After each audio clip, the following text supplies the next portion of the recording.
Welcome to the second in this series of 3 special free podcasts with The Guardian Unlimited, with me, Ricky Gervais, Stephen Merchant. Hello. And Karl Pilkington. Alright.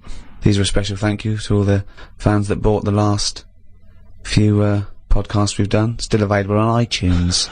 You can't miss it, it's at #1 in the charts. Karl, it's Thanksgiving. I don't know what that means. I don't know how we're doing this. I'm slightly in agreement with you, actually. I don't celebrate Thanksgiving.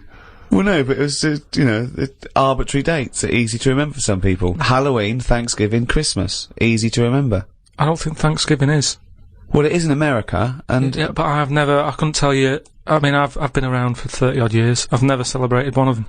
I've never done anything about it. No one has. I don't know any relation who has ever said, are you popping around for Thanksgiving? I don't know, when is it? I've never done it. Because it's not celebrated in this country. So why are we celebrating it? We're not celebrating it. It's an arbitrary date to do a podcast. I just don't know what it's about. I mean, before you celebrate something... You don't celebrate Halloween, do you? But we did that. No, but it annoys me how people don't actually know what the occasion is, but they celebrate it. Kids don't know what Christmas is about these days. It's just like, oh, I'll get some toys. That's what I mean. So Thanksgiving, it's just another one, isn't it? It's another event. Okay, why do you celebrate Christmas? Because everyone else does. You can't get away from it. I'd quite happily block it out. If I did a new diary, I'd leave out that date and go, come on, let's get on, let's do something good. Well, you go on holiday every 2 weeks. What's that to celebrate? No, I'm just saying. But people need a little break, don't they? It's a great... He doesn't. Christmas is a great time, even if you but take away the problem is, aspect. what I don't like about it is everyone's off at the same time, so everything stops. See, what I'd do is, I'd say to people, do you like Christmas? Yeah. Right, when do you want to celebrate this year? And let them do it whenever they want. Well, that's ridiculous. Why? As long as you're remembering baby Jesus, does it matter when you're remembering him? But I'm an atheist and I celebrate Christmas because it's a time of year where everyone is off and everyone gets together. Yeah, I know. I don't care what they call it. The fact that we're all doing it at the same time is what's nice about it. There's a sense of community. No. National community. Everyone shuts down by about December 15th or whatever. And then it doesn't get going again till, like, January the 6th. But what is it you're missing out on during this period? Just, it's like 2 weeks there. I mean, that bit between Christmas and New Year, you might as well delete that out of the calendar. Yeah, because heaven forbid you can't pop down the library, because it's closed. all that reading you've got to catch up on. I'm just saying that we're wasting time. What are you doing though? I've never seen anyone on this planet waste as much time as you. If you're not on holiday, you're following an insect around the fucking park. So don't give me that shit. I'm just saying that I don't like fun. Never a truer word there said. we are. We've got to the nub of it here. You don't like fun. This is true. You don't like Christ anything. almighty, you do not like fun. No, organised fun. I hate that thing. I've said it a bit before about, it's that date, that's what you've got to do. Will there come a time when someone goes, we've done enough of this? Will there come a time, and Thanksgiving? Possibly. Oh. Yeah, possibly, yeah. Things change, don't they? And you'll be happy then, will you? In 5,000 years' time, when we all worship Glong. Yeah. We, just make a change.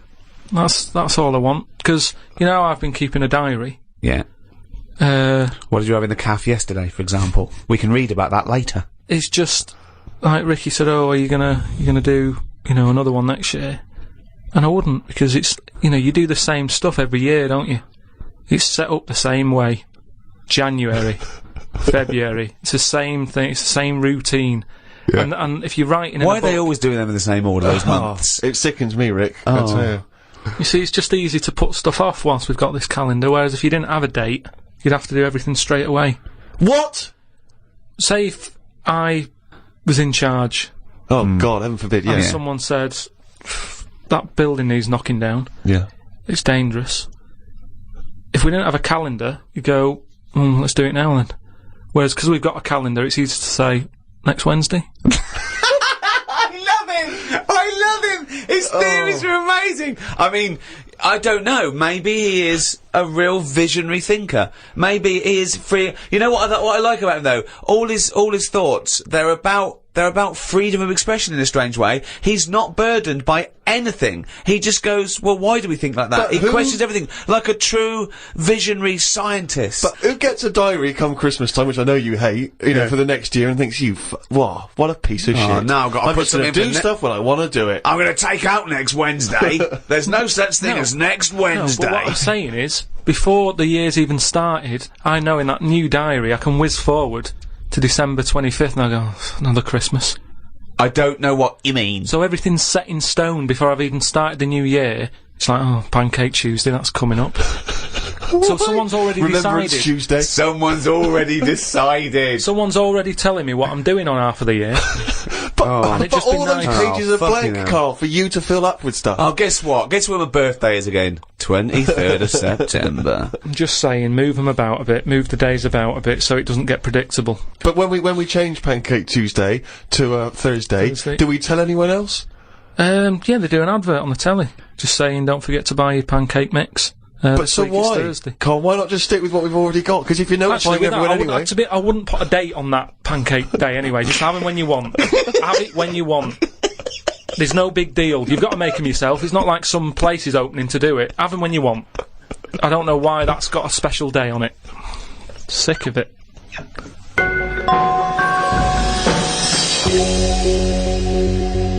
Happy Thanksgiving.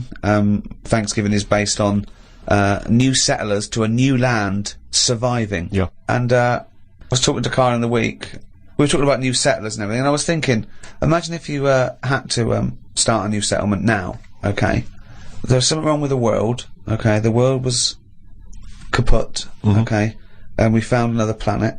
So, Karl, if you had to go to a new planet, don't worry about starting life again. They've got sort of like these breeder clones that do all that, but you can choose 6 people from this world to take to start this whole new world, okay? So you need, you know, as I say, you don't need to So worry what's about, happening here? Is this... it's going to be wiped out, okay? It's going to be wiped out, but there's enough on this spaceship for you and 5 other people. Okay, and they've got them there, they've got these sort of breeder clones there, so it's going to be populated. You're going to have the workers, the drones, everything like that.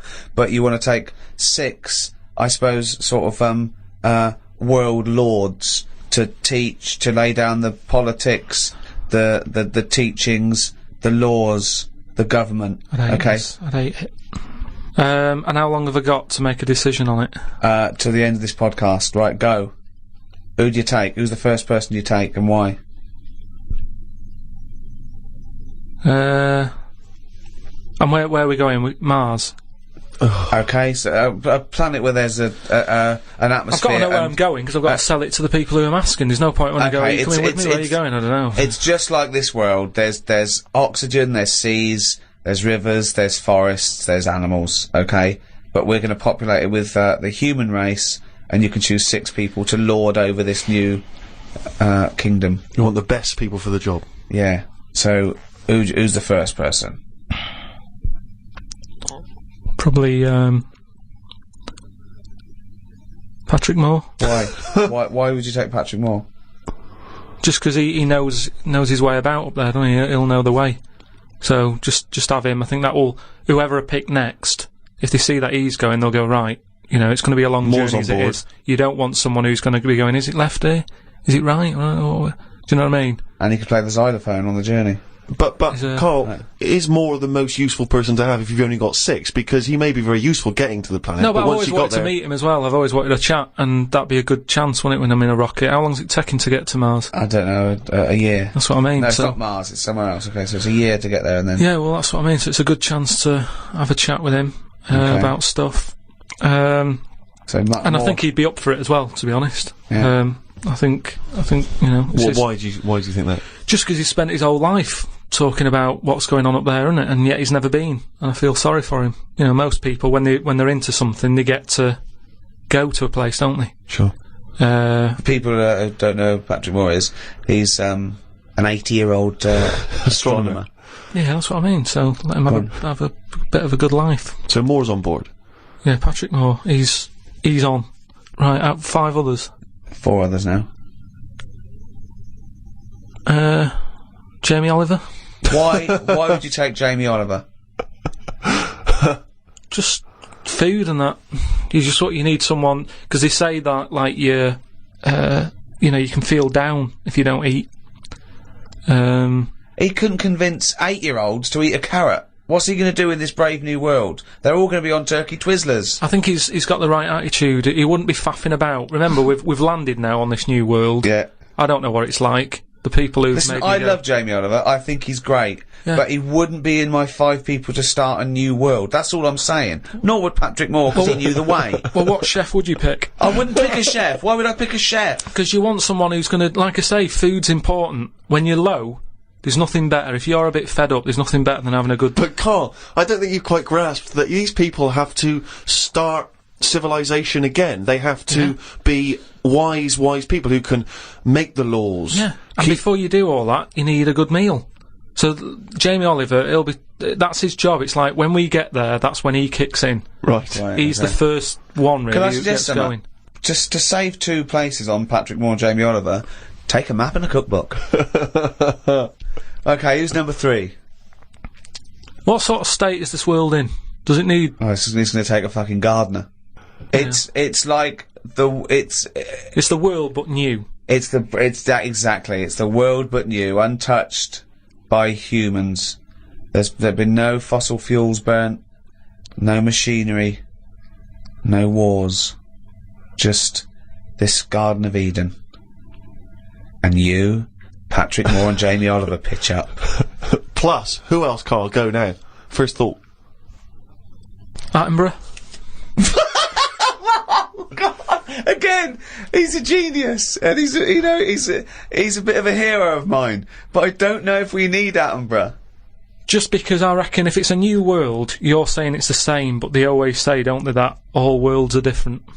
So I'd want him there, just to sort of, when we're roaming around, because we'll all stick together for a bit, won't we?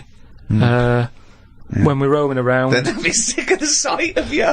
They go, let's lose Karl. But you've got 2 men so far who've got a combined age of about 150.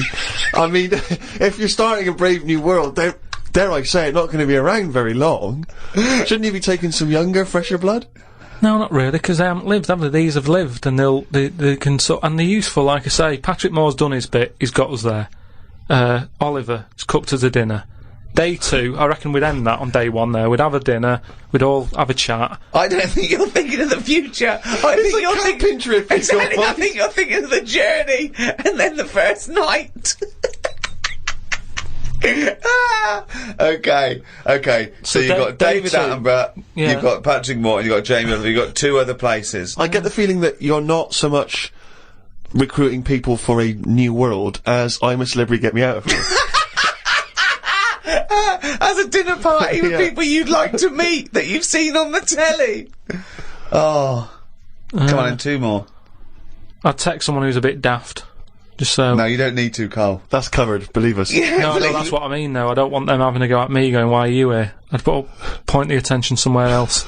To text someone else who'd sort of wind them up. So Who's that then?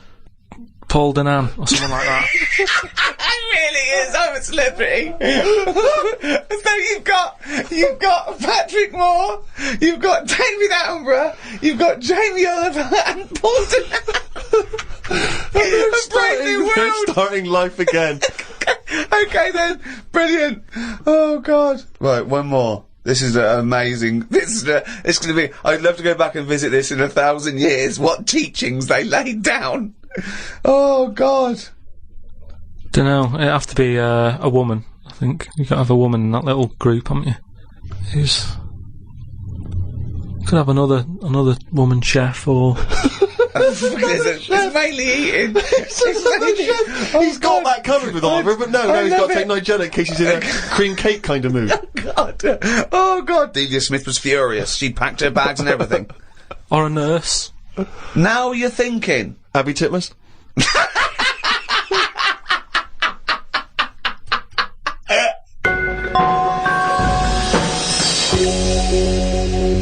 Karl, I know you like to be kept abreast of all the latest breaking science news. Did you read recently about the blind mice that they have been able to make see again?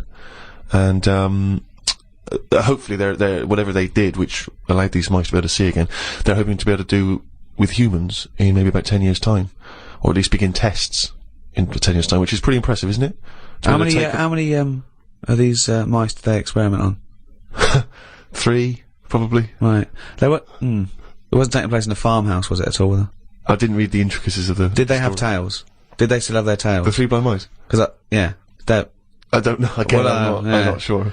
Well, what's your concern? Well, I think I know what happened there. Really? Yeah, I think the farmer's wife probably got annoyed at them running after her. Right.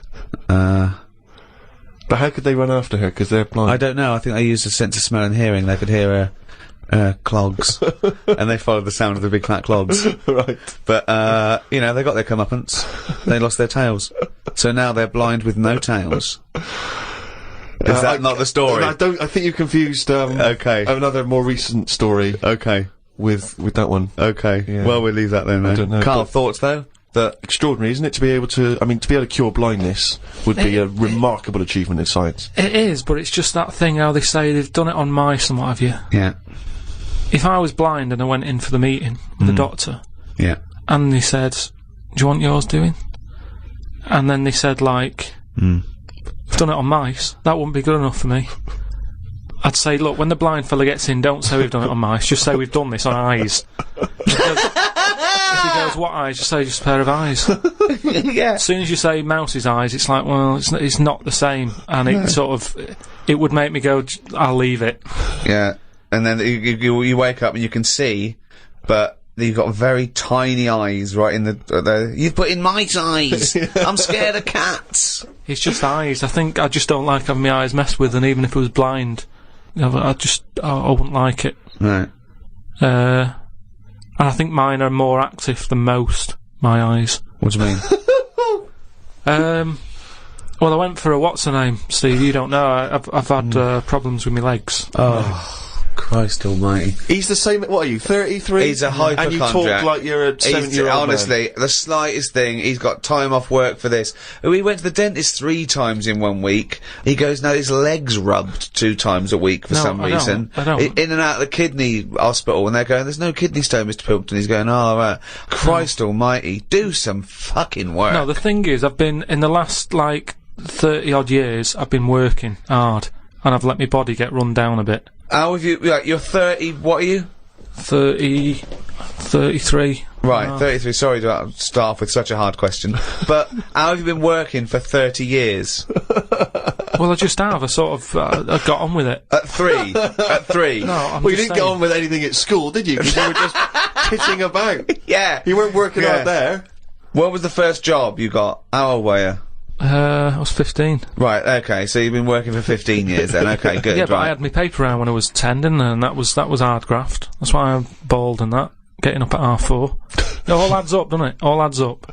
So anyway, when I kicked my height when I was a kid... He always says this, like it's a classic story that everyone should know. Everyone knows, and also like- the phrase "kicking my own height." Yeah. No, Explain what you mean. Just kicked my height when I was a Kick kid. no one understands. You Carl. kicked your leg up to the kicked height my that you were at that time? Yeah. Yeah. So I if you kicked were, my height. It's not a well-known phrase. You can't just go, I kicked my height. so you're 4.5 foot, and you've put your toe up into the air 4.5 feet by kicking? Yeah, but I landed on my back. Right, okay. I don't Imagine seeing that in the playground. They go, get Karl Pilkington to kick his height. I bet he falls over like a fucking It wasn't in the penguin. playground. My dad got me to do it in the garden. Brilliant. But So- why did He you fall sold over? tickets, the neighbours were cracking Yeah. up. Yeah. Why did you fall over? Did you hit I just yourself didn't, in the I didn't head? have a kick the height. I mean, my leg got high up, but I was that chuffed that I got that high, I didn't think of putting my leg down again. What's it look like? What the fuck did that look like? He's got to think it all through. I thought it was automatic. No, It stayed there. You sort of stay balanced. Christ But you didn't almighty. think, well, I'm loving this. This is brilliant. But what should I do now? I got my leg up. I'll just keep it up. Whoa! It looked like a Hitler salute with his leg. What were you doing? So anyway, I landed on my back, Yeah. and I did some damage, I think. And it's because of that. You sure you didn't land on your head? And it's because of that, all them years and what have you, Yeah. I've had like a trapped nerve in my leg. Right. So I thought, right, now's the time to have it done, because when you get older, I mean, it was the kidney stone thing. Once you've sort of looked at, death and what have you, it just makes you think, got to start looking after Do you your think you body. could die of the slightly bad leg that you've had for 15 years? Well, Do you think that'll eventually kill you? well, it could do if I can't run away from danger quick enough. Right. Again, you're thinking of Jurassic Park coming true. Well, whatever though, I'm just saying, you've got Yeah. to look after yourself. You know, if there's anyone listening could out always there hop. who's got a problem, get it sorted. I'll tell you That's what all I'm though, if you have to fight off danger and you kick them, put the leg back down immediately after. So anyway, I went to see this fella to like a professional leg rubber. Professional leg rubber. Yeah.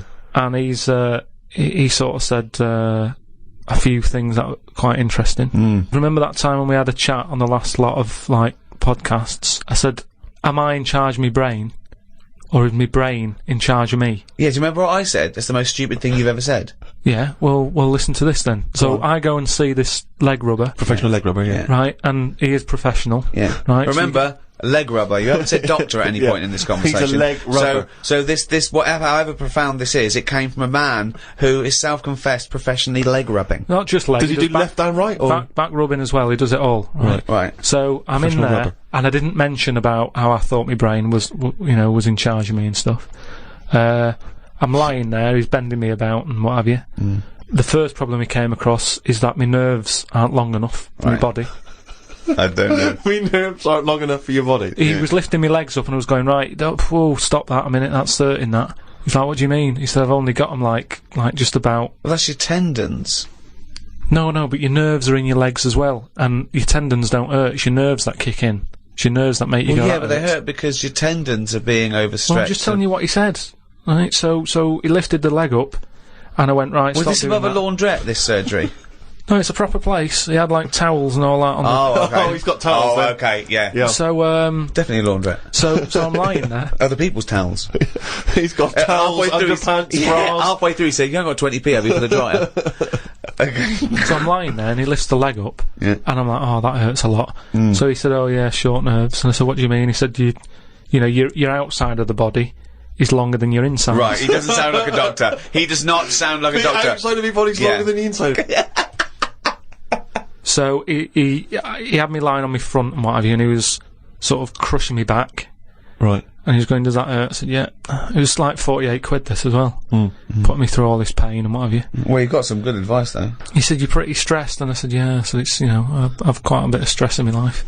And I explained to him about the kidney stones and that. I said, oh, that's He went, oh, shut the fuck up. He probably said that. He said that's where you were probably got a lot of tenseness. And A lot of tenseness. Is that the phrase he used as a trained professional rubber? He's a doctor. He's definitely a doctor. So anyway, he said, do you relax much? You haven't got any Lenore, have you? I want these sheets to come out nice and soft.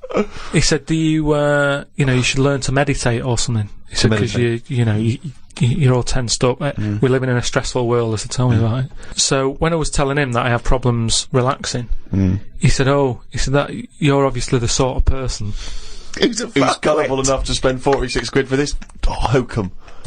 He said, you're the sort of person whose brain is in charge of them, rather than them being in charge of the brain. So all you did was you met a person as stupid as you. Yeah. No, but I thought it's interesting that this is what he does for a living. Yeah. And he picked up, that was the first visit, that's the first, I'd only been there about 22 minutes. Yeah. You get half an hour for 48 quid. Right. But, he picked up on that within like 15, No, he saw 20 a right minutes. fucking sucker coming. No, he did pick up on that, yeah. But Okay, anyway, don't go to him again. The reason, I am doing, I've got locked into it, I've got to go at least another 3 times. Why? I'm trying What to do get you out of it. I don't know, I didn't realise that you have to have a minimum amount of things. So what I'm saying I can't is, wait. What's the wisdom he's going to come up with next week? That'll be brilliant. I will kind of, yeah. No, but what I'm saying Your is, blood's paranoid. we were talking... You've got jealous bones.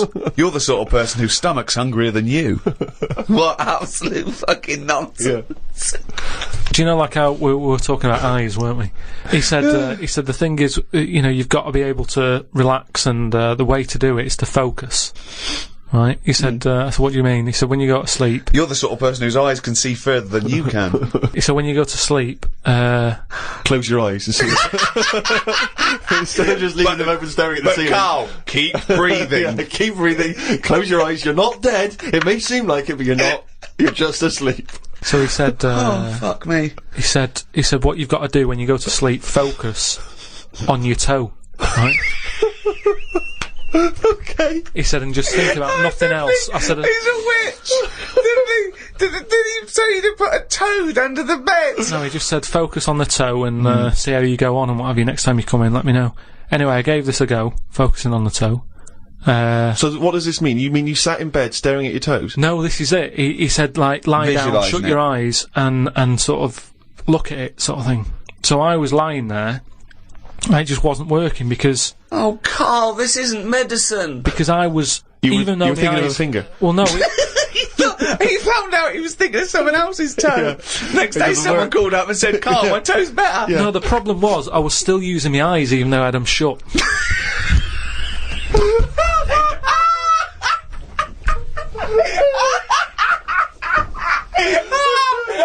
Oh God! Just when I think he could never come up with so much stupid, he pulls that one out of the bag. Right. So what does that mean? Oh God! You were still What does that mean? I was straining them. I had them shut, but I was sort of looking down at my foot. You were trying to see through your eyelids at your toe. Well, I was looking down, so I'm thinking that's where the foot is. Because of that, I was straining them and they were stinging, so I had to pack it in. I'm gonna die! I am going to die! Right. So if anything, this guy's just made your stress levels worse. Yeah, That's I put that to amazing. him. That's amazing. Okay, if someone out there's listening, could you put in order the top 10 most stupid things Karl's ever said? And to me, that is number one. That is now number. Well, that's overtaken. Is your brain in charge of you, or is you in charge of your brain? Oh, that's amazing.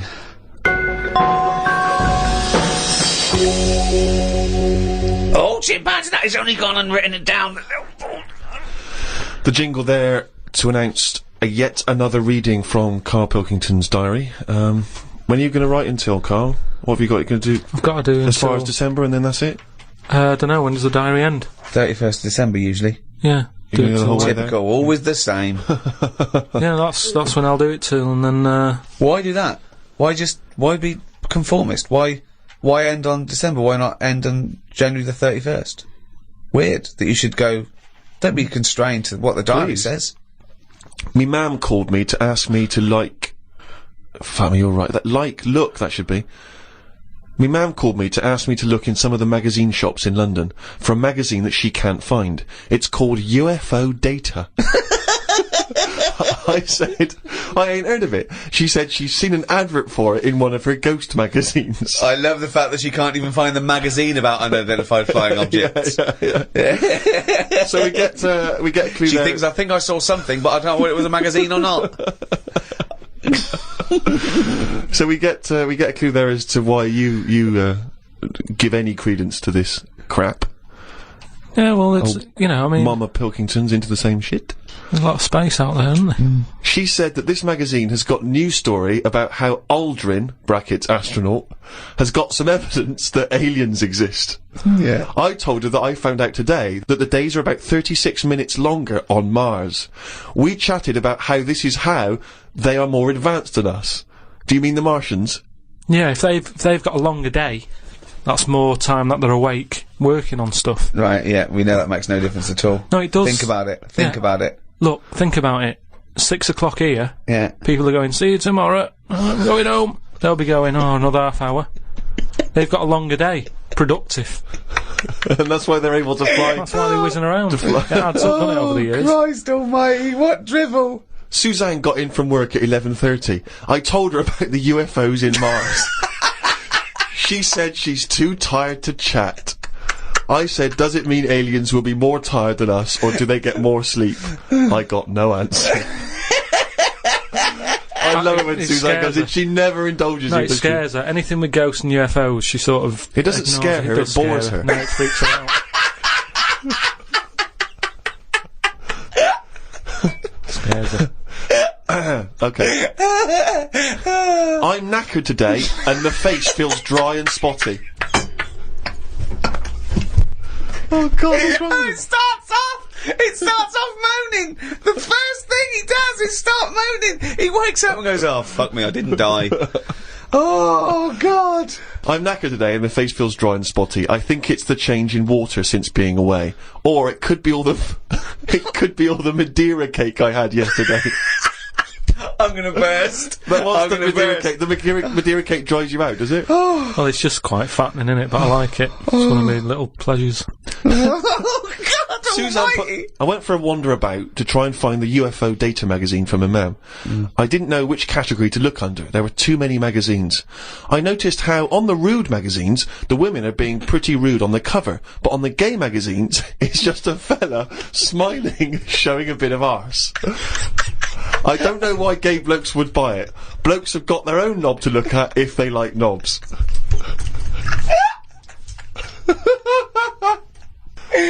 Why were you looking at the game magazine? No, I wasn't. It's just that you were? No, I You noticed studied them. Yeah, because I was you've looking written for UFO data. I don't know where they put it. I don't think you find evidence of other worlds down men's pants. Yeah, I don't think you want to boldly go where no man has ever gone before, Carl. I had no luck trying to find the UFO Data magazine. I will try some other shops. He writes UFO Data magazine every time. He can just put UFO mag, but No, but it you want to be reminds right. me. You want It's to be sort of- specific. If I write stuff down, it means that I remember it more. Sure. So, still looking for it. Got some posts from Oxfam. They're flogging animals for Africa again. They've got new animals in their catalogue now. They've got donkeys and alpacas. Donkeys 50 quid, alpacas 20 pounds. I don't know if this is a special rate or if I could get one from a mam. She's been saying how they've been missing having a pet since they had the cat put down.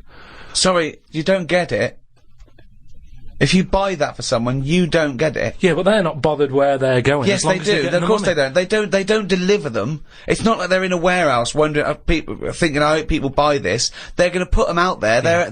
But at the end of the day, 50 quid's 50 quid, and they're not bothered. If they're Right. sending an alpaca to Africa, Yeah. and I'm saying, can you get one to London? To them, that is less hassle. Right. Carl, that's not how it works. You can't just go and say, oh, I'll have one of them.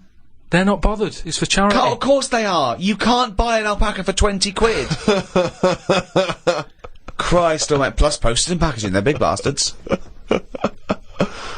Read about a pub that is getting some stick because they've stopped a horse going in.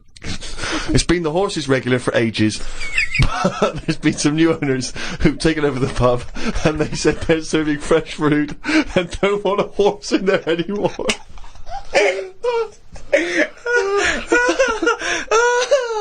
Oh, God. We've got to publish this diary. There's some dynamite stuff in We've here. got to publish the diary. I mean, this is never mind, peeps. Can't we put this out next year or something with a special CD? It is It's extraordinary. amazing. You can't keep this from the world, Carl. I met Suzanne after she finished work and we went for a brew in another cafe. God, Jesus. It's always having a brew in a calf. It's like a sitcom. It is. Suzanne said I look tired and fed up. I think it's because I ain't been sleeping. Or the Madeira cake, we don't know. Always been going to every news agency in London, looking at gay magazines. She taught me some way to breathe that will relax me. I wasn't feeling that relaxed though, because the person behind the counter was banging about making a coffee. Noise stresses me out. I wonder if less deaf people die of stress than people with working ears do. Oh, it's the theories. It's the It theories. is such a noisy world, though, isn't it? It is. London is noisy, very noisy. I think just everywhere, just noise in general. They were Yeah. saying how, like, every noise has been used at least 5 times or something. What do you mean? Because there's only so many noises in the world. I don't know what you're talking about. I don't know what you're talking about. No, there's only so many What noises. do you mean every noise has been used 5 times? I don't know what that means. I don't know what it means. Because I don't know. I've no idea. Every noise once has been used at least 5 times. there's only so many noises. It's like a piano, isn't there? There's only so many notes. Yeah. And there's only so many noises. Right. But because there's so much stuff, the same noises are being used again. I don't know what that means. By whom? Who's reusing the noise? By whatever. So a you'll have- woodpecker when it's woodpecking? Yeah, some birds make noises that would sound like a Ford Escort, just because there's only so many noises that people can use. What is he talking about? Noises are a byproduct. Outside an instrument, Yeah. noises are a byproduct. A machine, they don't go, what should we make this noise, make this machine? It makes the noise it makes when it's doing But something. why does it make that noise? Why not pick another noise? They don't pick the Well, who's noise. picking the noise? A That's printing press makes the noise because it's the sound of the thing Yeah. going down. Yeah, You so know, the printing- a hammer makes that noise because that's what it does. No one's going, oh, can we make this make a different noise? No, it's a byproduct. I know. So there's only so many noises. I don't know what you mean. You said the byproduct is because of something that's happening, right? But it's Yeah. the physical action, isn't it? And the way that impacts on the surrounding air. That's what how noises are manufactured. It's not a choice. When Stevenson's rocket came and I went, I went, can you make it go, it's what, that's the noise it made. I know, but then say like a new frog comes out. Oh, what do you mean a new frog comes out? They find a new type of frog, Right. it makes a noise, and Yeah. they'll go, yeah, I knew it was going to sound like that. What are you talking Because about? there's only so many noises. No animal comes out and makes like a weird noise, and you go, I've never heard that noise before. They go, oh, that sounds like a chicken, or it sounds like a Ford Escort, or there's only so many What noises. frog sounds like a Ford Escort? Well, there there'll be can't be some many, animal. because you've used Ford Escort twice as an analogy here. So you're running out of noises. You've come up with chicken and Escort so far. I can't But the explain problem it. is, a Ford Escort sounds a bit like an Austin Allegro, so I don't know, yeah. And a chicken, you're ripping off the turkey, you cunt.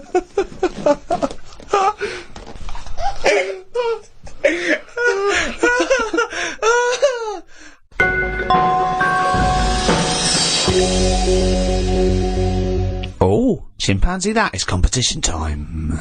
I think my worry there is people might get confused with it, because that jingle's very similar to the Monkey News jingle. There's aspects of it that's similar, yeah. Yeah. Some people might have just heard that, and they might have just heard chimpanzee and thought, oh, great, it's Monkey News, but Karl presumably is too lazy to have actually prepared any Monkey News. Oh, I've got some good news about Monkey News, actually. Have you? If you are craving Monkey News, then there is a special Monkey News poster in the CD, the 3 CD box set, the Ricky Gervais show. Got everything. It's got the 12 shows and MP3, it's got the best of, and it's got an extra hour of brand new material as well. And the reason we did it on CD is because some people were saying, I've heard about this, but I can't listen to it, I haven't got an iPod, I haven't got a computer. So buy that for a friend who can't listen to these. It's the perfect Thanksgiving gift. It is a perfect Thanksgiving gift. Or Pancake Tuesday. And we've signed one that's going to a lucky winner. We did a competition on the last podcast to give away one of the CD box sets, the World of Karl Pilkington, and we've signed that, and Flannels of the Deep, the new book in the series. Can you remind us, Rick, of the quiz question? The quiz question was, do you want these? Okay, and what was the correct answer? It was yes. Well, we've had, it's amazing actually how many people didn't realise that was, we had a lot of people saying, no, I'm not interested, who are you, why are you bothering me? But, amazingly, Rachel Bolland from, Glasgow has got the correct answer. She said yes. Now then, we need a new question, Rick. Yeah, should we give those away again? Let's give those away again, the same things again, not obviously these, we'll send these to Rachel. Different ones. You get so you get, do you want a signed CD, The World of Karl Pilkington and Flannels of the Deep, okay? Plus, we can also add to that, Rick, the forthcoming extras script book. Ah, not just a script book, Steve. No. It's got some wonderful pictures, but that taken by Rich Hardcastle, of people like Ben Stiller and Sam Jackson and Kate Winslet behind the scenes. In their off-duty moments. And it's brilliant. It's really good. We'll put some pictures up on the website. Go to rickygervais.com and you'll see what you could we'd be winning. Yeah. Yeah? So we've got that perfect collection of stuff, but we need a new quiz question. Okay. Okay, so those prizes, does someone else want them? Does someone else want them? Yeah. Okay. Alright. Well, if you know the answer to that, then get in touch. podcast@rickygervais.com. Good luck, it's a tricky one. Oh, good luck anyway, because I never read the emails.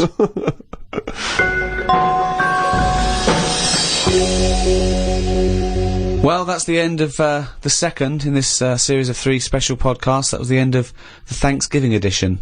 With me, Ricky Gervais, Steve Merchant. See ya. And Karl Pilkington. Alright. Thank you to Positive Internet, the guys that host this podcast. They're doing a great job. Thanks, guys. Thank you. Happy Thanksgiving. The Ricky Gervais Show on Guardian Unlimited.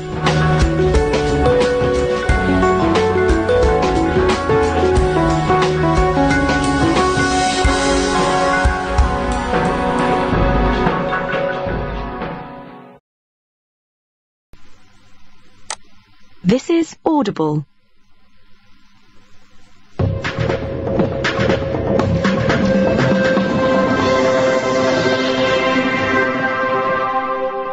Hello and welcome to number 4 in the series of 6, season 3 of the Ricky Gervais Show with me, Ricky Gervais, Stephen Merchant, hello, and Karl Pilkington. Alright.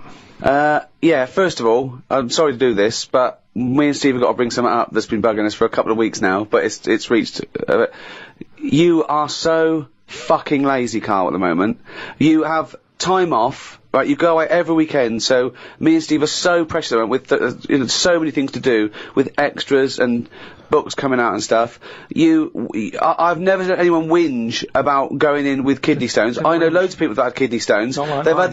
had no, you say not like that because they've had the operation. I know people that had their appendix out, right, an actual under the knife operation, and he was back at work the next day, and he had a bit of a sore side. But you have whinged now for weeks and weeks. Everything you say, oh, I've had this, oh, I've got to go in again. But you're still well enough to go away every weekend to see your folks or your in-laws, this is the problem. or a holiday. And it's just like we are so in that, you know, sometimes you've got to pull together, mate. Yeah, but what I'm saying is, you say keep a diary, and you said make sure you do a diary for a year. Yeah. If I didn't go and visit people and travel the world, what would I do in it? Carl, I read your diary every week. All you seem to do is spend time in a cafe, having a cup of tea and a bit of breakfast. That's the weekend, that's who are when you people do constantly stuff. visiting? Anyway, let's not argue. You don't even People like know your what we're family, I arguing. thought. It's not my family, is it? Well, you Suzanne's family. You don't But- like but anyone. work- Why are you visiting? But you say I'm working that weekend. I'm working that weekend. We have to put.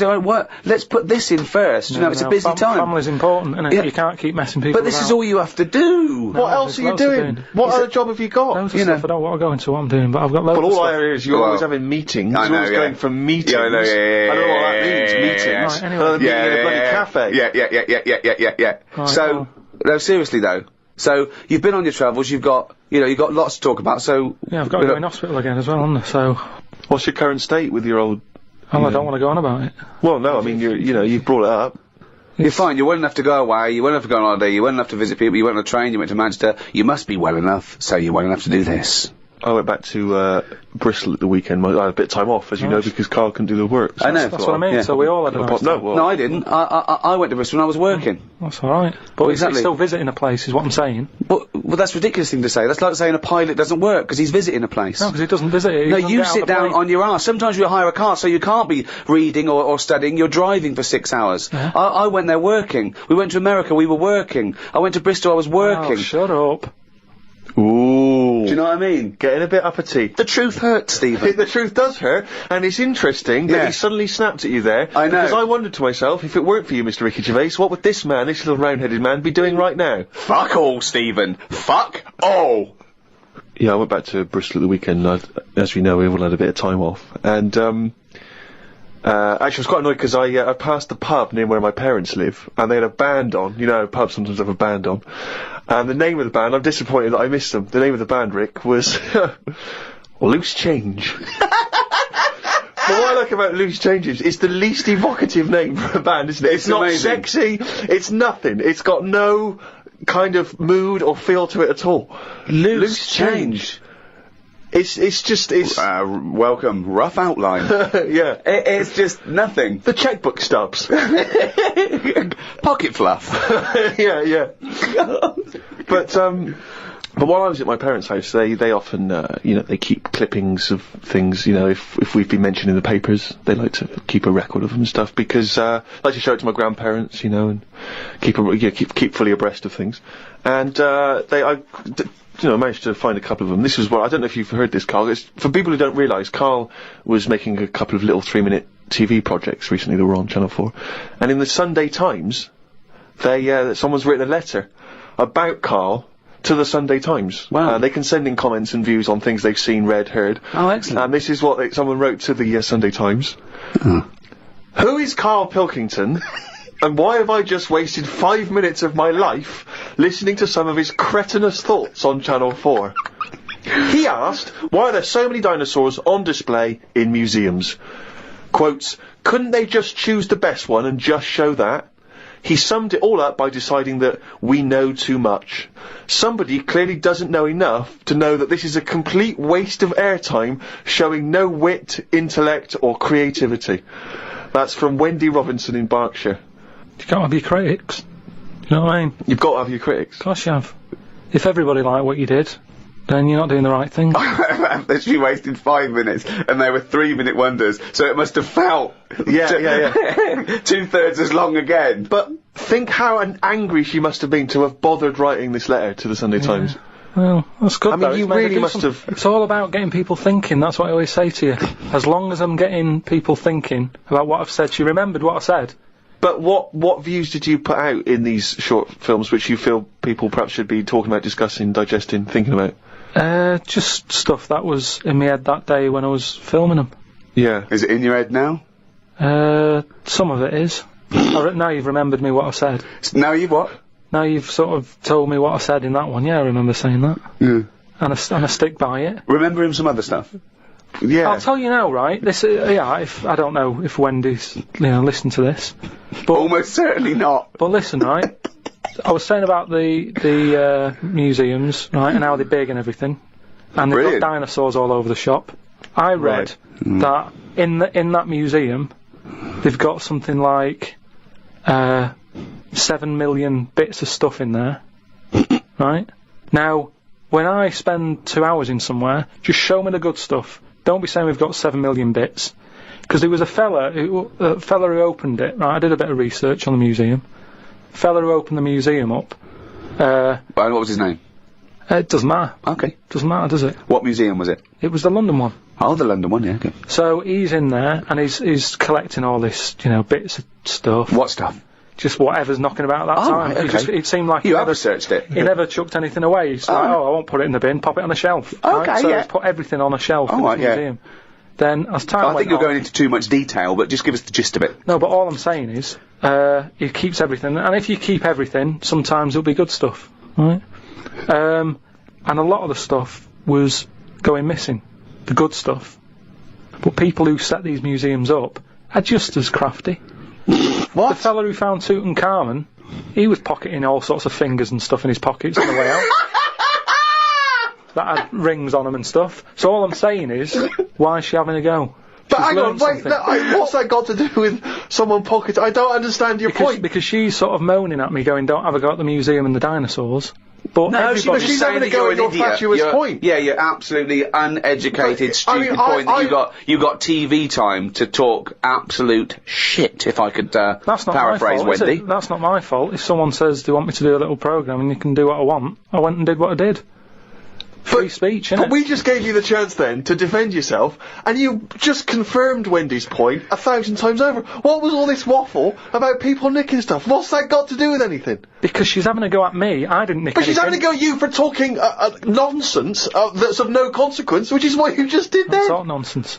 But what was your point? All right, then we'll watch Wendy's little programme when that goes out. Let's see what she's got to talk about. Sick of her.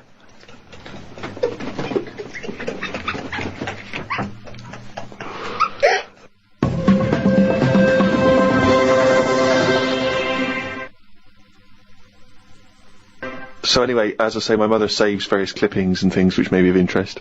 This was recently in the Daily Mail, in one of those kind of gossip columns. Ricky Gervais's cringe-worthy dance routine as managerial buffoon David Brent was undoubtedly the highlight of BBC comedy The Office. Perhaps credit for the scene should not go to Gervais, however, but his lanky co-writer Stephen Merchant.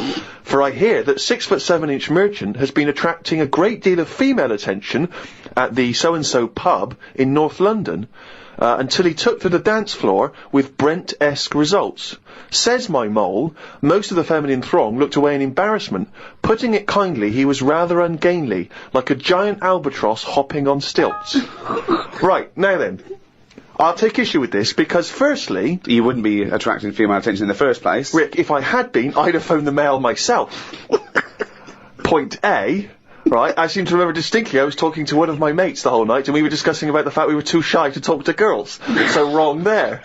Point 2, as you well know, if I take to the dance floor, which on this occasion I didn't, I remember distinctly not because I love to dance, I would not have been described as a giant albatross hopping on stilts, because Karl has seen me dance, you've seen me dance, you know I'm a good mover. Yeah. Just in the same way that people can't quite understand how Peter Crouch, the same height as me, Yeah. is able to be so brilliant on the football field. Yeah. The same, people look at me when I'm dancing, they go, I don't know how that big guy is able to bust some of those kind of moves. Yeah. I've won 2 dance contests in my life. Those facts, those stats speak for themselves, Rick. I know. I mean, you've seen me dancing, how would you describe me? I think that you look like isn't an albatross, isn't it? So you look like an upright lizard, right? Being given electroshock treatment, and I think that's a lot fairer, isn't it, than the albatross nonsense? Well, so I'm just trying to picture that, because again, I was that a compliment? You were on my side, right? You were defending me there. A cross between a giant lizard and a stick insect. Again, because they don't sound, straight away they don't sound like compliments, but I'm assuming you're on my side here. Stick insect with funny glasses? Is that? I thought, I was thinking you were perhaps being a touch more supportive, but you've not really... Carl, you've seen me dance, what are your views? It's just like a bit of weird art. That's brilliant! That is brilliant! That's so much better than albatross! I wouldn't have said an albatross. I was looking at one of them the other day, and I don't understand what they mean by that, because they're dying out. They say, they dive in the sea. Oh, it's gone. Yeah. Something happened in the brain. It went from the point we were making via an albatross, then it just shot off. It just ping like a pinball. Well, let's hear, because it's going to be another good point. No, it's just saying how, because I've never seen one, and they were saying, how would you feel if you never saw one again? And I was like, I've got by this long without it. It's not bothered me. But it was just sort of saying, what they do is they dive in the sea, sort of put their head under the water, see if there's any fish knocking about, grab one, get out again, right? Yeah. Go to land. I don't know if they're designed to do that. Well, obviously they are. No, because seagulls are, because you see them floating about. Now, what's happening is, they're doing that, but getting caught in nets. Well, that's it. The net shouldn't be there. That's the point. They're totally adapted to their environment, but we came along millions and millions of years afterwards and stitched them up. It's not like people are going, well, the nets were always there. How did they evolve without getting caught in the net? We invented the net. We've only been knocking around for a few 100,000 years. But what I'm saying is, it's that thing about animals learn by mistakes by other animals. You know, like the monkeys peeling potatoes. Right. That's never happened. They go and put nuts in the salt water to salt the nut. Whatever. How does that get to peeling potatoes? Because in your head, they were working in a canteen. Making chips. Yeah, definitely, yeah. It doesn't matter what the food is, I'm just saying how they know how to sort of prepare I that love food. the fact that you don't care what the fact is. When you're discussing facts, that's all that matters. Otherwise, on Mastermind, they just go, who wrote Much Ado About Nothing? Dickens? Yeah, close enough, whatever, someone did. The fact is what matters. Yeah, but with that question, that's got a straightforward answer. What I'm telling you is the way that animals work. If it's a potato or a nut, it's a foodage.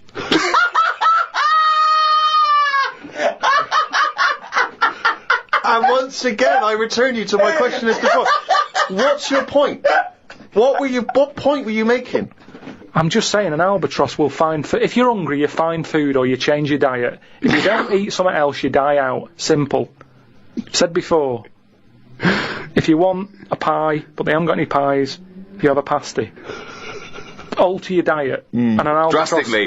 Yeah, pies radical. Yeah, you said, completely changing my diet. No more pies, what are you eating? Pasty. Brilliant. I'm not going to eat quiche anymore, I'm going to have a tartlet. But you're getting more and more sort of single-minded in your... No, single-celled. Yeah.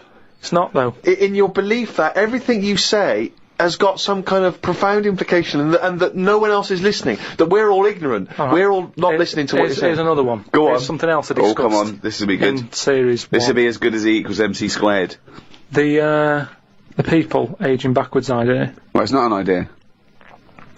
They've done something on it, saying how... No, they haven't. A baby has been messing about with emails. Right? Oh, yeah, God! A 65-year-old doesn't know how to use email.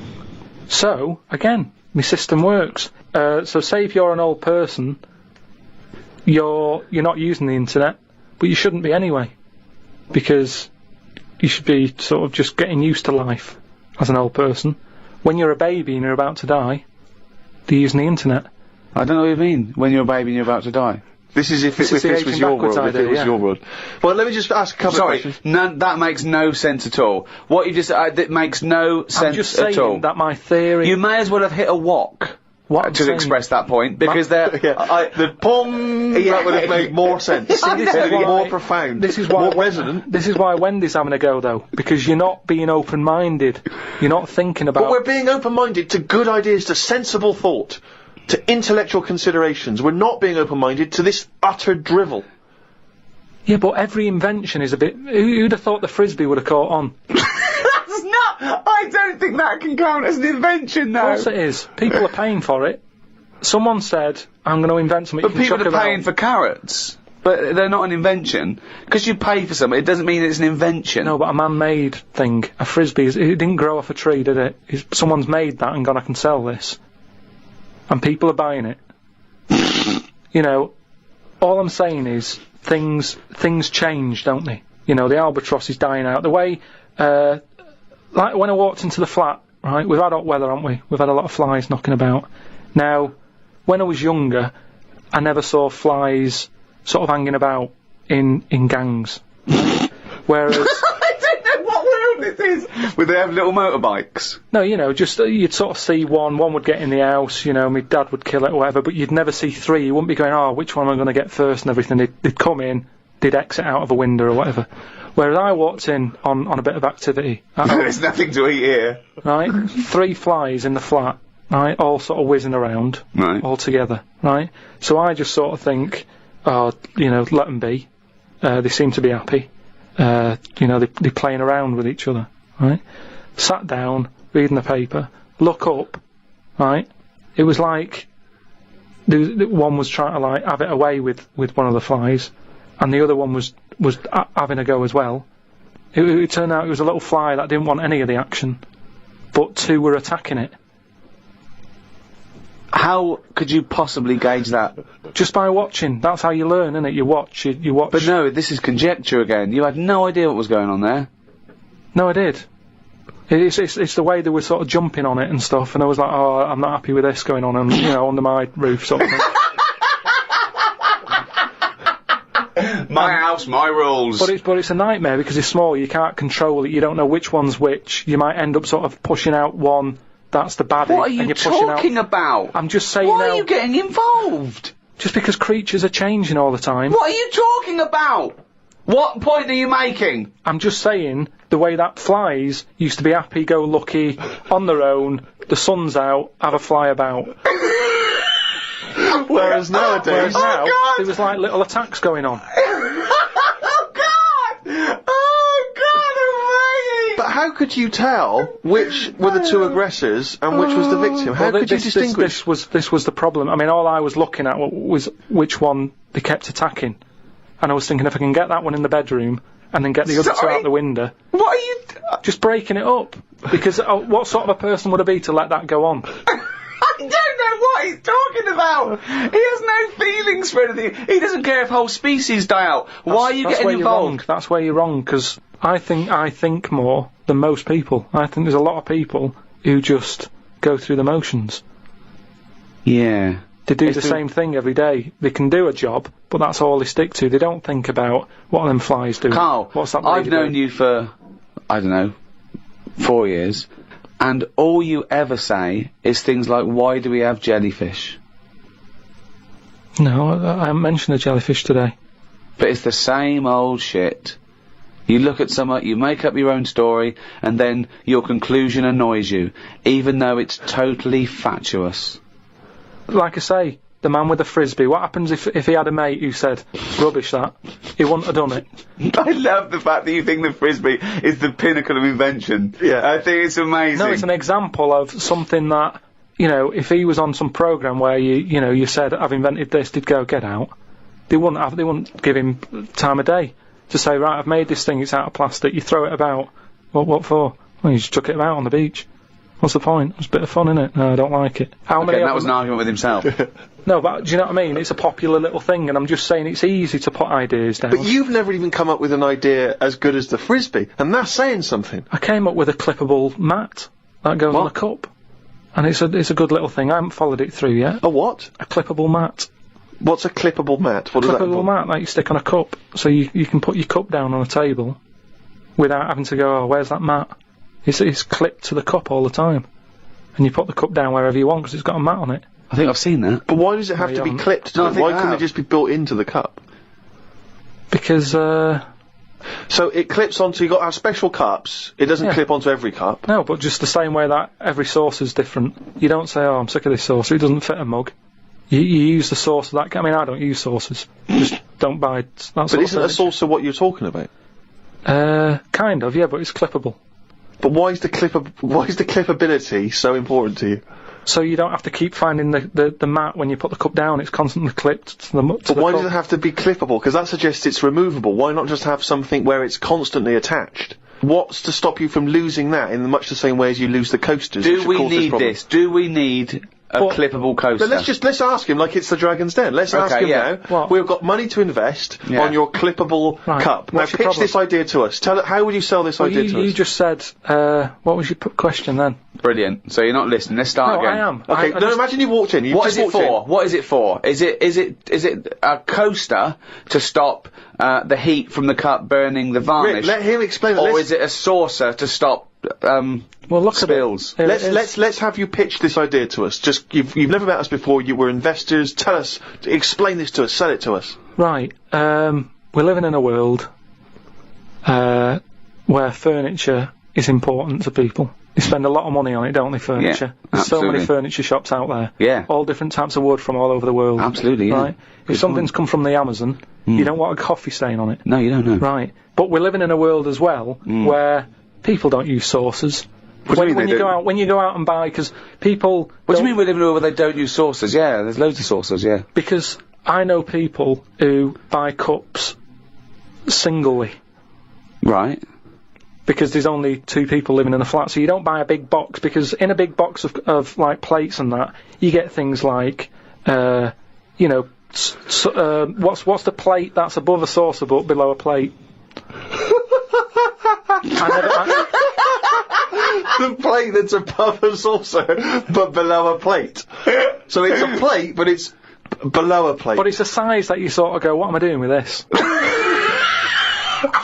So, what would it be? A side plate? Maybe, A but plate that you'd have alongside your regular dinner plate, right? You put a bread roll on or something in a restaurant, Maybe, yeah, but- okay. but you What's don't your need point? What do you No, mean there's a- this is fascinating to me. Because this What- is his best attempt now to try Okay. and attract investment. do you know where your mats are at home? I haven't got mats, don't use them. Why not? Because it doesn't bother me. I haven't got any highly polished furniture from the Amazon. Right, Steve, have you got any sort of... I've got some coasters and I use the coasters. And do you know where they are when you need one? Well, yes, because they're always at the place where I would normally put down a mug of hot tea, i.e. Yeah. on a table or a coffee table. Right, now, do you I'd keep, find... if I had a highly polished table from the Amazon, I'd keep my coasters on it. Yeah, but what I'm saying now is, what happens if you get up with your cup of tea, you're a busy man, right? This is Yeah. what I'm saying, we're living in a world where people are busier than Yeah, ever. go on. Not everybody can sit down and enjoy a cup of tea sat in the same place. Right. You get up and you might move into another room. You haven't got a polished table in there from the Amazon, so it doesn't No, matter. but you might be working on another expensive table Oh, fine, we'll have a coaster there that as has well a then. computer on. My question is this. One, does it fit all mugs? Or do I have to buy a special mug to have this special Well, bit we attached? can work it whatever way you want. We can either look at the standard size mug and say, let's appeal to everyone, or we can get in touch with some mug company, How is it clipped? just like little plastic clips that clip onto it, Yeah. and then you clip it off and you clean it. They're dishwasher proof, by the way. I don't need that But at all. why can't you just make a mug that has something built built in the in. base of the mug to prevent it from making the mark? No, I don't It's need only that. the heat that makes the mark, isn't it, really? I just want to say now, it's a pointless idea, and I'm out. Right, but what about the idea that you've just suggested then, with the mug with the saucer built in? Yeah. What about will we do that together? But that's not your idea, that's my idea. Yeah, but without my idea, you wouldn't have had that. Well, but that's absurd. We're having a conversation, I've come up with an idea, now I've got the money. do you I've want- got the money, do you and want I'm him- going to go off with that idea. Yeah, you haven't painted it anyway, and it's a rubbish idea, and you couldn't It's not paint. rubbish, because I've just thought as well, that'll be good for putting biscuits on the side as well. Oh God! Okay, no, And let's that not- means we can get rid of that plate that I don't know By what the to do way, with. now this is broadcast, you can never patent this idea because it's out in public domain. Rick, why don't we see if there's anyone out there who's willing to invest in this idea? Are you a mug manufacturer? Are you a mug designer? Are you someone who's got any interest whatsoever in this idea? Do you think it's a saleable idea? And more importantly, would it be not great to have a picture of Karl's face on the mat? Because it's perfectly round. Perfectly round. As well, and you'd scold him every time Yeah. you, So there'd be a certain satisfaction in that. Yeah, well, if Peter Jones is listening, or that Ballantyne fella, or, what's his name? Any of the big investors on that show, or indeed yeah. any investors anywhere. podcast@rickygervais.com. Get in touch. Tell us how we can move forward with this brilliant new idea. Pathetic. Oh, Chip he's gone and written down the little... The jingle that signifies another reading from Karl Pilkington's diary. Got up and put the radio on. I listened to the story that the vicar read on Radio 2. Yeah, that could be good. He was saying how Jesus was 33 when he died. He said he was more into the idea of doing a lot in your life than living for ages. This was linked to the news about the doctor who's come up with some stuff that he's been injecting himself and his wife with that makes you age better. I looked it up on the internet. It wasn't worth them doing it because they are already old looking. I don't know why people want to stay looking young. You can wear a bald head better if you're old because hairs are replaced by wrinkles. That's drivel. No, it's not drivel. Pointless. It's just a pointless entry to a diary, that. It's not, because that could be like an important bit in like world history. What? The fact that someone's trying to make people not age. Age is good, isn't it? When you see an old It's been person. going forever. Was? People trying to age better. No, but he's talking about if you're 90, he wants people to look like they're 30. And that's not good, because how would the world run when that's going on? Well, I agree. But You know, when again, people- it's not a revelation. If I like chatting to old people, because they know a lot of stuff. So if I'm sat on a train and someone's old, I'm happier talking to them about... They get up and move after about 10 minutes. He likes but the fact that they- many of them are infirm and can't. Yeah, they have to stay there and listen to this one. But yeah, even that means that they're getting more out of life in a way, because they don't move about as much, so they have more thinking time. It is weird how that happens to you as you get closer to death. Jesus. You know, you're not working as much because you're resting, and you can think back about your life, and you can think, oh, I had a good one. Actually, it's not been that bad. Whereas if... But you must have started that now, because you've been doing nothing for the past 3 months. Yeah, but I'm just, like I'm saying, it is a good thing for you to do, to sort of think about what you've been doing with your days and your weeks. And how stuff. do you assess your life so far? With all this spare time you've had in your hands and moping around and moaning about your illness and just sitting round, right? You've been introspecting, have you? Yeah. Go on then. What have you come up with? I haven't come up with anything. I'm just, I'm just, you know, I have an alright life, and things are changing. Oh, keep saying that. No, but you don't know how much they are changing, to the point of, I don't know if I mentioned the squirrel eating Mars bars, but from that, from that happening, to monkeys opening bottles with lids on them, to, it's mental out there. It's madness what is going on. And all I'm saying is old people need to be old people. You need oldness. You need to see old people. You need to go, right, they might have a solution. They've been on the earth longer. Quick, we need an answer. How old are you?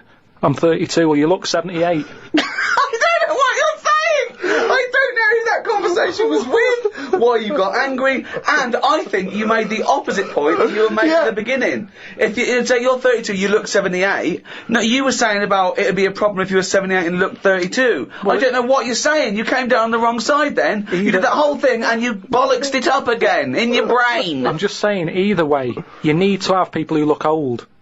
Otherwise, who's in charge? I don't know what you mean. Right. So you say so you're saying it'd be alright to make 78-year-olds look 32 as long as there were some 32-year-olds that look 78, as long as you've got old-looking people.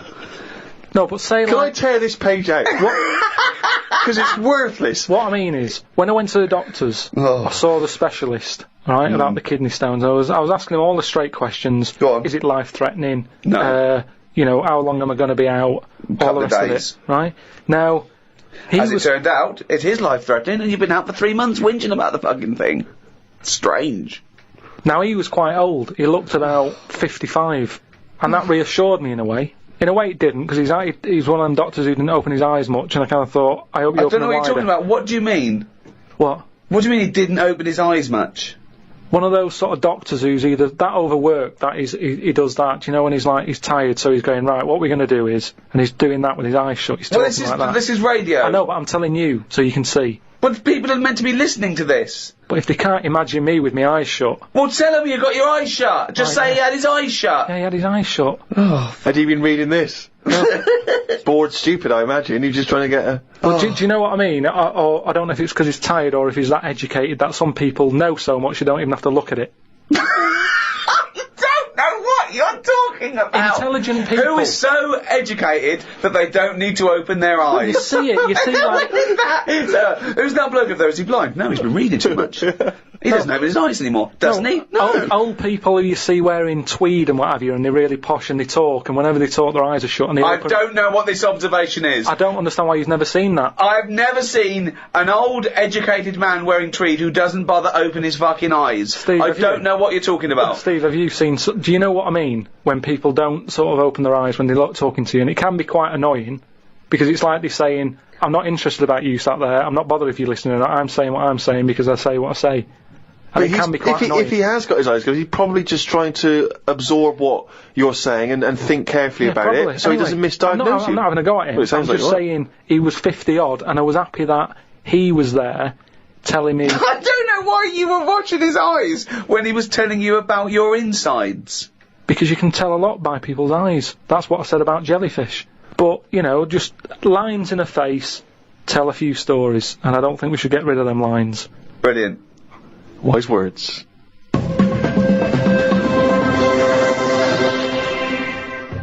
Well, that's the end of show number 4 in this 3rd series of the Ricky Gervais Show. So it's goodbye from me, Ricky Gervais, Stephen Merchant. Goodbye. And of course, Karl Pilkington. Right?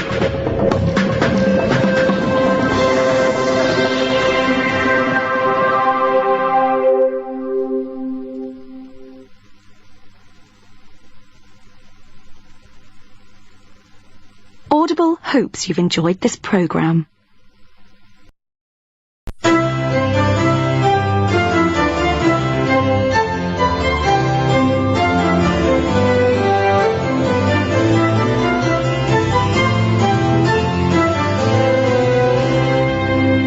Hello, I'm Ricky Gervais. To some, society is a cage trapping and oppressing free-thinking individuals. But to others, society offers essential structure and regulation, preventing anarchy and the worst excesses of human behaviour. Each society has its own codes of conduct, ways of doing things, but who decides these social norms, and how are they governed? From the formative democracy of ancient Greece to the communist totalitarianism of Soviet Russia, history has shown us that there are as many forms of society as there are people to populate them. To discuss society and our place within it, I'm joined by Stephen Merchant, award-winning writer and graduate of the University of Warwick. Hello. And Karl Pilkington. You know the score, little round-headed twat. Right? In ancient Greece, every year 500 people would be selected from that Grecian society, and they would have to sit there that year, and they would propose laws, and everyone else would vote on them, and that was their obligation. They were obliged to be one of that 500, if they'd be like jury duty, called up, and then they had to propose their ideas, and then the rest of the citizens voted on it. Now, if you're in that position, alright, you're called up, what rules and laws are you instigating? You might go, right, I want an egalitarian society. I want freedom for people. I don't want slavery. I don't want any sort of oppression. Would that be high on your list? Well, you could say, you know, when I worked at Cordon Bleu, there was times when I thought, being treated like a slave here. You weren't though, because you were being paid and you were free. So. What do you mean? I wasn't free. I was on like from 9 till 6. Yeah, you had the choice to leave the job. Slaves didn't have the choice to leave. They wouldn't go. They go. I didn't have any actually, choice. Actually, Mr. Jackson, I'm thinking of leaving your employment. No, 'cause the money's no good, and I don't like the dwellings. No. They didn't have that choice. I didn't have a choice. Yeah, you did. The only other choice was Tesco, and they'd already turned me down. No, that's not. That wasn't. no choice. That wasn't the lack of choice given to most But the slaves who built the pyramids, that wasn't an option for them. It wasn't like they could go and, well, I could get a better gig on the Sphinx. Yeah. Yeah. I'm just saying. No, you're not saying anything. You're saying absolute drivel again. Here's a little Greek proverb for you. A society grows great when old men plant trees whose shade they know they shall never sit in. What do you think of that? That's amazing. Can you say it again? Say it again. A society grows great when old men plant trees whose shade they know they shall never sit in. Do you understand? Yeah. Just saying, they're planting a seed, they grow a tree, but trees take ages. Yeah. It takes a long time. Yeah. That old fella's not going to get any joy out of that. Right. But, if he's lucky, yeah, fella next door might have done the same years ago. So it's all about sort of planting a seed, looking after each other. That's great, actually. It's not. I don't think it's directly what it means. It's almost the point. Yeah. That's good. Yeah, I think he means that future generations. But yeah, if the next door neighbour had done that, then yeah, that works as well. But you seem to agree that that's a good point. Do you agree that seems a good point to you? But I'm sort of guessing he enjoyed gardening anyway. Part of the enjoyment was in planting that seed. It's the old metaphor problem again, isn't it? I know, yeah. It's not specifically about trees. You know, you plant the tree, as you say, and you may never see the beauty of or the benefit of that tree, but other people will. But as a metaphor, what he enjoyed is the fact that he's added to society and human life, and he's got a legacy and all that. But by the same time, when I went to Ibiza, right, now there they have motorbikes, people flying round on them, people don't wear helmets. You might even get 3 people on a moped. I saw a farmer with a goat in a basket. They don't care. They're whizzing around at high speeds. A lot of deaths there. Yeah. And they'll have a lot of those areas where someone's come off, been killed, people put flowers there. Yeah. And because that happens a lot, it's a lovely green island. Now here, we're saying wear an helmet. You're saying that all the deaths make it nice because there's makes flowers. it lovely. There's loads of flowers everywhere. So with death comes beauty. So that's another metaphor. You can have that one. That was one of the most tortuous things I've ever... That was extraordinary. But look at London. That was extraordinary, Carl. Right, Carl. Well, look at London, though. Let me finish my point. Let him finish his point. I'm intrigued. Right, London...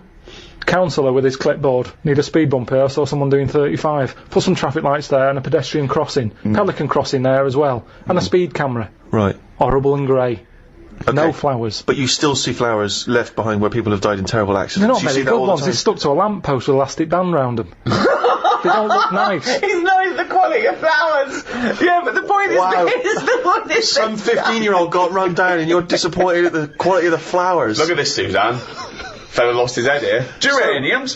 Fella lost bloody head. Well, so we have to encourage gun crime so that people get shot in inner cities and then we can put flowers up and beautify the area. Is that what you're saying? If an area's nicer to look in, nicer to be in, if it's nicer looking, you don't get people speeding around like lunatics. Because they go, I'm not in a rush, I'd quite like to slow down there and look at the flowers. This is so complicated. So now what you're saying is because an area is grey and gloomy, people speed around to get out of it. In the course of doing that, they knock people down, but then flowers are put up, which then makes the area beautiful, thus stopping people driving around at speed so death no longer occurs. Well, they keep getting out of their cars to put down flowers. And they get knocked down. Yeah. By other people on their way to put some flowers down. Yeah. Just sometimes people have to die, don't they? There was a fella outside our house who hit a lamppost. He had a helmet on, but his head come off. You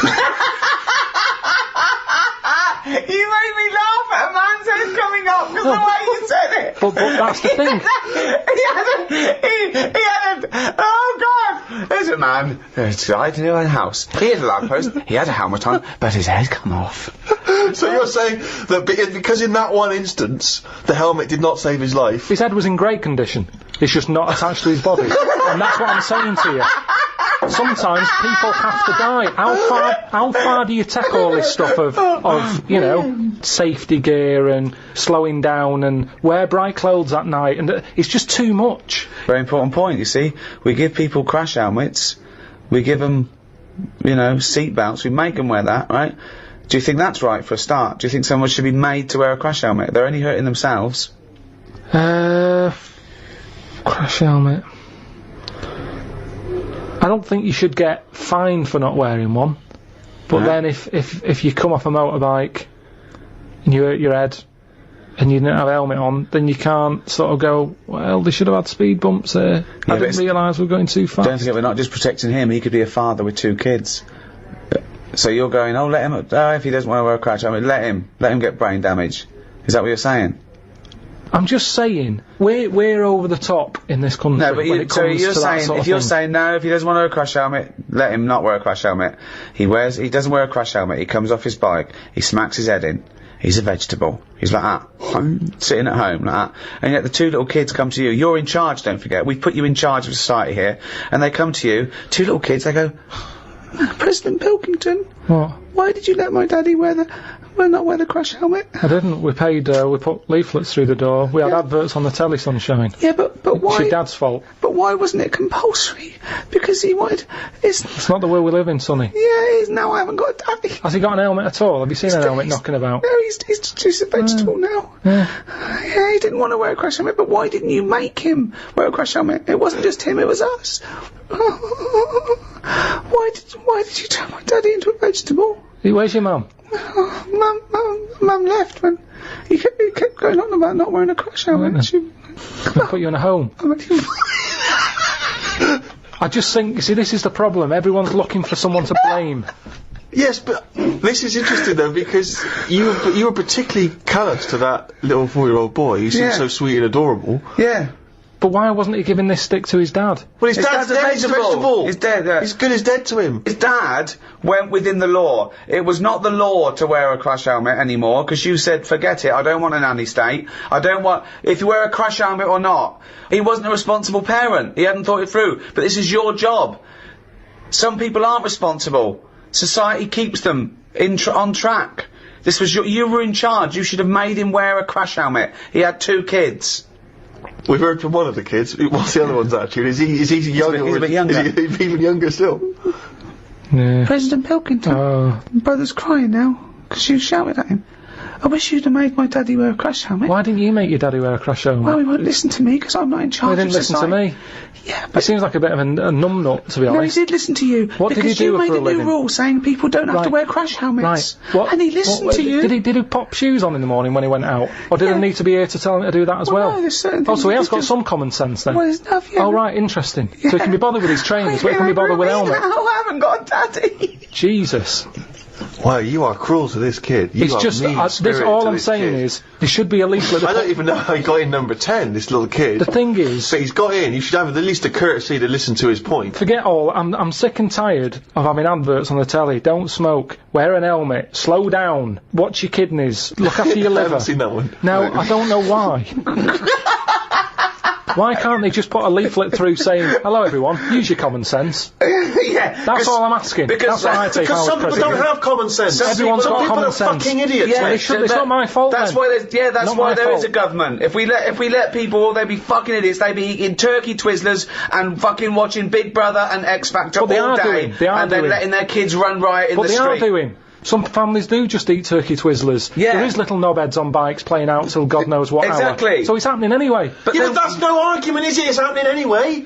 That's no argument, Karl. It's what we've talked about here. Social responsibility. The reason people get into politics is because they feel it's their obligation to change those things. This is your approach. I wash my hands of the whole affair. Yeah, I'd hope that the people who don't wear an helmet sort of they do themselves in, and that's cleared them off. That's one problem sorted. So you think you're being Darwinian? You're thinking survival of the fittest. The idiots will soon, but they don't, because they're not just the victims. The dead person isn't the victim.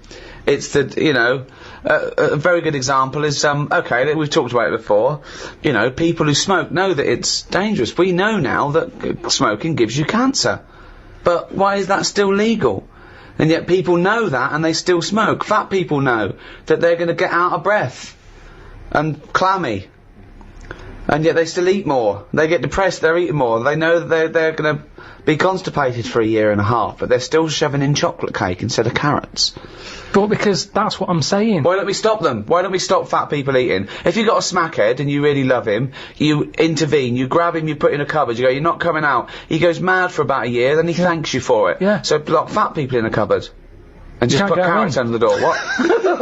The thing is, there's got to be some Karl, responsibility. grab Ricky. There's a cupboard over there. You've got to take some responsibility, haven't you? Now, if it's your own fat kid, stick him in your cupboard.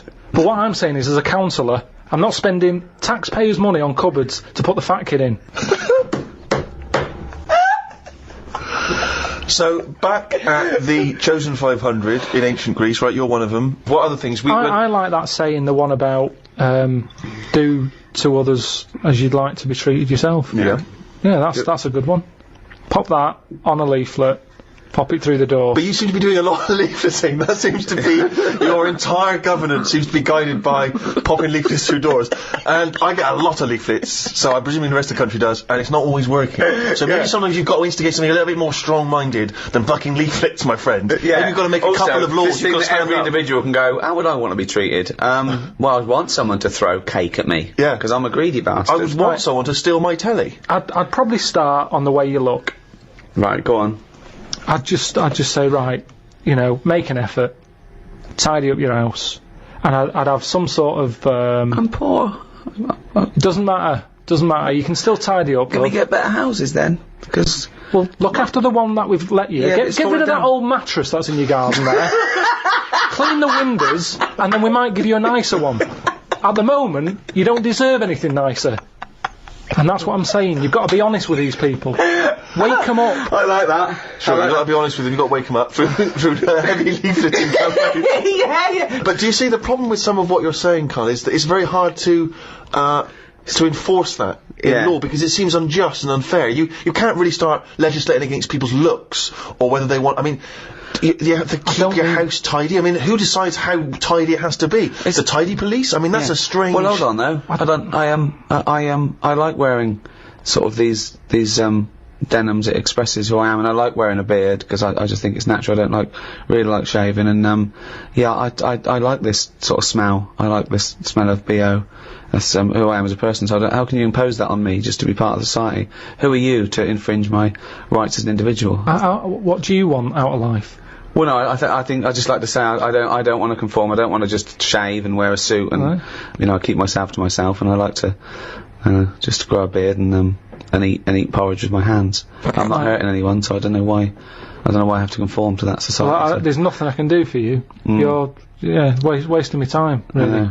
Although I do feel ill, I need to go to hospital now. So I'm gonna go to hospital now if that's all right. Is there care for me? Well, what's up with you? I've got diseases from like eating with my hands, and there's things growing in my beard. Right. So will you clean that up for me now? No, because it's all been brought on yourself. Well, no, but that's irrelevant. A lot of people bring things on themselves, but you can't just like ignore them because it's just part of it's a bad society. So how do they learn then? I don't know why I'm being punished for being stupid. How do they learn then? Well, I don't understand why I've got to worry about you. I've got proper ill people. Well, you had a kid whinging at me this morning because his dad was a Mong.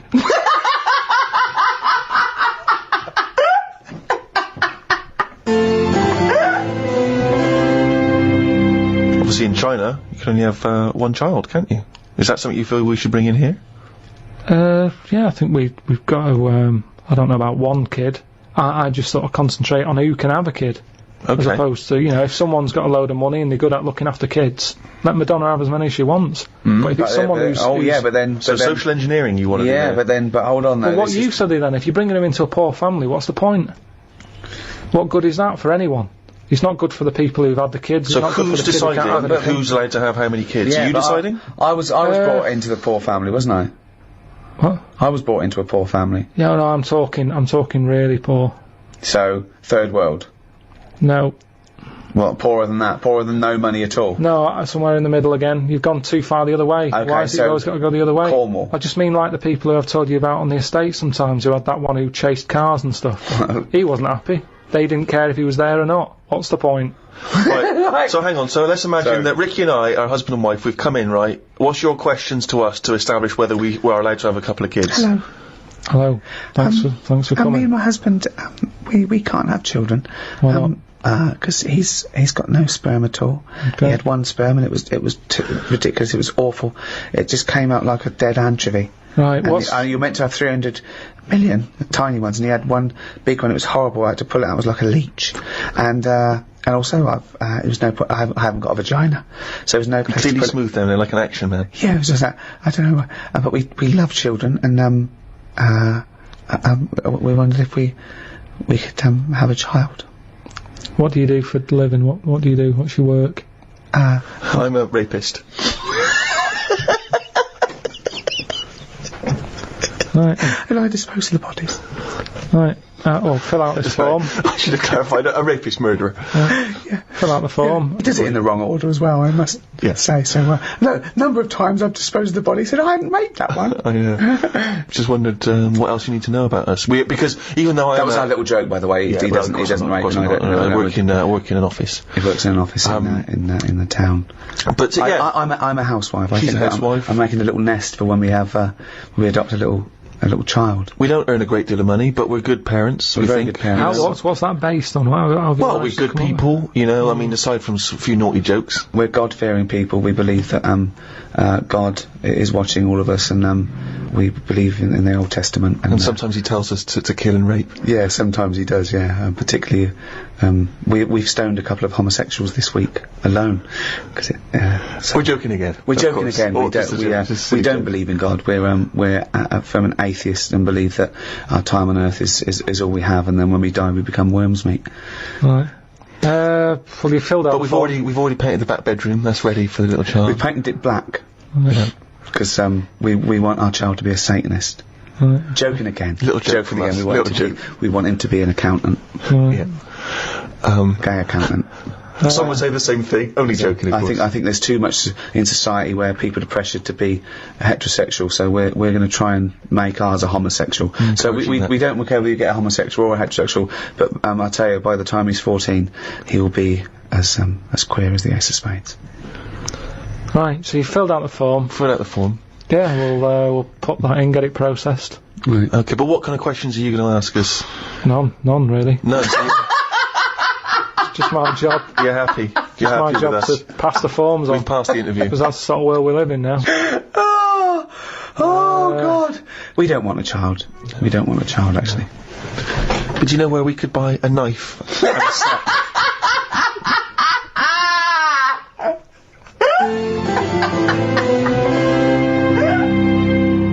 We talked about the little fella planting a tree that he will never sit under.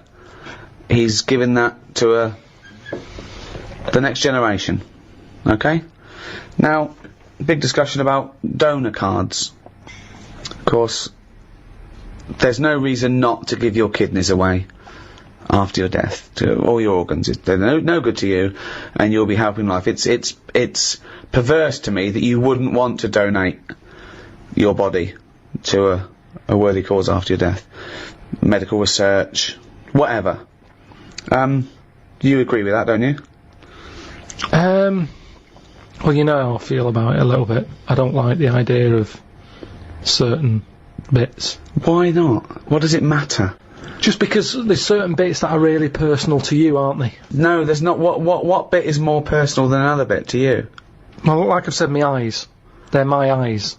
They see stuff I like. Yeah. Now, what happens if someone else has them and they start looking at stuff I don't like? I don't like the idea of that. But that's ridiculous, because your eyes they're just bits of tissue. They haven't got your. But we don't know, because they found out there's something called cellular something or other that I've told you about the person who had some sort of operation and ended up like in Yellow Biscuits. I've told you about. Yeah, but that's bollocks. It's the same thing told with us the about eyes. it, but I dismissed it as bollocks immediately. Not just because you said it, because it was intrinsically bollocks. No. But it could work the other way anyway, where the person who has my eyes starts, looking at ants and insects and stuff. I might carry on. Bollocks. Again, this is all bollocks. Got none of your memories, none of your thoughts, none of your reasoning, nothing of you, none of your personality. They're just a collection of cells that now have light going through them and making this new person see. They're a lens. They're a lens. That's all they are. So there's no reason why, this was the crazy thing, isn't it, when people started saying that they wanted their organs to go to a particular race of person, and obviously that's illegal.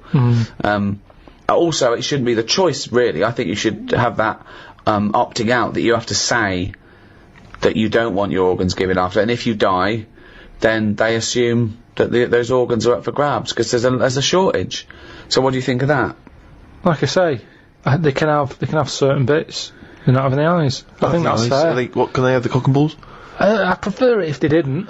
You're saying no one's going to have my eyes or my cock and bollocks. What if the tables were turned? Yeah. What if someone said, Karl, you've lost your cock and bollocks in a terrible accident. It's alright, we put some flowers at the scene of it. It's brightened that area up. But, we've found a donor who's happy to give you his cock and bollocks. He's dead, but his cock and bollocks we kept on ice. Would you accept them? They're absolutely lovely match. Better than yours. Yeah. Bigger, younger. Yeah, go on then, I'll have them. You'd have So you would, you'd have someone else's cock and bollocks, but then you wouldn't donate yours to someone But else. what about this? What if you discovered later, right, that the person who donated the cock and bollocks, right, was a sex pervert? was a homosexual sex pervert? I don't think, though, that I'd bother looking into the history of these cock and bollocks. You It's just not accept like, them. you know... You accept them willy-nilly, but what if you just found out by That chance? was his name. That was his name, Willy Nilly. That was his stage name. And What he'd if come you on and found show out him off. by and they- chance? How do I find out by chance? What's the scenario They there? say, well, the doctor goes, I should tell you, I know you believe in a load of shit about yellow biscuits and bollocks like that, so I'll just tell you in case anything goes weird, this was a sex pervert's cock and bollocks, so if you find that you're sticking these through letterboxes, don't worry, it's not your fault. It's where they wanted to have gone. That's, Would it concern you if you accepted the cock and bollocks that had a past like that? Yeah, because the problem is, it wouldn't be that bad if I had his eyes, why? because then I'm seeing what he wants to see, and That doesn't that's make with any it. sense at all, But Carl. unfortunately, It makes no sense at all. The match is wrong. The eyes don't go with the cock and bollocks anymore. I don't know. So something's going to lose out here. Either the cock and bollocks, they're not going to get what they want anymore, or the eyes are going to be upset. So are you scared of the idea, to go back to your yellow biscuit analogy, that the cock and bollocks you inherit, that whatever the previous owner did with them, Lives on. that scares you, does it? Okay, there's one final scenario here, Carl. Okay. You haven't opted out, so your organs go to where they like. Now, unbeknownst to you, there's a big waiting list. There's a thing they've got all your details, and you said, yeah, whatever. I don't want to know. You wouldn't want to know, would you, after you die, where it goes? You say, I don't, because you've said you don't want to know. If you don't know, you have a lovely life. When you die, they can go anywhere. They can do what they will. Okay. Now, unbeknownst to you, they have got it down. They've donated your arse, right, for use to a gay rapist with AIDS. Okay, so they are saving a life there. So when you die, they go, right, it's still warm, get that gay rapist with AIDS round here, because that's going to stop him raping someone, give him AIDS. He comes round, he's straight up there. He's shagging you, right? You're basically saving a life, right? We'll let him do that, right? Sorry, I'm confused here. What? Why is the gay rapist with AIDS got the arse? What's No, he doing? he's still connected to Karl. They've donated the arse, so when Karl dies, the doctors go, right, we're going to stop a terrible thing here. So the gay rapist can shag the arse? he comes round, he shags Karl, gets out of his system and goes, phew, that stopped me. Yeah. Right, okay. Right, so it's just Karl's disembodied arse on a... No, it's the whole Karl. Oh, is They that go, what Karl's dead? So Karl gets struck and he's having a heart attack. They go, free, clear. They go, no, we've lost him. At 10:01, they go, oh, he's a arse donor. And they go, okay, where's the nearest gay rapist with AIDS live? Next door. Get him round here. They go, okay, the gay rapist comes round and goes, where is he? Right? He goes, there he is, right? So Karl is face down. Now they turn him around, they go, there's the arse, you got 10 minutes, then we got to bury him. I'm surprised you didn't know this guy was living next door. Right. So, the gay rapist gets on top, he goes, right, this is lovely, right? He's loving it, he's shagging you. Right, now, this is the weird thing. The doctors next door, they go, okay, the gay rapist will be finished soon, and then we have to bury him, but we should inform his next of kin. They go, oh, it's Suzanne. They go, your husband's, dead, he's out of touch. She goes, oh my god, come round and just identify the body. I'd leave it a couple of minutes, but, then come round. She goes, oh god, I'll be right there. So Suzanne's on her way. The gay rapist, right? He's pummeling you away, right? But you will not believe this. Oh my god. The movement and the way he's shagging you, right, has started your heart. Oh, wow. Right? This is a stroke of amazing good fortune. Right? So you go, he goes, right? He, right, has a heart attack. Right? And he flops down on you. He just like headbutts the back of your head. So now, you're both naked, this gay rapist is up your arse, he's dead, right? The shock is you go, fuck me, how can I get out of this, right? You wriggle, you fall onto the floor. So now, he's on the bottom, face up, you're on top of him, he's still in you. His cock is up your arse, you're sat on him, wriggling, Suzanne walks in, goes, Karl, what the fuck are you doing? She's heard about me being dead, and because she's come to the hospital. She goes, and they go, he's in there, and she goes, he's not dead, I can see him. They go, oh, because it's terrible. She bursts in, there you are, on top of him, wriggling to try and get his knob out your arse, right? You're sitting on a man who's dead. What do you say? I'd just say we got to join Booper.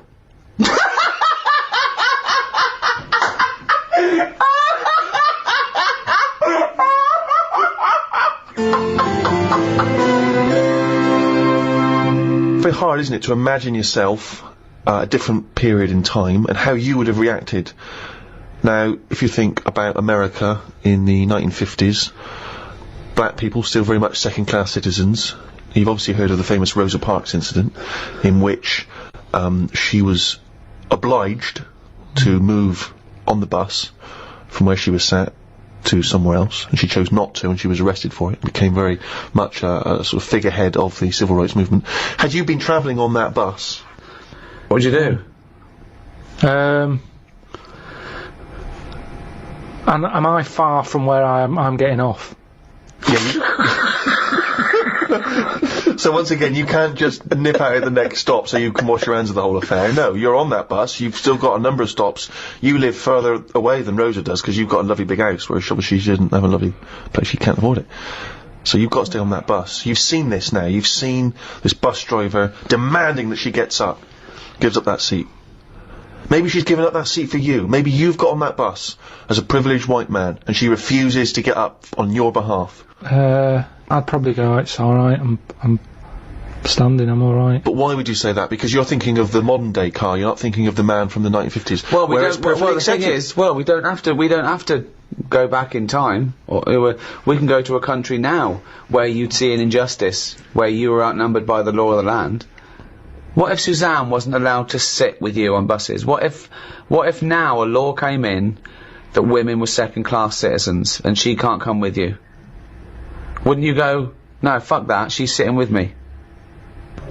I'd say we're only going around the block. We've been to the shopping centre. Be only 15 minutes. Can you take that bag with you, because there's no one sat next to you down here? I'm a bit crammed in up here. There's more blokes on the bus. I'll see you in a minute. It's not a big issue. I've done it on the train, where I've booked tickets and they've ended up being different tickets. And I've gone, I'll see you in an hour and a half. I've got an iPod. So you went first class and she was in the that's luck. That's luck. That's circumstance. One is policy. Surely you can just see the difference between a principle and a bit of luck. But it's what you get used to at the end of the day. I mean, I'm not walking past them and slapping them on the back of the head. I'm getting on, and it's just that's where they sit, that's where we sit. Like men and women going into a separate toilet. Karl, let's put this to I mean, obviously, this is too much for your head to... You're on a bus, right, and there's a few white people, and they're... I'm the driver. And they're being racist to a black kid. Right, I'd go, if I'm driving, I'd go, listen, lads, stop that, will you? If you're going to be racist, can you get off at the next stop and do it there? Well, you know, we've all had a tough day. It's the end of the day. We just all want to go home. We've all been working. Right. He's not in your way. He's sat in his own seat. Sit back. Calm down. Had enough. But what if they said, no, we usually sit there, we want that seat? Would you think the black kid's a troublemaker? Or just would you go, come on, just move, mate, it'd be peaceful? I'd go, what do you want to do? Do you want to move so this is calm down? Or No, you shouldn't say that. He doesn't matter if he wants to move or not. It's his right not to move.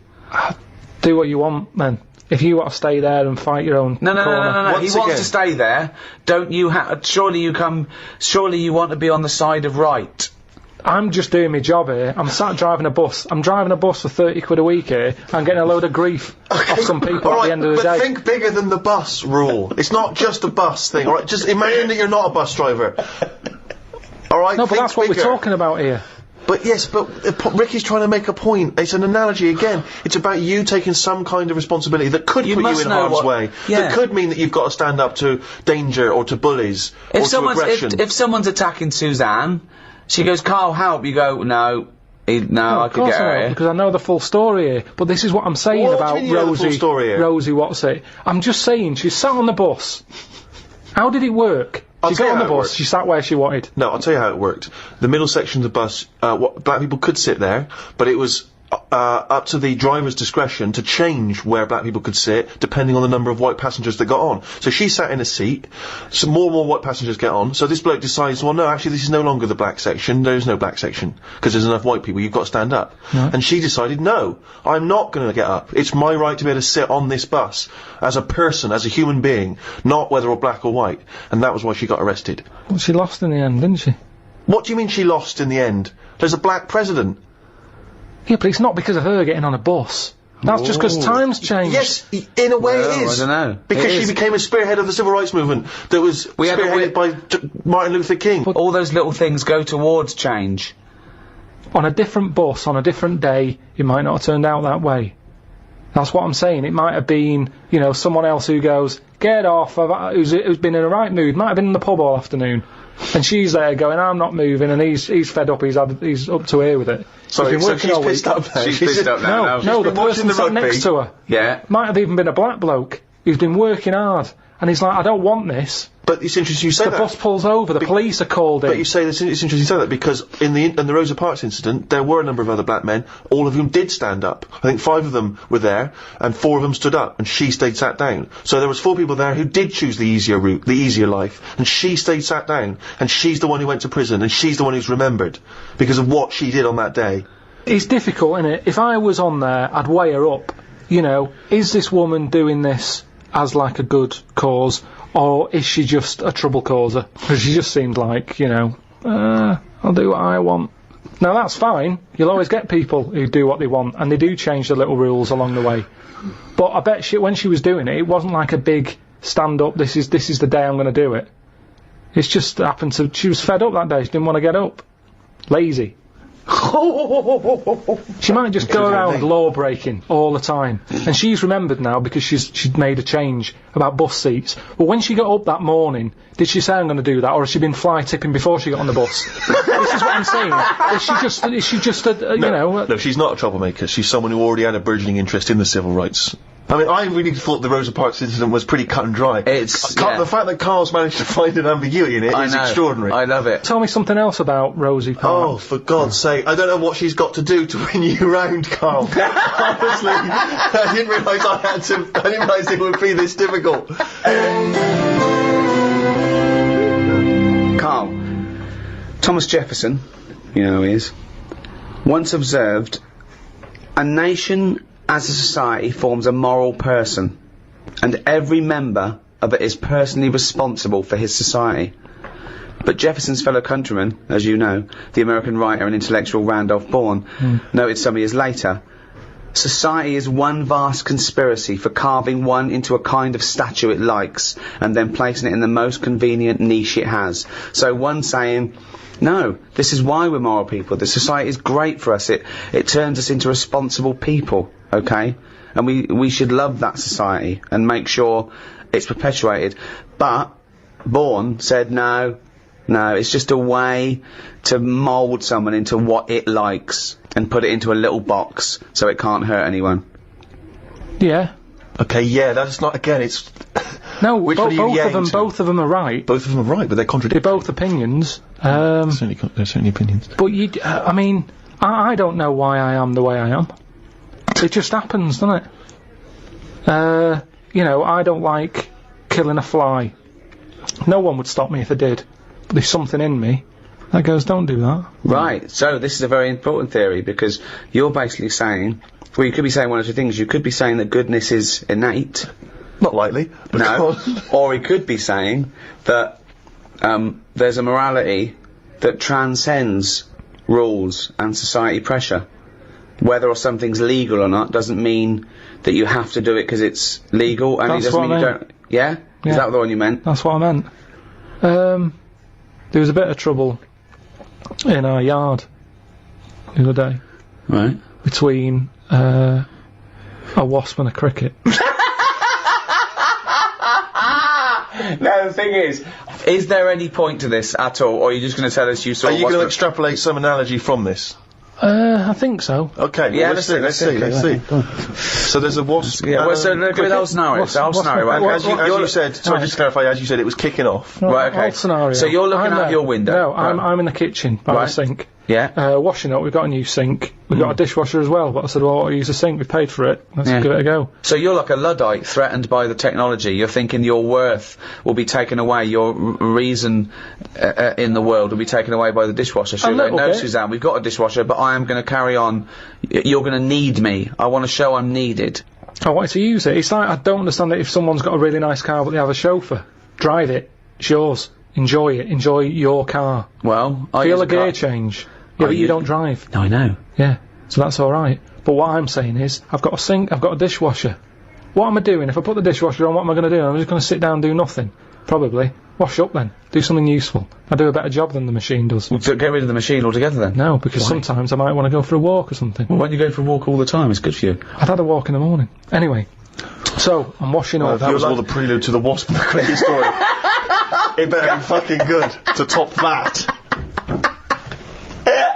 His life's so complicated. For a man who does nothing at all, right? His life is so complicated. No, because it's the same thing. The kitchen's failing you. Alright, you're washing up for Christ's sake. You're using a new sink, the dishwasher's there, it's not doing anything, it's not even plugged in, it's pointless. What's going on? I'm washing up the few plates. Right. The kitchen door's open. Right. Suzanne says, oh my god, look at that. What? There's a wasp and a cricket having a wrestle. I've never seen it before. Right. Wait! Are you sure this wasn't Mexican television and it actually was a sporting Two people event? dressed up. Yeah. So they're there, wrestling. And I was like, well, stop them then. So Stop! Whoa! You don't interfere with fucking Rosa Parks. Why are you interfering with a wasp and a cricket? Because one, I didn't even know they didn't get on, to be honest. So this is much bigger metaphor than black and white. Because listen, this is more important than apartheid and segregation. Because I didn't even know they didn't get on, to be honest. Because they were sort of wrestling. I said, and my hands were wet, so I couldn't do anything. I always overdo it with the fairy liquid. Yeah, sure. So she's there. I say, separate them. Poor Suzanne! Now, so she uses a tea towel, flicks them. Clever. Good Right. thinking. The wasp goes its own way. The cricket's sort of jumping about a bit. But who was fighting who? So I'm sort of saying that is really weird, because wasps are changing quicker than anything else that I keep my eye on. Okay, well that's just your theory and it's not based on anything. Well, I told you a couple of years back I saw one eating chicken. They shouldn't be doing it. So anyway, so now they're causing trouble with a cricket. Whoa, how do you know it was the wasp's fault? This is prejudice. Why do you think it was the wasp's fault? What if the cricket would have started it? What if the cricket's got a society that go, we hate wasps, we hate their stripes. We hate them. If they come here, fight them. If everyone comes down here, fight them. How do you know it wasn't the cricket that started that? Well, I suppose at that time I didn't, but since... Subsequent information's come okay, through. sorry. Okay, So It's anyway... like Columbo, isn't it? So I saw all that, we broke it up, the cricket was sort of shaking a bit. Definitely not! Definitely not! It was shaking a little bit. Yeah. So I sort of prodded it, put a little leaf over it because it was a hot day. Thought I'd put a leaf there so it doesn't get overheated. I love I'll this, keep an eye like on it's it. done the marathon. It's got a little, it's got Mars on the leaf, written on the leaf, and now it's just walking over the little medal. So Suzanne, I'd leave it for a bit. Leave Get it. on. What did About you say? half an hour, about left it for half an hour. What did Suzanne want to do? She wanted to interfere, did she? What did she want to do? Just sort of like... No, she just sort of said leave it, stop messing with it. It's probably a little bit knocked out, a little bit stunned. Sure, let's Right. get on with our lives, she said. Yeah. So I put the leaf on it. You've got in too much fairy liquid. Why don't we use a dishwasher? We go- Costs us 400 quid, you dopey bald cunt. So we go off, and half an hour later I get back in. I said I'm going to go and see the Where'd you cricket. go? Where did you go? Just for a walk. But hold on, why didn't you put the dish in the dishwasher and go for a walk? I don't understand. So now now as a dishwasher sitting there bone idle, you're washing up when you could be walking, and then you're still Well, it's walking. a good job I didn't go for a walk though, wasn't it? Because how would that have turned out? That fight. I don't know. There would have just been a pool anyway, of blood on your back door. So I've been out, back in, have a look. Cricket's still there. Noticed one of its legs gone. Oh. Don't know if the wasp did that or the tea towel flick.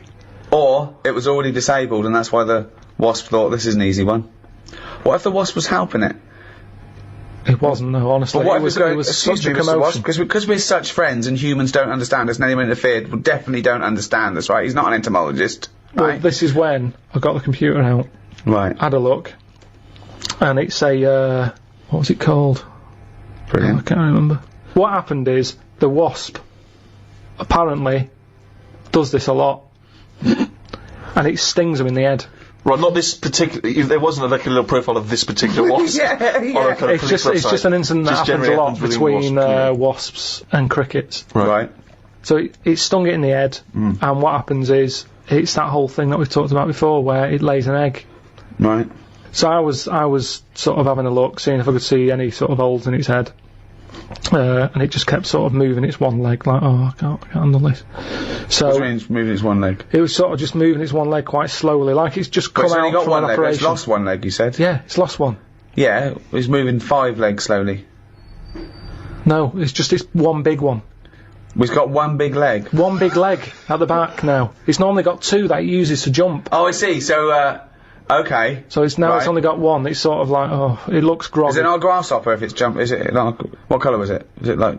Sort of beige. Oh, it's probably a cricket. Yeah, So anyway, it's important. So you were worried that crickets aren't aware of the dangers of wasps. You did a bit of leafleting amongst the cricketing community. I just had a look online and saw that, it's a popular thing that happens. It's sort of like a bit of a mugging. He said you can leave them for about half an hour. They normally come round and they don't know they've had an egg put in their head.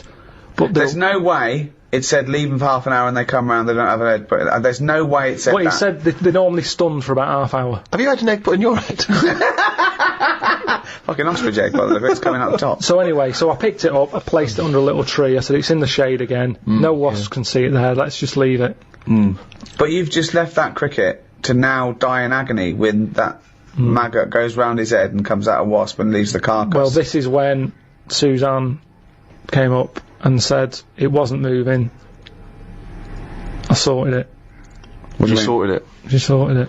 What You did don't wanna say you do? anything What else? did you mean? Well, I said, what do you mean you sorted it? She said, Read it's between best the that I lines. don't tell you. What, sorry, I've done. sorry. She said she sorted it. Wait. Do you think that we're in the mafia and we're being wiretapped? Say what happened. No, well, she just said she sorted it, and I said, what, sorted what? Because I'd forgotten about it at that point, I was painting. And she Right. said the cricket. Right, what do you think she meant by sorted it?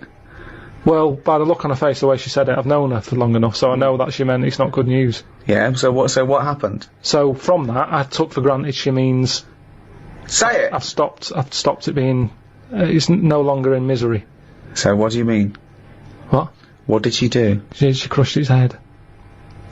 Because she said it was moving What, specifically just the head? She just crushed the head. about with a stone. She got a tiny head-shaped stone and Squashed it. Because that's where all the action is, isn't it? So she said it was too cruel watching it, sort of shaking about with its one leg and stuff. You had to kill it.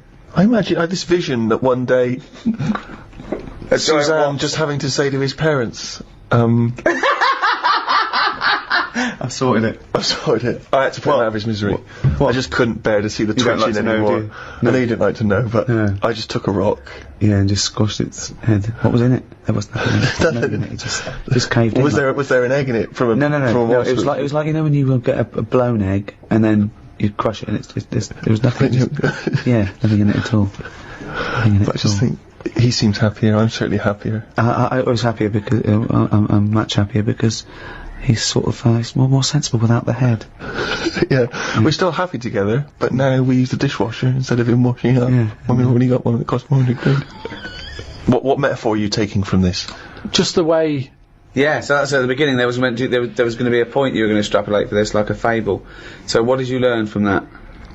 I thought I was doing right at the time. And That's it, that's isn't it? important, isn't it? And is it objective or subjective? You know, one person's evil is another person's good. Some people think abortion is the worst thing you could do. Others think it's a woman's right, and it's a kindness. Some people think that you should never kill under any circumstances. Other people say that some killing is morally right. Again, should an action be judged on its intent or its result? If someone said to you, "Oh, I thought I was doing a good thing," but you know they opened the windows and your cat fell out. I thought they didn't even know you had a cat. Did they knock it though, or did it just jump out? It just jumped out. Well, I'd say it's not my fault. Your No. cat's daft. No. It was hot in here. I've opened the window. Yeah. Well, I'm not getting the blame for that. No, that wasn't my point, was it? That if you open the window, right, and they come home and you go, oh my god, the cat jumped out and killed itself. And you go, oh my god, I'm so sorry. I opened the window, because I wanted to let some air in. I was doing a good thing. So did I know it jumped out? No. No. I'd probably say, you sure they didn't do that before I got here this morning? Did you have the window open? Right. I don't think looks like it's been there a while. So That's a bit already, hard. you instantly don't want to be culpable for your own actions. I mean, it is Hang your on a fault. minute, it wasn't me who did it. It is your fault the cat's dead. yeah, it's an accident, but nevertheless, it's still your Oh, fault. if it's definitely me, yeah, I'd say, yeah, it jumped out. I opened the window because it was hot in here. The cat jumped out, it's dead. Let's go and get another one. Right. I wouldn't worry that much about a cat. Right. But what if it was a baby? Well, it's a bit awkward, isn't it? Yeah, I suppose it is.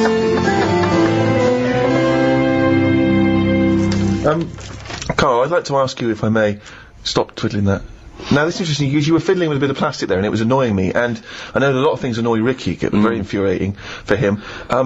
Social etiquette. Now, that's a very, that's not obviously inscribed by law. These are just things which have built up in society. So, for instance, it's impolite to sneeze and then shake someone's hand. Yeah. It's, Or sneeze straight in their face and go, oh, sorry, I've got swine flu. now, those things are obviously good practice in terms of avoiding the spread of disease, so that makes sense. But other things Also, are it just more might just be arbitrary. disgusting. If someone hasn't got a disease, I don't like to see someone sneeze on the pavement or sniff or scratch their arse. So social etiquette, I mean, how do you decide, I mean, what prevents you from being truthful and honest at all times? I don't know, there's something in you, and sometimes you can just pop it out, can't you? I've been in a situation when I've said stuff and I've thought, why did I say that? Go on. But it's not always... in the dentist. Last time I went to the dentist, I was sat in the reception bit, big fat woman comes up the stairs, massive she was, had a right sweat on. Right. She gets there, and... Out of breath. yeah, she was, again, you know, I mean, she was friendly, dead friendly, but kind of like, you know, leggings on, sort of, you know, shoes but not on properly, she was stood on the heel, Yeah, you know, like she couldn't be bothered. Yeah. It's like greasy hair, and she went up and she's being all happy and everything, and I think that's what annoyed me. So when she sort of said, oh yeah, I've lost weight, she was talking to the woman behind the counter, and she sort of said, yeah, I find it really difficult, especially living where I live and having to come down this high street because there's so many cake shops and everything. And she sort of said, you know, today I've walked past, normally I always have a coffee and a donut, but today, you know, I didn't have a coffee and a donut. And I just said, why was it shut? Right? No, you didn't. I did, honestly. Honest to God, on my mum's life. I said, why was it shut? She said, oh, Hold you on, know. why did you butt in? She wasn't even talking Honestly, to I you. know, it's really, really weird. It's Wait, really did you have weird. to shout across the dentist waiting room, or were you No, stood it was next just, to it was it's a small waiting room, so you got the stairs, you go in, you've got about 4 chairs, and then this old desk, and I get on with the woman behind the counter, and I always sit close to it, and it was just me there, and I was talking to her about going to Corfu or something. She comes in sweating like some bison up the stairs, and she's there, and because she was showing off, and it was like, well, you should have done it a long time ago. I think she annoyed me that she wanted some sort of pat on a big hefty fat back. That she hadn't bothered having a donut that day. Now, maybe it's the inner me that just came out, because I remember saying it and actually getting home saying to Suzanne, oh, I said this and I didn't even think I don't know I know where what it you mean, came though. from. Sometimes you want to go around with people, and they're going, "Oh, I need." You want to put them down. You want to Yeah. go. I'm starting out with you because you're going to go straight back to that. You can do this, that. You know, I know you've had a lot. Just inject them in the head. Absolutely pointless. Get rid of it. Yeah, I know what you mean. But talking about social etiquette, I was in a flying to Edinburgh, and I was with Matt, my assistant, and there was a bloke on a mobile phone across the way. Right, he's going, yeah, I'm just going to get on the plane now. And he kept talking that loudly to people, right? And I was fuming. Then he stopped and made another call, and I was giving him dirty looks, and Matt was going, no, sit down, son. And then he was going, hiya, in the airport. And I shouted, he's in the airport. He didn't notice. I was shouting over. I was fuming, and Matt was just getting so embarrassed. But they don't see it, though. And people were looking at me like I was the mental case. Yeah. But it was so fucking loud, and I moved through to another place. But I wanted to get someone. I wanted to be policed. I want to go, right, there's a cunt over there swigging beer, thinks he's a fucking Gordon Gekko player, and he's not. He's some cunt who's got his first mobile phone. Right? But you know what I mean? Yeah. That is infringing. That's like passive smoking to me. Yeah. It annoys me when you hear these, awful middle-class parents talking to their kid loudly enough to let everyone know what their kid knows. Do you know what I mean? Yeah. They bring up conversations because they're showing off about the kid. Toby, what's that you were saying earlier about you preferred Beethoven to... Right, okay, if that kid talks about Beethoven and Chopin, right? Do you know what I mean, though? Yeah. It's like people showing off, Yeah. thinking that the world is interested in everything they fucking say. That thing about, everyone's got access, which is fine, but it's those fat fucking morons on docu-soaps that go, I speak as I fucking think, you useless fucking blob of shit. Yes. Have an education, research, think, discuss, then offer your opinion. And stop your kids chewing on a fucking big ball of fat. Your leg. Got someone specific in mind there?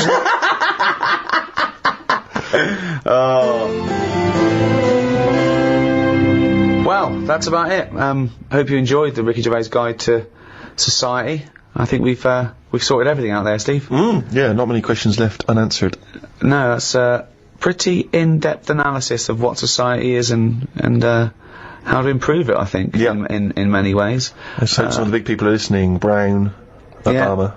And they go, okay, what's Pilkington got to say? Keep out of it. Unless it's an insect. So it's goodbye from me, Ricky Gervais, Stephen Merchant. Goodbye. And from the little round-headed simian type thing we call Karl Pilkington. Alright. The next audiobook in this series is the Ricky Gervais Guide to Law and Order, and that will be available from the 1st of December. Easy date to remember. World AIDS Day. I knew it wouldn't take off like Christmas.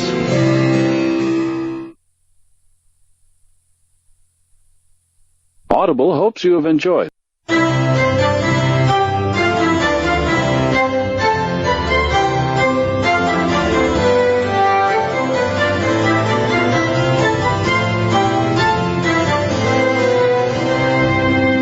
To quote the scholar and political theorist John Shah, the future is not a result of choices among alternative paths offered by the present, but a place that is created. Created first in the mind and will, created next in activity.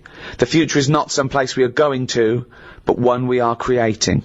From the schoolboy dreaming of big adventures to the scientist envisioning groundbreaking discoveries, we all care to imagine what the future will bring. Many people have attempted to predict the future, others to mould and control it. But what do we really know of the future? How does the past inform it? And what educated guesses can we make about the shape of things to come? To discuss these questions and more, I'm joined by Stephen Merchant, award-winning writer and graduate of the University of Warwick. Hello. And Karl Pilkington, fucking mong. Alright. One prediction for the future, Karl, is from an academic study, what the world will be like in about 75 years from now. And a big prediction they're sort of sure of is that androgyny will rule. There'll be so little difference between men and women, apart from the biology, economically, socially. It won't matter who the biggest breadwinner is, that's already being phased out. If you're in a traditional heterosexual male-female couple, it'll be who stays home, who earns the most or whatever. It won't be governed by gender. And that's getting less and less anyway, as it is now. But soon you won't even need a female or a man in your life. You'll just need the egg or sperm. And you'll be able to have any coupling you want or not. Thoughts, Karl? That isn't what I've heard. What were you heard? I heard So that. you read an academic study, Rick, but Yeah. let's find out what Karl's been reading. I heard we're all gonna go ugly. Different point, though, isn't it? That's a Completely different point. that. Not listening to a word Ricky said. But No, go it's on. just if we all sort of go ugly, that will sort the population He gets an problem out. extra syllable in the word ugly. Ugly. Ugly. Ugly. Yeah. So that just sorts the population out because people aren't sort of having it away left, right, and centre. Well, then that doesn't sort of... What do you mean? Sorry, Rick, I don't understand what the hell he said there. Are you saying, because everyone's ugly, everyone won't want to have it away more with the ugly person? Yeah. Okay, I still don't. You seem to understand what he's talking about, Rick. I'm still But confused. what he thinks is that if we're all ugly, then we still have this strange paradigm of beauty that won't exist, so we won't fancy anyone as much. No, they'll still sort of fancy, because at the end of the day, we're animals, aren't we? Yeah. So we'll still have it away, but Yeah. not as much as they'd like to do now, because it's all based on looks. Sorry, but what's this got to do What's with what this Ricky world said? like? Describe Ricky's- a typical town or country It's setting. exactly right. Imagine London, you've still got the gherkin, you've still got the big wheel. That's Right. It's just everyone's ugly. Right, and they're doing all the same jobs, are they? They Everyone's just, still, the So world's got to carry What on. do they look like? What's ugly? Just imagine, like, have you ever seen anyone when you've just gone, look at that? Yeah. Right, well, like that. Yeah, but hold on. It's ugly by today's standards, is it? So I throw forward to 75 years, you'll go, oh, everyone's what we call ugly. But what's happened to society? What do they think of everyone? They won't suddenly go in, oh, isn't it annoying? We've got uglier. Because it's not No, like because a we have strict... got better looking, haven't we? If I look back now Yeah, at a school photo, yeah.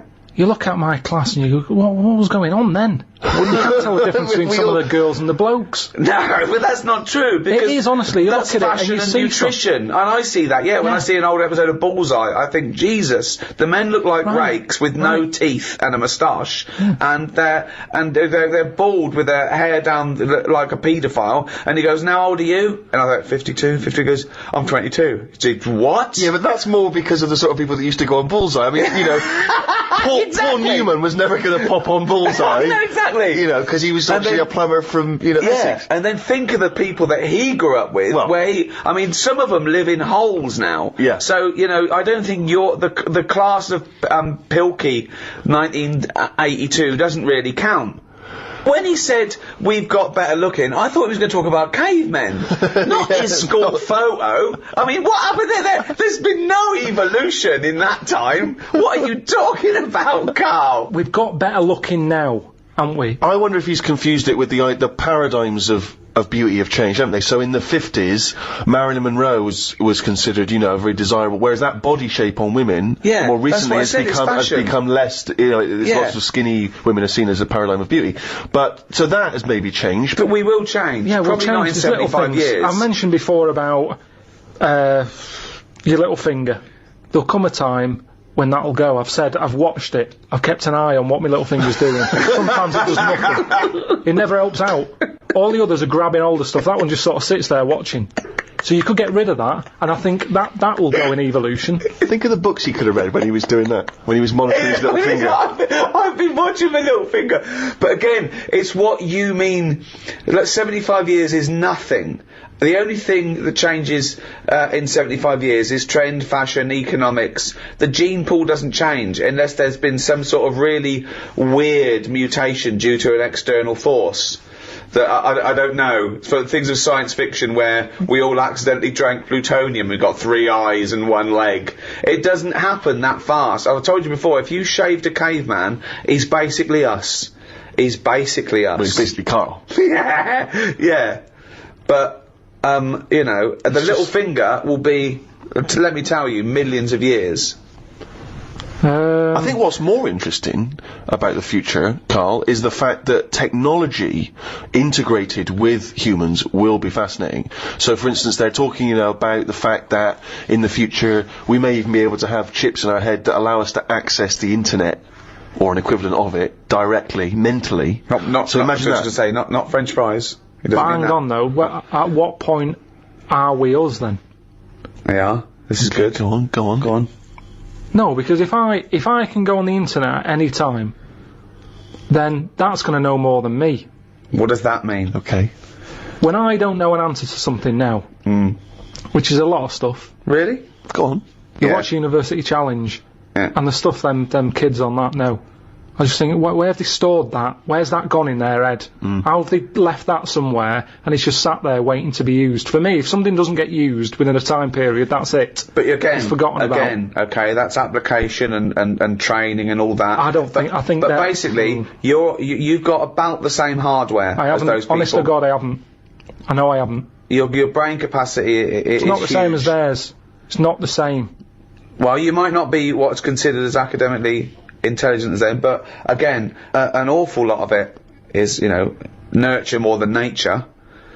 Your brain's good. Your brain is up there. Don't worry about that. Well, it isn't. But listen, so what I'm saying is, if I want to know the answer to something, I go on the internet. Yeah. Right. Now, if I've got a chip in my head with Google on it, I'm never going to use my head. I'll just be forever on Google. I'm never going to use my head! Well, I'm not, But because what do you what's think the your point? head is, though? Because I'm going to get it wrong. The chances are I'll get it wrong, so divert that.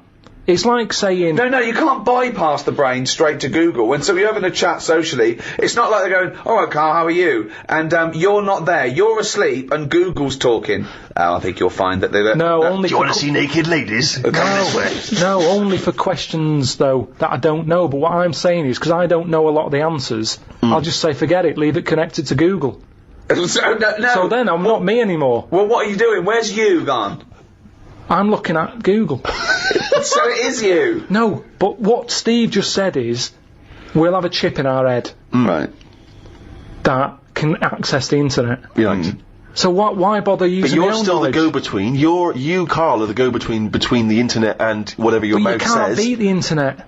Yes, You but can't, you're it the knows everything. No, you're accessing the information like it was part of your brain capacity, but you're still processing and using that information. But hold on, where does Google get the information from in the first place? Someone on one of them bright people on University Challenge has put it on. Yeah, a human being. So, but I'm going to get lazier. I don't watch the University Challenge and go, I want to be like them, I'm going to start reading books. I've accepted I'm never going to be like them. I can't play along. All I tend to do is I say to Suzanne, right, so every question now, I'm going to have egg as the answer. And I'm hoping that one day... What an amazing game! What an amazing intellectual pursuit that is! What a lucky lady. What does Suzanne say to that? Well, she just sees if it works. She just plays along, and then I'm saying, oh, it might be this one or whatever. I love that, because I remember once, it was about 5 years ago, Karl and Suzanne were round near Christmas, and me and Jane were there. We were playing different parlour games, like charades and that. And then one game, you have to do that thing where you have to beat, and you have to do animals, and you have to go, first one is A, then B. So you say aardvark, next one goes beaver, next one goes cat. It came to Karl, he panicked, and he went egg. And he was on egg. So you're sat there watching University Challenge, and on a good night, it's, well-known jeweller Fabergé's, well-known for his jewel-encrusted egg. Humpty Dumpty is commonly pictured as a living egg. Sometimes it's getting extraordinary. If you keep saying the same thing, eventually, it's like a broken watch. Karl It's Pilkington's always head right, looks innit? like hay. Yeah. I've just got more chance of getting it right. Sure. But also, he told me when he plays University Challenge, he said he's given up ever trying to get an answer. So now he tries to guess who's going to answer the question. Another great game. Suzanne's roped in on. Unbelievable. How'd you do with that? That's not... I'm normally alright on that. Normally, all right. There's got to be something else. There's another evolution thing though. When you watch brainy people on that, or wearing glasses, Yeah. what does that tell you? We are reading too much. We're wearing the eyes out. And that you can't argue with that. Because the evidence is you there. can. Most people on University Challenge, which is a quiz show if people don't have that in the country, it's the brainiest quiz of all time, and to be honest, I don't know why they don't go on Who Wants to Be a Millionaire or something, because they'll get a better prize than what do they win on University Challenge? Because they'll be stitched up by a question of who's in Hollyoaks. It will be the yeah. But that's the snobbery as well. It'll be what character does Andy Lincoln play in this life, and they won't get it, and you'll go egg, and you'll be correct. But that's the thing, isn't it? This snobbery on like braininess. The way that if you're a specialist in I don't know what's something. Well, no, don't help him. Go on, finish. You've started a conversation. You're halfway through a sentence. You've got a point. Can't bail out now. Okay. Say if you're a specialist in Go on. Latin tattoos. Latin tattoos! Don't know what that is. What Latin tattoos? I didn't know you wanted something so specific. So that's a tattoo you have on your arm with Cogito Ergo Sum underneath, or is it a Just tattoo? any sort. Well, it's the only reason Latin's still alive, isn't it? Right. Right. Tattooists. So you go on Mastermind, Yeah. And people will go, oh, he's clever, isn't he? You got 40 correct in 60 seconds. Yeah. Now, if you go on and say any questions about Coronation Street between 1990 and 92, people go, oh, he's a bit of a knob. Because there's a snobbery to education. Yes. There is. But a question is still a question, isn't it? Well, to a certain degree, although, yeah, that's fine. But there's no application to knowing who played Ena Sharples, whereas presumably there is something useful in well, not perhaps Latin tattoos, because No, not Latin none of us tattoos, understand no, exactly what no. that is. But if you have knowledge of astrophysics, obviously that's going to be, as Ricky says, it's going to take more application to become an expert on that than watching Coronation Street twice a week. But it's still information that you've had to learn. You've not learned it, though, have you? You've just sat down in front of the telly and it's just piped into your brain very directly and very easily and enjoyably. Let's say the people working on that microchip that one day you'll have in your brain, are they not doing something more interesting and valuable for society than the Coronation Street fella? No, because Coronation Street that fella who knows a lot about it, at least he's enjoying his time watching that. I'm not saying he's not enjoying it. So he's enjoying it, but, a brain in a jar can be enjoying it if it doesn't know it's a brain in a jar. Right. So what you asking me? But we were talking... Didn't seem a difficult point, what we were saying. What I mean is... Okay, one more go. What do you mean? The chip in the brain isn't part of filling your head with stuff, the journey of filling it with that stuff. What do you mean? Whereas say if you had a baby, the baby pops out, it cries a bit, they go, right, what do you want your baby to be interested in? And you say, I want it to be a plumber. You go, right, when it's 2, we're going to stick a plumber chip in its head. Right. Yeah. It's not right, is it? No. I don't know why you chose plumber, either. Well, we still need plumbing. Yeah, I know we do, but... It's odd that they would have chosen, but they've got such kind of small ambitions for their It's what babies. his granddad did, and they want the thing to go through the business. They own a plumbing business. They want the baby to carry on the business of the plumbing. They want the baby to be able to plumb. It goes on now where parents force the kids into riding horses, and you see the kid without the parents about, and you go, do you like horses? And they go, no, not really, being forced to get on a horse. Can't stand them. Yeah. And people would go, that's wrong. The kid should have the freedom to decide if he wants to get on a horse or not. That's right, yeah. Well, what about this chip in the head? But you've made this up. You've made the scenario up. They're not putting chips in babies' heads. I thought you said they were. No, what? When did I say that? I never said that. I think Steve's right, and I don't know, I haven't read it, but I imagine he's saying it's the next step in convenience with technology and an interface between a human and a research tool or fun.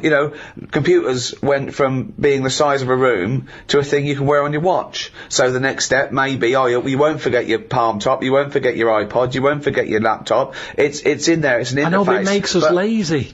But you straight away thought that now that it went to some sort of weird laboratory where it's all white and there's just a doctor and everyone's in a silver suit, right? And they go, we're removing the self. We're removing the self and putting in chip.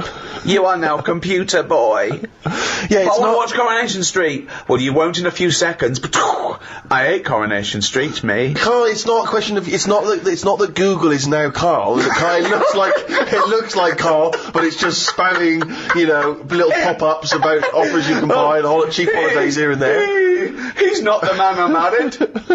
Right, look at it like this. Jesus. Look, I see it all the time now. Go on. You go, where are you going, to someone? And they go, I'm going to Dorset. Right. Alright, what road are you taking? Dunno, just pop on the sat-nav. Now, that's a start, isn't it? Okay. Let's act that out with me, okay? I'm going away for the weekend, Karl. Are you? Yeah. Where are you going? Dorset. Oh, yeah. How are you getting there? Car. Oh, right, yeah. Well, which way are you going? Dunno. Why do you want to know? Well, just making a friendly chat. I'm interested in geography. Which way are you going? Well, I don't know really. I've got a sat nav in my car, and I'm getting there. And what do you know? What? Bit lazy, innit? Well, I'm not a pigeon. I don't. Oh, you got an A to Z. Well, yeah, but it's on a computer, the A to Z. What's the difference between looking at an A to Z and... Lazy, though. Not really, no. No. Why? Why is it any different that I've got it computerised so I can go along? The A to Z's a bit dangerous, isn't it? It's a bit... Don't go to A to Z when you're driving along. Clive, who are you talking to? Because we need to hit the road, we need to get going. Well, it's this fucking idiot who wants to know what road I'm taking, which is a fucking boring thing to ask anyway. Sorry, who is this twat? Because we really got to get going. He's a fucking dickhead. I think he's an A to Z salesman by the I mean, just tell him we're using the sat-nav, because it's the quickest, most efficient way of doing it. It's the quickest, most efficient way of doing it. No, but look what's happened. Who the fuck are you? Would Columbus found America if he had a sat-nav? Yes! No, he wouldn't. He'd have put in America and he would have taken it to America. He only found it because he got lost. Now, if everybody just goes... Hold on. How would an undiscovered country be on a sat-nav? No. Go on. But I just What's mean... the difference between the sat-nav and the map in that regard? Because I've found some lovely little cafes on roads I've never been on. Gone from finding a continent to a little cafe. I love that. Little greasy I am off to discover the unknown world. Where are you going? Well, I don't know yet. It's the unknown world. What are you taking? Just a boat. Lazy swim, you cunt. I love the fact that he's so Luddite now, he's annoyed at the sat-nav. I mean, you'd have probably given Columbus a hard time. Oh, got a compass. Don't you know where north is, you twat? I just think there's something in being lost.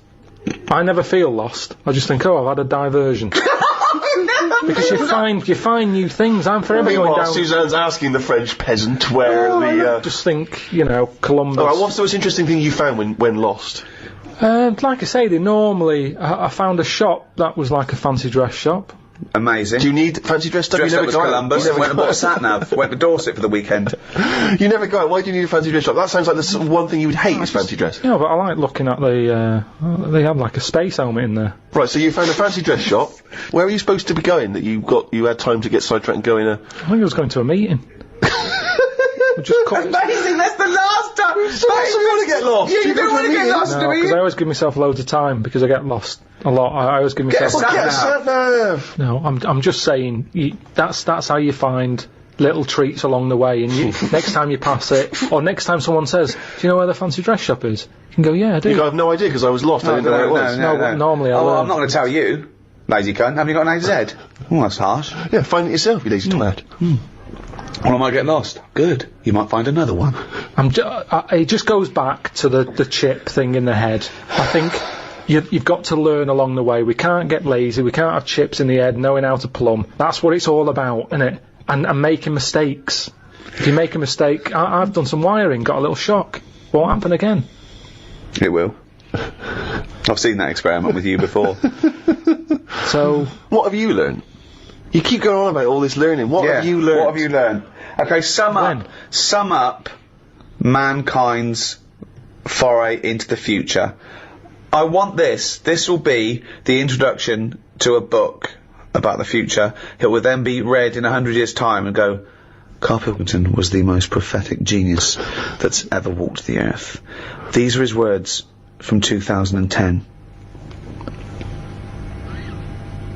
Just some predictions. Just sum it up. Just sum it up. I believe. Start off with. I, Karl Pilkington, believe that mankind in the future will. Okay, start off with that sentence. And then what? Just have like a top 5. Well, no, just maybe just predictions. Just predict. Yeah. So and then a little thing to remember. And remember ye this. So I, Karl Pilkington, predict that in the future mankind will. Start off with that sentence. I've given you that one. All right, I'm Karl. And the future. He's already gone off road. It's a scary place. But the future's got to happen. Right? There's no getting away from that. Yep. Okay, your predictions are. Well, we're all. It's not a soundbite. Keep going. Hang on a minute. This is in the book. I've got to think about. I don't want to get it wrong. Okay. Think first. Think, and then say it. Okay. Starting from now, these words of wisdom will be inscribed on a wall of a museum one day. Proceed. Wall of a lavatory, won't it? I think trousers are going to be stopped being made. Just because you see kids now, they've got pants around their ankles. They're going further and further down. So I think that's evolution, just getting rid of the trouser. Right. It's just dropping naturally. That's the evolution of the trouser, because it's dropping incrementally Well, you see now, you down can the see arse. kids' underpants. So they're just dropping. Yeah. I think they'll get to a point when they just don't bother wearing them anymore. Right. Prediction 1! Okay, That's an amazing one! They'll stop making trousers in the future, Good, okay.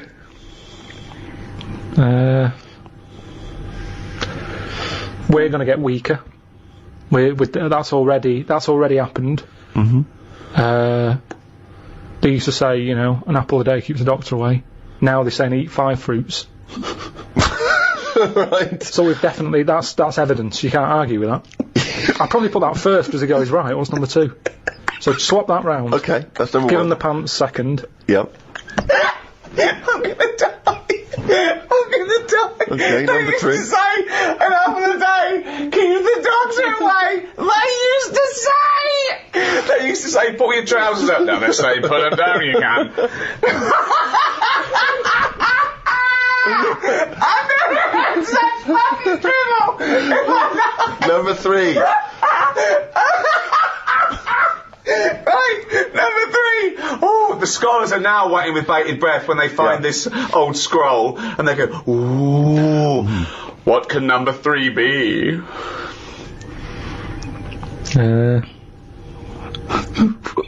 I reckon we'll blend all our food. Oh God! No, because He was going to make a point about race. What is it? I never thought it would be. We'll blend all our food. like they do for babies, you mean? I just think when you think about all the stuff we eat now, cavemen chewing on big lumps of meat. Yeah. We had wisdom teeth. Yep. Now they say, take them out, you're not using them. Yeah. Why not using them? Because your food's soft. Yep. Sorbet. Yep. Soups. Yeah. Everything's softer, Just isn't it? When you those get an two, yeah. avocado, they say, is it soft? Everyone's squeezing the food before they buy it. Yeah. No one wants anything tough. Yeah. So I think chewing is a sort of It's a thing of the thing of the past. We haven't got the time to chew. Everyone's like, hurry up, eat that. You don't have to go out for dinner with Ricky. He's like, hurry up. I'm still eating Well, it. he does blend his food, I think. Okay, so blending food. Great. I reckon. What else do we do now? So I've done teeth. Done trousers. I've come up with this idea.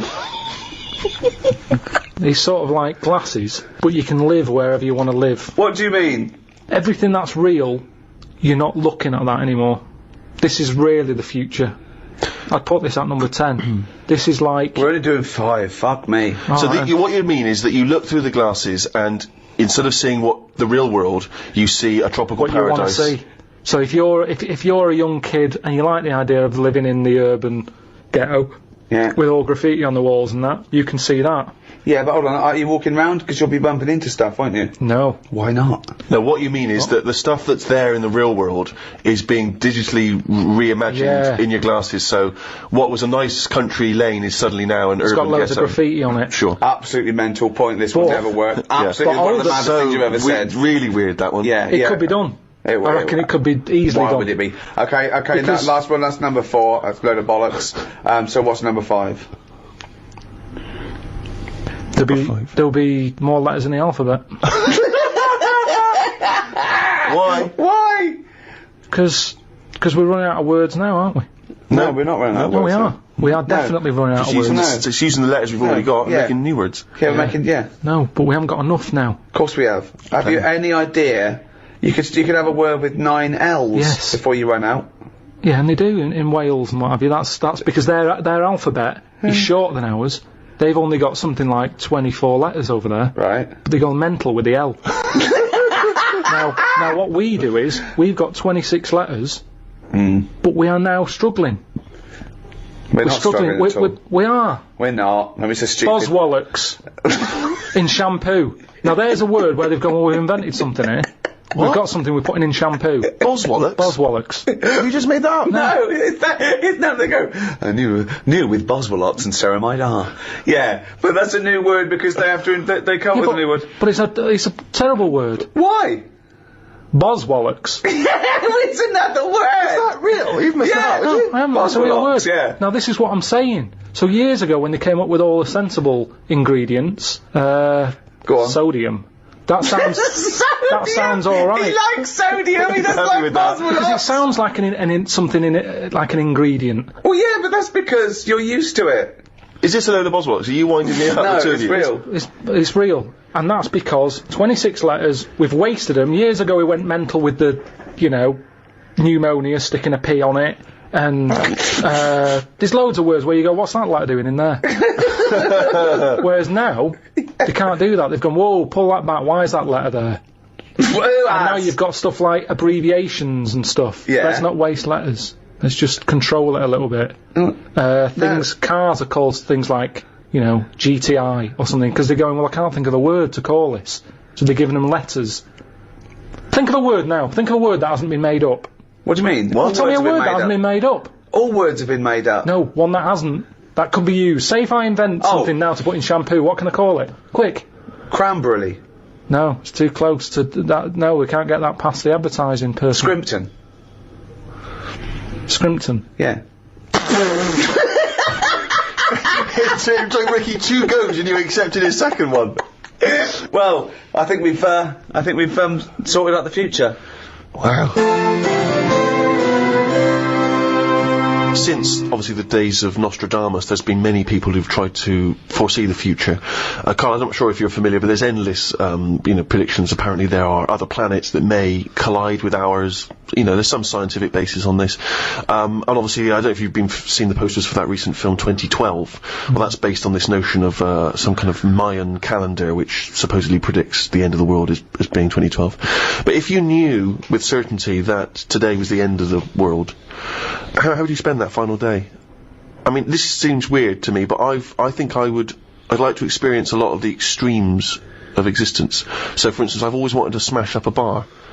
Do you know what I mean? It's strange, but I've always wanted the exhilaration of just smashing all those bottles, like you see in a film. But would you enjoy it as much, knowing that you're going to die in 8 hours? I don't know, I suppose it's the sense of abandon, I mean, maybe I'd murder a person. Wow. Just see, I don't know, but I think I'd probably go mental. Because I've always been a very reserved person, I've never got into a fight, I've never caused a rumpus. Yeah, but that's a worrying thought, because we don't have to have the end of the world for it to be the end of your world, because a lot of people know that they're terminally ill, so they don't go around smashing up bars and killing people. But I suppose I know there'll be no repercussions ultimately, because they're going to the die next anyway. day everyone's gone, so there's not going to be mourning families. But then how dare you deprive that person of his last 8 hours or 10 hours of life? I don't care, because it's the last day on Earth. Well, so that's true. I know the moral guilt that I'll feel is over in a few hours. Morality isn't relative just to repercussion, is it? Because no, but the point is you can do things without repercussion. But often people say, what would you do if you never got caught, or would you do it if there is repercussions for that person, as grave as they might be, just because you feel that it's no big deal either way, that they're only going to live another 8 hours, they might feel differently. And you're saying, well, you won't care because you won't be around. But then, why do people care about their loved ones when they won't be around? Why do people get a will ready? Because my point is that they know that those people will continue to live for an indeterminate amount of time. So you do care about the other person's feelings? Of course I do. Oh, no, of course I do. But my point is, knowing that everyone is going to be wiped off the face of the earth the following day, all those repercussions are no longer quite the same. I'd find it hard to divorce myself from my morality that's ingrained just because it doesn't matter anymore. Yeah, but I mean, I honestly, to me, it seems that we're approaching just the end of all things, and so I'm saying that there's something about the fact that we're all going to end that somehow seems very liberating. What would you do? I've always wanted to kick a duck up the arse.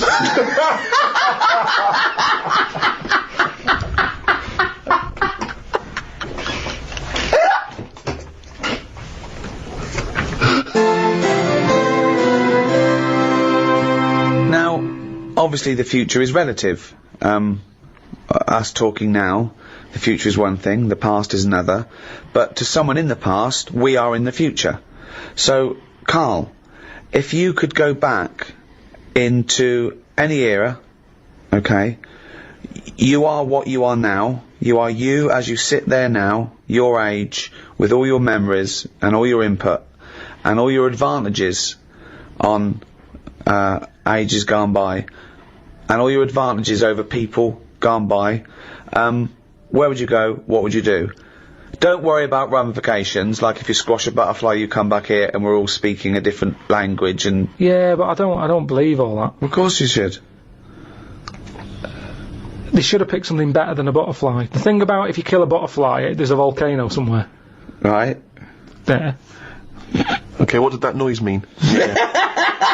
It's just passing the buck, isn't it? It's kind of like blaming a butterfly. Like, they only live about a day, so you blame it and it's dead anyway and there's no evidence left. It's a stupid argument. Is that the theory? Is that the theory that you're it's blaming a butterfly for a volcano? I'm not sure that's it, is it? Yeah, it No, it's wafts about- its wings and When it it causes... wafts, right, when a butterfly wafts, if you stop the waffery, then the whole world has changed, because there was no waft on a certain day. Okay? But that means that everything's part of the causal web. It's a model for determinism. So things do, yeah, of course things have an effect on everything else. Yeah, but I'm just saying that's a bad example. The butterfly doing its wings. Well, no. Something... That butterfly might have flown in through a car window and frightened someone, and they crashed. Use a wasp. Why is that preferable? Because you do panic. I've been in a car when there's a wasp knocking about. It's terrifying. I can see how that could cause a disaster. Not a butterfly, you just go open the other window. I love that you've won him over to that theory now, just by substituting a butterfly and a wasp. You think back to perhaps when you were a teenager or even before when you were growing up. You had visions, I suppose, of your own personal future and how that would play out, how you could change the way you lived your life in order to affect the future. I mean, I'm very lucky in some regards in that one of my ambitions was always to be involved with comedy. Yeah. And, I was very clearly excited about that, and I was lucky that I've managed to achieve that. A lot of people don't even know what they want from their future. Well, the other thing is that when you dream of where you'll be in 20 years' time, you don't change the future. You don't change the buildings, and you just think of yourself sort of richer, having a happier life. Yeah, you know what I mean. So, and also, I was always slightly more handsome in the future. Like, I kept imagining I would grow a little more handsome. People kept saying, my grandmother would keep telling me, you'll fill out. When you fill out a bit. She was obsessed with me filling out. This is why she would feed me endlessly. The idea that somehow if I was less gangly. Yeah, it worked with me though. Yeah, you really filled out. I filled out, yeah. It's funny because, I still forget what I look like now, in the present. Yeah. In my head, I still look like I used to look. Then I catch a little glimpse of myself in the shop window and go, who's that fat old... Oh. No. You know what I mean?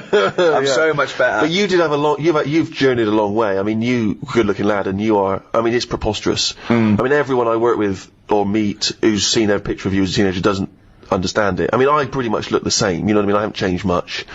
I'm still a constant disappointment to myself in a way, you know. I mean, I put on a tuxedo, that's the best I'm ever gonna look, and I don't look like James Bond.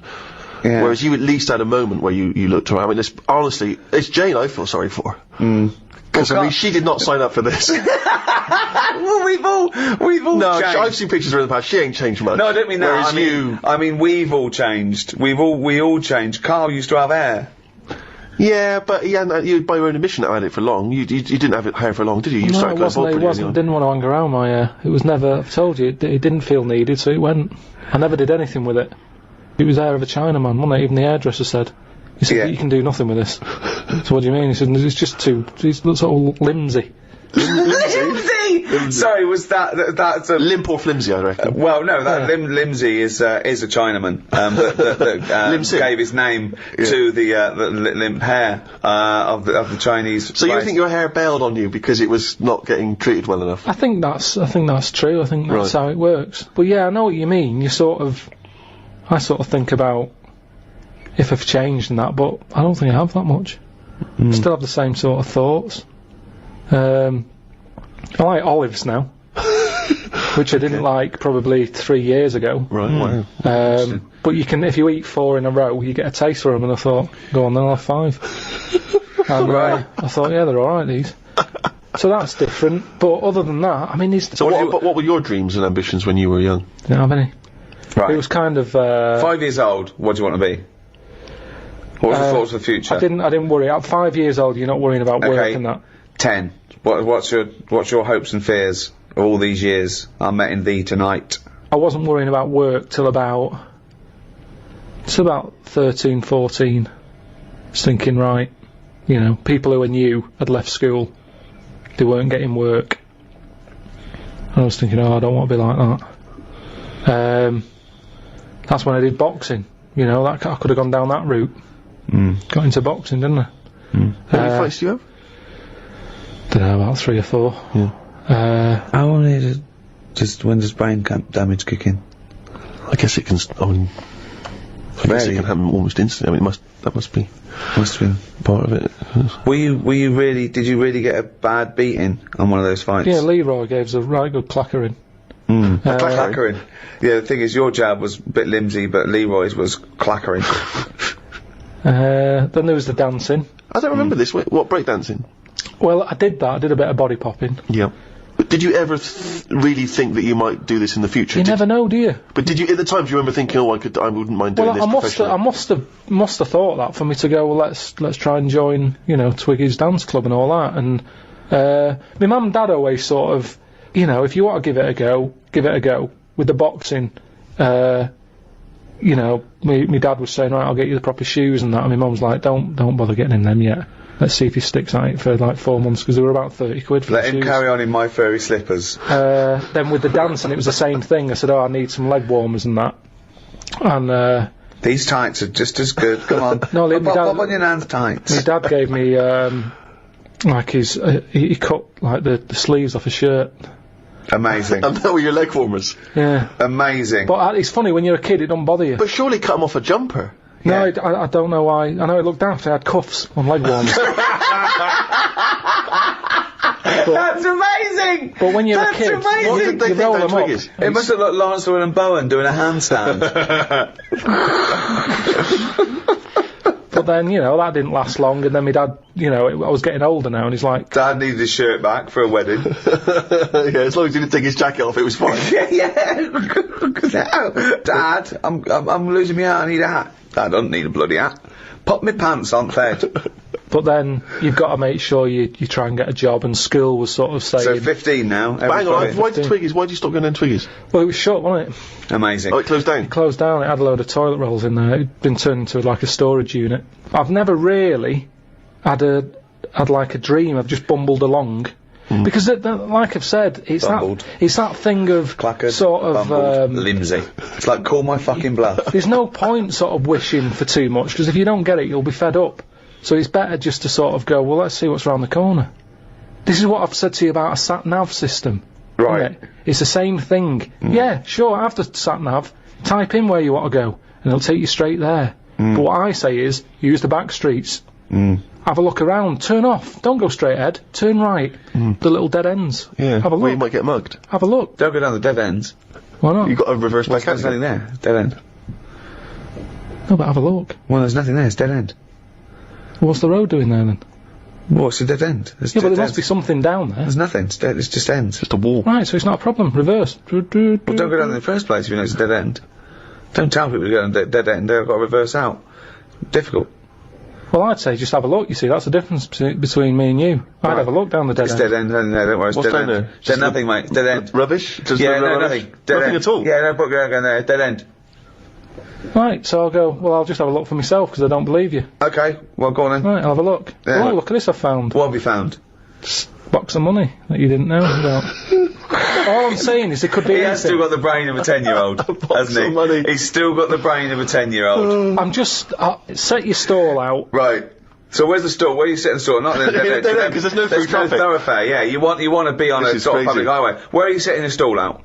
What are you selling? What are you selling? Well, this is what I'm saying to you. What are you selling I'm first? selling a mixture of stuff. What? Like what? All sorts. What have you bought it with? A bag of money you found in the dead end? Leg warmers. Right, you got new leg warmers with do you want cufflinks for them? What? Do you want cufflinks for them leg warmers? Well, no. Why would I do that? Well, you got to fucking look smart, ain't you? You cunt.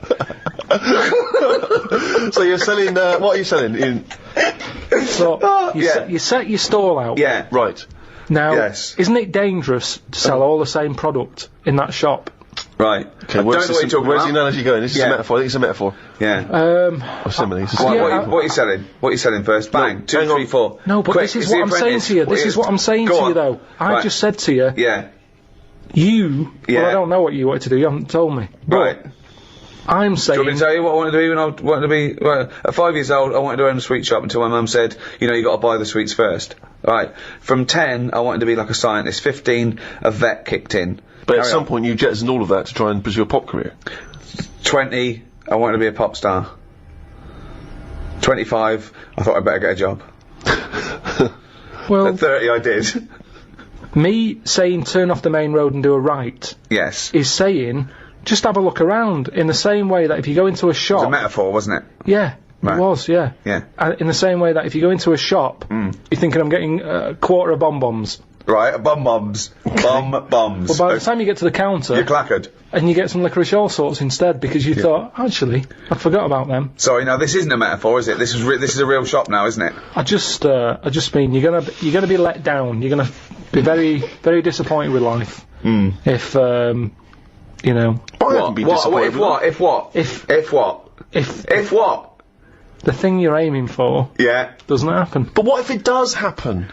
I'd like to take issue with this, because there's a lot of young people who listen to our podcasts, and if they listen to this tripe, that if you try for something in life it won't happen, so don't bother, I think it's a bloody disgrace. No. Imagine if Leona Lewis had thought that when she went on the bloody X Factor. She wouldn't have got punched by that bloke in that... Alright, that doesn't make sense. But you know what I mean, she would not be living her dreams.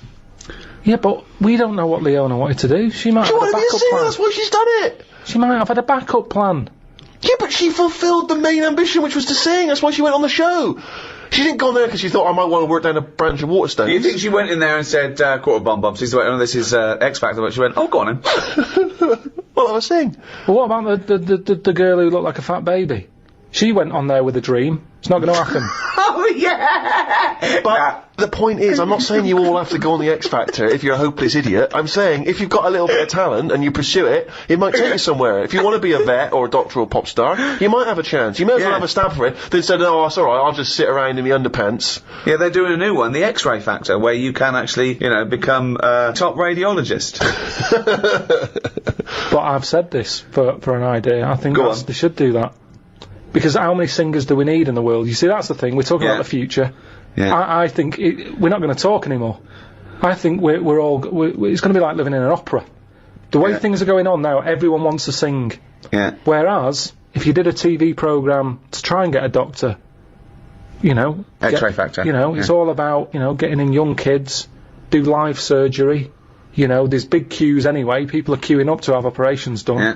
So you say, look, Hilda, you have got a problem with your left bunion. You can either wait for your proper doctor and hospital, but it's going to be a 2-year waiting list. Or you can have Jedward do it are for you you. free Saturday night, live? Because we've got two 17-year-olds who are going to do it. Hilda! She comes out, they sort... little voice. I've never heard him do a little voice before. So Do hang it on, again. wait, I'm okay, okay. So this is okay. What is this? This is a talent show where people can have a go at being a doctor. Right? Well, this They is need- like something from the Middle Ages. But they need volunteers who would rather have an apprentice, someone have a go. Well, it's not even an apprentice, it's someone No. with no training at all. Yeah. They learn how to do major operations in a week. But no, not major ones, that's for the final. You do a heart, Oh, of course, you yeah, do a you've got to heart build onto that, transplant, sure. But you're a building heart up... transplant for the final. That's So anyway, amazing. so it's Hilda, and Hilda's not the person, she's not operating, she's just the person who needs a No, bunion removed. she's the foot problem, yeah. So she comes in, they have a quick chat with Have her. a chat with her, how's your life been? Bit of Coldplay under her. She's Yeah. going, oh, it's terrible, I can hardly walk and all that, and they go, right. Here's a fowl who looks like a baby. And then, And you think this is a good, you don't see any problems with this so far? You've not identified any concerns yet? if it means you get younger people into other jobs other than singing, I agree with you. I think it's crazy that everyone now just wants to be famous, a singer or something, and we don't need them. They're just contriving it. All they're doing is knocking the last one off the top number one spot. It's just a factory. But I'm not talking about everyone should try and be a singer, am I? What I'm saying is, sometimes you're allowed to pursue your dreams, and they might be, you may fulfil those dreams. There's nothing wrong with that. It may be that you want to operate on a woman called Hilda or a bunion. Pursue that dream. On. But according to your negative views, we shouldn't even try and do that either. What I'm saying is... Go on. What's he saying? Leona was an example. I'm not saying everyone should try and be like Leona. No, but Listen to his point, Stephen, because he's got a very good point coming up. Here it now. comes. This is it. Okay. He hasn't said a normal word yet, but he's going to say some now, and they're all going to be profound. people's dreams aren't their own dreams. Oh, hold on. What do you mean by that? Okay, keep going. Let him, no. He'll explain. You don't need to ask any questions. He'll explain. Because they think they know what they want because they see it on the telly.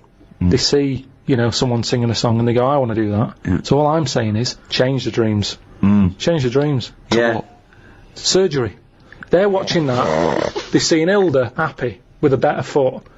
The doctor's getting all the praise. They go, I want a bit of that action. That's what it's about. They don't want to be singers. They want to be known. They want to be famous. Yeah. So, fine, have a bit of fame, but do some good. Fix Hilda's foot. Sorry, was that the end of the point? Yeah, because all we've done, we've changed the dreams. Dreams are... Well, you've hit on a good point there, because what is astounding is that when people are inundated with praise for people who are just clothes horses. They are just skinny nobodies who don't do anything except have their picture taken, and they're role models for, I'm not talking about, anyone in particular, but it's just these people who want to be seen with other celebrities and marry celebrities and be a celebrity. People think that's an easy life because they're getting rewarded for it. And yet, someone who's stuck in a laboratory trying to come up with a cure for AIDS, they don't know or care about them. And okay, can I just point out though that if we're going to have a go at people being successful, making money, and being well known for doing nothing of any value, I point you to the man sat opposite me here. And that's, I tell you, there's times when I, lie awake at night, thinking, what was my dreams? Yeah, but I'd love to be a little I've got doctor. a new boiler. Hold on. And 2 houses. I'd love to be a little doctor. Yeah, I mean, it's past me now, there's no way I can go back. Well, but it would have been brilliant. You're wrong. Karl Pilkington! Hilda! What is it? What now, Hilda? What's up with you? I've got terrible piles. There's some sort of blockage up there. I haven't gone to the haven't gone to the toilet for a week. Well, Karl, can you unblock Hilda's arse? Now live, unblocking Hilda's arse, Karl Pilkington. I thought she had bad feet. No, Jedward fixed her feet. There's a lovely job, that's why they stayed in last week. Her arse is worse than her feet. It's because she's been off her feet for so long, because she couldn't walk. Her arse took the brunt of it, and it's just terrible. Piles have burst, and it's blocked up there where all she just eats is cheese because she's so depressed. I'd probably knock it on the head there. I'd just say, like going back to the street thing, I've gone down the wrong avenue. I go, this isn't for me, I didn't know I'd be, eye to eye with this. What's that? It's not for me, and that's how you find out that it's not for you, by doing it. Right. But at least I gave it a go. So this the same as you had one fight with Leroy, you went along to a dance studio that was shut, you've seen Hilda's arse, and it's turned you off proctology. Once again, you've just abandoned it. Yeah, well, there's no point. Have a go! Just feel inside Hilda's back passage, feel the blockage. Right. No, because the audience have already decided. They've seen a weakness in me, they're going to vote me out. No, there's no point me getting dirty fingers for this.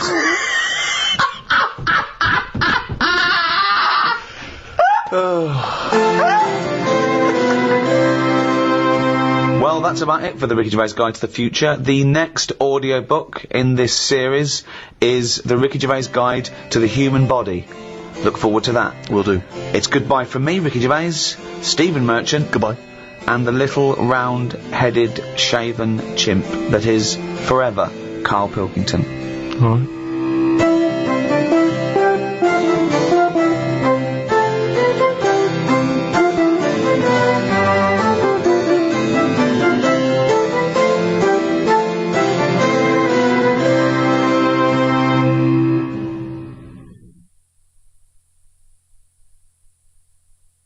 Audible hopes you have enjoyed.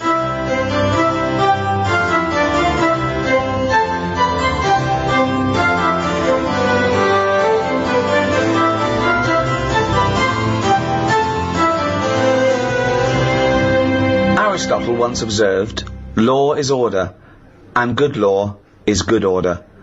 A seemingly simple concept, but the realities of making those good laws and enforcing them have troubled society since time immemorial. From community service to capital punishment, everyone has a view on how we protect the innocent and punish the guilty. Is one man's law another man's tyranny? Is justice available to all? Does prison work? Should we lock up lawbreakers and throw away the key, or does that fail to address the root causes of crime? To discuss these questions and more, I'm joined by Stephen Merchant, award-winning writer and graduate of the University of Warwick. Hello. And Karl Pilkington. Look at that fucking head. Right. So, Karl, law and order. Not that interested in it, to be honest. What do you mean? I've got no interest in law and order whatsoever. It's not part of my life. That's the problem. You keep picking topics that don't buzz me. Of course they do. They don't. Well, let's talk about this. Let's talk about this. You're a man quite obsessed with law and order. Based on what? Well, law and order is basically to protect the innocent, isn't it? I mean, when we think of law and order, we usually think of crime and punishment, but it's all about protect our person. We have the right to walk the streets without getting mugged. When someone wrongs us, we want justice. It's fundamental.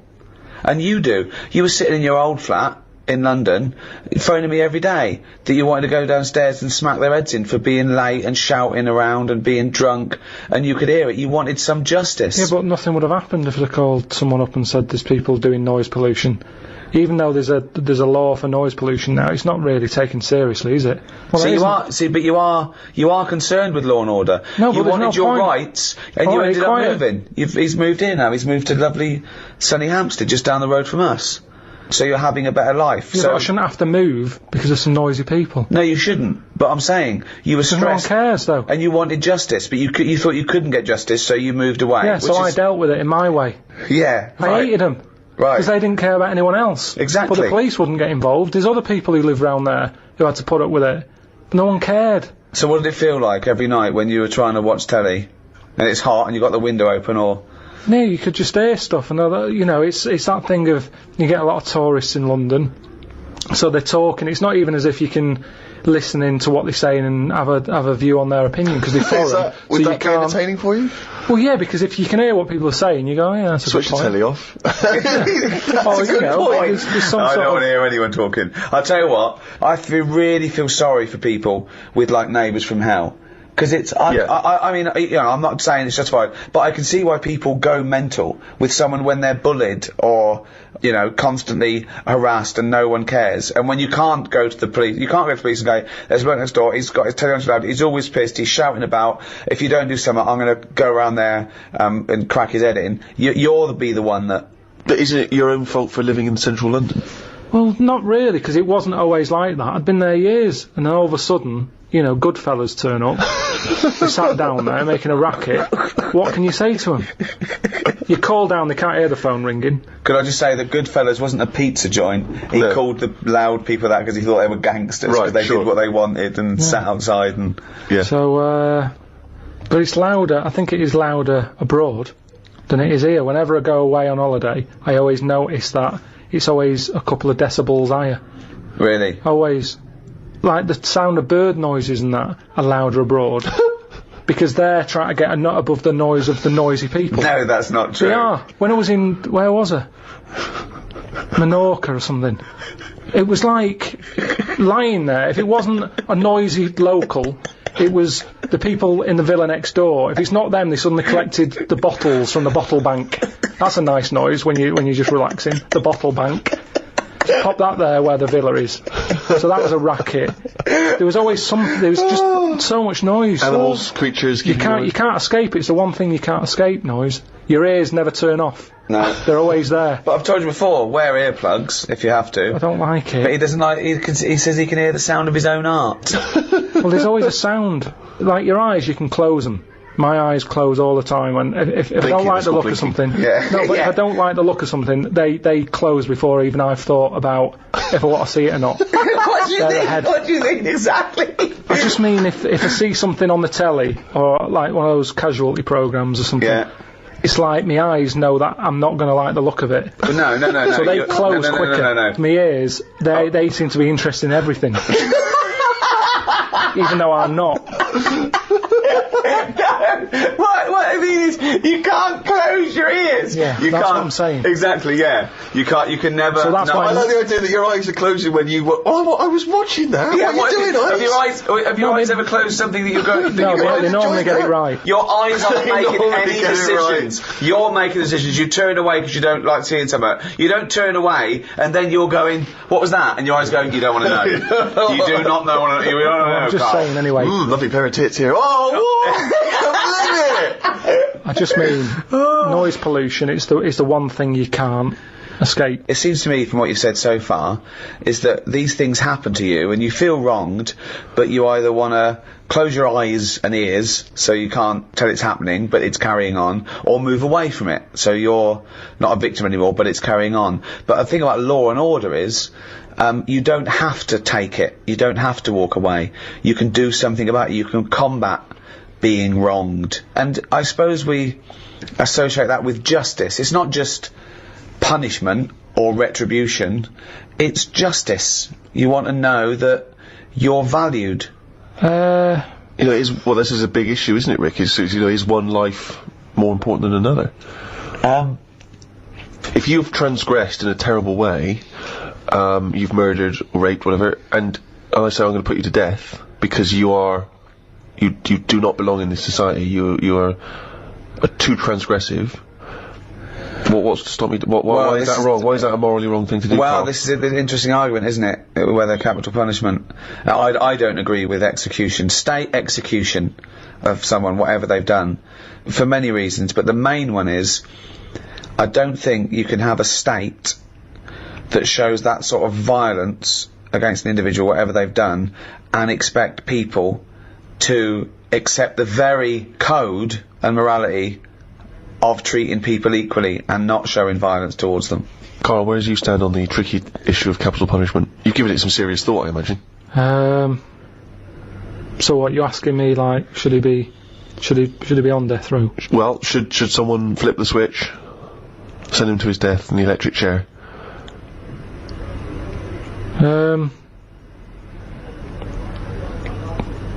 Yeah. That was the least considered. Yeah. I mean, I saw a little bit of flicker behind the eyes. I don't know what. Well, just take us through the mental process that you arrived at the yes with there. So you've been. I remember that because there was quite a brief gap there. I just was thinking, it's not a nice job if you work in there and you've got to flick the switch. Right. But I was wondering if it's possible to just do it so it's linked up to someone's switch. What do you mean? When they put the lights on or something. So it's like sometime tonight when the sun goes down and people start putting the lights on in their house, it could happen. But we don't know what household. They might be away on holiday, so you might get an extra 2 weeks.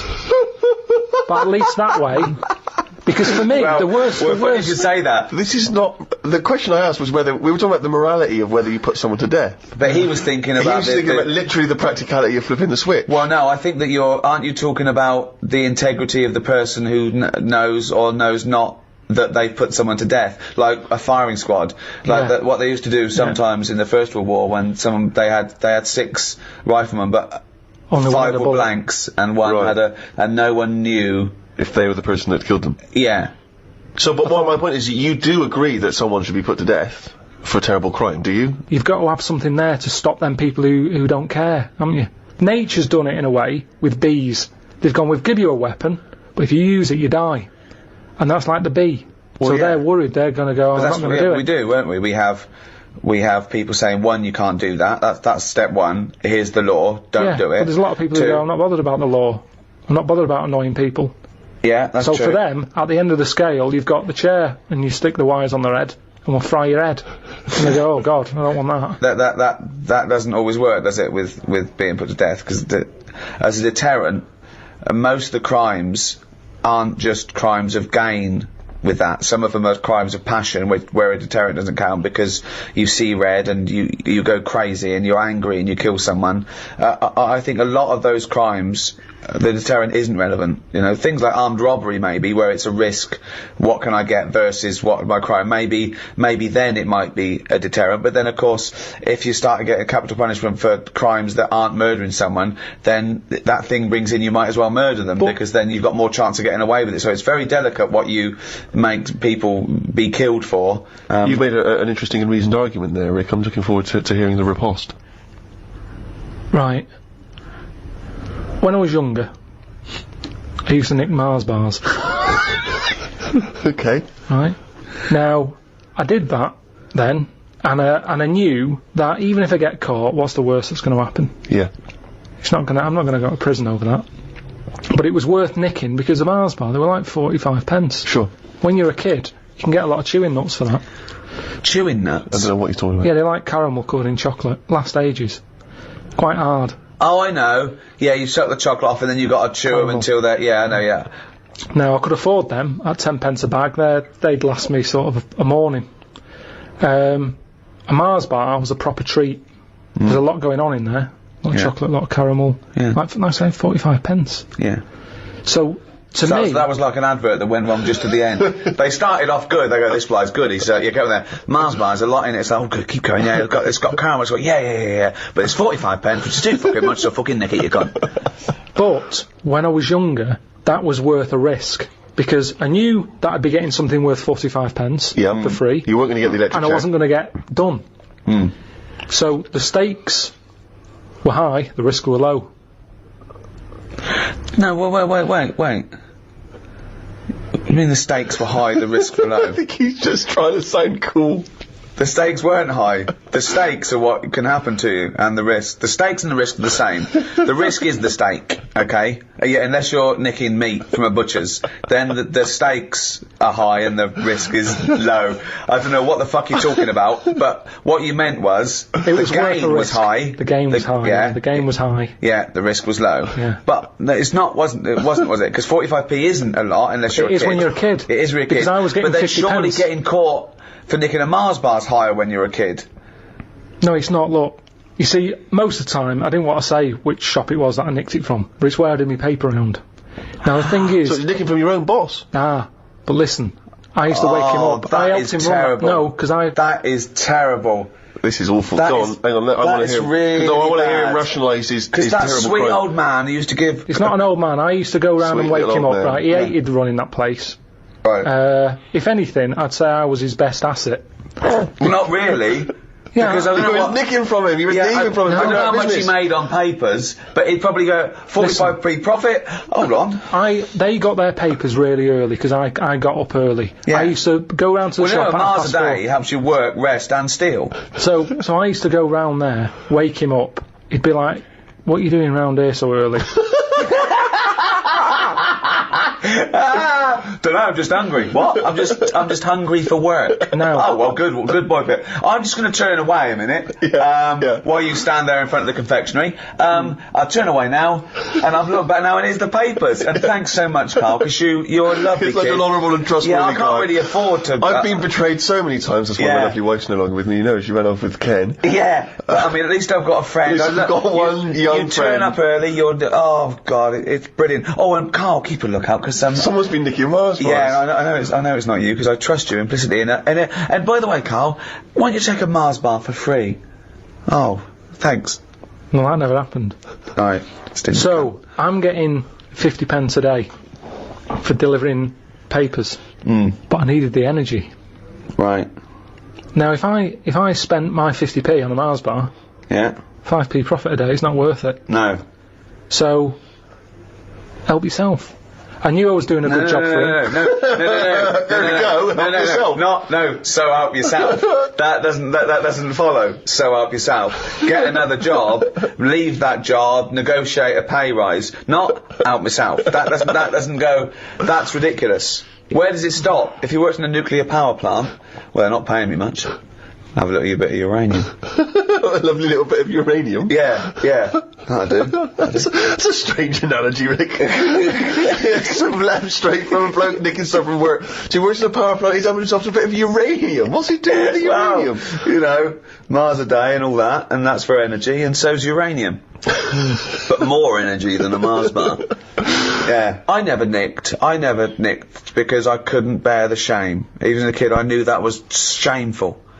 I want a clear conscience. I want to go to bed and sleep at night. And I do, Karl. I haven't got restless leg syndrome or people shouting out my window. So I sleep at night because I've got a clear conscience. And that, to me, is what guides me. Well, it's like when I first moved to London and I was travelling, when I was living in Oval, I was travelling across London all the way to Shepherd's Bush every day. That's a big, long, 45-minute, hour-long journey.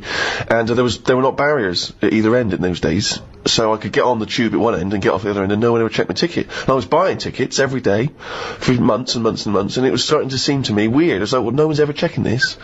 So, of course, you know, got a little bit lazy. Maybe I stopped buying tickets occasionally, taking the trip back and forth, boom, boom, boom, boom, and then for maybe a month, travelled without a ticket.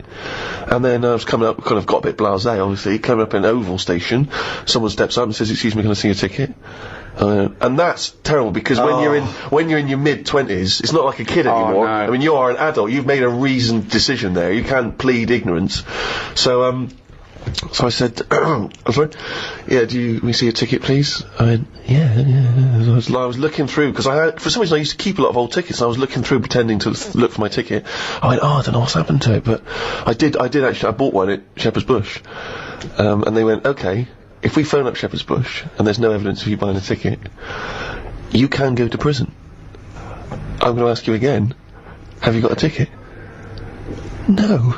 Oh, no. How embarrassing. It was unbelievable. Being told off is worse. It's worse, Well, isn't it? it's because there's people walking by, and I'm being told off by a woman who is at least a foot and a half shorter than me, wearing a uniform, and it was so embarrassing. It was so cripplingly embarrassing. Yeah. Can I ask you again, have you got a ticket? No, I haven't. No.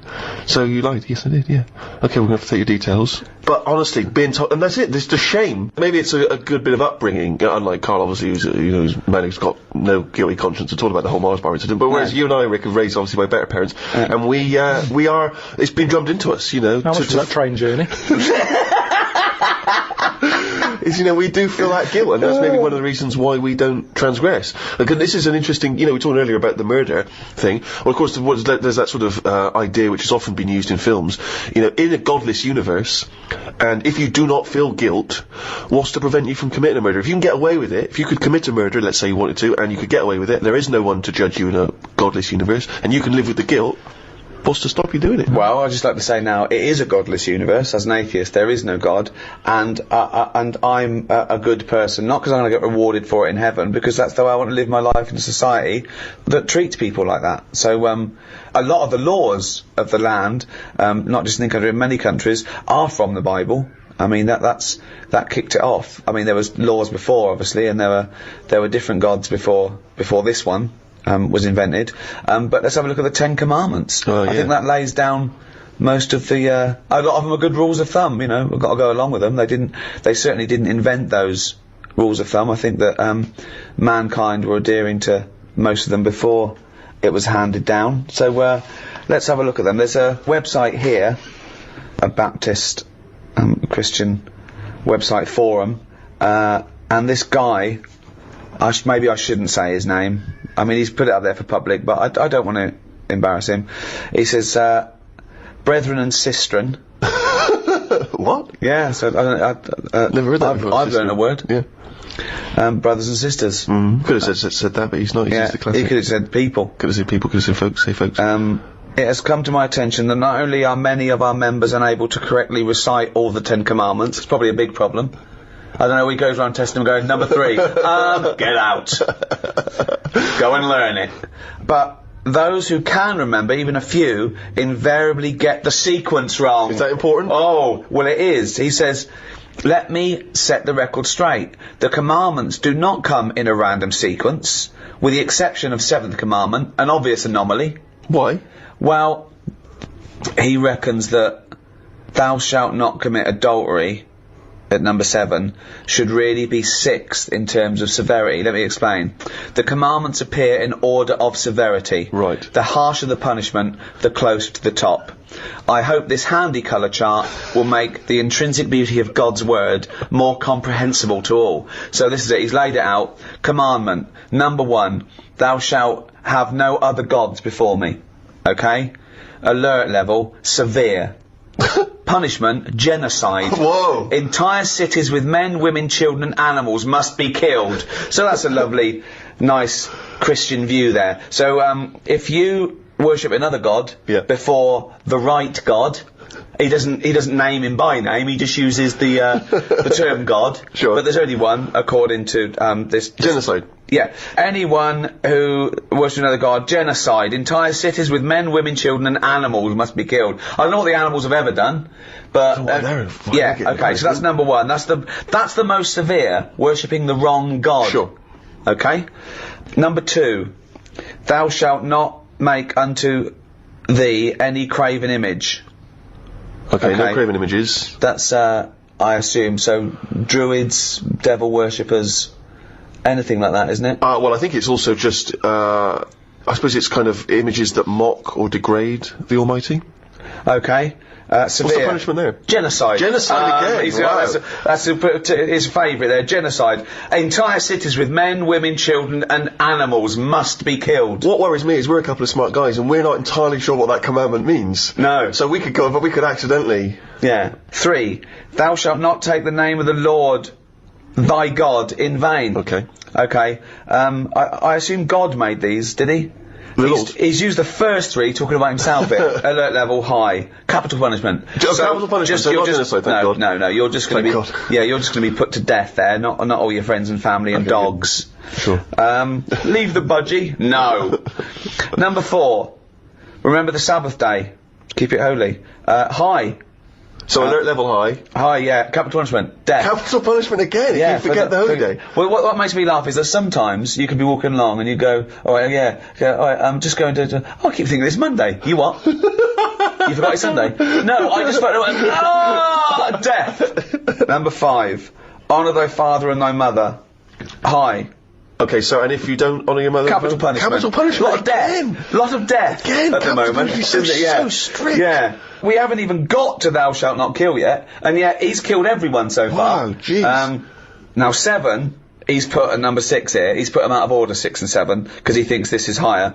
Thou shalt not commit adultery. High. Capital punishment. Capital punishment again. Now the fellow who did this website, he's put thou shalt not commit adultery above thou shalt not kill.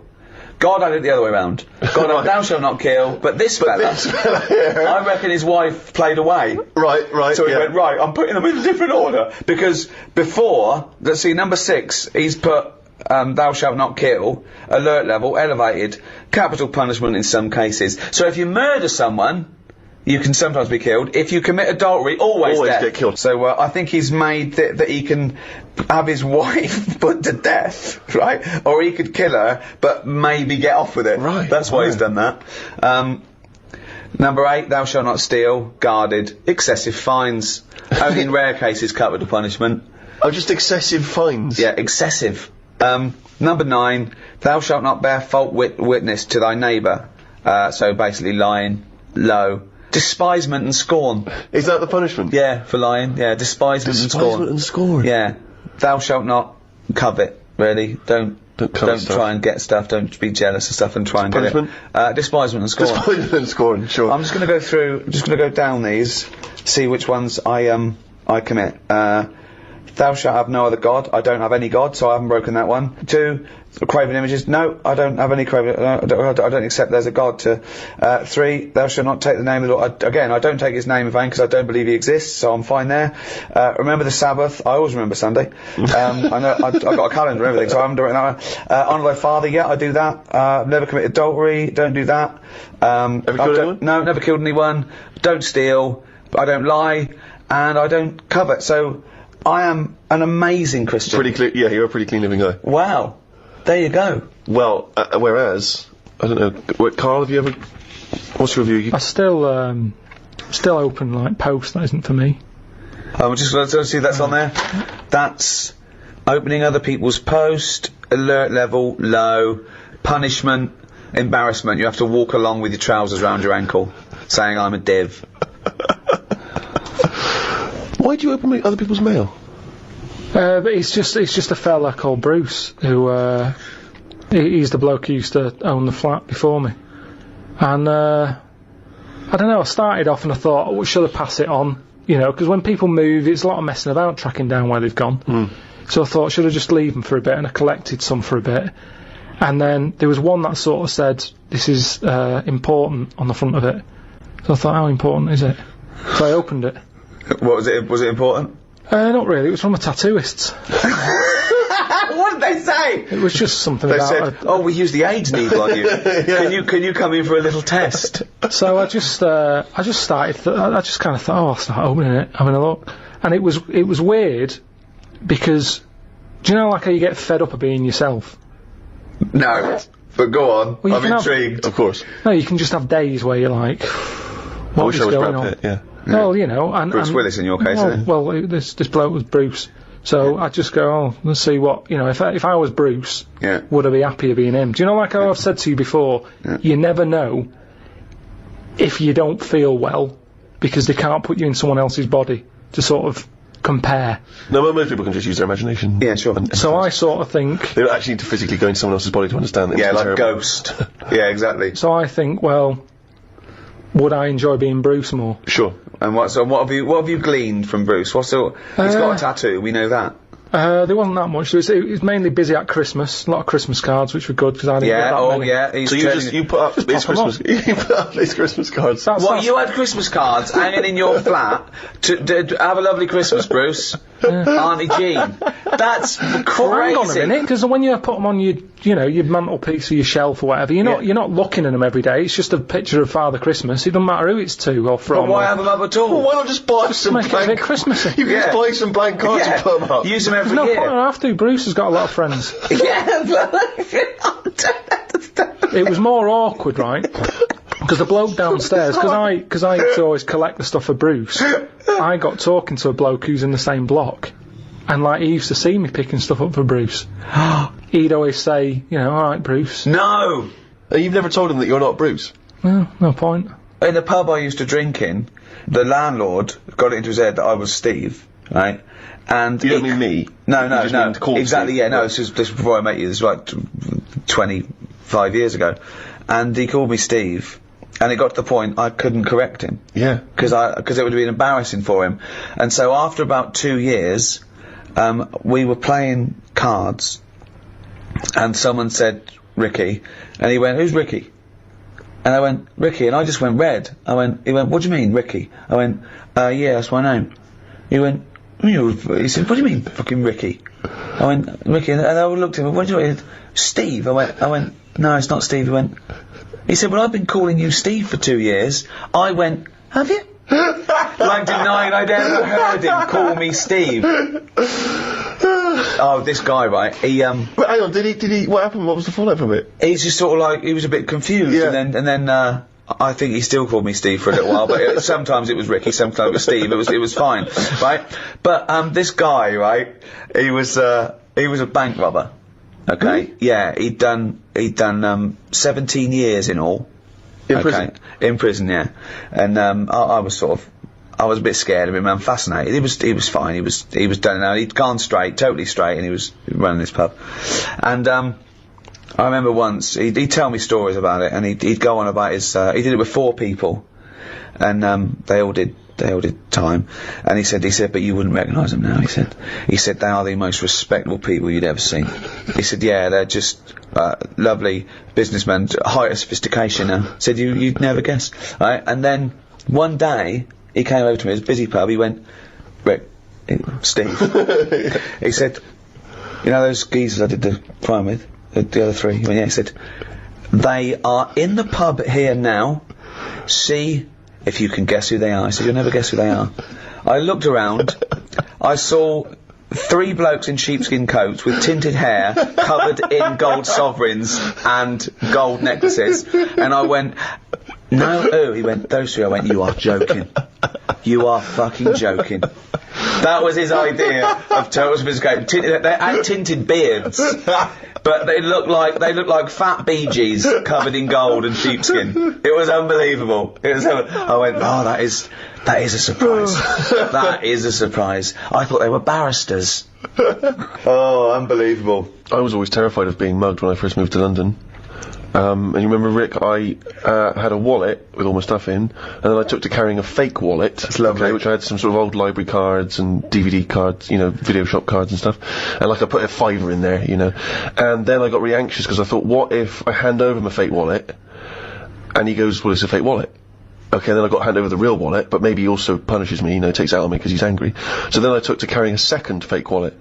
So I spent about 2 months carrying 3 wallets around, 2 of which were fake, right? And then, do you know the reason I stopped? Because I thought, what if I give him both fake wallets, I give him one fake wallet, he opens it, he goes, well, this is a fake wallet. I give him the second fake wallet. Now he's going to be twice as angry as he would have been if he only had the one fake wallet. And then I was thinking, what if I do give him the fake wallet, and then he just starts using the library cards and the video cards, you know, and he could run up a huge fine. Yeah. I'd be in the same position I would be like giving the money. Yeah, I don't believe you'd ever put a £5 in the fake wallet. You wouldn't be willing to. Yeah. I had a run-in with crime.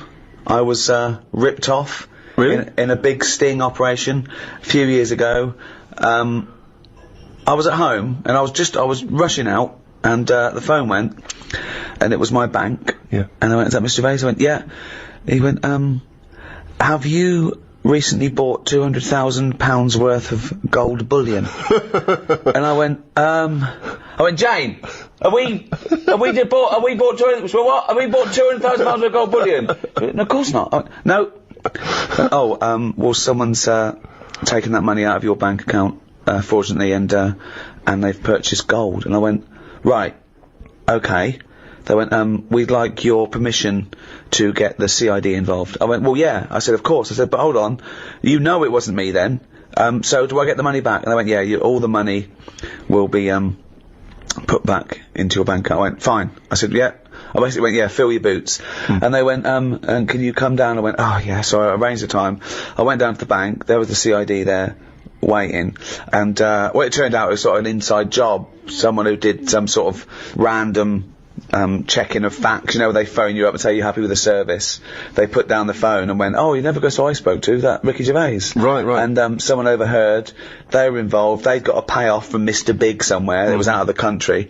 And, but isn't there more, I mean, you can't just, even if you work in a bank, you can't just walk off with cash, can you? There must have been a more elaborate... Yeah, they did a transaction, didn't they? They okayed the transaction like it was me for these people, and then these people bought gold with it, and now all they have to do is go and collect the gold. Now this is the tricky bit. So, what they don't know is, now the bank know that it's not me collecting it. Right. So whoever turns up for the gold, they said they'll probably just be, they might even be innocent couriers. Yes. But then we get, you know, the go-betweens or whatever. And where is gold bullion kept? I don't know. It's just... I suppose you go and get it from a vault somewhere, right. And take it away and take delivery of it. I don't know if it literally changes hands or not. So what they need is obviously my passport. So they got the people. So it was going to go to court. Okay, I didn't have to go to court, but I had to have a meeting with the CID for all the details and take the, you know, that it wasn't me and all that. Yeah. So the funny thing was, I'm there with a CID man. And I said, well, how did they think they were going to get away with it? And they said, well, they turn up with a fake passport of yours, show the ID, and I walk away. I went, right, okay. And they said they get a passport from either a dead man, or they steal one, and they replace it with your details and your picture. And the CID man started smirking. Right? I went, what? He said, well, the picture they used was this one, and he showed me this fake passport, and I tell you what, I was laughing. Then he started chuckling, and we laughed for about 10 minutes, because all they did was they cut out the picture on the first series of The Office from the DVD. So it's a picture of David Brent sitting behind the desk with that little smug look on his face. That's my passport in this thing. So, I mean, they might have got caught anyway. Yeah, it's nice to know that even such, you know, elaborate operations as this, it still comes down to just idiocy, criminal incompetence. Who was left in charge of getting a photo? Yeah. I mean, they go, you know, Dave, you're doing so and so and so. You're Julie. You're on the inside. There. Bertie, can you get a picture? Yes. You can get a photograph of Ricky Gervais, can you? Yes. Yeah. Right, okay. Where are you going to HMV for? What are you going to HMV for? I knew we shouldn't have recruited someone who looks exactly like Bernard Bresslaw. It's unnerved me. Karl, have you been conned? There's always someone doing well out of me. There's always someone, if they're a little bit short, we'll go around to Pilkington. But Rip him 3 off. or 4 times a day. Sometimes I call him up and he goes, right, the washing machine's broken, they came round, they've done this, right, they couldn't fix it, but they had to call it, charged 90 quid. I called the bank and said, no, they can't do that. Turns out they can't do it. It's like a string of things where it looks like Karl's handing up money, like the end of a comic book. He goes, that's for the broken window, and there's for my sausages. It's like a queue of people taking money off Karl. I don't know, they're normally alright if I'm face to face with them. Really? Yeah, if I can sort of, if I can go in a place, but a lot of stuff now is done on the phone. Yeah. It's all phone, isn't it? Because it's all over the world where you're speaking to these people. Yeah. I was talking to someone the other day about the alarm system, right, in the flat. Called them up, thought, oh, it'd be good to get this going again. Have an alarm system, I haven't had one for years. Might as well use it, it's there. So, I called them up and said, there's an alarm system in this flat I've bought. I want to get it going again. What's the situation? So they took a load of details and stuff, and they said, right, what you have to do, it's 400 quid a year. I said, what? So 400 quid a year. I said, what's that for? He said, if the alarm goes off, we can guarantee that a couple will be there in like a minute and a half. I said, I don't want that. I said, I'm just happy with the alarm just going off. I'll give the keys to the neighbour. No, you can't do that. You've got to have this way. I said, 400. I said, I thought alarms are meant to stop you being robbed. Did you what, sir? Don't understand sarcasm when you're talking to them people. Yeah, just to get out your system, when you know you've been conned, you just laugh in the face of adversity. I remember, it was, a couple of days before Christmas, I was going away, but I had a dripping tap, and it started dripping more. So, there was nothing I could do. The maintenance people were away, the caretaker was away, I couldn't get in, and so, I called out an emergency plumber. I knew this was going to cost, but bloke came round. Honestly, he made you look smart. He was like one of those kids who looked like a lumpy child. He was probably 20, but he just looked like, you know what I mean, they'd scaled up a sort of 13-year-old big-faced lad, right? And he came in, and he didn't know how to stop it. He couldn't unscrew it. He went, I don't know what to do. I called my brother, he's there, just like, I said, Bob, what can I do? He said, you could crush the pipe and then get it cut and fixed when you go. I said, great idea. So I said to the plumber, I said, can we crush the pipe? Oh yeah, I'll go and get a tool. We went down the van, came up with this thing, like a fat sort of little pair of pliers. He wasn't strong enough. So I went, I had to go. I said, well, how do we both do it? So we both put our hands on it, and we managed to crush the pipe, flatten the pipe, cut it off. He put a little thing on the end of it, so it wouldn't leak, right? I went, great. I said, how much is that? He went, 180 quid. So I went, right, okay. So, I wrote him out a cheque for 180 quid, and I thought I'll have a little bit of sarcasm. So, it wasn't his idea. I helped him do it. I went, how much was that tool? He went, about £5. I went, that's paid for itself, isn't it? Silence. He went, yep. Just nothing. Tough crowd. Yeah, right? of course. Right. So I signed the cheque. Right? He went, oh, he said, I forgot to charge you for the little washer on the end. I went, how much is that? He went, £2.50. I went, can I give you that in cash? He went, yeah. I went, there you go, there's the £2.50 for the washer on the end, and there's the £180. And he went, and that was it. I didn't even get a little chuckle. He didn't even think, he should have gone, well, let's split that, because we both did that. Yeah. Yeah, that's 90 quid each. I go, okay, that's really brilliant, mate, cheers. Here's a Christmas bonus. I have a fascinating tale to tell you, Karl. I think you'll be intrigued. When I do junkets for films in America or Toronto Film Festival, I was assigned a security, and I've had security before. I often have security. They just sort of get you in and out of the car, and usually just to control sort of autograph hunters and things. But this time I was given a security, and he came in a suit. He looks about 30. He looked quite unassuming. I thought he was from just a security firm, and there was a couple of them, and first of all, they were talking to each other, and I thought, well, the stakes are higher here. I don't know.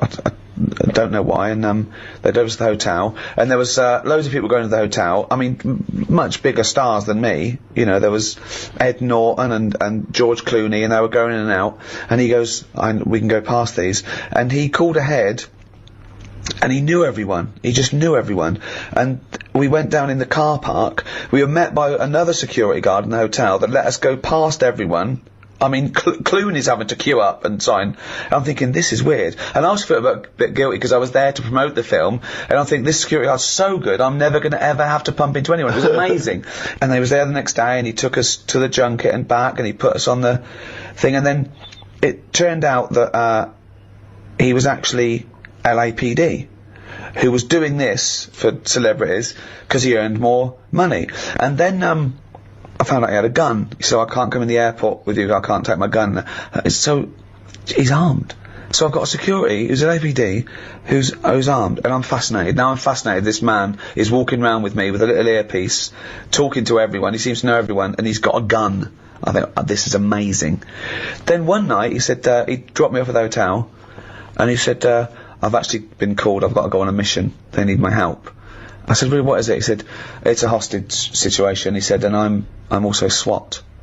So now this is amazing. He's now officially the coolest man I've ever met in my life. So he goes off. Then I'm thinking, I'm worried about him. I was talking to Jane, I was thinking, wow, he does this, he gets this extra cash, he's risking his life, and now he's going to a hostage situation. And I was thinking, oh God, it's just a silent hero.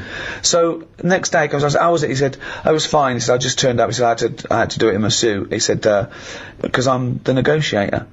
What? So now, he's an armed security guard who's an LAPD, who's special SWAT, and he's one of 9 negotiators in LA. We're in LA now. We'd come from Toronto, went via New York and LA. So I went, oh my God. And I just asked him questions for 2 hours. So the first thing that happens is, so someone runs in with a hostage. This guy, who's just a kid, who was 19, he'd done a robbery. He'd panicked and he'd run away. The police were after him. He ran in and he took his kid with him. It was just a 3-year-old kid. Okay. That often happens. Most hostages that people take are their family, because it's all they've got. And they go, I'm going to kill my wife or my kid and that. And they don't mean it. They're not going to. But they need a hostage. They've got a gun. So he talks to them and he says things to them like, you know, you didn't mean this to happen, did you? They went, no, he said, they got out of hand. It just got out of hand. And he has to let them trust him, because they've got a hatred for the police, of course. They don't trust the police. Nah. And the first thing he does is call the phone company and say, what's the number of this address? He goes, change it by 1 digit.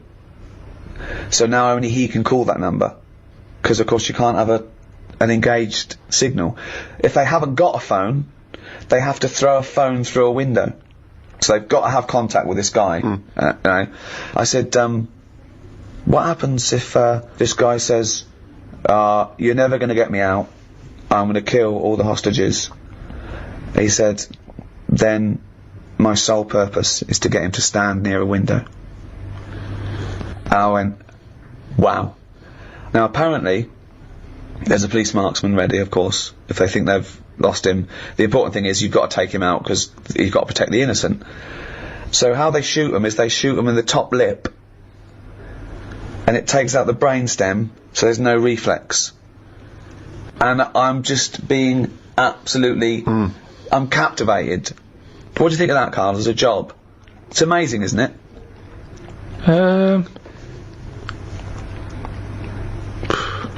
Yeah, I mean, once you've done one, though, it's like any job, isn't it, I suppose? Yeah. Once you've done one. Yeah, Not impressed? Boring, yeah. No, it's good. Could you do it? Do you reckon you could do it? Do you reckon you could negotiate someone out of a hostage situation?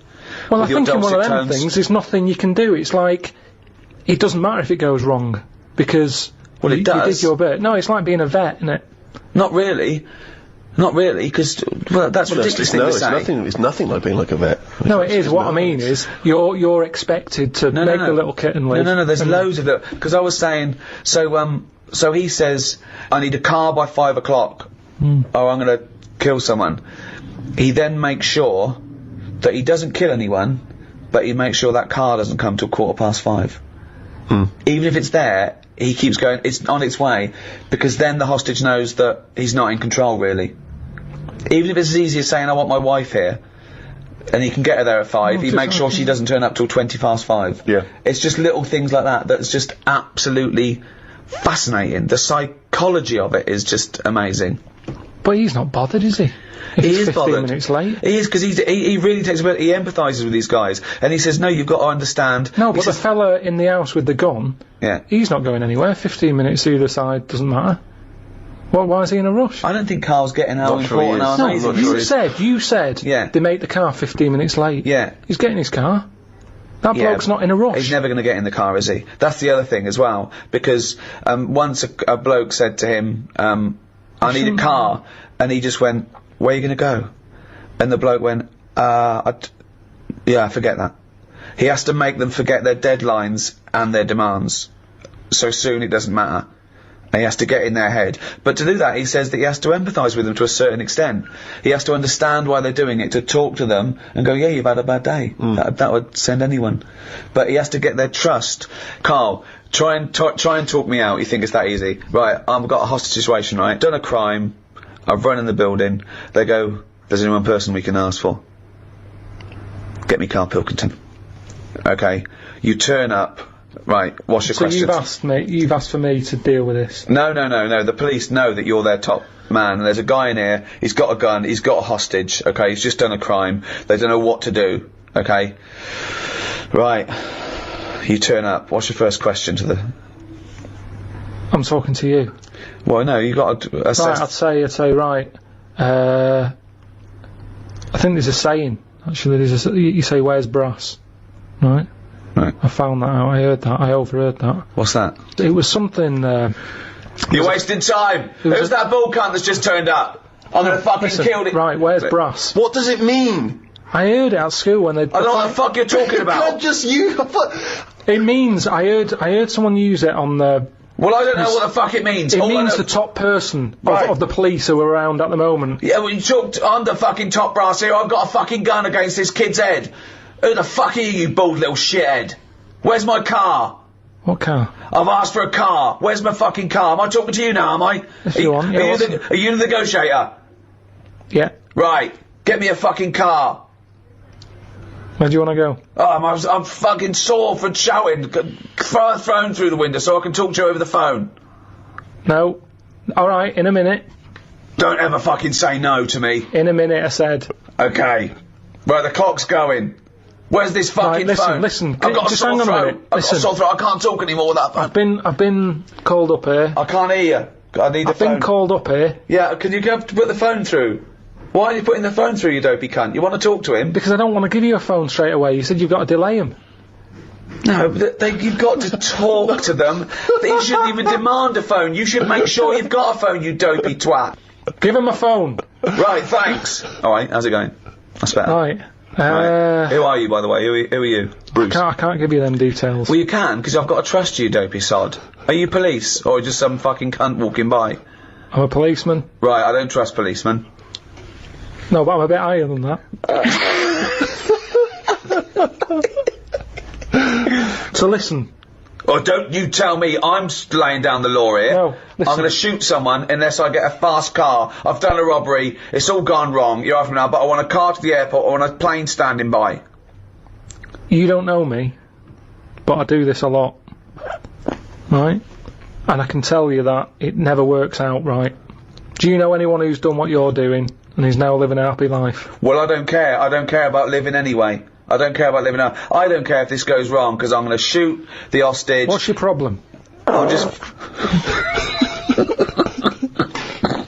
I think you've got the wrong attitude, mate. I think you've got the wrong attitude here. No, but this is... to be honest with you, this was my last week. Why are you telling him that? Because I want to bring him down to my level.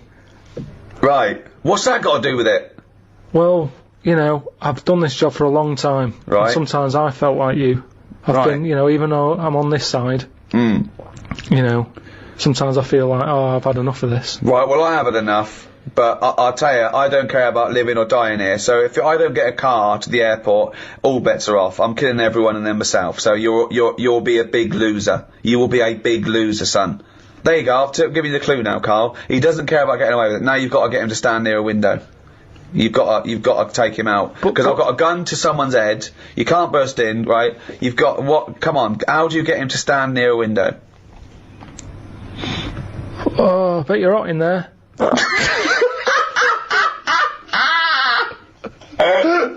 Keep going. I am hot, yeah. That's why I've just drawn the curtains and keep away from the window because the sun's blazing in. It's not too bad away from the window. It's, the sun's gone round the back now. Just come and have a look. It's a lovely, lovely evening. Why do you want me to stand near a window?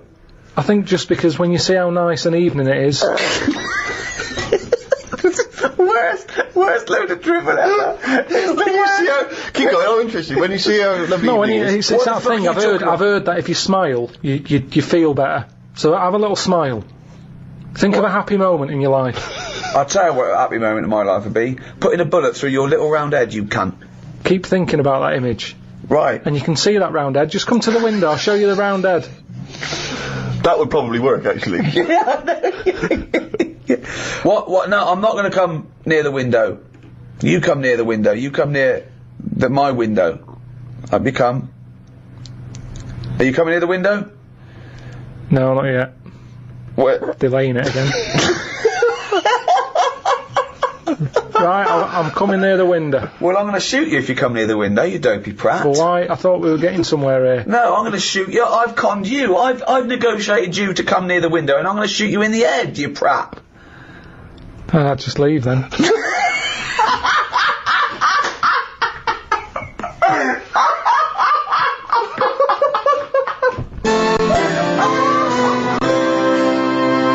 Well, that's about it. I hope you enjoyed the Ricky Gervais Guide to Law and Order. The next one in the series is the Ricky Gervais Guide to the Future. Ooh, which is out on the 29th of December. So look forward to that. Anyway, it's goodbye from me, Ricky Gervais, Stephen Merchant. Goodbye. And Karl Pilkington.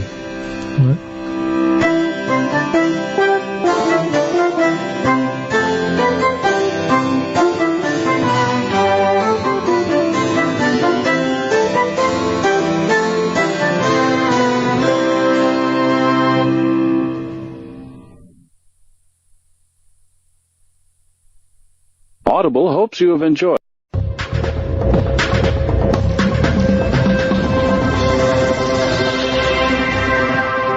Hello and welcome to the all-new Ricky Gervais Show with me, Ricky Gervais, Stephen Merchant. Hello. And Karl Pilkington. Alright. You say, all new, Rick. In what way is this all new? I mean, it seems very similar. It's me and Karl. I suspect we're going to be talking bollocks. I'll tell you what's new about it. This time you have to pay for it. Well, that is a nice new development. Yeah. But what about within the content of the show? Any of the classic features, Monkey News?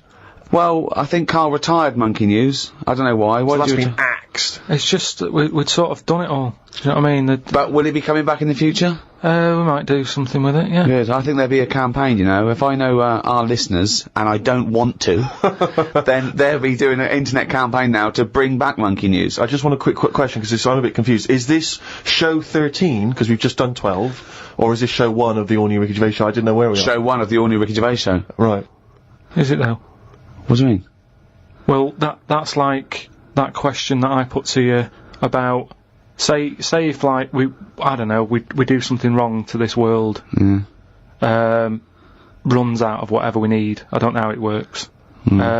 You put yourself down. I think you do, and I think you. No, just whatever the reason is. If it, you are talking yourself out of a job with NASA, putting yourself down like that. I think you know exactly how the world works. No. But you know, just like say if we had to go to another world, right? What year would it be? Yeah. I explained. I told you it depends, because it doesn't matter where you start. Right, it depends what a year is. A year is a year, because that's how long it takes our planet to go round our sun. A day is a day, because that's how long it takes the world to revolve once. I know, but you can't go to another world and then start changing everything, because people are going to be a bit unnervy about being on different soil. So but it's not their choice. You can't go to a planet and go, we've got to speed this planet up, it's not going through the space quickly enough. Yeah, but everybody's, you know, like, especially older people, is set in the ways. Right? I don't think older people set in their ways are gonna pack their bags and go to Mars. No, but if they have to. Anyway, that isn't the point. All I'm saying... What, they're going to be moaning about days are shorter here, or days are longer, aren't they? Well, yeah, you know what they like. But Change. people don't care. They like short days. They don't get out of bed, do they, until late? They've got nothing to get up for, and they go to bed early. Yeah, but it's not just that, is it? What if it's a longer day, Steve? Oh, nightmare. That's your point, isn't it? But I'm talking about stationery, diaries. Everything's going to be a mess. Right. So what do you do? If I was in charge, Go on. I'd just say, yeah, carry on. It's 2007. It's September. It's a Thursday. Get on with it. Brilliant. I think because people are going to be 26 hours later, with a new day, and 480 days later, it's another year, 2008. I was trying to explain to him yesterday, in a cafe, about telescopes that can see back to the Big Bang. Why did you do that? Well, I was trying to explain what a light year was. Then I was explaining to him that, you know, you sit down, you put your telescope on, you're looking at a star, the star explodes, that star exploded 1 million years ago, and he couldn't have it. I was going, you're literally seeing it explode 1 million years ago, because that's how long the light got. And I started telling him that, you know, someone on another planet far, far away could be watching the 1980 World Cup final. If they had a strong enough telescope, because that's how long it took to get. Look at his face. I can see his head bleeding. I just don't. So are you saying? Why did you start doing this in a cafe? Was it a 24-hour cafe? What were you thinking? But are you saying then there could be an alien fella? No, I'm not saying that at all. I'm saying that just like we can see things happening in other on other planets, other solar systems that happened millions of years ago, there could be a little alien fella with a telescope watching the Battle of Hastings if he was far enough away. Do you understand the concept of what Ricky's saying, that light is travelling at a certain speed, which means it hasn't necessarily arrived here yet? So we could all relive history, though, is what I mean. No, we couldn't, because we no, but whiz backwards. Well, no. One, you'd have to travel faster than the speed of light. Yeah, I know, but say if we can do all that. Well, that's the big thing. You can't. No, I know, but you know, it's only a matter of time, isn't it? Why haven't we? No, but we're not in a rush to do it because we can just go back in time. Well, but if time travel's possible, right, eventually, then it's already happened and they've come back. Yeah, I know, but what I mean is, it's one of those inventions that we're not in a rush to do, because... No, what I'm saying is, if it's possible, then it will happen, and if it will happen, it has in the future. Yeah, but we don't know about that yet, do we? No, but you see my point? Not really. Okay. Yeah, but it's not that great just because you're seeing that far, because there's nothing in the way. You're looking at nothing. Space is nothing. What are you looking at? They say. What do they say? I don't know. If only you had a saying there at your fingertips. What I mean is, the universe, they say it's non-stop, there's no sides to it. No, they don't say that. Scientists have never said that. Heaven forbid. Now, Karl, I know you're fascinated by the concept of the doppelganger, of seeing someone who looks exactly like you. Jake has emailed in. He says, Karl, if you could spend a day with an exact replica of you, okay, so somehow they've cloned you, Karl, and you've got him for one day, what would you do with this? What would you make him do? What conversation would you have with him? What would you do? Is there anything you could, how would you utilise him for one day? Well, they'd both say, I'm not bothered, and that'd be the end of conversation. What would do me head in is, does it think the same way, look the same way, exactly dress the same? Yeah. How would I know which one I was?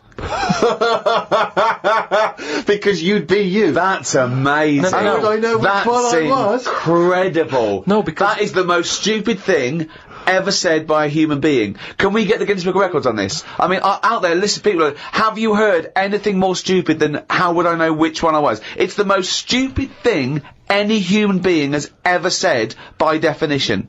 But think about it, this other person's going, alright, thanks for, meeting up and that. And I go, hang on a minute. No, you came to me. And then Suzanne would come home and she wouldn't know the difference. And then suddenly you'd start doubting yourself. And you go, should I be leaving? Or... So, how do I know if I am that real one, if he knows what I know? But you know who you are because you're experiencing it. But he'd be saying that because he'd say, yeah, it's a bit weird, But you know the truth, you idiot. How would I know which one I was? So anyway... But bear in mind, what would you do? You could pass him off as yourself. What would you do? Would you play tricks with... Would you, You could be in two places at once. Would you do stings? Would you do scams? Like Jackass? No, because it would only end up getting me into trouble, won't it? Because people won't believe that there's another one like me. Otherwise, everyone would be saying that when they get caught robbing. They go, "Oh, it wasn't me, it was my doppelganger." It can only... I wouldn't want it, to be honest. It's again, it's a bit of a headache, isn't it? Because he could be going mental, causing all sorts of trouble, and you're going, "Will you pack it in?" And he's going, What are you on about?" But then that wouldn't happen, would it? Because he's being me, so he'd be sat wherever I am anyway. Because he'd want to do what I want to do. So, pointless. But I still wouldn't want it.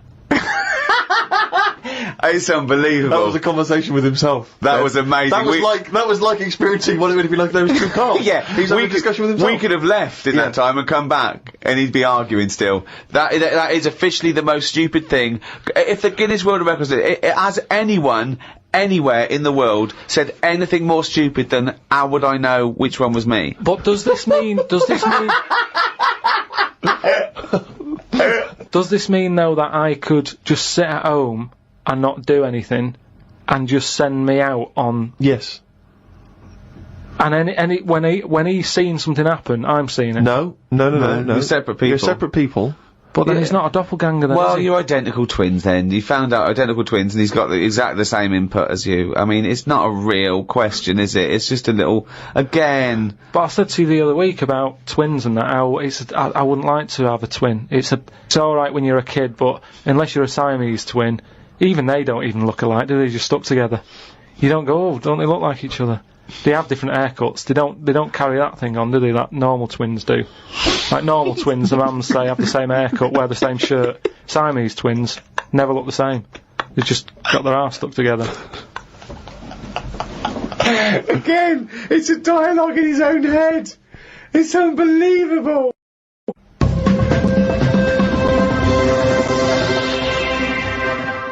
Okay, we're trying to get more cerebral now in this podcast. There's a lot of science here, real science. Maybe we should call it a spodcast. Okay, Karl. This is a logical conundrum. To a certain extent, there's a little bit of lateral thinking because, but there is only one right answer. Now, the pressure here isn't to get this right because I don't know anyone who's ever got this right. The pressure is. One, asking sensible questions, and when I've told you the answer, to then understand it. Because when I've explained this to people, I've laid out for them, they still can't quite get the concept. Okay, so, there's two doors, Karl. Yeah. One leads to heaven, one leads to hell. Yeah. Okay, they're identical, you can't tell them apart. Okay, 50-50. Right. Obviously you want to go to heaven, I assume. Right, there's two guards, identical guards, guarding each door. Okay? Right. The one guarding hell always tells a lie. The one guarding heaven always tells the truth. You have to ask one question to find out which is which, and then go through the door you want. What question do you ask? I've only got one. Yeah. And what? One to both? No. One to either of them. You don't know which one's which, though. So what question do you ask?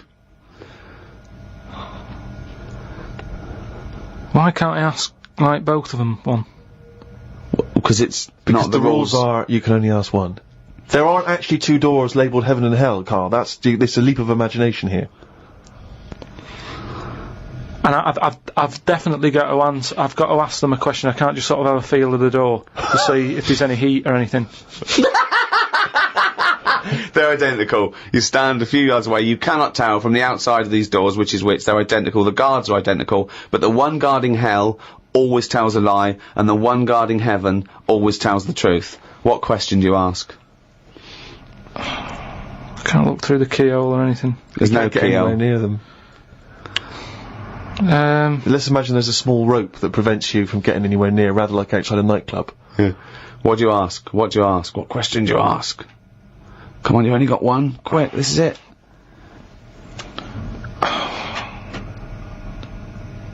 So, they stood there. Yeah. They both look the same. They're both smiling. Yeah. But one of them's not really smiling, really. He's trying to make me make a mistake, isn't he? Well, he's just going to lie when you ask him a question, if you ask him. So what's the point in asking a question? Do I know one of them's going to lie? Yeah, the one guarding hell always tells a lie, the one guarding heaven always tells the truth. These things you know. But would they be neighbours like this? Would they be that close? Why? I mean, we're not sure if these two guys get on. I'll give you a clue. They know who they are, and they know that the one guarding hell always tells a lie, and the one guarding heaven always tells the truth. So I know that. No, they know it as well. It doesn't really come down to this, Karl. This isn't what's going to happen when you die.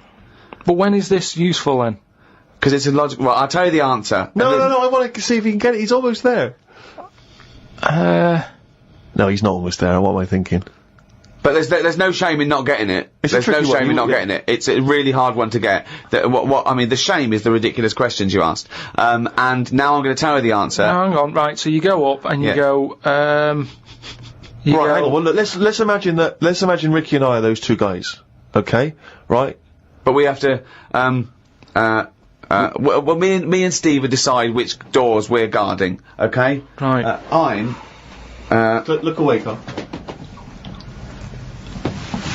Okay, right, then. so we've decided, okay, one of us is guarding hell and one of us is guarding heaven. Which question are you going to ask and who are you going to ask it to? Right, I'll just say to you, Steve, I'll go, got some post for God here. That's not a question. That's a statement. Right, you've got some post for God here. Well, that's not a question. Yeah, but maybe the question's coming. You got some post for God here, yeah? And it needs to be signed. It's not a question. Still not a question. No, let him finish. Is God in? Because I need him to sign for this post. Is he in? Well, I can answer that as well if you want. Go on. He's in. He's behind my door. Do you want to answer it? Well, yes. Do you want to get him? Just Well, no, you've only got one question. So you're asking Steve, is God in? What's the answer? Yes. Ask me. Yes. Look, lads, I'm just trying to do a job here. What am I going to do with this? Well, give it to me and I'll give it to God because he's behind my door. Steve? Yeah, give it to me and I'll take it into God because he's behind my door. You're an idiot. It doesn't help. That doesn't help. Let me tell you the answer. You ask either one of us, you say, if I was to ask the other one what door he was guarding, what would he say? Then whatever they say is the door they're guarding. Because if you happen to ask the one guarding hell, right? So I'm guarding hell, by the way. I'm the devil. Steve's God, okay? So you asked me what Steve would say if you asked him what door he was guarding, and I'm going to lie. I know he'd say heaven, because he'd tell the truth, but I'm lying, so he'd say hell. So you know I'm guarding hell. If you ask Steve what door I was guarding, he'd tell the truth, right? So he'd say heaven, because he'd know I'd lie. So he's guarding heaven. So the question is, if I was to ask the other one what door he was guarding, what would he say? And whatever the person answers is the door they're guarding. Steve, what door are you looking after? Well, heaven. Yeah. Why should I believe you? Because you don't know. No, that doesn't work. Because you asked me the same and I'd say heaven as well. Right, so who do I believe? This is where you use your gut feeling though, isn't it? This is what life... Well, as opposed to the pure logic that Ricky's just used. I just think, because there's a lot of questions in life where you don't know the answer and you go, do you know what? I don't like the look of him. So... They're identical. Yeah, but they're still identical twins. You always get a little snidey one.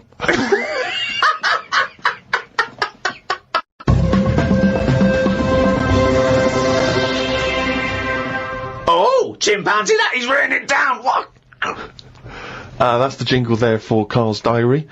Still a very popular feature on show 1/13. Here we are. Got a book sent to me called Freaks. It's a bit heavy, but it's got some interesting pictures in it. Read a bit about the two-headed nightingale. She/they was on tour in London years and years ago. It cost 2 shillings to have a front row seat.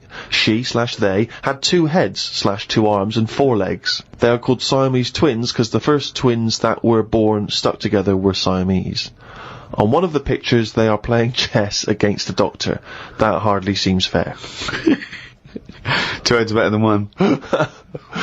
So it's 2 heads, 2 arms, and 4 legs. That's just 2 women in one dress. Yeah, that's 2 women with an arm missing. Yeah. Spoke to Ricky and his friend Glyn about art. I just don't get it. Ricky had some odd pictures on his walls. I don't have any pictures up in my flat because of the mirrored wall. But I can't say I'm bothered. The mirrored wall, we should just explain what that is. When you moved into your flat, there was an enormous mirror on one wall, was that right? We just got this flat, and, you know, it's not a big flat, so I think the people who had it before us, he was a gay fella, right, which was a bit like, oh, so you've been doing with that mirror and that. But that What? no, just, you know. What has he been doing with the mirror? Well, What's he just been a doing? bit- Why- no, what? it's just because they're quite sort of experimental in it, aren't they? And I don't know, what do you mean? What do they do? Well, I wouldn't know anything about it, but go on. No, what do you want? What? no, I don't. Experimental in what What do way? you mean experimental? I just mean, you know, they'd be doing stuff. What? Whatever they do. Chemistry, have a chemistry set out, they were doing experiments, what? No, just doing what. Singing I Am What I Am and just checking out their No, each the to their dance own. I'm moves. not having a go at anyone, but What? I'm just saying, like, they're doing what they're doing. Which Carl, you're is not annoying as homophobic, well. are you? because- You're not no, st- I'm not. I'm Well- not. This is why. Why are you worried about what a little gay fella was doing in your flat before you got it in front of a mirror? I wasn't worried about it. Why I are mean, you thinking about what he's doing? Why are you fantasising what a little gay fella was doing in front of your mirror in your... I'm not bothered. I'm just telling you why it was a bit odd that he had a mirror in there, right? But forget the history. But you've got a mirror in there now, haven't you? No, because what I did was I was going to take it down, and I thought, oh, it's a bit dangerous. This, you know, it could crack and Because it's the fall on size me. of the whole wall, isn't it? It took up a whole wall. Right. So like when he's moving about everywhere, he's got a good view of it and that. But he's got this full wall of mirror, and I thought I can't take that down. And I thought, what can I do? So I've just put wallpaper on it, Brilliant. and it looks all right. You wouldn't know, what have you? But it means that I can't put any pictures up. That's all I'm saying. Because if I put a nail in, And what don't you understand about art? What about art don't you understand? The concept? Specifics? just the way some people like, you know, the ones you've got, where it's just like a block of colour on a bit of canvas.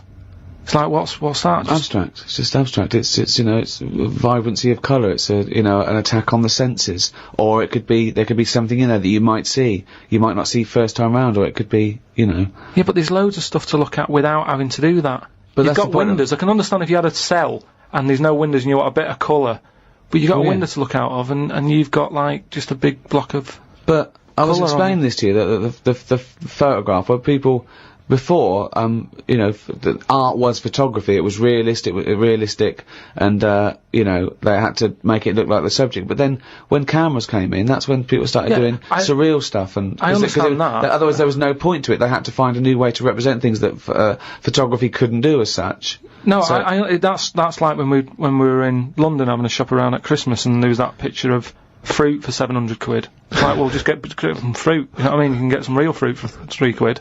Yeah. I understand that, but there's nothing wrong with like having a. We'll get. Don't invent cameras then. One or the other. Do you know what I mean? That's what annoys me. Someone invents something, and then they go, "We've got to invent something else." Like the abstract thing. Why has someone gone? Oh, I can't have paintings anymore because. Was it a Dali? Going, melting clocks and stuff? No? I mean, the first one was alright when he did the first clock, but then all the time he's just like, oh, I'll draw something and it's got a melting clock on it.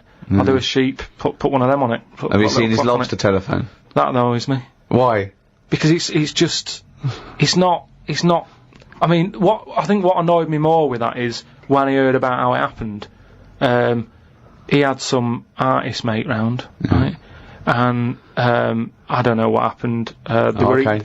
That's a hell of an anecdote. No, but they were eating some food and what have you. Yeah. Lobsters? And, yeah, they were eating lobster. Oh, right. And, That's handy. I don't know, the other artist, whoever it was, sort Telephone? of started saying, oh, you and your clocks and all that, right? Brilliant. And, This didn't happen. They Yeah. started arguing, Yeah. and he chucked some of the lobster. Bollocks. And it landed on the It phone. bounced off his mate's head, went on the phone, and they both looked at each other like, are you thinking what I'm thinking? And they brought out that phone as a bit of art. Things like that annoy me. Because happen. it was them just messing about. That didn't happen. Just telling you what I know. I saw his work. Each to their own, if that's what he's doing. I'm just saying, I'm not putting my stamp of approval on it. Heaven forbid. Well, you know, as you mentioned in your diary, your favourite artist is Lowry, because you can look at them for ages and see someone different every time you look at it. All I'm saying is, art should be there to tell a story, not just to have a splash of colour. We know colour's out there. There's loads of colour. We don't need to be reminded of it. But colour's part of our evolution, and so it does something to us. Just like sounds. Yeah, but I'm saying do a picture, smells, colour it in. Still use the colours, but draw something with it rather than just going a bit of yellow, a bit of red. Like that when you've got just red and black. What's that meant to do? Well, it does something. What? Well, I like it. I enjoy it, so it does something. Yeah, you have it then. I'm just saying, I prefer it if it was something. And so let me just get straight. You had a mirror on one wall, so you padded that wall. It's just and you padded the others. It's just sort of wallpaper on it. Right. Amazing. And there's no other art in there. It's just an empty cell. Was Suzanne like some art? Just like Suzanne's not allowed to watch telly unless it's a favourite thing. Otherwise, she's got to talk to me about stuff. There's no art. There's no point. Just wallpaper. I'm just saying we've got three windows we can look out of. Right. Right. Stop looking at the walls. Look out the window.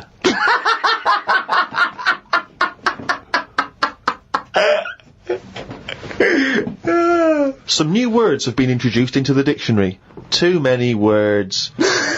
We should have some system where we can get rid of words if they aren't used a certain number of times. Well, that we do. They do die out, don't they, eventually? Like what? You don't have to use them. No, but they don't, do they? They keep adding them. And I just worry about, you know, this is the problem with, like, your head can only hold so much. Can't it? Yeah. It all very well when Adam and Eve was knocking about. There's no history, they don't have to remember anything. All I'm saying is, fine, bring out a new word, but once you bring out a new one, bin another one. The dictionary's getting bigger and bigger, no one's keeping an eye on it. Well, I think they are. They're not, they keep adding. It doesn't grow. They don't just dig it up one day, it's got bigger. What have you done? So Left it out. You're happy for them to stick in iPod, let's say. But we can pride ourselves on having more words in the English language than any other language. I think we've got twice as many as the second. I think maybe Russian. I'm not sure about that. I'm sure someone emailed us, but we don't talk the most, so there's a lot of clutter there. What do you mean we don't talk the most? Well, you'd have to, you'd say Nothing that. as expressive as the English language. Yeah, no, because we've got a word for everything. I'm just saying that I don't use all these words that are coming out, and I just think, like I say, keep an eye on it.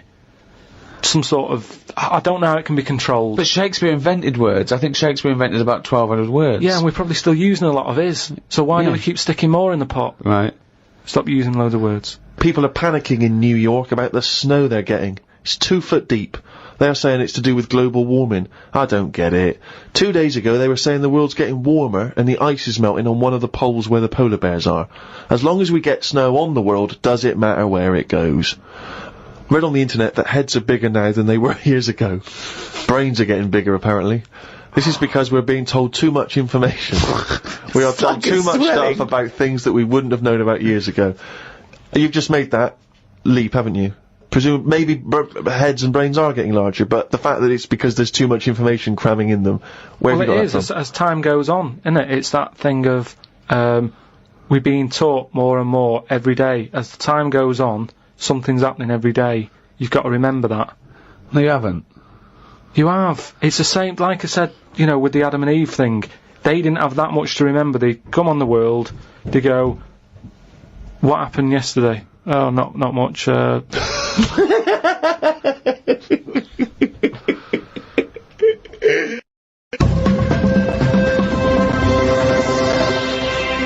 Well, in the all-new Ricky Gervais show, there is no monkey news as such. That's going to come back, Karl. You've got to bring that back. But we're going to do something that we used to do on our local radio show called Rockbusters. Sounds a bit like Blockbusters, a television programme that used to be on television where they gave sort of real cryptic clues. Yours aren't cryptic clues. Yours are ridiculous. So explain Rockbusters. Give out an initial of a artist or a band. Yeah. That are knocking about, like now or ages ago. And I give a cryptic clue. It's not a cryptic clue. Very rarely cryptic. Sometimes it works, sometimes it's nonsense, but... Well, as we once said, I think it is more accurately described a craptic clue. Yeah. Well... Or what am I thinking? Well, are you going to give an example, or will we just do them? The classic example, of course, for me is a woman. She's an artist. The initials are WH.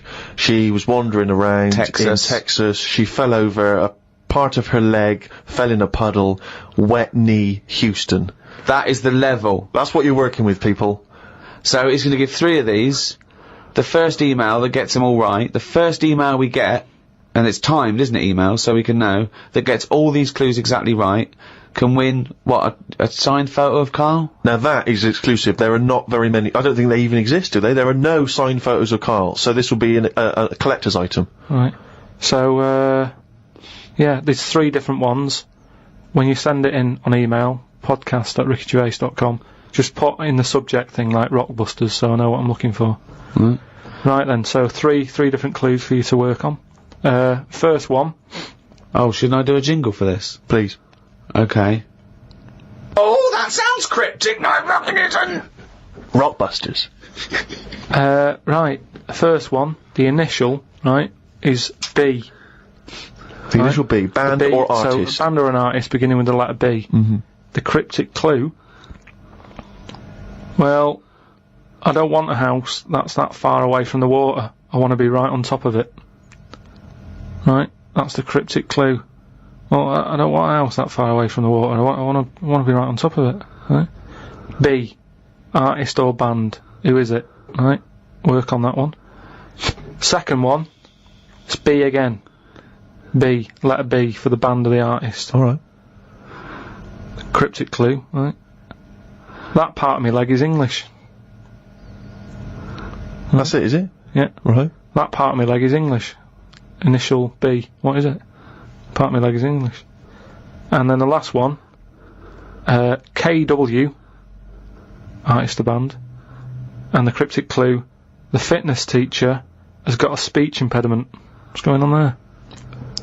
Right, KW, the fitness teacher has got a speech impediment. Work on them, right?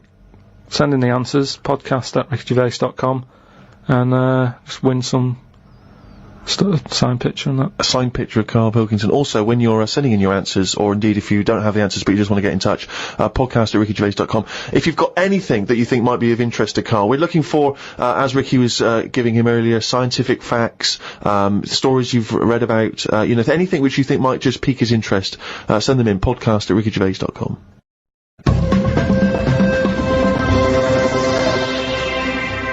Well, that's it. That's the end of the first episode of the all-new Ricky Gervais show. Sounded very similar to the old one. Yeah.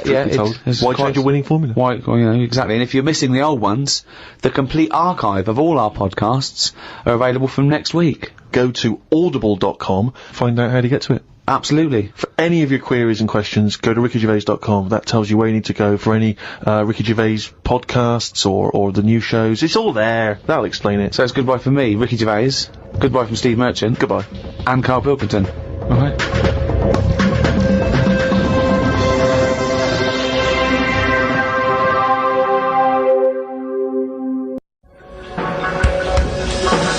The Ricky Gervais Show on Guardian Unlimited. Hello, welcome to the 10th podcast in a series of 12. Ricky Gervais Show with me, Ricky Gervais, Stephen Merchant. Hello. And, of course, Karl Pilkington. Alright. Now, thanks for all your emails. We've really started a community here, I think. Yes. We're all brought together by one aim. The fascination of the brain of Karl Pilkington, basically. Yes, absolutely. There's thousands of people who are equally as obsessed as we are with it. I really don't know why it's called the Ricky Gervais Show anymore. I mean, I was cynical at the beginning, but it's farcical. Welcome to the Karl Pilkington Show. Well, people say they'd like to hear more from you and I, but I don't see why when you've got do you know this what I feel specimen like? in the room. I feel like the ringmaster. But the real star is the shaved monkey in a jar that we bring out. Do you know what I mean? That's it. That's the star of the show, you know. Yeah. Well, we've had loads of emails actually, and we've had one from Nige, who's done this brilliant cartoon of Karl on the beach. I think we should sell those as postcards. But someone's beaten us to selling merchandise. If you go to www.cafepress.com/Mr. Pilkington, someone is selling everything with Karl Pilkington's head on it. Now, these are bootleg goods. We're not making any money from it, but I'm strangely proud. I just love to see millions of people wearing a little t-shirt or a baseball cap, or drinking out of a mug with his little round head on it. He's made a clock, which is perfect, because it fits absolutely, you know what I mean? The sides of the head go right to the edge of the clock, because it's perfectly I'd round. like to see maybe as well those, sort of rubber or plastic face masks that you can buy for Halloween, with just Karl's face. Oh, just millions of people Yeah. all look like Karl. Oh, that would be amazing. What a world that would be. James Bevan has emailed in. He's from Abergavenny in South Wales. I'm going to read this verbatim.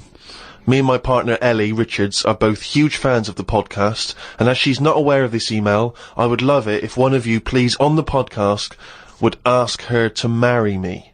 So please ask Ellie Richards from Abergavenny if she will marry James Bevan. Cheers, keep up the great podcast work. Well, that's done then. Well, no, you see, now, I was thinking about this, and I know that I'm the one who's read that out, but I'm thinking they're almost certainly gonna want you, Rick, to do the questioning, because they don't want to go in years to come. Do you know who asked Ellie to marry me on my behalf?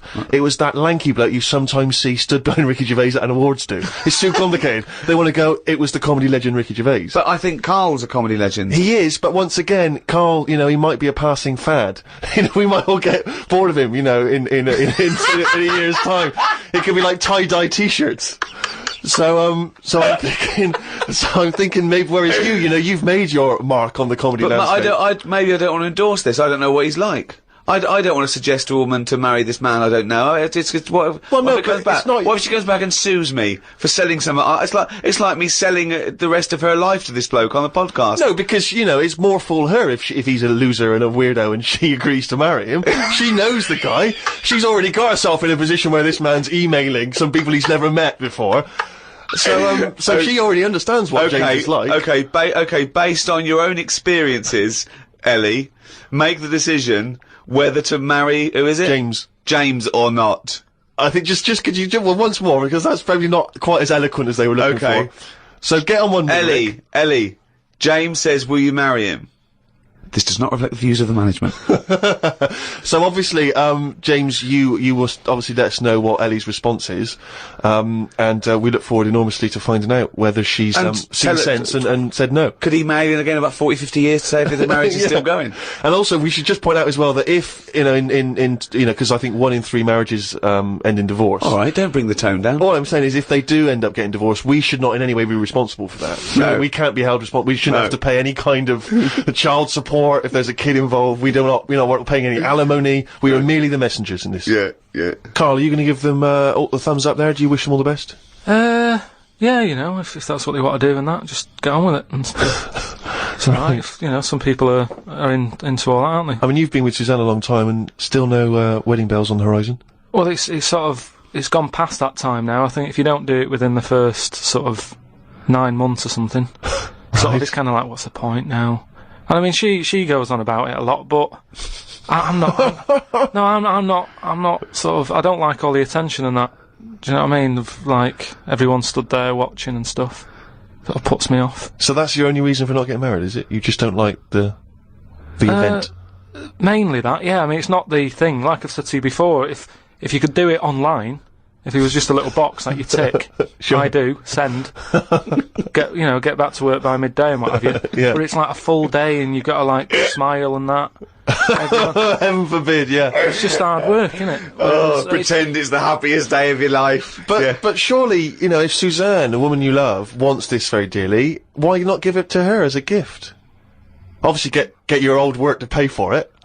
But yeah, why not give her the gift because of the I've special given her day? loads of other stuff. Yeah. We have an alright life, and I think that can mess it up. My brother got married. We have an alright life, that's the best he can say. We have an alright life. No, I mean, something I said to her, right, which, you know, maybe this could catch on, right, a way around it. At the end of the day, you only get married so you can have the same name. I think it'd be really good if when you go on dates and that, if you met people who have the same surname, Brilliant. and then you don't have to worry. That's amazing. Do a search on, like, other Pilkingtons. If they look alright, yeah, I'll go out with her. Job done. Don't ever have to worry about getting married and that. Brilliant. That's one of the most stupid theories. Oh, no, it's not. the injecting the 78-year-old dead woman with a baby was probably worse than that. But anyway, let's move on. It's the most stupid theory we've heard today. But I'm Exactly. suspecting there's going to be a few more before the end exactly. of this So podcast. far. Yeah. Cheers for that, love. Yeah, it's Karl Pilkington here. Just telling you about Channel 4 on a Friday. You've got new Green Wing, right? That's nearly ready. My Name is Earl, and The It Crowd. I mean, sort of being in the comedy business and that, I think it's fair to say I'm qualified to give my opinion, and these 3 things are funny, so yeah, stay in, watch it, have a good night, have a nice little brew with it, do what you want. At the end of the day, it's your life, innit? So yeah. Karl Pilkington! The Ricky Gervais Show on Guardian Unlimited. Still to come, of course, Monkey News and Karl's diary, excerpts thereof. I wonder if we should have a jingle for questions for Karl, because there's a lot of questions coming in for Karl. Okay. Oh, chimpanzee, that question's for Karl. Yeah, okay, no, fair enough, that works. Okay. This is from Jim and Bob in Manchester. Karl, if you could talk to any animal, which one would it be and what would you say to it? Insect, animal, anything, fish, anything. Well, they said animal, but let's broaden it to anything. Animal, any creature. Insect is an animal. Yeah, no, but I'm just, I don't want to get it wrong. I'm just thinking about... Yeah. There's a lot of stuff out there, isn't there? I'd probably go for the tortoise. Okay.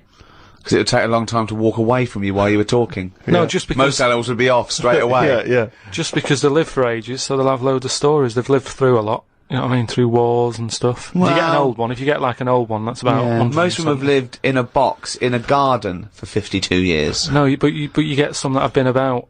And even if it's in a box, you can overhear. They've really travelled, have they? Yeah. I mean, some of them have experienced more than you. Yeah. But they've broadened their horizons a bit more than you. They could probably teach you a thing or two, yeah. And what would you hope to learn from them?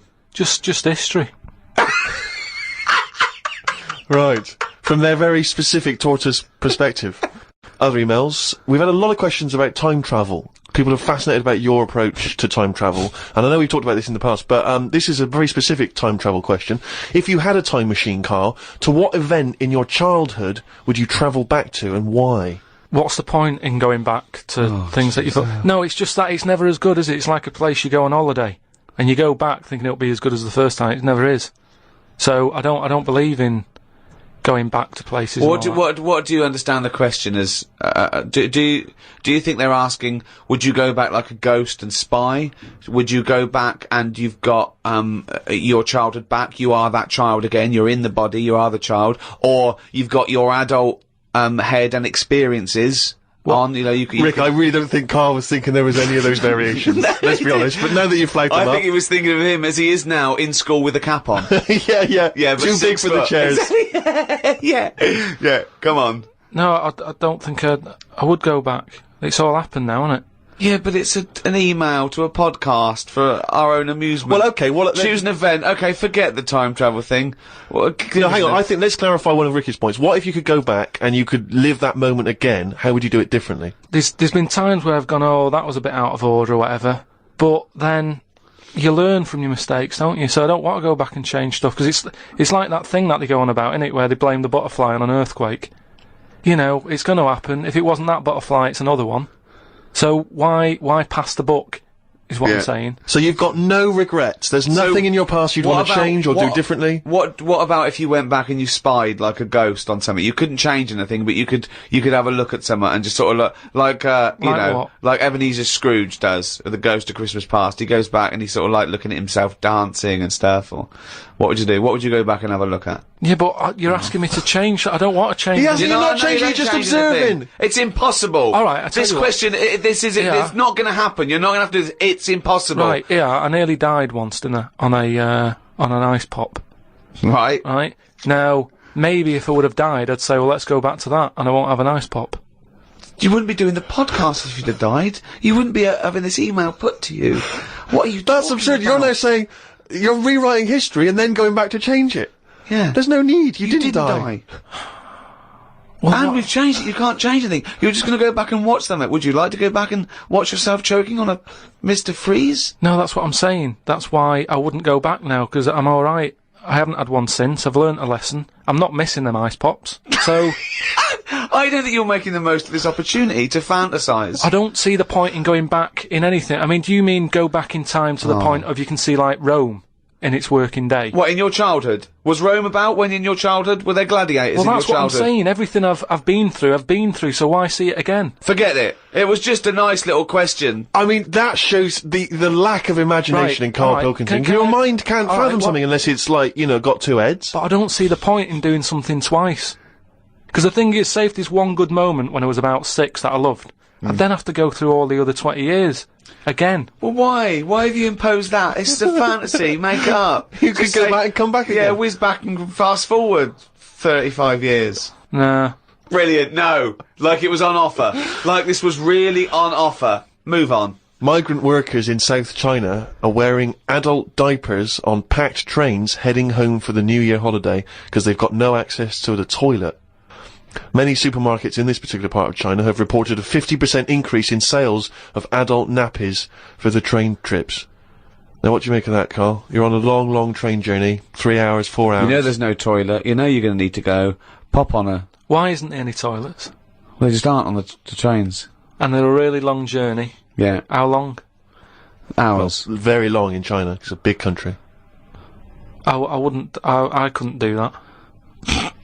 I couldn't do it. I'd have to hold it in or something. Just like, I mean, when I was a young kid, I don't know how young you are when you wear a nappy and that, but I remember that I didn't like it, doing it in a pair of pants, like that, a pair of nappies and that. And I used to have to, even when I was too small to sort of get up on the toilet and that, because you'd fall in, my mum knew that I didn't like nappies and that. I used to just go in the corner, just near the kitchen, in this thing that, like a litter tray. That cat's having that. I mean, it wasn't like that, but that's the same sort of idea. And I'd go there, and I'd do my thing. And my mum used to say, "Oh, he's going there. Don't look at him," and that, because it put me off. You know, like cats don't like being watched when they do it.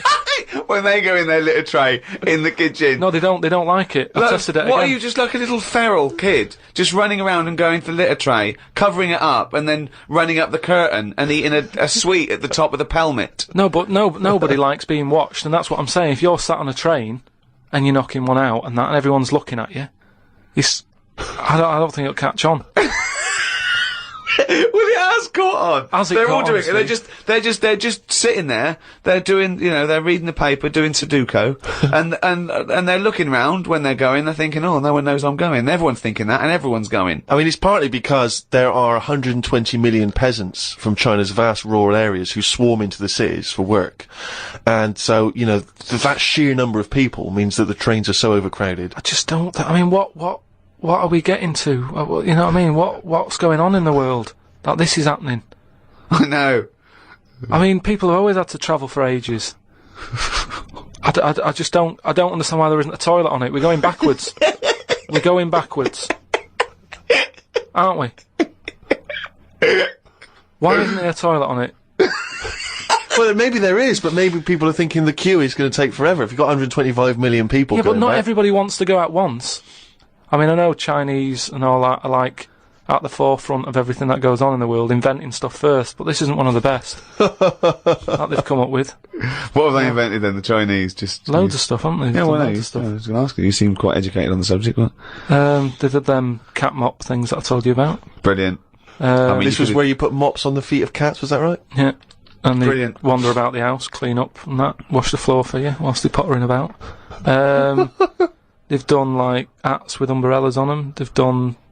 I mean, they're known for like coming up with stuff first. Yeah, I mean, my first thought was gunpowder, but yeah, cats with mops is good as well. Just a final mention of one of the emails that came through from Phil Hobby in Falmouth in USA.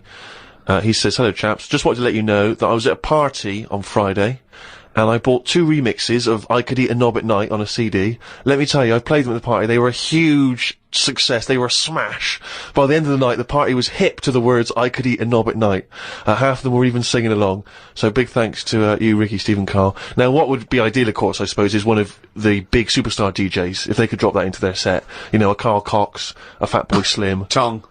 Pete Tong, yeah. Boy Tong. He got power, and I'd love to hear him drop it. Maybe even, and I suppose Westwood wouldn't be able to put that in. I know he's more of a hip-hop guy. But, yeah, so, I mean, if you at any point ever hear I Could Eat a Knob at Night, the remix, at any kind of club event, let us know. We'd love to hear about it. Yeah. The Ricky Gervais Show on Guardian Unlimited. Well, now to one of our most popular features. I mean, this could even rival monkey news one day. It is monkey news. It's you know, it's news from the point of view of a monkey, a shaved monkey. It's Karl Pilkington's diary. Oh, he's written it down, yeah. Was that the jingle, or were you just annoyed about something? Okay. Went and did the podcast. We had a meeting after. I don't like meetings, as I can't keep focused on what people are talking about. I think Ricky has the same problem as after 25 minutes he was trying to wrestle me. I tried to do what spiders do and stayed still as if I was dead. But Ricky just stayed on top of me, not moving. A bit like when you see one of them big snakes swallowing a sheep. Ricky got bored and released me. I went home thinking, why had I left my old job for this? A homeless man asked me for some money, but I didn't feel like I should treat him, as I felt that he'd probably had a better day than me. Oh, God. Suzanne called me to say she'd gone for a haircut, and that she'd meet me in the supermarket. I went to the supermarket, but she wasn't there. I called her and she said she was near the fruit aisle. I went to the fruit aisle and she wasn't there. Turns out she was in a different supermarket on the other side of town. And that if I'd listened to her properly, I'd have known that. I didn't want to say that What, you just went to the first supermarket you thought of, as opposed to listening to what supermarket? I'm in the supermarket. Alright, bye. I didn't want to say that I hadn't heard her properly, because my ears were ringing a bit from the wrestling from earlier. 25 minutes later, I met up with Suzanne. Her haircut wasn't that bad. Normally her haircuts are followed by an argument between us, as she pays over the odds for some daft haircut that's the latest style. Brilliant. I wish she'd take a picture out of a magazine or ask for a style rather than letting the hairdresser do what she wants. I said I only tell her to do this as she's got a square head, and a close-cut hairdo makes it look squarer. She said, what do you think of this cut? I said it looked alright, as I couldn't be bothered arguing about it. It's weird writing a diary. I don't know who thought of doing one of these first. The last time I did one was at school. They used to get you to do it so they could keep an eye on whatever you were up to. My diary used to say the same thing every night. Got home, went to the shop to get potatoes, bread, milk. Went home, watched telly, went to bed. I think I might have gone to Twiggy's Dance Club, just so I had something different to write. You've not told us about Twiggy's Dance Club. It's just, you know, I sort of, when I was a kid, I sort of gave everything a bit of a go. I did boxing and that, didn't I? Gave that a go. For about 45 minutes. And, yeah, a mate sort of said, oh, you know, you're into your dancing, your robotics and that, you're doing your body popping, right? Body popping and that. He said, you ought to come to Twiggy's. And, I went there, but I didn't go in, it was shut. They were just having, like, loads of toilet rolls delivered. I think, like, they were, like, using it as a storage place for toilet rolls and that. So I said, oh, I've come to have a dance. And like, oh, not tonight. Come back tomorrow. I never went back. Brilliant. Next. What a waste of an anecdote. Right. Brilliant. Just to recap, you're convinced then that the teachers are asking you to keep diaries so they can keep tabs on you. And then to continue the diary, as there were more problems happening on the estate, they started to add Saturday and Sundays to the school diary to keep an eye on what we were doing at the weekend. I struggled to fill it on a Sunday, as the shop I got potatoes and bread from was shut on a Sunday. I had to go over to Shepherd's Bush to meet someone. I got the tube. There was a badly burnt man on the tube. It's amazing how the body can continue through quite a lot of bad stuff. It got me thinking about how much stuff you could remove in your body, one by one, without dying. If it was a competition, the cockroach would win, as it can live for a week without a head. I just mean, like, say if, you know, they're running out of ideas for TV programmes and that, right? They get someone who isn't well. They go, look, do you mind if we make a programme on you? And what they do, they sit them in the bed, and they go, right, what we're going to do now is take out the heart, but replace it with a pacemaker. Right, No. Sorry. People with pacemakers don't have their heart taken out and a pacemaker popped in. Alright then. Some sort of machine. What I'm getting to is... Have you been playing Operation? What I mean is, the big finale would just be a head chatting with loads of wires going into it, and it's like, look what we can do with science. That's what the programme's called. It's the same every week. The volunteer is just a head with loads of wires coming out of it. Look what we can do with science. And he's going, goodbye. Oh, I feel ill. Got some post delivered to me today. It was... Oh, this is This great. makes it in the diary. Got some post delivered to me today. It was addressed to Mr. Dilkington.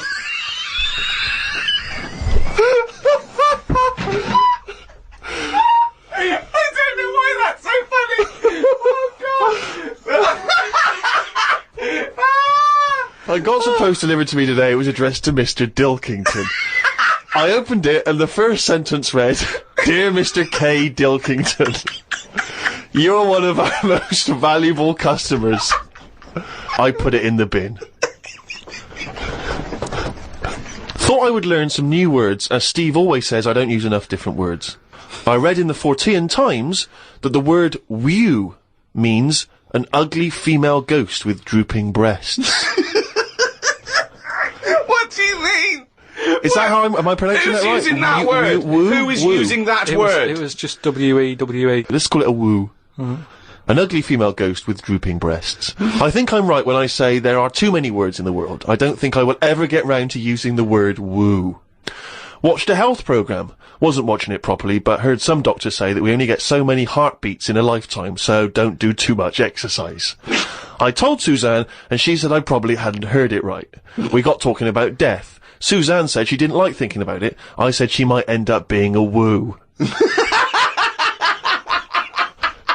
I was chuffed as I'd managed to use my new word. I went to the supermarket to get tonight's tea. On the way, I stopped and looked in the fishmongers at all the different fish they had in the window.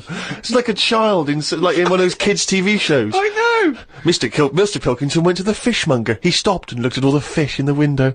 Hello, Mr. Dilkington, they said. There was a newspaper clipping stuck on the glass about a two-headed fish that they've made in Taiwan. I don't see the point in doing this, as a fish having two heads ain't gonna solve the world's hunger problems, as the head is the bit you throw away. Invent a fish with two bodies, and I'd say well done. Good point, isn't it? Suzanne watched one of her favourite TV programmes. I've told her the telly only goes on if there's something she wants to watch. If there's nothing on, she has to talk to me about stuff I've learnt. Like Descartes. Watched a programme on him the other day. He is the one who said something like, "I know I'm about 'cause I dream." Doesn't work for everything, 'cause ants don't sleep. I don't know if I'd like that or not. You don't know if you would like it if you didn't ever Not sleep. sleeping. It's just one long day. I don't know. Don't know how you put up with that. Do you think it'd be a good idea? No. Why not? Because, as you said, it would get a bit boring. You know, your sleep is your rest, your time off. It helps you detoxify. It helps you sort of think things through on a subconscious level. You know, But don't you ever get it where, I mean, sometimes it's brilliant to have a sleep when you're tired, but don't you sometimes feel that's like... the best time to have a sleep when you're tired. No, but sometimes when you go to bed and you're not that tired and you're kind of thinking, oh, I'm going to waste some hours of my life now and I'm not really in the mood for this. Well, that's sleeping. just wishing you had longer on this earth doing creative things. I mean, if you didn't have to sleep, you could spend more time talking to a tortoise and going to the toffee shop.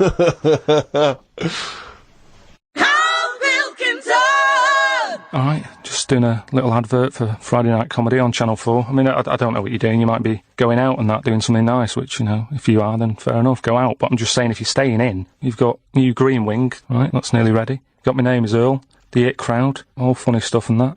Don't know about you, but, you know, I'll be staying in watching it, just having a bag of crisps and stuff, so... If you're staying in, put the telly on, do that. If you're going out, go out, have a nice night. See you later. Karl Pilkington!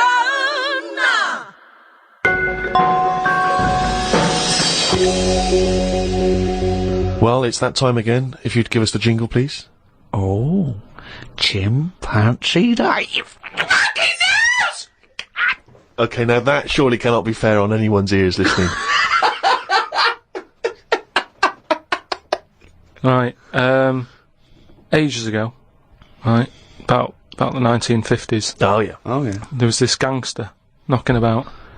And do you know how, like, Was he called Hairy Fingers? do you know how, like, a lot of gangsters like to get into gambling and that? Yeah, yeah. And, you know, like, all these peers and that, all these mates who are, like, gangsters and stuff, they've all bought horses, right, that they take racing and they make money from them and that, don't they? Yeah. So anyway, he And was Chuckles Seagull was no different. and he was like, yeah, that's a good thing to get into. I might get into a bit of that, right? So he gets himself this horse, right? and there's a big race coming up. That's why it's a bit of a last minute. And the jockey turns up and it's fine. It's a human jockey and it's fine. Excellent. Okay, well that was another podcast. So anyway, please listen. Oh, hang on, next. there's more. Oh, go hang on. on. So anyway, this big race is coming up. He's like, I've got to be involved in this because I can make a lot of money out of my horse here. Choose the jockey wisely, then. So he says to his mate, he said, "Look, I've got myself a horse and that." He said, "We just need a jockey, get someone sort it out and what have you, so I can get in this race." Go to the jockey club. His mate's like, "Yeah, all right, I'll have a word and that, have a look round and that, see if there's anyone decent." And the good thing about jockeys is there's never been a shortage of jockeys because a lot of them don't make the grade. So there's always too many jockeys to go round. Always too many human jockeys. Yeah, there's never a problem getting jockeys. Fine. Go on. So anyway, he comes Was that back. true in the 50s as well? It's always been true. Always been true. It's always just wanted to clarify that. There's no lack of jockeys. So it's sort of close shot. People are trying to do it and they don't make the grade. So, but in the 50s, from your knowledge, there was not like in 1951 a shortage of jockeys for just 1 year. Absolutely never. I'd have known about Okay, that. fine, I'm quite keen. Right. Go on. So anyway, right. So his mate says, "Look, I'm having a problem getting a jockey." Seems odd because Ricky's just been saying he's just been saying it's not a problem. What do you mean? So Just because the main problem was, Go on. a lot of jockeys were aware of this gangster and were saying, "I'm not getting involved with this guy. The chances are I won't get paid. You know, he's a gangster. It's not worth it." you would do it if it was a gangster asking you. You'd be scared of the consequences. So anyway, he's saying, "Look, don't be coming to me with problems and that, right? I've got the horse. I want it in the race. Sort it out." So they're like, "Oh, but boss," and he's like, "Don't give me any of that." Go Exactly. sort it out." They do what he says, so any jockey would do it. Go on. So anyway, so the day before, The big race, yeah.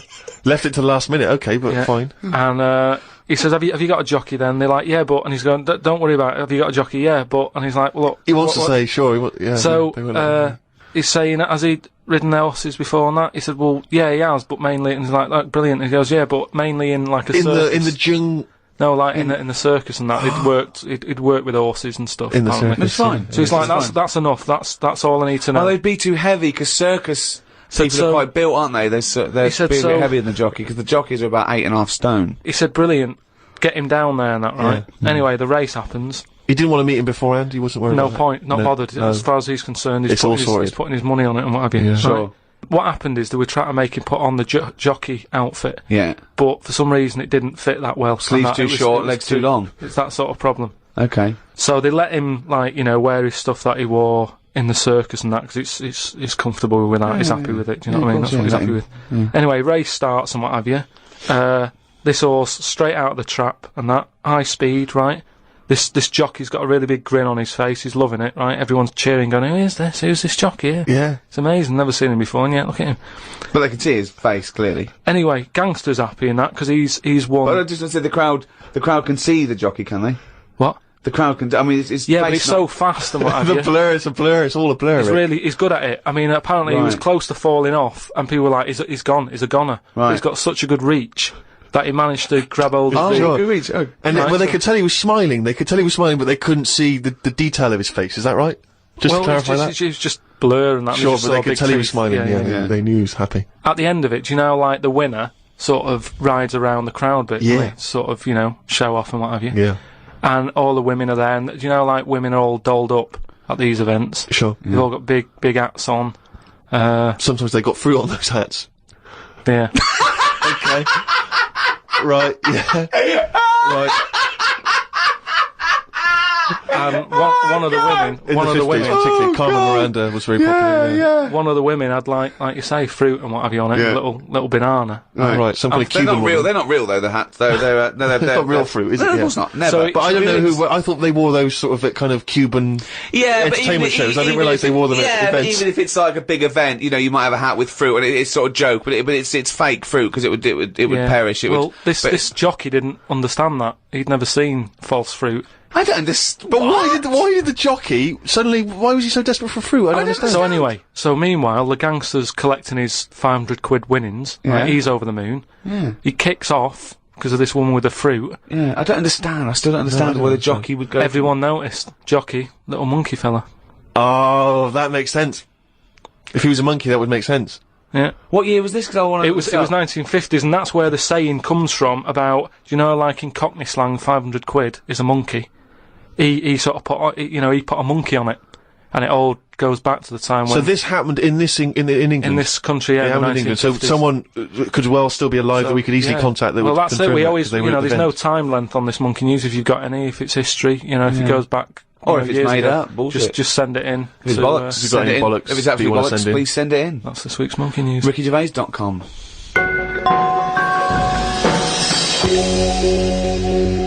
Well, that's the end of the 10th podcast in a series of 12. Only 2 more to go. 1 more hour of the drivel that is the thoughts of Chairman Pilkington, or Dilkington, as he should now be known. This podcast was brought to you by Positive Internet. Those great guys at Positive Internet host the world's #1 podcast. It's goodbye from me, Ricky Gervais, Stephen Merchant. If you want to get in touch, remember it's podcast@rickygervais.com. And Karl Pilkington. The Ricky Gervais Show on Guardian Unlimited.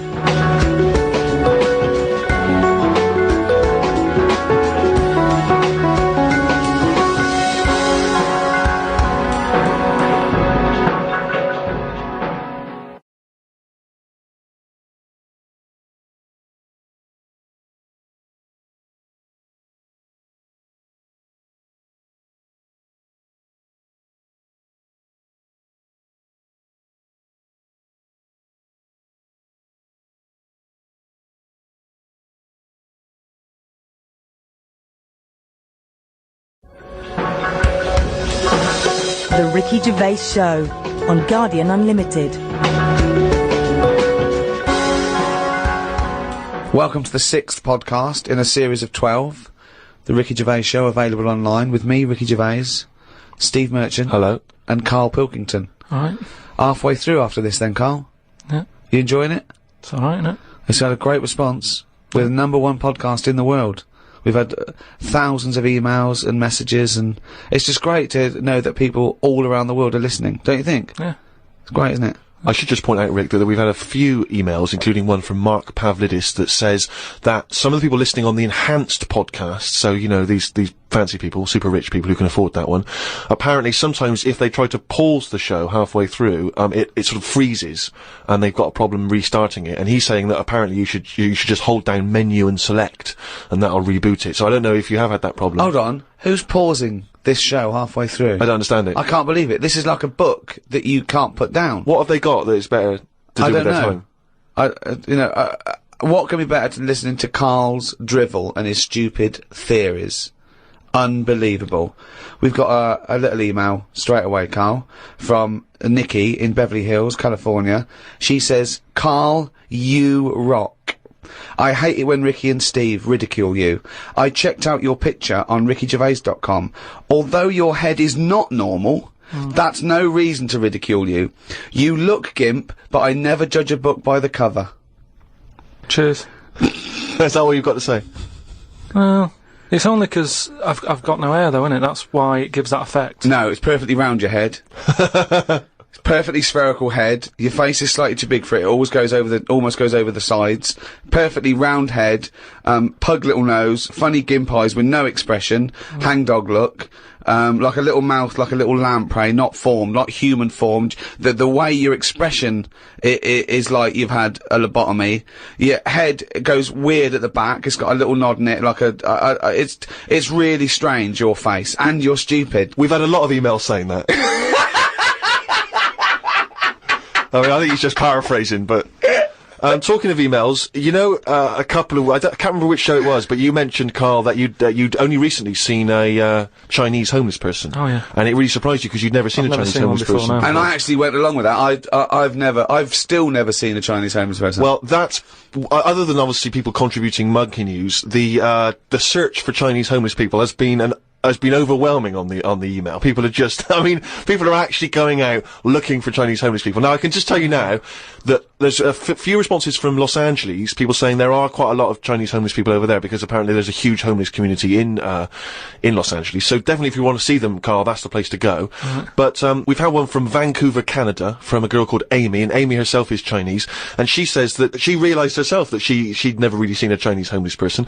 And although she says that, apparently Vancouver has the first or second largest Chinese population in Canada. She'd never seen them, and she actually went for a walk around the Chinatown in her area looking for them, and she could not find any on that particular day. So, again, Canada, obviously not a place to go for a Chinese homeless. It was just a point, though. I don't want people sort of... Well, hold on, though. Wait, I'll stop you there. Hello, Ricky, Steve and Karl. I live in New York City and have seen a Chinese homeless person. Not only is he Chinese, but he is also a midget. He's been living on the streets for the last 30 years. He used to dress in rags, but thanks to a coat drive, he's now wearing a fancy Adidas jacket, right? Now he encloses a picture. He says he gave him $10 to take the picture, and I've seen it, and he's a little Chinese midget fella. I'm just getting a bit worried that people are going out there sort of looking for these. Because you know, that's what you requested. No, but all I was saying is, I saw one. I didn't start saying, excuse me, can you just give us a smile, I'm taking your picture. Do you know we've what I had mean? loads of pictures of people. I know, and it worries me a little bit. And I mean, it's not too bad about the one who took one of a little midget one, because, you know, if he kicked off, it'd be quite easy to sort of hold him back. But I'm talking about fully grown. So is that your warning to people? Don't be taking pictures of fully grown Chinese homeless? Well, yeah, I'm just saying, you know, don't be messing about going up to strangers and that and annoying them and stuff, right? Maybe well, I think that's a good rule of thumb. Don't annoy them. But I mean, but that is a hell of a sighting, isn't it? We asked for a Chinese homeless, and they gave us a Chinese midget homeless. Many of the listeners are aware, Karl, that you're sort of fascinated by smaller people. Well, he's fascinated by difference, I think. Yes. I don't think he's having a go at people. You're not having, when you sort of stare at someone because they don't look like you, and let's face it, most people don't look like you, you're not having a go, are you? Well, like you say, first time I saw Steve, I was never having a go. It was just, oh, that's different. But you know, like you know, Steve, I was never having a go. It's just that thing of, oh, right, interesting. What do you mean? No, just you know, I've said before about when I saw Steve and what have you. Now I've got used to it, and Steve got used to it. What you don't know. Well, you know my feeling with this. I don't really know where he's coming from. But Steve knows I'm not having a go either. Yeah. Karl used to carry around a book that was called the top 50 freaks of all time. Well, it's interesting you should mention that, because we actually had an email from Richie, who says that he's been a fan of ours for many years, and he's listened to lots of the radio shows we've done in the past and things. And he says, of all the people you've discussed, Karl, in the past, including some of the people from your you know, odd magazines, who would you most like to spend the day with, of all those people that you've encountered? Favourite of all? Well, certainly who you would want to spend time with, who you feel would be the most fascinating, the most interesting. You know, I mean, let's just recap on some of the... Pillow Man, the bloke with no arms, no legs that can, roll a cigarette with his mouth. Yeah. No? Not impressed with him? That's not sufficient. What about the three-legged juggler? So, hang on, let's just recap for new listeners. This was a man with 3 legs? 3 legs, right. And, it said his job, he became a juggler. Okay. Not using the gift that he'd been given. What you suggest? Anything. Running, swimmer, just... You know. Yeah. But yeah, what are the others? What are the other ones? There was a picture of a gentleman who was fascinated by him. He used to play the piano. Oh, he's got a tiny head, doesn't he? Yeah, that's that. That's the one who he sort of ages fast. Right. So like every other week he's having a birthday and stuff. And yeah, that was weird. He's not having a birthday every other week. His body's just aged, so it has the appearance. His biology is sort of like he's 70, but he's only like 15. They don't have a birthday every week. You idiot. But yeah, I don't know about knocking about with one a long time though. That's only for a day. Yeah. Suppose it depends what I'm up to. Because if we're going out and about, the Pillow Man would just be a bit of a drag. Whereas if you're going for a walk across, the 3-legged guy, ideal. Yeah. So yeah. Oh. The Ricky Gervais Show on Guardian Unlimited. Lots and lots of people emailing just with questions for Karl. People just want to get his opinion on stuff. Mm-hmm. So if you have questions for Karl, keep them coming in. podcast@rickygervais.com. We can't really reply to your emails, but we do read them, so we really appreciate them coming in. Just a couple of quick ones for you, Karl. Wendy says, if Karl had to eat the same dinner every day for the rest of his life, what would he eat? She mentioned this because she was having Christmas dinner and it was a big, she loves Christmas dinner. It's the trouble with Christmas dinner. I mean, the roast dinner is the king of dinners and the Christmas dinner is the king of roast dinners. Yes. But you can't have one every day. No, it's absurd. But it's brilliant. We have 3 meats in our house. It's unbelievable. The amount of meats is just amazing. It's just It's just a plate of meat. It's just meat, with yeah. one Brussels sprout, one token Brussels sprout and the gravy. Oh. You see, it depends, doesn't it? I mainly eat just so I keep going. I'm not that bothered about, because I don't really taste it anyway, I just shove it down. You're like a... What, you're like a horse? But at what point did it become important that things were sort of, you know, seasoned or garnished to go with it and stuff? At the end of the day, we're all eating, aren't we? So you can move about and that, and you've got energy. Well, we need to know what we're tasting, don't we? Because we need to have certain things. We need sugar, we need salt. So we need to know what they taste like to know we're getting them. No, 'cause but your body now we've craves got them. chefs, so leave that up to them to make sure we're I getting thought enough you were salt. talking about an evolutionary standpoint and how it evolved, not there was a little Do you chef think that's in likely? No, but leave it for them to make sure, you know, we're getting safe food. I mean, to be honest, it annoys me the way people worry about food now and how there's so much to choose from. I think it's got out of hand. I'll watch... Any form of choice really worries you, doesn't it? No, you it's don't just- like choice. No, choice is good, but not too much. It's like with anything now, if you go into a toffee shop, there's like loads of different... Where are you going to find a toffee So shop? you're in a fairy tale. Yeah, you're in a Dickens tale in the 19th century. You're in Shrek. And you go into a toffee shop. What? What's your point? You go into a toffee shop. What I'm saying, you go into a shop full of toffees. You've just come from the candlestick maker. Right? You go in there and there's just too much choice. It's like, what, and I can stand there up to like 4 minutes, sort of going... Up to 4 minutes. So specific. 4 minutes. So he's in a toffee shop in a top hat. Well, he's only got 4 minutes. He's only got 4 minutes because he's got to get down to the pea green boat that he's sailing off in. No, Good but morrow. well, forget the toffees. Can I then. have some of your finest Oxfordshire toffees? So you'd prefer it was just one selection of toffee? That's all they've got. Well, maybe two. What I'm saying is, right, there's now too much choice. Whenever you get a menu in a restaurant, it's not like you don't just go, oh, right, what is there? Yeah, I'll have that. There's too much. It's like a book now, isn't it? And you look at it all. And then you've got to that point now that people are even taking a risk when they're eating. What do you mean? You know, in Japan or China or something, they're eating that fish that if it's not cooked right, it can kill you, right? Yeah. Not worth the risk when there's so many other fish. Yeah, I agree. Why Have mackerel, have a bit of cod or whatever. Yeah, as soon as there's a risk, take it off. Take it off the menu. agree. I totally agree. Not worth it. We've got a fish that might or might not kill you. Well, is there anything that definitely won't kill you? Yeah, but a chicken won't kill you. I'll play safe then. I'll have that. I love that. I love the chicken. That's what I'm saying. The Ricky Gervais Show on Guardian Unlimited.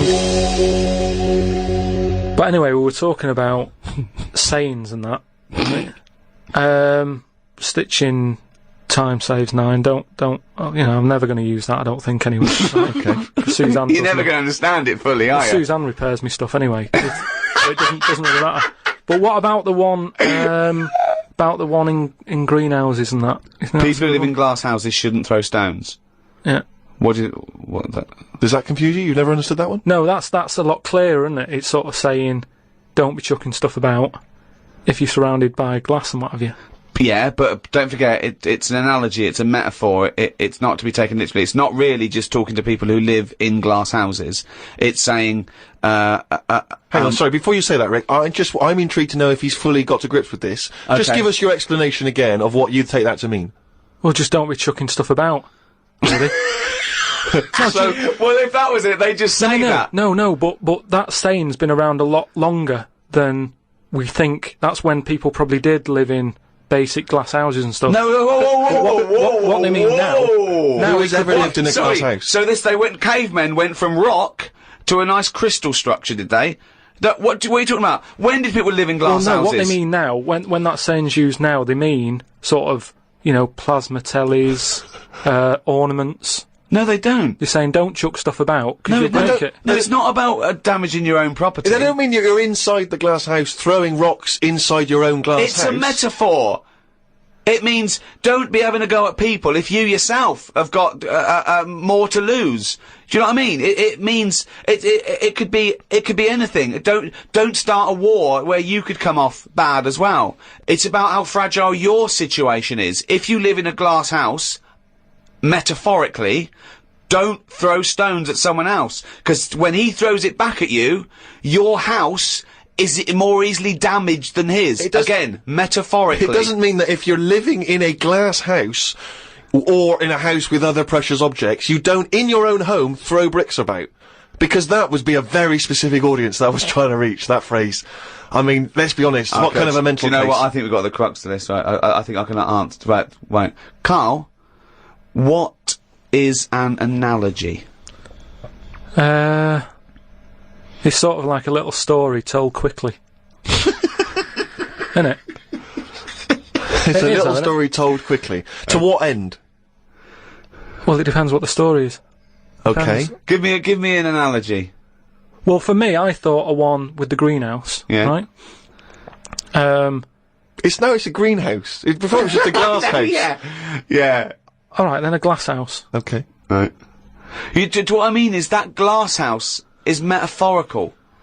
It's about the fragility of your situation as compared to your aggression or your... You see, I just prefer sort of, what you say is what you mean. So people who live in a glass house have to answer the door. I don't know what that means. I don't know what that means. I mean, Because you may be a genius, because I don't get that. People who live in glass houses have to answer the door. Okay, let's hear his explanation. Because the people knocking at the door will be able to see you because it's a glass house.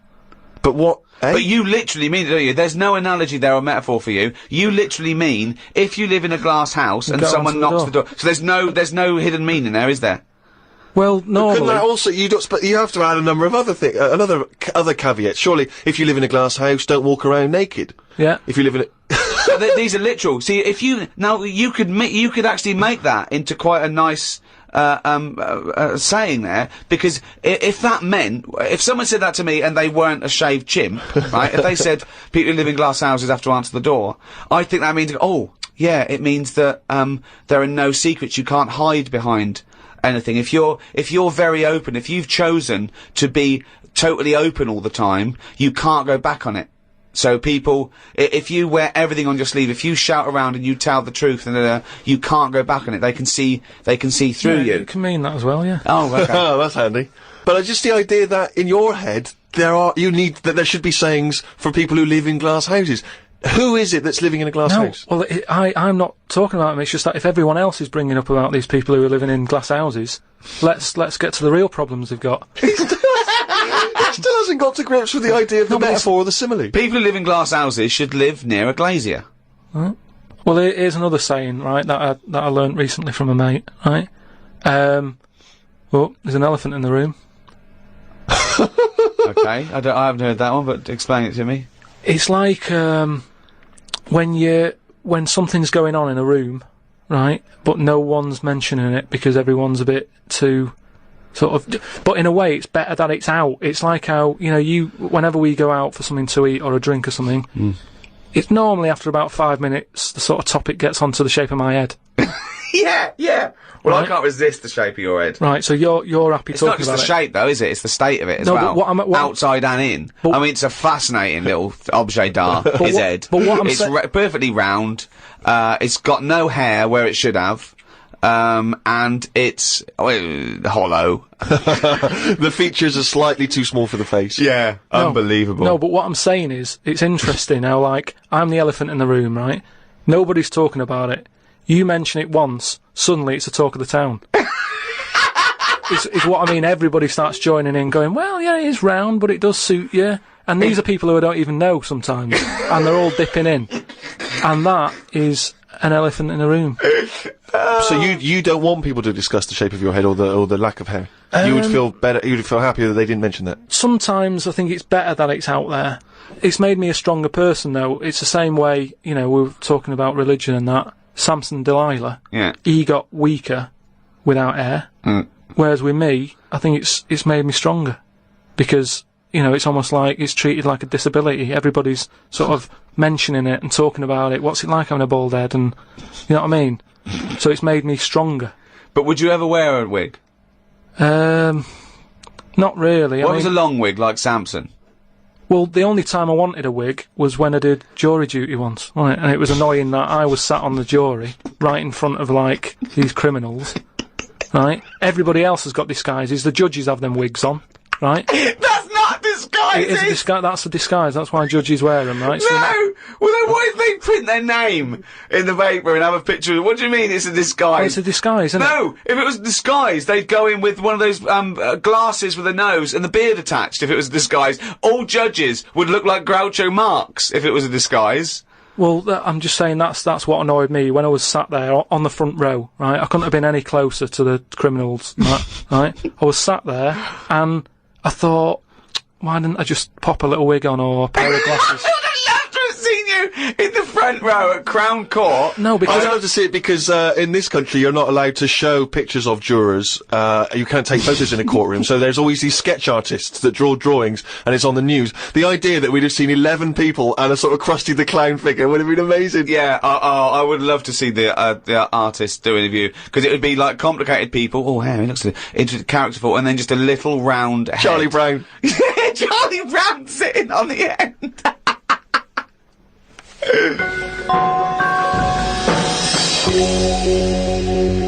Karl, you said that your New Year's resolution was that you were going to learn something every day. yeah, Have you learned anything today? if I can. Today, like, I don't know the full facts of it, but Could I just say that when someone says they learn something new every day, that doesn't count if they forget it the next day. no, Because that'd be Groundhog Day learning. well, the thing I learnt today was about an octopus. Oh, Go yeah. on. What they can do is, they've got 8 legs and that. Yeah. They Tentacles. can use 6 of them legs to cover their head so they look like a little stone, and use the other 2 to run off. Right? But that's He's thinking of Squiddly Diddly. Yeah, it's a Disney image in his head, isn't He's it? thinking They're of pink. but anyway, that's So that's it's not the Pink main singing thing. a song in your mind and running off, yeah. No, but anyway, but something else I learnt, right? It's mainly about animals and that, because that's Yeah. normally quite interesting. Yeah. There's a chicken somewhere, Oh, yeah. Oh, yeah. And Specific. and the owner of it was getting fed up because, he had to feed it and that, but it wasn't. Embellishment. it wasn't- Guesswork. No, come on, let's hear it. It wasn't giving anything back. No eggs. No eggs, right? So he was like, oh, I'm sick of this. Anyway, someone told him, pop a little axe next to its little house, right? So when it comes out in the morning, thinking, oh, I'll have another lazy day doing nothing, right? He saw this axe, and suddenly it was like, oh, right? I'm Next for the day, chocolate thought, yeah. it laid about 6 eggs. It's rubbish. Through Squeeze them worry. out. It's rubbish. quick. The chicken wouldn't recognise an axe as a threat. It wouldn't be able to reason that, I better start working, or I'll be meat. I better start. It's absolute rubbish. Once again, it's this ridiculous thing you got that one personifying animals to reasoning powers better than yours. I mean, I think, you make chickens and monkeys cleverer than you in your stories, which is weird, okay? It didn't happen and wouldn't work. Next! What else haven't you learnt today? No, well, as always, things like that always get me thinking. What right? else haven't you learnt today, No, hang on, Karl? he's got his mind's working now. This Go apparently on. has got his Yeah, mind so that's working. rubbish. Well, do you think then that it's worth looking after animals then if there isn't any memory? If they don't know what's happening anyway, you're always going on about don't be cruel to things. Well, yeah, why would you be cruel? There's one thing about imagining chickens can reason, and because they can't, being cruel to them. Why does it matter whether an animal can reason or not for you not to be cruel to it? The reason I don't like blood sports isn't the fact that there's a fox missing. It's the psychology of the people that get off on seeing an animal ripped to pieces. They wouldn't like it if it was a robot. They wouldn't care. For some reason, in their psychology, they like this sport. Why does it have to be a sport? They're not culling. They're not putting things down for a good. They like to see this fox ripped apart or a bull tortured for their own pleasure. That's why you shouldn't do it. Why would you ever want to be cruel to an animal, whether it can reason or not? No. I mean, I don't mean really cruel, but I mean like there's an advert on that's on in the in Britain, advertising some supermarket, right? And it's saying, we look at before we kill our chickens and what have you. They have a great life. This is like the voiceover, and you see happy chicken. Yeah. And it's going, we give it a good little house to live in. It's got straw. Yeah. It eats good. Yeah. And then we kill it. Right? Yes, but that's better, isn't it? Well, no, I don't think it is, though, is it? Because at the end of the day, if I was that chicken, right, I'm that chicken, loving my life. I can't believe me luck, right? Well, we'd be pleased, because at least he'd be able to do the show, and we'd have some interesting conversations. Yeah. So there it is, right, wandering about. It's got its nice little field that it's working on. Yeah. It's got its nice food and everything. But it's going to die. Yeah, we're all going to die. But then, if you were like a rubbish chicken, that had like a rubbish life, you'd be going, oh, kill me. Carl, they're not thinking what's going to happen tomorrow. They don't know that they're going to get for the chop, are they? A chicken's not going, I'm fed up with this. I can't wait for that axe to be used on my neck. Yeah. Well, that's another now you've mentioned the cutting off of an head, right? Yeah. On the chicken. That's something else I've learned, right? It's like a pinball is mine. Amazing. Isn't it? Ding dong, bong, dang, ding, ding, da, da, oh, head, ding, ding, chicken, head off, bing, doing. No, right, but, this was in a proper science magazine as well. Right? Yeah. So you can't have a go. This wasn't something on the internet. This was printed in a magazine. You read it. Okay, and what was it? And here comes the filter. It's going to come out nonsense. Right, well- you could have Professor Stephen Hawking sitting there whispering stuff in your ear, and it could all be true, but when you said it, gobbledygook. Well, let's see then. Let's see, right? What they've done another experiment, right? Yeah. They've cut somebody's head off, right? And you know how they used to do it in the olden days, where they'd put your head in a stock, cut it off, for whatever reason, right? You've done something wrong, right? Mm. And the question that everybody used to talk about in the village was, you know, oh, I made eye contact with it, right? And it was a bit worrying because he was looking at me and he looked fed up and that. No, it's dead. So they've put a bit of work into this, and they've done it again somewhere, right? And they've worked out that when the head comes off the body, it stays alive and that for 30 seconds. Well, no, they don't know that. They can never know that. No, they did it. They did this experiment. What's alive? What's head. alive? But there's loads of issues here. One, no one's experimenting with human beings cutting their head off, Karl. Well, two, no. So you read this in what? Executioner's Monthly? This is in no, a two, proper- Karl, it's what your definition of alive is. Because you can be alive and have no conscience. No, but this is where it gets weird, right? Yeah, I haven't told you that. this is where it gets weird. You talking about it. So the head's off, Yeah. right? And what they did was they chucked a load of questions at it. All sanctioned by the government. Yeah, this is all fine. So the head lands perfectly on the neck and goes, what do you want to know? And it said So they're asking questions, and it's going, do you know what? To be quite honest, I don't answer your question. I'm a little bit annoyed about the execution still. Well, that was the interesting thing. They said it's about... No, it's not. It didn't happen, Karl. me hear it. Oh, don't talk Let me shit. hear it. What are you talking about? Who these people round in white coats going, quick, ask it a question. It's bleeding. Right, so they said for about 25 to 30 seconds, the last 5 seconds it is sort of like, can't be bothered answering them. Right, but prior to that, But apart from that, they were chucking stuff. I don't think it spoke. I don't think it was like, 2 and 2, 4 and stuff. It was more, it was to do with blinking. so blink once if you say yes, blink twice. So I told it, said, listen, when you die, you're probably not going to be able to talk, because your jaw's going to be on the ground, you're not going to be able to open your mouth. If you do, you'll fall over backwards and hit your head. Now listen, blink 1 for yes and 2 for no. Yeah, right, yeah, not too bad. Yeah, is the axe nice and sharp? Yeah, Promise? you're Do you talking promise? shit again. You promise to do it? Yes, alright. Well, yeah. The thing is, they wouldn't be able to do it with you, because if they cut your head off, it would just roll. It would roll away, because it's perfectly spherical. They would go, oh no, there's Plus, no... it takes about 20 seconds whenever you ask Karl anything for the question to process and for him to start to formulate an answer. Anyway, if people listening and that, if they learn anything, that's amazing. Yeah. Just send it in, because Because it'll come out gobbledygook when, Karl tries to translate it. Interesting facts is what we're after then. Plus also, if you've got any questions for Karl, if you just want to see how his mind works, then you can get in touch with us. Or whether his mind works. Indeed, we've Any some proof of doctors, that. psychologists out there. Podcast at rickygervais.com. That's how to get in touch.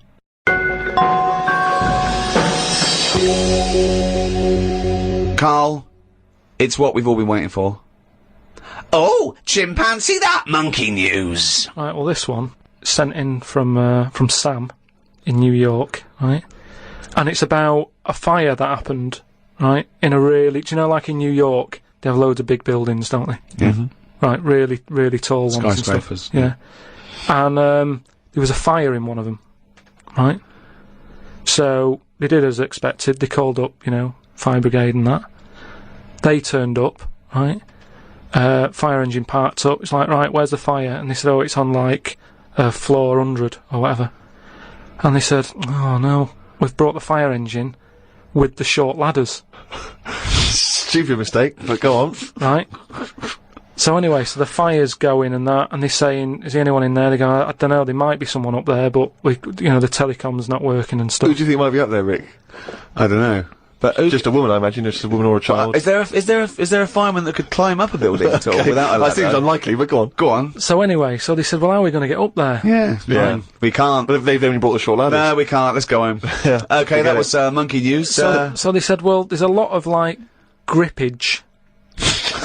Because they made up words. The firemen, yeah, the NYPD firemen. There's a lot of grippage On the side of the building and stuff. So anyway, they said, why don't we just go and get a monkey, right? So they got a monkey. Whoa, that's a Is bit that- of a jump. Is They that just- policy now in the New York Fire Department? Well, you know, you've got to think quick, haven't you? At the end of the day, if people are up there, you don't start querying if it'll work or not. You try everything that you can to help someone out, right? That's the first thing I thought of. Was it a monkey? So it was quicker for them to go and get a monkey than to go back and get the long ladders. Why don't they get Okay, fair enough. Why don't they get Spider-Man? Yeah, call Spider-Man. Yeah, call Spider-Man. So anyway, so they got a monkey down there, and they said, right, well, Where'd they get it from? We don't know, from the local zoo or something. Oh, like yeah, that. yeah. So they said, look, let's, we've got to remember there could be someone up there, Right. and it'll shock them a bit if a monkey comes in, right? Yeah. So they said, Yeah, I don't think they'd care. Get it If on- their building's on fire, they're not going to go, oh, it's weird, there's a monkey at the window. They'd be screaming, save me! Oh, there's a monkey. Oh, where are you anyway, from then? So they said, right, we'll just get it a little small uniform and that, the smallest you've got. But, whoa, hold on though. Actually, where are you going to get that? I'm going back to the station. We'll get the long ladders while you're there. No time. No time. No, I bought the small uniform. I just didn't bring the long Yeah. ladders. You're an idiot. So anyway, it goes up there. It's got all the kit on and what. It's got its little hard hat on and all that. It grabs. There was like a little person up there. Manages to grab that. Not give a it midget. Who was up there then? It was just Someone that was just the right size for a monkey to be able to rescue, which is handy. Because if it had been anyone else, like a larger person or a family, we'd all been screwed. No, I don't know about the size of it, but it's just the story saying how like it was quite a big monkey, and that it was good at breaking down doors. Oh, yeah. It was good at climbing into small spaces and Oh, stuff yeah. like that. Anyway, But it managed so it's big enough to carry a fully grown man, but small enough to climb through a cat flap. yeah, Sure. So Which is handy. So anyway, it managed to Did get it have the the boots person. on as well? It got the person and everything, and now it says it's sort of it's on call if they ever need it again. So. Sure, and if they ever get anywhere again and they've forgotten the long ladders, but there's plenty of grippage, they just call for Coco. So that's this week's monkey news. Bollocks. The Ricky Gervais Show on Guardian Unlimited. Well, I hope you enjoyed our podcast there. Another half hour of absolute drivel. I've been Ricky Gervais.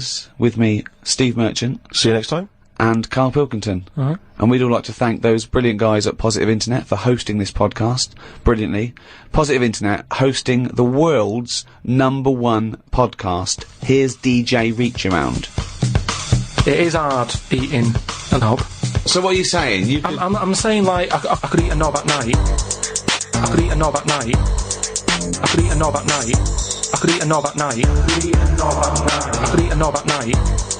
I could eat a knob at night. I could eat a knob at night. I could eat a knob at night.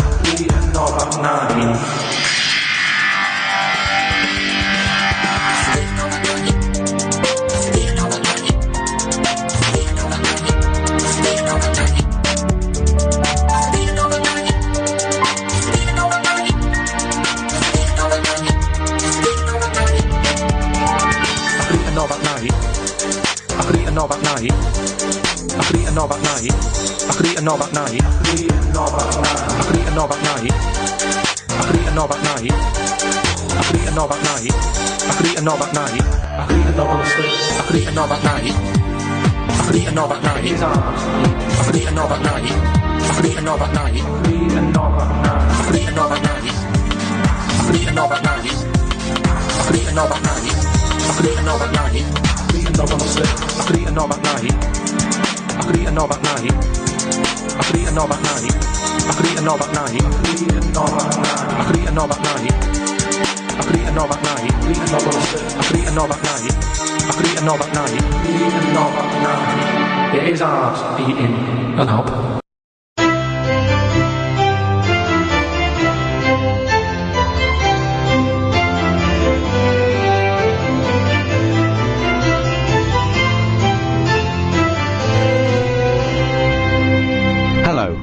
I'm Ricky Gervais. As the Canadian physician William Osler once said, the desire to take medicine is perhaps the greatest feature which distinguishes man from animals. From keyhole surgery to stem cell research, modern medicine enables the 20th century man to play God. But how did we get here? What incremental advances through the ages gave birth to the medical wonders of today? Here to discuss the history and practice of medicine are Stephen Merchant, graduate from the University of Warwick and now award-winning writer. Thank you very much indeed. And Karl Pilkington, a man with no qualifications, very little education, but who is now known the world over as a shaven chimp with a head like a fucking orange. Alright.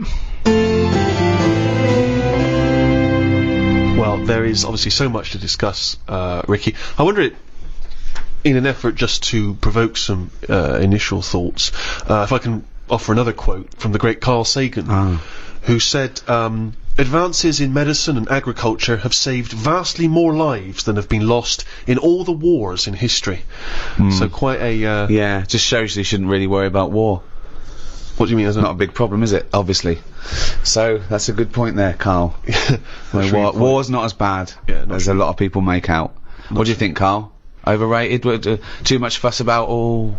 Well, I don't know anyone who's died in a war, but I know loads of people who have died from, cancer and what have you. So is that going on Karl's quote? Does that work?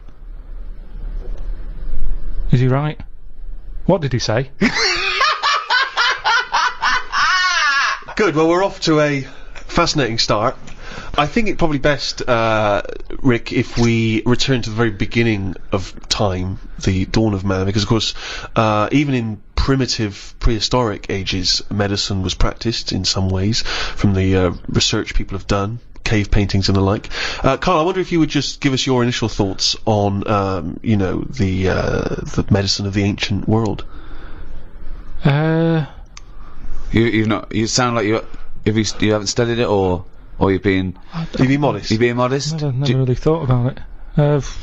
What do you think? It didn't have much. I know that Tutankhamun, he died of having a knee injury. So they didn't have that much medicine knocking about back then. Right, where do you get this information from? It sounds vague. I read it at an exhibition I went to, and did you read the whole sentence, or just... No, I just saw they had some video footage made up.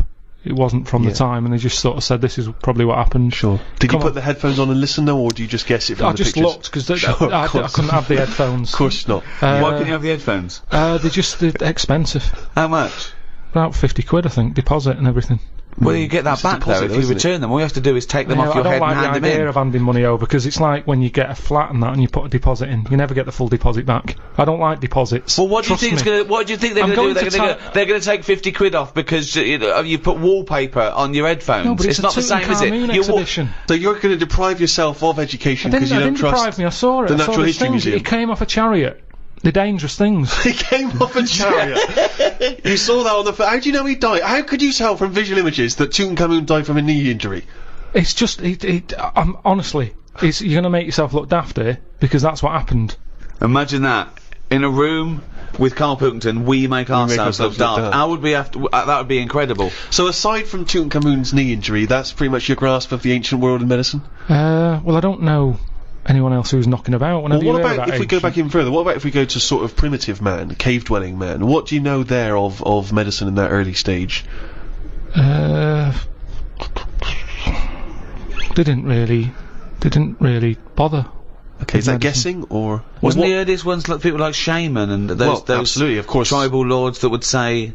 Well, that was, I assume even, pagan man had sort of apothecaries that certain roots and... Yeah, shaman who would use herbs and so on. But of course, if we go back to primitive man, you're obviously familiar, I believe it's pronounced, is it trepanning? Oh, when you take the top of your head off and let out the demons. And they found various skulls from ancient man with holes bored in the top, some of which had healed over, suggesting that they had indeed drilled holes in their head, or presumably they wouldn't have had drills in that point, cracked the head, and in their thinking letting out evil spirits, and then they healed back over. So in some instances, the people survived. Don't you think it's fascinating that there was one point when man discovered that this thing that we now call the brain, which sort of houses the mind, he knew was in his head? It's not that amazing. Well, no, it's not to you, because you know it's there. But No, but back then, I reckon I'd know that's where it is. why? Can you feel where you're thinking? Well, it just makes sense to put it there. What do you Why? mean? When you think and you speak, it comes out your mouth. So it just makes sense that whatever's near that is near to the mouth. If your brain was in your foot, it'd take ages for you to say anything. No, it wouldn't! Why? Yeah. This is like actually talking to a primitive man about his understanding of medicine. They would have more insight. By this point, we'd have just cracked open your head to get the demons out.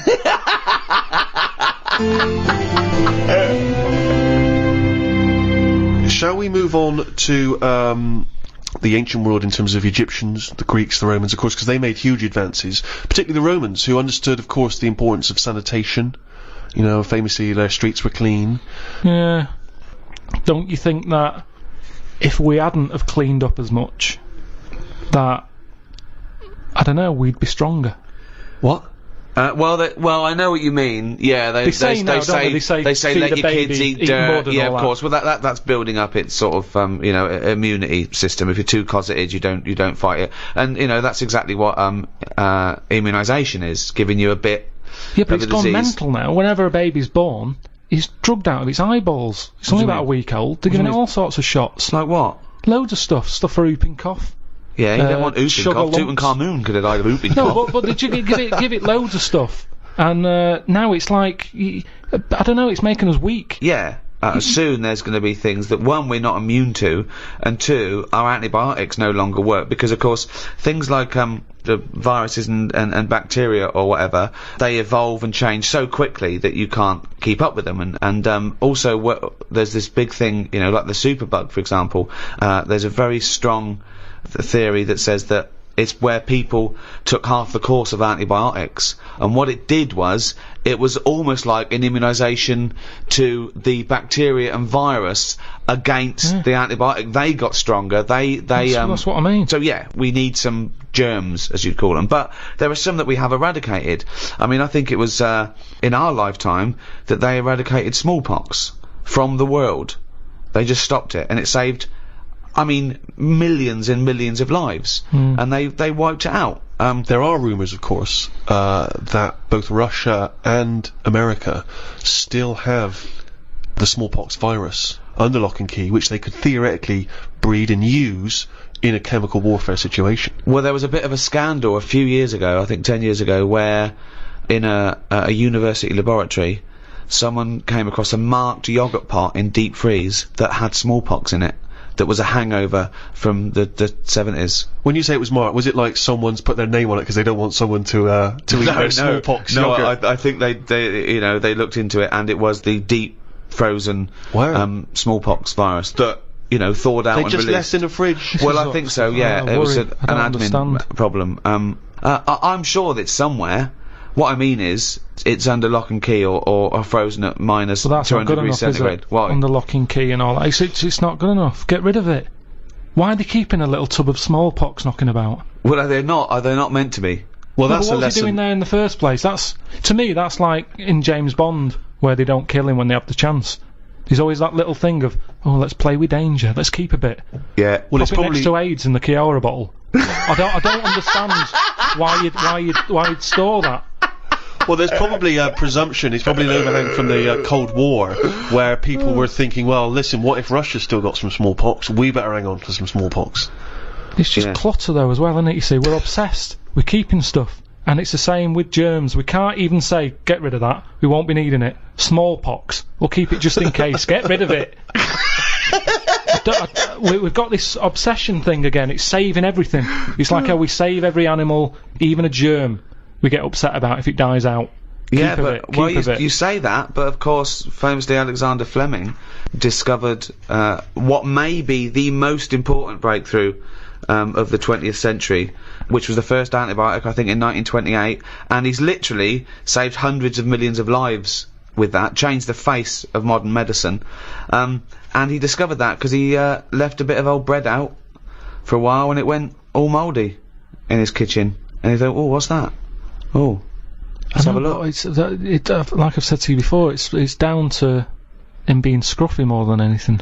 Well, It just seems like there's a lot of scruffy kitchens around that you know, I mean, you're saying... But think if his cleaner had come in and gone, "Oh, Mr. Fleming, you disgust me, you fucking filthy, scruffy cunt, I'm gonna throw all this bread away."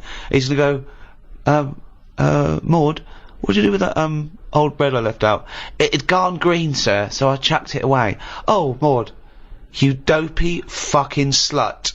You've just caused millions and millions of people to die. Keep out of my fucking kitchen." I know, but don't put it there. It's the same way smallpox in a yogurt pot. It's in a yogurt pot. Well, You're asking for trouble. but what if Maud had come in and thrown that away? Again? He couldn't shout at her. She's doing a job. I'd be annoyed if it was still there. Yeah, I'd say it's been here now for a couple of weeks. You haven't even asked. There's a lot of cleaners. That's part of the problem, I'd say. The cleaners. They're not doing the job. That's the problem in hospitals, isn't it? yeah. There's filth everywhere. Well, they proved a point. In one hospital, they brought a team of people in to show doctors and nurses how to clean things properly, and deaths went down 30%. There you go. Just from properly washing your hands and properly washing the floor and things. That's amazing, isn't it? It's pretty simple. Just don't put, like, yogurt pots with smallpox in the fridge. Yeah, I mean, that's but a starter. Yeah, but you were saying earlier, let's let babies eat mud, don't inject them. Yeah, but Let them crawl around a dirty floor, clean up the floor, and no one will die. I did say that, but we've gone too far now. Babies are coming out mad. Oh, they can't handle anything now. Oh, he's got a runny nose. They're coming out all mardy. All Get ill. mardy? Yeah, they get ill easy. They're not tough babies anymore. We're ending up with a load of weak people who need looking after all the time. That costs a lot of money. And they can't do anything. They're useless. Now, that doesn't happen in other nature. If a little weak bird is born, you see Bill Oddie saying that won't last... He says that won't last a week. And he's right. You watch it and say, "Oh, that third baby that came out, it died." And But he what's was your right. point, Karl? That modern medicine, which can help people live to the age of 75, 80, that it shouldn't be doing that? They should let people just die off? Well, here's something, right? The estate that I grew up on, there's a woman there. Yeah. Scruffy Sandra. I like her already! Oh, it's great! It's so descriptive! Now- She had no chance, even if she cleaned up her act. Yeah. She'd come in looking like Pretty Woman. You go, "Alright, Scruffy." No, What's the point? What is the point? So the thing is, she used to always get on these buses called dialer rides that were sort of like posh taxis. You could call for one, it'd come round to your house, Yeah. and it would pick you up, and you'd pay like 50p. But it you would were pick up a bunch of other people as well. Yeah, on the way. So it would take ages Oh, to what get a to where you're nightmare going. that is. Oh, it's good though. It's kind of a bit of a day out. Old people used to love it because you'd get to see things. Right. And you'd hear a call coming in on the radio that, you know, Scruffy Sandra's being picked up, and you go, "Oh God." And she'd always have loads of bin bags with her for some reason. Now the thing is, Well, she sounds clean. she stunk. Well, she's taken out the Was bin she bag, homeless? No, she wasn't homeless. No, she used to just didn't bath and that. She just stunk. But the weird thing is, Why didn't they call her Stinky Sandra? she never was ill. Right. People didn't sit next to her Yeah. because she stunk. Yeah. Now, because of that, anyone who might have had a bit of flu or a cold never sat next to Scruffy Sandra Right. because she stunk. But that was good. That was like a protection thing for her, because she knew that because she stunk, no one wants to sit next to her. She wouldn't pick up the germ. Right. Now, but this is quite... Your point is, in order to fend off illness, you have to not bathe. And so you stink. So you're saying that it wasn't that she'd built up an immunity, it was that she stank so much that flu wouldn't come near her. This There'd be is a lot such of a specific example. It's not applicable in any other scenario. There's always colds, there's always flu. It's whether your immunity is good or bad. The times I get ill are usually after like a long haul flight or something, when you're surrounded by it and you're run down a little bit. Well, Or maybe if you didn't bathe for 3 days before the flight. Yeah. So, it's always there. There's colds and flus everywhere. That's interesting, isn't it, that more sort of colds are spread through shaking hands than people, just taking in the air. Because people sneeze into their hand, and they think that's sort of safer, but then they shake hands, and you get it on your hand, and it sort of dies in the air quickly, but it stays on your skin a bit more, because it's, you're nice and warm, lovely environment. So that's why some sort of germaphobes don't even shake hands anymore. Yeah, but that's going too far, because they're going to die of something. You can't be that paranoid. You've got to get on with your life. Loneliness. And it's good to feel ill, because when you feel better, you appreciate how good Doesn't you feel. make any sense at all. It's good to feel ill. Doesn't make any sense at all. No, it does afterwards. The other weekend, when I was ill, I don't know what was up with me, but I got something. Symptoms? Went to the toilet a lot, felt sick at the same time, got a sweat on, felt weak, had the shakes. Just a bug, yeah. Lasted probably about 24 hours. After that 24 hours, you go, oh, I feel good again. It's nice to feel good again. And it makes you appreciate how good you feel. Now, sometimes I don't know if I feel well. That doesn't make any sense at all either.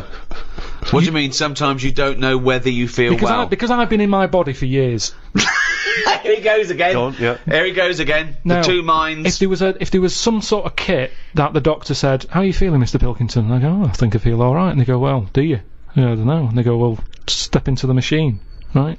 Get into the machine, and if he could somehow transfer my feeling into his body, so I could feel how he feels, and then he can feel how I feel, and he'll go, oh, you're not well at all. Your heartbeat's irregular for a start. You're a maniac. This is... I don't know what's going on here. Because why don't you just accept that if you feel well, you know... Because you don't know if you feel well. Hang on, let's get this machine built. Sorry, why are people bothering studying AIDS? We got to get this machine built. Listen, this machine could do a lot of good if they could do it. Why? Because some people... You hear about people who go, oh, I think I've got a bit of wind. Before you know it, they drop down dead. Right? Because they didn't know. They just... Well... Didn't Mr. Jones have a sweat on, Mrs. Jones, before? Oh yeah, he did, but he always had a sweat on. Well, didn't it bother him? No, he was used to it. Happened for years. Why didn't you come in? Oh, so, and what would the machine do again? The machine would make my doctor feel like me. He'd be sat there and he'd go... Sorry, who's saying to Mrs. Jones, didn't Mr. Jones have a sweat on? The doctor. So the doctor knew he had a sweat on. Why didn't the doctor say, well, we look at that? No, he didn't. He asked He's not a Mrs. very Jones. good doctor, though, is he? He's not a very good doctor, then. Yeah, but this is the problem now, isn't it? Right, so Mr. Jones went to the doctor and said, oh, I've got a sweat on, right? Right, so he'd go, well, I'll tell you what, get in the machine. So Mr. Jones gets in the machine. Yeah. The doctor hits the button. Mr. Jones gets into the doctor. The doctor goes, you have got a sweat on. I'm familiar with this because I had a fella in the other day with a similar thing. Take 3 of these. You are a mental case. I don't know what this is. Because why can't the doctor make that observation like a doctor does? Why can't the doctor, using his knowledge, observe the person with the sweat on? This is like a scene from Ghost. This is like Patrick Swayze. Listen, do you know that time when I went to the doctors and he said my nerves are too short? That doesn't make any sense at all. No, well, listen, I've told you about it. I don't want to go through it again. But he you know, looked at my legs and stretched them and that. He said, yeah, it's the old short nerves problem. Now, that took like 3 visits before he worked that out. Right. But how would he be able... Just because if he was feeling how you were feeling, that wouldn't help him identify it, yeah, would it? You're there in your body and you're not going, bloody hell, my nerves are a bit short. Doctor, you go into the doctor, okay, and we're just going to place Pilkington with Pilkington is in me. Oh, my nerves are too short. When my nerves were short... Are they not short already? Have they extended since then? Well, I just have to do stretches and it's pull them about. Right. But when I had that, I'm not very good with words. Go on. So when I was going in saying, doctor, my knee's aching, and he'd go, what sort of ache is it? I don't know. Yeah. I don't know. It's just an ache. Toothache. It's like a toothache in my leg. No, but it's different. It's a different ache. Now the thing arse-ache. It's like an arse ache. It's hard to explain an ache. So he'd have to feel the ache, and then he could make an assumption from it. Thank you. So he would presumably go through training, going in the machine, and they'd bring in various sick people, and he would experience and feel every single ailment. Great. Yeah, but Doctor, I'm going to let you know now what a swift kick in the bollocks feels like, just in case you ever have to diagnose that. Oh, you can't remember that one. Yeah, but... Doctor, now you're going to feel a spike up the arse. It's all about... Oh, I can't remember that one. Okay. No, couldn't I just wait until the man comes in with a spike up the arse? No, you got to tell you so you know but when I reckon I could assess it if he's he's got the spike up his arse. You've got to experience everything before someone comes in and gets into your body like Ghost, and you'll know what it is. Hey, listen, let's not dismiss this idea out of hand, of course, because you'll famously remember, Rick, that Karl had the idea of a man who can grow backwards. So he's born as an old man, and when he dies he's a young baby. I think we're all looking forward to the new Brad Pitt film. That is exactly that plot. Not really strange. It's not really strange, is it? Because it's from a novel, I think written before Karl was born. That's true, that is true, yes. Yeah, but I haven't read it. Well, so that's obvious. It's just an idea. And with all ideas comes something. Einstein said that. He said if an idea isn't Go on. Wait. Just let him what did finish Einstein it. say? We've got an Einstein quote here. Yeah. This is a historic day. Karl, sorry, what were you saying? What did Albert Einstein say? He just said something along the lines of. Well, no. Give us the quote. Give us the quote. It doesn't matter about how he worded it. It's the point in hand. Well, I think it is. I think a quote. I think like all, any sort of poetic content of anything is exactly how it's worded. So just what did Einstein say exactly? Well, he said something along the lines of. Go on. An idea. If an idea isn't daft. Oh, start again. No, come on, let's hear it. No, because he said if an idea isn't daft, it isn't worth thinking about. What? Say it again. If an idea isn't daft, it isn't worth thinking about. I can't imagine him saying daft. I can. Well, it was something like that though, meaning that every new idea seems a bit mental. Yeah. Right? It's a good point. But then it leads to something. I'm not sure that but I think if we were sat with Einstein now and you'd brought up the machine that allows doctors to feel, I don't think he'd be saying we should pursue that idea. There's some ideas that go, I think the Earth might be round. People go, oh, you idiot, it's flat. And then there's people who stand in doorways covered in crucifixes with tinfoil on their head saying, Jesus is in my cock. Yeah. But now, he's a mentalist. Yes, but what I'm saying is, wouldn't you have said it was mental years ago when someone said, I'm going to make a machine so I can look inside your head? Years on, hello. Get in the machine, we've got an MRI scanner. It's the next one along. They'd have gone, well, why are you looking in their head? It's where the brain is. I'll tell you what, we've got similar to it anyway, because I've read about this machine where, right, say if, put it on Steve, right? Go on. I wear a camera on my head. Right, if this is going to be I can see Steve's thoughts. No, but it's similar to that, and it works as well. So, I put a camera on Steve's head. Okay, it's changed already. Whose head's the camera on? I don't think it matters. Okay, Let's put the camera on Steve's head. Okay, right, I've got a camera on Steve's head. Right. What I've got on my head are some goggles. Right. Over your eyes? Yeah. Okay. You've got the camera. Through my goggles, I'm seeing what your camera's seeing. And where's the camera? Is it looking out from my eyes? Yeah. Right. So basically you can see what I can see. So I'm seeing what you see. But couldn't you just stand where I'm standing? Well, that's just a monitor. Well, that happens now, yeah. You can all have the same monitor. Hang on, so wait. So... how does it work now? Wait. Hang on a minute. This is, you're at the Royal College of Surgeons. You're presenting this idea now. Everyone in the world is sat down here. The eminent scientists. They're going, Pilkington is a genius. He's got an idea for cameras and goggles. No, you're saying this already exists. This has just come out the other week. Oh, okay. Put a camera on Steve's eyes. He sees through the camera. What do you mean? Why is he seeing through a camera? I don't know what you mean. He's just got wherever he looks, the camera's looking. Okay, so it's a camera, right? Okay, it's a camera on his head. He's not seeing through it. It's just seeing what he sees because it's pointing in exactly the same direction as his eyes. Yeah, if he turns his head to the right, yeah, exactly. I will see. So it's monitored to tell you. So you're looking at a monitor, really. Right. So one of the simplest ideas, but it's taken us 20 minutes to explain it. Yeah. Okay, go on. So it's the same as a cameraman pointing the camera anywhere. We're watching the telly. We're seeing what the cameraman sees, basically. Go on then. But it's not like you just invented television. Well done. Okay, right. So I've got the camera on my head. It's seeing what I'm seeing. Go. Right. You've got goggles on your eyes. I've got goggles on. If you turn right, I feel like I'm turning right. Okay. Now my brain gets to a point that if you wear it for long enough, that brain thinks it's you. Because what happens is, because the brain's being kidded. At the end of the day, my brain thinks it's seen everything because my eyes are looking at stuff. Yeah, no, that's true, but it doesn't think I'm Steve Merchant. It experienced what Steve's seeing. It's like a virtual reality. No, but that's the weird thing. If you wear it for long enough, the brain's sort of seeing it like Steve's arm go up to his head and scratch it, and it gets to a point where the brain feels a scratch, even though it's not scratching my head. So they're saying this is like, you're kidding your brain, basically. I can see how that would work. But you're not going to believe that you're me. No, you're not going to start experiencing life as I experience it. My brain would. What do you mean your brain would, but you wouldn't? Because I'm kidding the brain. We've done this. Yes, but you couldn't kid it into thinking you're me. You wouldn't forget that you're Karl wearing a contraption. But what it was saying is if someone went up to your stomach and started tickling you, my brain would look down and see that someone is tickling me. Yes. Yeah. And I'd start laughing. I can understand you might... No, you wouldn't. No, you would. Well, yeah, you might do, because it might be a confusing stimulus. Yes, but the point is there may be certain physical things which you experience through it, but you're not going to stop thinking, hang on, I'm Karl wearing the mask, are No. you? But you can do that. You're thinking you're Karl, seeing all the things that actually. You're going to start having memories that you think are your your memories are going to change. You're not going to remember your name. You're not going to remember Suzanne's name. What were you talking about? No, but say if we did that at that event with a load of students in front of us, I'd remember that day through your eyes.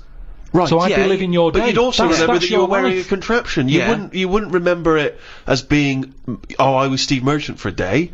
But I kind you'd of have different thoughts because you'd access. But look, Karl, listen. I sat down and we watched the same thing. We watched a bit of Brokeback Mountain, and we all had different thoughts. Yeah, because we're all sat in different places. No, roughly speaking, we had the same experience when we're looking at the same thing. But it doesn't mean you assess it the same way, it doesn't mean you understand it the same way, and it doesn't mean you apply the knowledge in the same way. No, I understand that, but... It's an interesting experiment. It is interesting. It'd be interesting to see it live. You're actually living... It's a different window to the world. Well, yeah, say if, like, I was a fellow with no arms and legs, but these goggles had a really long lead, and you went about living your day, and I was looking through your eyes, I could have quite an interesting life. Yes, you could, without but you wouldn't hassle. stop remembering that you're the person wearing the contraption. And also, but what is life? Life is what you experience. Yeah, but if Steve went off, but you'd know this, wouldn't you? I mean, well, would you? If you stuck one on a baby? Well, yeah, that's different. Yeah. Well, I mean, there you go. if a baby knew no different, and those were his experience, then he would be feeling what he thought he was. Then there'd be nothing. But then, you know, let's face it, tickling someone is the sensation. It's not the thought. It's not the concept of being tickled. It's not, funny. Because if someone goes to tickle you, but they don't tickle you, you can actually laugh, can't you? Because you go, oh God, I know what the feeling's going to be like. Yes, because you've already experienced the real thing. Yeah. I still think. Well, something so stop that sentence there, and you're lying. Let's go back, if we may, shall we, to just some of the extraordinary early developments in medicine. Do you mind if we? Oh yes. If we go back, just get back on message. There are, of course, a number of extraordinary developments. You may obviously be aware, Karl, that the first contraceptive diaphragms, centuries ago, were citrus rinds. Half an orange rind, for instance, would be used. I mean, more selfish men turned them inside out. I believe that's also still being used in parts of Manchester. For what? An orange. Just think of your head. And it worked? Well, we don't know at this juncture. I mean, maybe... I don't know. It worked as a contraception because women went, fuck off, what are you coming to me with a fucking orange on your cock for, you dopey cunt? But it could... I mean, again, it's that thing, innit, of we look at it now and we laugh, but look at what's happening. People now are always trying to get us to eat more fruit. I don't. Amazing. That's a way of getting. I thought for a minute he was going to say, okay, so they start with, then they went from the orange rind to say a coconut shell. Yeah. That was too big. That didn't work.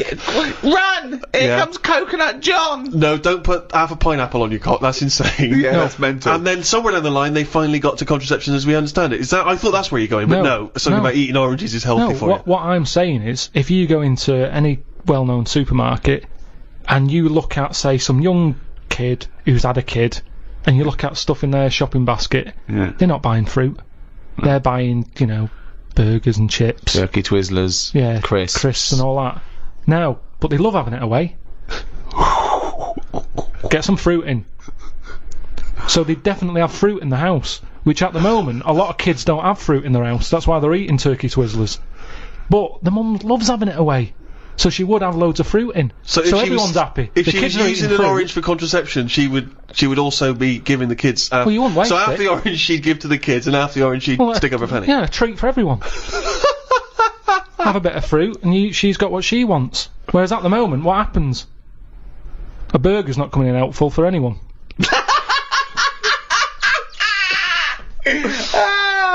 If you want me tonight, pop a sesame seed bone on your cock. Take out the fucking pickle. No one likes a fucking pickle up the fanny. Oh, he's a bloody romantic. He popped a plum roast sausage up me fanny yesterday. He loves me. Right. Did you know, Karl, that cataract operations on the eye were performed in India as early as 1000 BC. And in Babylonia, in the same time, the fees of eye surgeons were rigidly fixed by law and were quite generous. So, for instance, if you're a very rich person, it cost you about 10 shekels. If you're a slave, only 2 shekels. But if the rich person lost the sight of their eye after the surgeon had operated, they would cut off the hand of the doctor. What? So he gets one chance at it? Well, he doesn't want to screw up. Yeah, I know, but everyone's allowed a couple of errors. That's how you learn, isn't it? That's a stupid rule. But then again, I don't know why they'd be so worried about their eyes back then. What do you mean? Well, there was less to look at back then. What do you mean? Well, like now, I saw a fella on the tube on the way here today who was blind, proper fully on blind. Blind. Now for him, I just was like, oh, that's so depressing. Right. So much to see in the world now. Loads of stuff. Right. Art, buildings, and all that. Now, back then, if these people did have sight once, the pyramids, you remember it in your head, and that's enough. There wasn't loads of clutter anyway. It was all sand, so even if you fell over because you're blind, at least you landed on something soft. Whereas now, it's rubbish being blind. Stairs, loads and loads of people, loads of curbs and things. It's not a good time to be blind. So I'd prefer, if I was going to be blind, be blind back when Tutankhamun was knocking about. That's a choice that people have that are blind now? No. If you're going to be blind back when Tutankhamun was knocking about. But all I'm saying is... Sorry, Doctor, I didn't realise there was a choice. Oh, yeah. If you'd already told me you were going blind, I'd have said, well, let's get you back 3,000 years. It just seems a bit harsh, that's all. When someone's trying to help you and operate on your eyes, and they have a little bit of a slip-up, like we all do in jobs. You have a bad day, and he has to have his hands cut off. Then who's helping him? Who puts the hand back on him? And if they don't put the hand back on him right, do they have something done to them? They're blinded. Well, it just seems like a no-win situation. I wouldn't be a doctor, and maybe that's why there aren't enough doctors about now, because of things like that put people off. I don't think so. Well, I wouldn't be a doctor now. Why? Look at the hassle that happens now. You're being watched all the time. You're not allowed to slip up. Right. Well, that's generally quite a good rule, isn't it, that doctors don't make mistakes? No, but you've got to... I'd say, at the end of the day, it's a complicated job. I'd get more annoyed when, say like the fella I've got round coming to fix my boiler. The fact he keeps having a go, he keeps charging me 80 quid, he don't really fix it. Is it still not working? Back. I haven't cut his hands off. No. He keeps coming back. Oh, I'm a bit short on money, let's go round to the Pilkington household. Charge him 80 quid again. Oh, it's Christmas, let's pop round twice. Do you know what I mean? Whereas a doctor who's trying to help people, it's a difficult job. Yeah. If he makes a mistake now and again, I think, well, it's bound to happen. It's complicated. Can't you see where I agree with you that people make mistakes, and I imagine there are good and bad doctors. They try and even that out by it being a very, very obviously stringent exam, and It's 11 years they've got to do. I've read up on it. 11 years it takes to be a doctor. No, it doesn't. It does. It takes 7. No, but then they've got to be in a hospital or something for 4 years before they get to play with someone. Right, okay, yeah. So that's ages. You're going to get bored. You're going to get bored. But but that's it. They really do try and rule out, and there's still chance and mistake, and don't forget, you're given nearly impossible tasks still in medicine. Just think of the risk with transplants alone, and they're getting better and better at those, and they're lasting longer. But the fact of the matter is, it's better to have a go, innit, than not have one. If someone said to me, right, you need a new heart, we're gonna do it. If they say you're gonna die anyway, let's try this new thing, you might as well. But then there are some things that there's not worth the risk. When someone, it goes wrong, when someone's facial surgery goes wrong because they wanted plumper lips or a little nose, I go, you're a fucking idiot. Yeah. Exactly, yeah.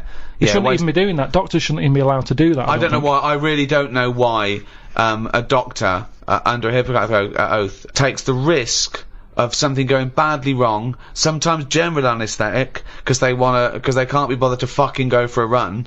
Right? So they have fucking bits sliced off and tied up and sucked out. I want to go, you lazy fucking fat pig. Just go for a run and stop eating burgers. Right? You might fucking die. Oh.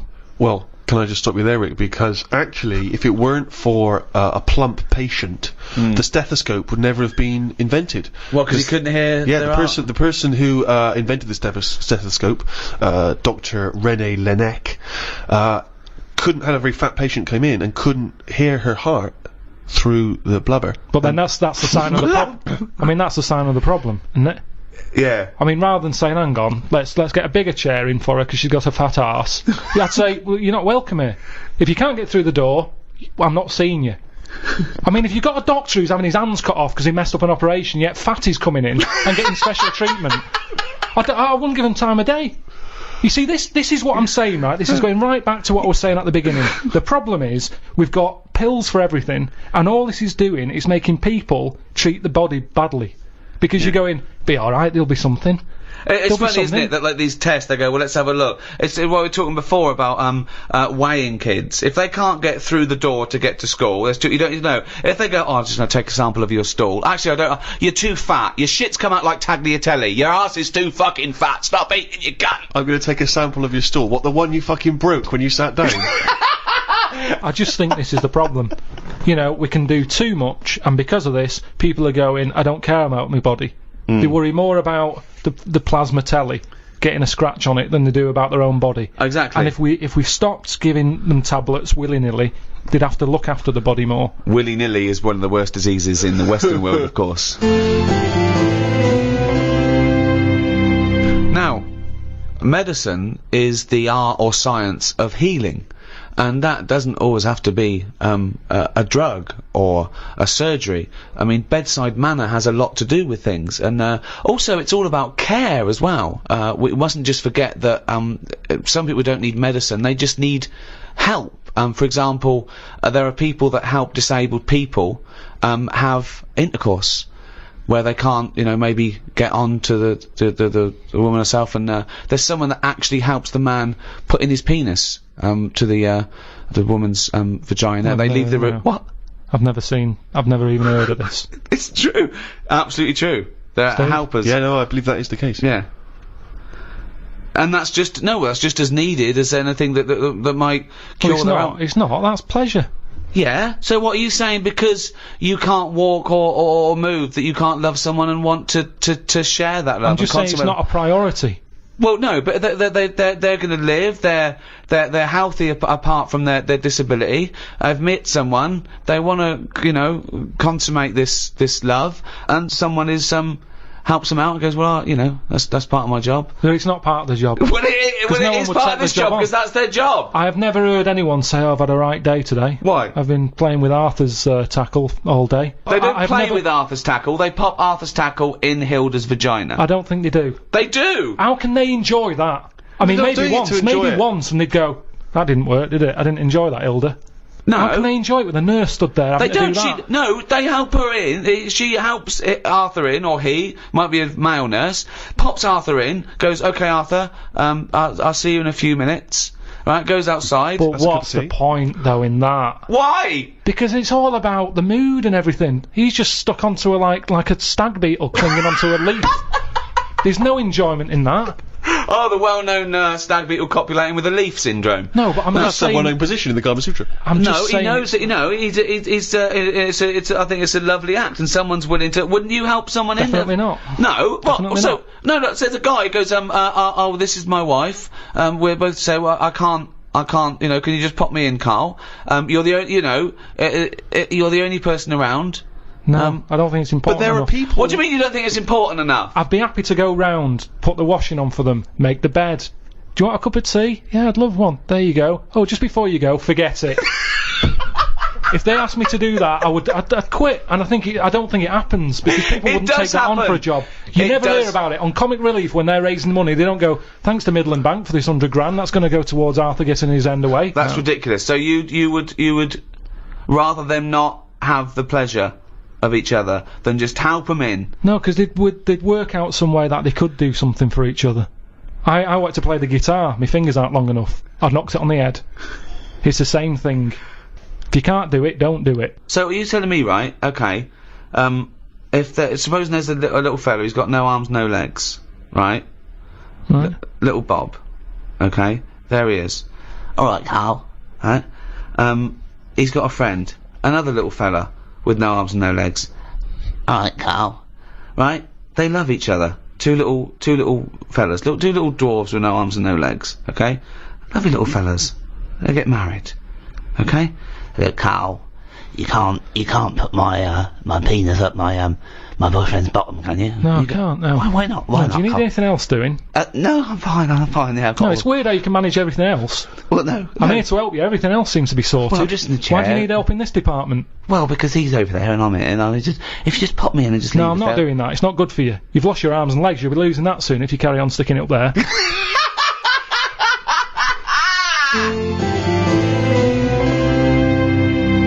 Well, after the medical advancements of the Greeks and the Romans, of course, through the Middle Ages, particularly in Europe, we ended up going backwards, and it became, people sort of returned to superstition, started relying on that. Sanitation was poor. A lot of the amazing sanitation the Romans had built was left to ruin, and we went backwards. And really, it wasn't until the Renaissance that people like Leonardo da Vinci started to, draw pictures of the anatomy and so on. Well, putting scientific evidence and experimentation behind the theories, as opposed to someone with a big cauldron saying, if you bury a toad, your warts go away. Exactly. He looked into this and then thought, well, maybe they don't. Maybe it's a coincidence, So that's where experimentation comes. Empirical evidence, not just hope. Of course, you still couldn't experiment or dissect humans because that was frowned upon. So often they would actually, the only people they were allowed to dissect and operate on were criminals. And at times, criminals would actually be dissected or cut open whilst they were still alive as part of their punishment. Is that ever justifiable? Do you think, Karl, that people sacrifice for medical advancements? They do it now, don't they? You hear about these people having, tests done on them. You get paid 20 quid and they say, let's rub this cream on your head. Yeah. And you get your 20 quid, and if your head goes funny, they say, well, you took the 20 quid, it's your own fault. Wasn't that a student that took a few grand? He became the living elephant man, didn't he? Oh yeah. It was quite horrific. His head was in all kinds of weird shapes. I mean, that's unfortunate for 20 quid.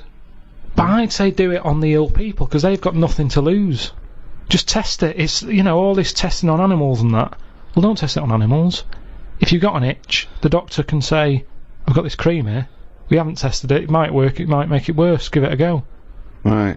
Yeah, but the whole point is that if you do that, someone's head might blow up to the side of the elephant. It might outweigh the ailment. That's happened already. A fella who had nothing wrong with him has now got a head of the elephant man for 20 quid. Yes, I know. Well, but... That isn't fair.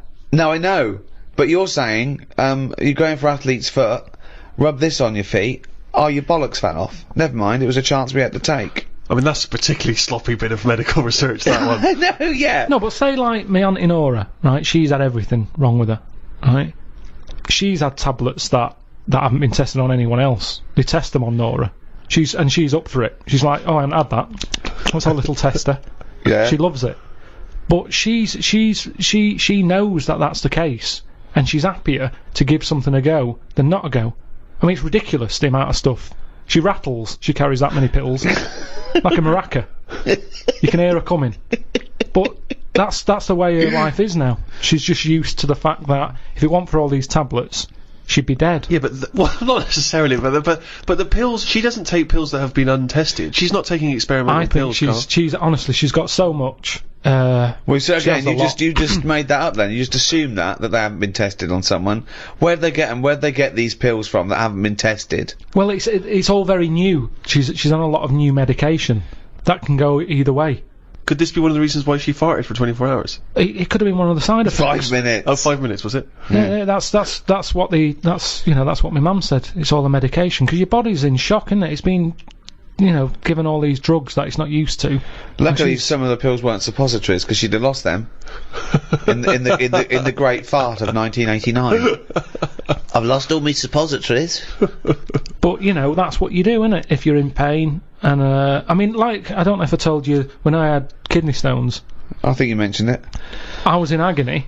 Yeah. And they said I was in A&E, lying on my back. Mm. And the woman at the A&E counter said to Suzanne, "Who's that over there?" And she said, "Oh, he's with me. He's in agony." So they said, "What's up with him?" I said, "Oh, it's his kidney stones again." Because this is when I went back at the night. Mm. I was like, I couldn't care that people were staring at me. I was rolling about on the floor like a dying fly on my back. I just didn't care about what was going on around me. But I was told that because it's busy, that they might have to send someone out to shove like something up my arse that would get to the pain quicker. Well, what do you mean send them out? Well, they send while you're lying on the floor in A&E, they're going to stick something in your arse. What do you mean? Oh, you mean a pill? I thought you meant to get to your kidney quicker than up your knob. No, a pill. They put it up there, and apparently it'll kick in quicker. Yeah. The tablet works quicker. Yeah. Up your arse than it does down your throat. Yeah, because it's a mucous membrane and it's... Well, I was up for it. I just was like, whatever it takes. Now, saying that to me now... But hold on though, what if the doctor said, okay, I could give you this morphine, take it, it will take a few minutes to kick in, or I could rub some on my penis, I pop an orange on the end of my penis, I rub that in morphine, and I pop that out of your rectum, Mr. Pilkington. Are you in agony or not? Are you in agony? Okay, look, I'm just smearing... I'd say I'll get a second opinion. Well, no, you haven't got time. There it is. Do you want this up your arse? It's covered in morphine. He's in his private life he's a promiscuous gay man, but in his professional life he is a doctor with a morphine smeared penis, and he's ready for action. So if you're and he's willing to do that in the middle of A&E. Yeah. So he takes no pleasure from that. It's the only way. So are you in pain? Do you want this done or not? Yes or no? He comes out into A&E reception, his trousers around his ankles, he has an erect penis, he says, Karl, do you want me to stick this up your arse? And your answer is? Yes or no? You're in terrible agony. He's wearing a condom. He smeared the condom in. I mean, it's not unprotected morphine penile surgery. Administration. And what? In and out, done. Just in and out. Yeah, he just administered your arse takes on the morphine from the Dr. Penis. And it's the only way, really. In and out. Yeah, in and out. Up once, okay, and out. And it'll definitely work. You will. The pain will go away. No side effects. It'll be pleasurable. No side effects. Anything. No side effects. No. I'd probably call Auntie Nora and ask if she's had it yet.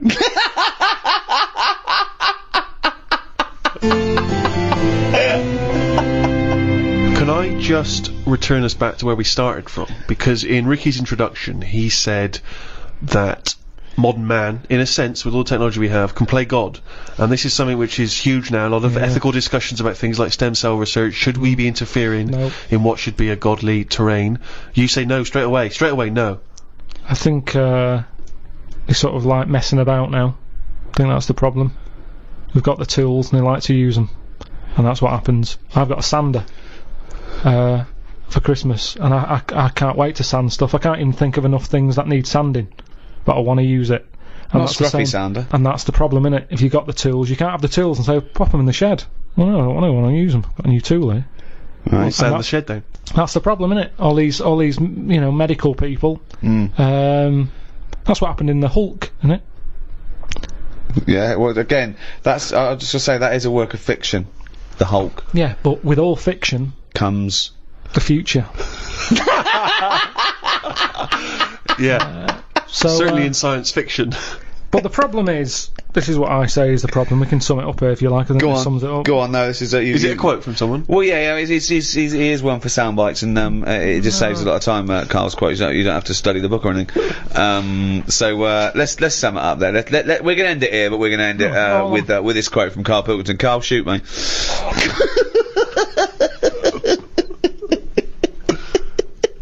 People are living too long. Okay, but that's your summary of medicine. Well, yeah, it is, because it's kind of now. You see, I agree with medicine to stop pain because it's depressing pain. Stop the pain. I'd say, as soon as we sorted that out and we started saying, "Do you want a new face?" That's way over the line. Yeah. No one should be getting a new face unless they're really disfigured. Yeah. But those are the people who are getting new faces. No, they're not. There's people messing about. Yeah, there's people... Well, plastic surgery, but that's people's own choice. They're paying for it. No, it's ridiculous. I know, but it's not taking it away from other people, is it? Yeah, it is, because the person who's messing about with someone's face could be doing something else. No, because they're plastic surgeons. They're privately employed. Yeah, but they shouldn't be. They should be sorting someone else out who's got a little funny head. They shouldn't be messing about with Pushing someone who's got himself nothing wrong with forward, them. trying to get some free treatment. Get some free And it treatment never for- looks right anyway. You spend No. all that money, it never fits properly. Yeah, but No. well, this is what annoys me about Fish Carl. lips and It that just looks wrong. little that stupid little skeletal nose. You'd be And all better the- off changing the head, all of it, rather than messing about with the face, because it never fits properly. But you've completely, as a form of summary, you have completely gone off tangent. No, on That's the not a mark. summary yet. Sum Right, up. One right, more go. so- This is the real one. Yeah. Okay, Karl. Sum up our global guide to medicine. Go.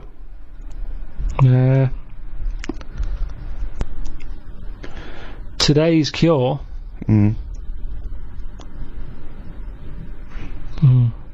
Today's cure is something like that. It'll be something like today's cure is tomorrow's headache. It's all right, That's all right. because what I'm saying there is Go on. we can come up with stuff. We can come up with a tablet to get rid of headache. Tomorrow your headache's gone, your leg's hurting. So today's cure is actually tomorrow's leg ache. So today's cure is tomorrow's leg ache. Yeah, but ages ago I said to you, don't solve problems, Yeah. because a problem solved is a problem caused. I'm gonna die. I'm gonna die. I don't remember that quote. But okay, so finally, in summation, what you said was So, okay, At the end So- of the day, we've all got to die of something. right. Now, Albert might come in. I'm a doctor. Right, Albert, how are you today? What's wrong with you today, Albert? I've got an inflammation of the testicular region. Right. My scrotal sac is all stretchy and swollen. It's pustulating, and it's causing the penis to be all red and inflamed, and that spread to the anus. Right. Take these tablets. Right, where do I put them?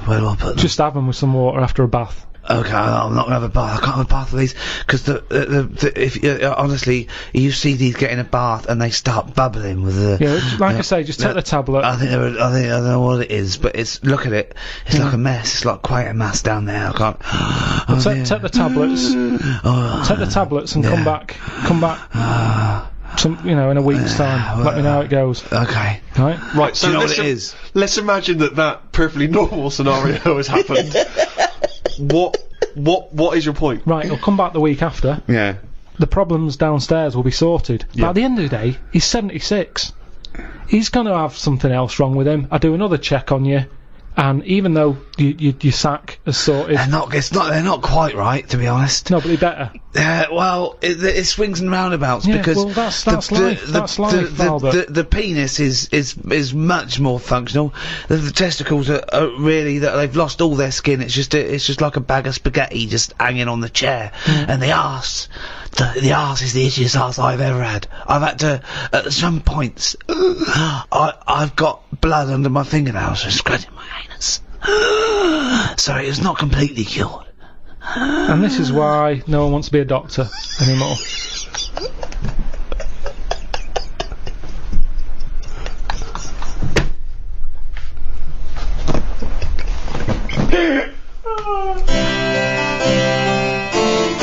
We hope you enjoyed the audiobook A Ricky Gervais Guide to Medicine. Coming soon, Ricky Gervais Guide to Natural History, out February. The Ricky Gervais Show on Guardian Unlimited. Hi, Ricky Gervais here, with me Stephen Merchant. Hello. And Karl Pilkington. Alright. Welcome to the final episode in our series of 12 podcasts. I say final, it's final of 12, but we may be carrying on. Go on. Well, next week we're going to try and do another one to continue this for at least a little while. We may have to charge a small fee for it because it'll cost us money, and Karl is unemployed, but we mean a real tiny little fee. But hopefully we will be back next week. Now, We're not sure where it'll be. It'll probably be on iTunes, but just go to rickygervais.com and we'll guide you there. Hurrah! Yay! And thanks for listening for this long and supporting us. I hope you continue to support us. Go on, continue to support us. Yeah, particularly Karl, who has no money whatsoever and is desperate. He's a desperate man. Is that right, There's no Karl? one out there going, oh, look, they're charging for it now. But, you know, people forget we gave 12 for free. This is it. So quickly people forget. We're big shots. Yeah. Well, Carl's not, but, you know, we are, aren't we? Exactly. I mean, we were generous, but we're not that generous. We're not mad, and Karl needs a little bit of money. Look at his little round little head. He's like little tiny Tim over there. Exactly, yeah. Look at him sitting there. Karl, you've had a good week? It's been alright, yeah. Brilliant. Well, more of that next week. You have to, but you'll have to pay for it now. I'm surprised you're not buzzing, because we just had our photograph taken to enter the Guinness Book of Records for the greatest downloaded podcast of all time. We went along to the Guardian, and the press were there, and they took a little picture of his round head, didn't they? Yeah, but I don't know why should I be excited about it when it's just... Haven't you always wanted to be in the Guinness World of Records? Not really, no. I've been looking at the, they presented us with this year's, and I've been looking through it, and there's some fascinating ones. I used to get this as a kid. That's what I'm saying though, there's loads of things in there that I used to go to. Like, I looked at it online the other day to see if, you know, what's on there. You click on it, the home page that you get when you click on Guinness Book of Records, it's a fellow with the most ear hair, right? Looks amazing. So that, to me, is what the Guinness Book of Records is about. Sorry, you're impressed with the bloke who just happens to have the most ear hair? No, but it's commitment. He could have shaved it off, but he didn't. He left it. Yeah, no, it's less commitment. But that just grew. We actually bothered to do a podcast. Alright, forget that then. The one with the rings on the neck where they stretch the neck so their head's tall. That's commitment. If that didn't work out, he's stuck with that head, and he didn't even get in the book. You're stuck with that head, and you have got in the book, so be happy. What if it's a stitch-up? What if you're under roundest head? I'd be a bit annoyed. Why?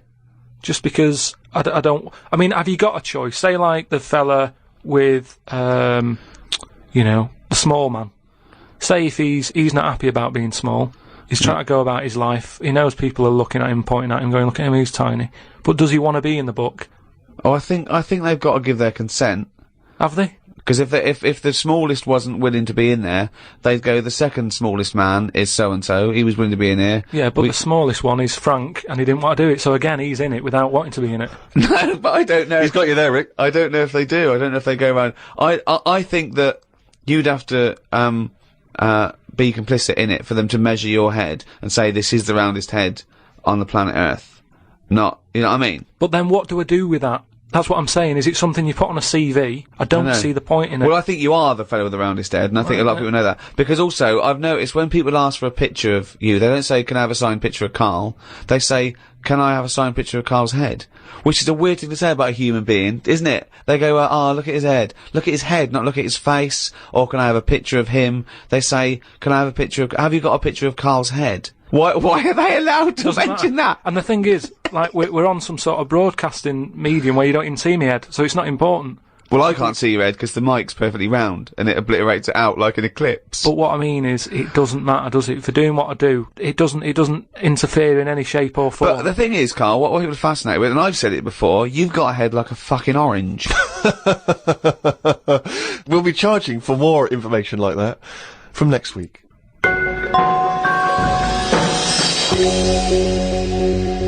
We do, of course, Rick, every week get thousands of emails. I mean, it's crazy. It takes us ages to go through them and read them. And we are going through them, we are reading them. Freddie Gerstrom from Winchester says, of course, it was recently Valentine's Day. What's the most romantic thing that you've done for Suzanne, Karl, that you can think of? I don't really do all that. Sure. Valentine's Day stuff. It's just, the problem is, if you do it once, they expect it every year. Yeah. Sure. That's the problem with Christmas and stuff, innit? It's like, it's become, that's what you do now, every year. Every day, yeah. So I prefer to just sort of wait, you know what I mean? And you know, if I think of an idea or I know of something that she wants, I might get her something, but I might not do it on Valentine's Day. It's that thing, it's like how I've said about Pancake Tuesday. Make it Pancake Wednesday. Have it when you want. Why am I waiting? Why am I waiting for someone to tell me when I can have a pancake? I'll have it today if I want one. Yeah. Do you know what I mean? There's Pancake Tuesday. No, I won't bother. I'll have trifle.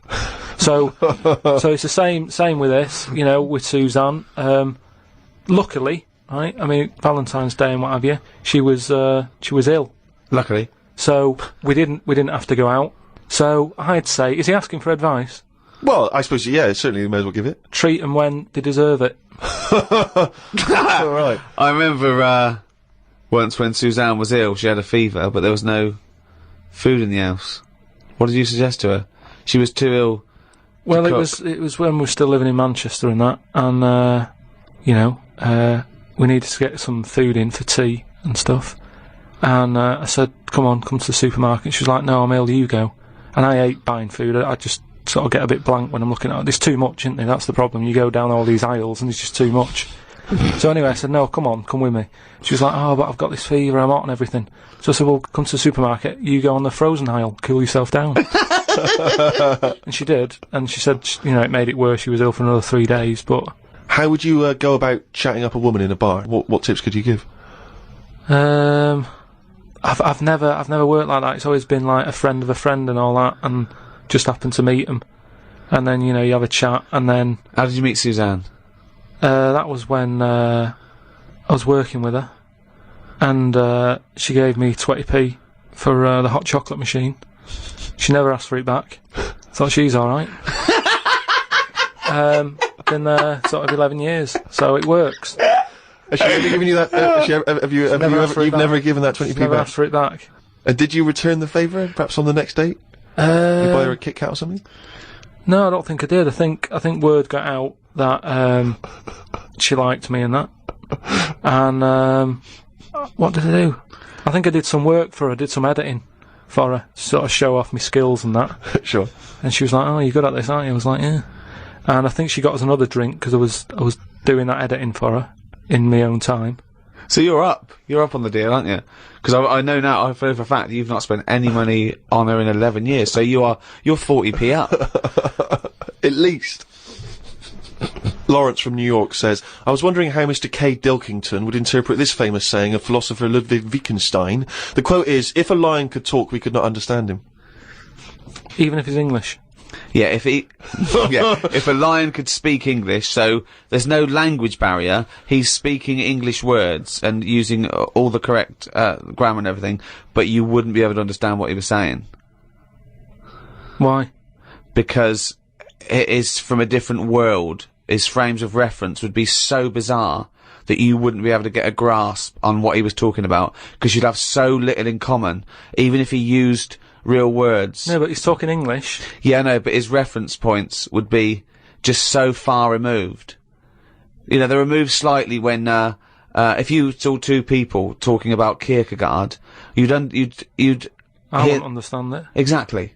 So remove that 1 billion times to a different species with different input. No, but it depends. If I'm talking to a lion in London Zoo, yeah, he'll be saying, "Oh, I'm fed up of being stuck in here." I'll go, "Yeah." It's like that. It depends what his background is. I mean, there's some people who might have lived down the road from me, but have a totally different life. Absolutely. So it doesn't matter that it's a lion, does it? Well, yeah, because they're just trying to remove it even more. So now it's not just a bloke who lived a few doors away.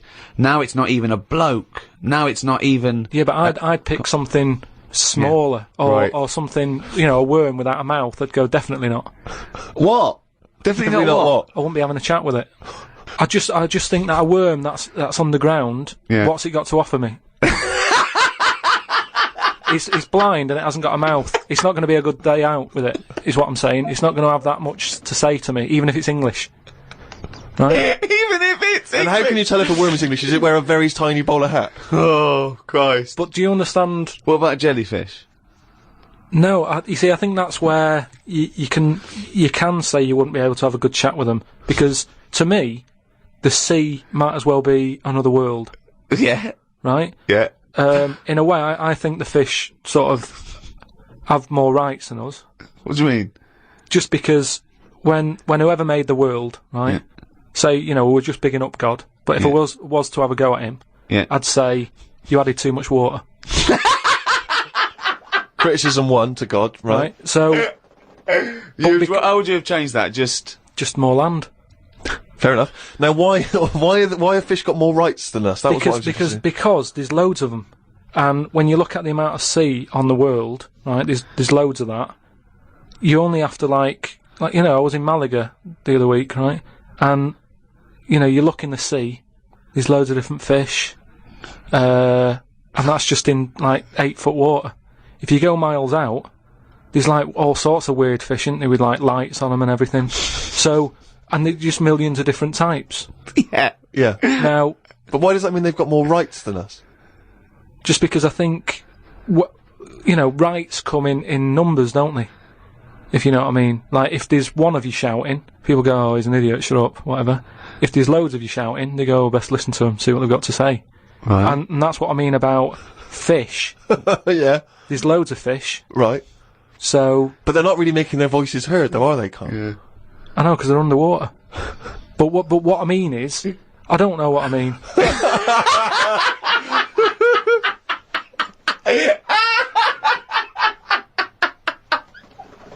The Ricky Gervais Show on Guardian Unlimited. Oh, pleased to meet you. Start me up. I'm here to tell you all about Channel 4 Friday Night Comedy. So start me up. Now then, there's 3 great new comedies from New Green Wing. That's nearly ready. My Name is Earl and The It Crowd. The great new comedy from the creator of Father Ted. Ow! Friday Night Comedy this Friday on Channel 4. Switch me in. It's gonna be a winner.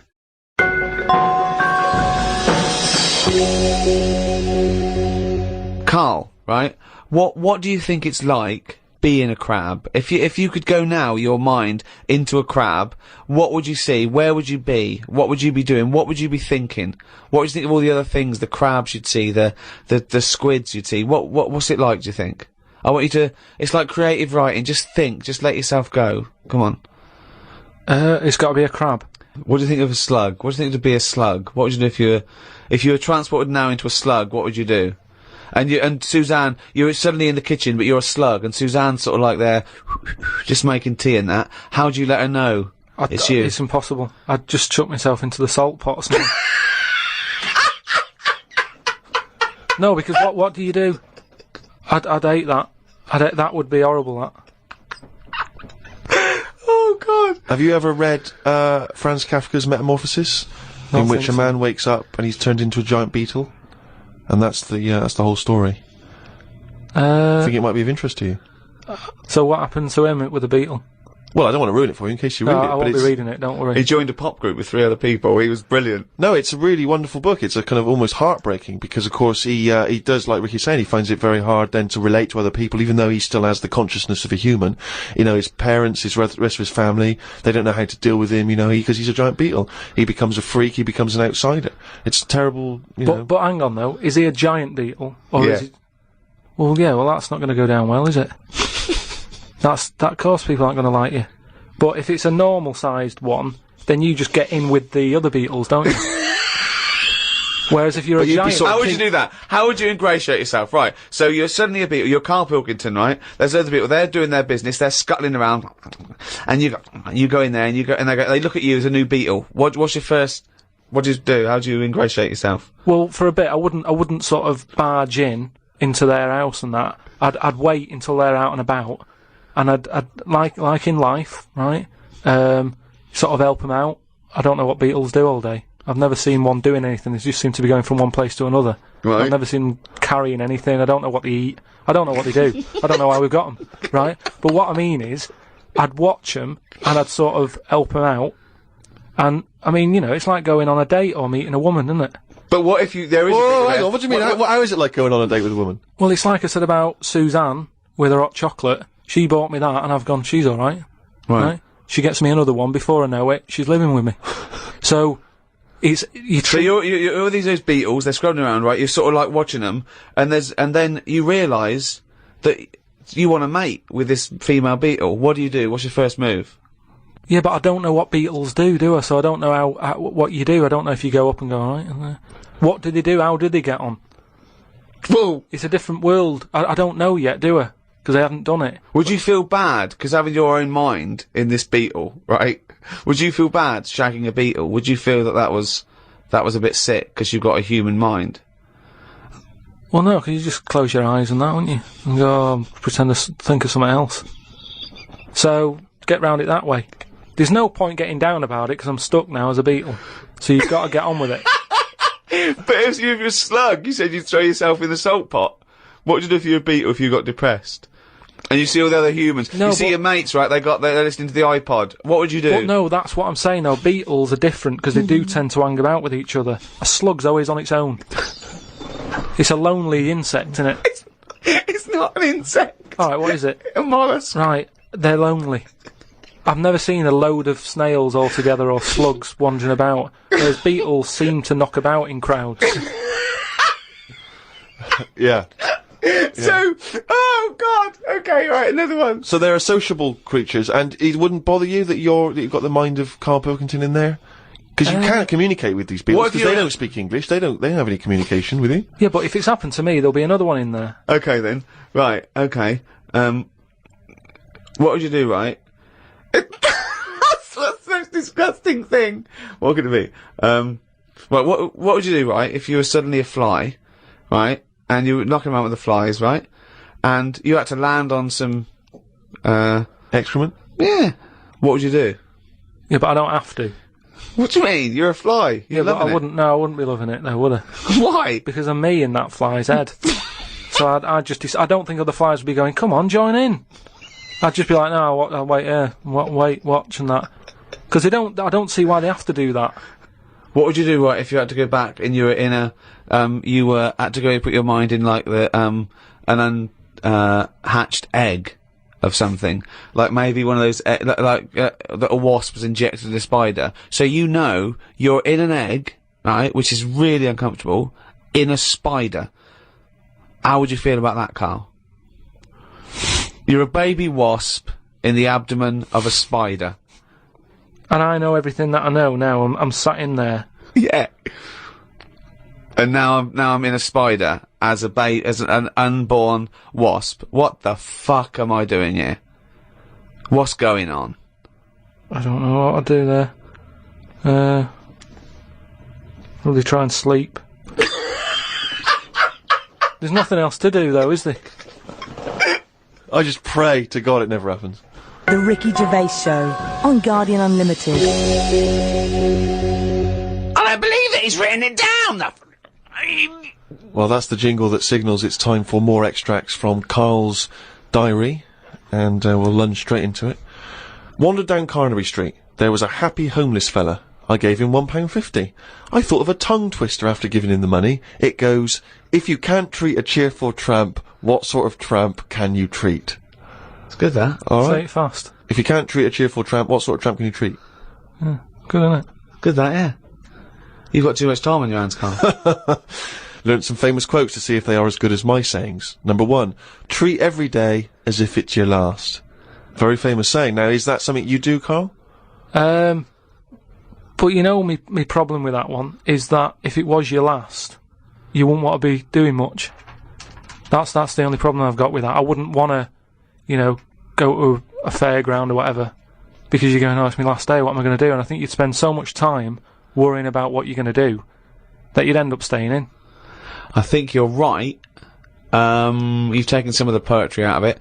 I think it means live life to the fullest, right? I like the fact that you were musing on the idea that if it was your last day, you'd go to the fair.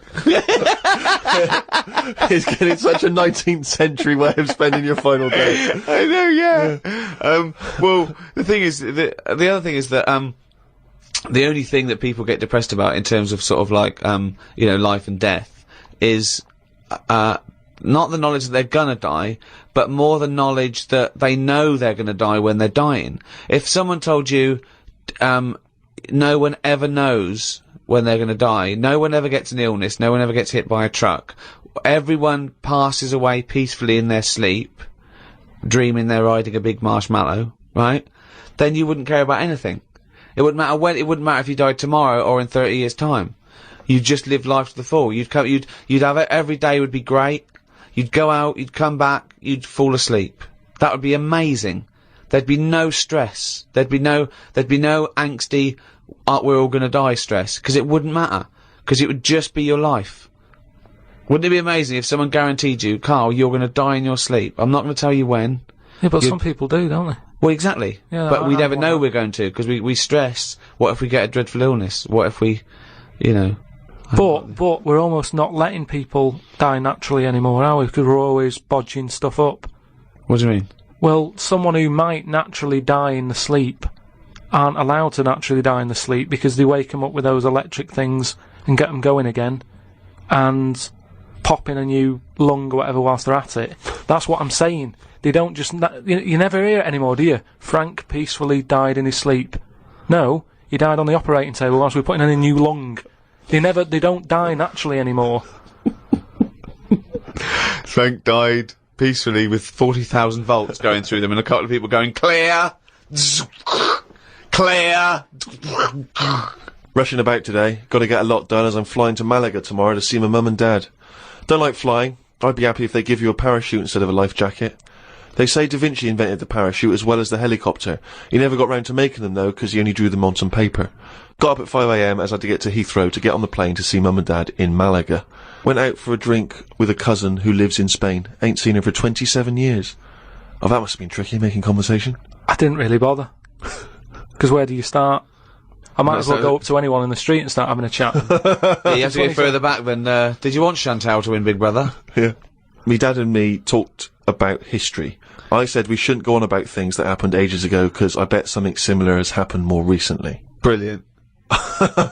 Read about an island in the Indian Ocean where there are tribesmen still living like they're cavemen. A helicopter tried to land and the tribesmen chucked spears at them. This is what I meant about not having to talk about things that happened ages ago. We have got new cavemen now, so why do we talk about the old ones? People could have lived before, but computers and all that blew up and books got burnt, so all they had left was what these tribesmen have got left. Ramblings And that's of the a ramblings madman. of a maniac. That I mean, is, that's just a few hours before you go crazy with a gun in there. No, but what I mean there is, right, say if all this has happened before, right, podcasting's been happening years ago, something happens. Again, a lot of information from the Planet of the Apes. Something happens, world ends, right, we come back again somehow. Yeah. It's the detail you leave out that makes you intriguing. Just like the watch that you can wear that tells you when you're going to die. How does it work? Pop it on your wrist. That's all the detail you need. So the world happened. No. We came back. Have you seen the pictures? Forget it then if you don't get it. It's interesting that you had all those profound thoughts about this period in the past when they all lived, but you've still found it appropriate to include at the end of that. It says that tribesmen wave their knobs about when they've had enough of having visitors. That's what it said in the paper. That's what happens. They're quite happy. What paper is this that you're reading? It was in like a paper a couple of days ago. It said they don't mind having visitors if they're bringing them coconuts and stuff that they can eat. Once they've got everything they need, you start waving the tackle about, and that means like, right, leave now. Which you would, wouldn't you? Yeah, at a dinner party. My grandfather used to do that.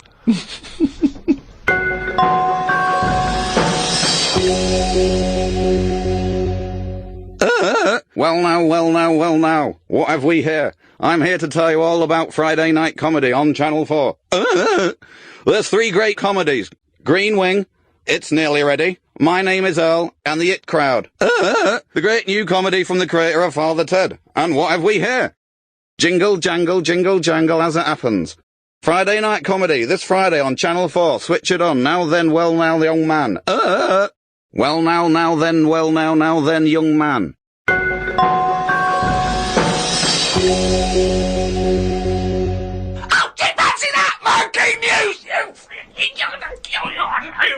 That jingle is getting more annoyed by the week.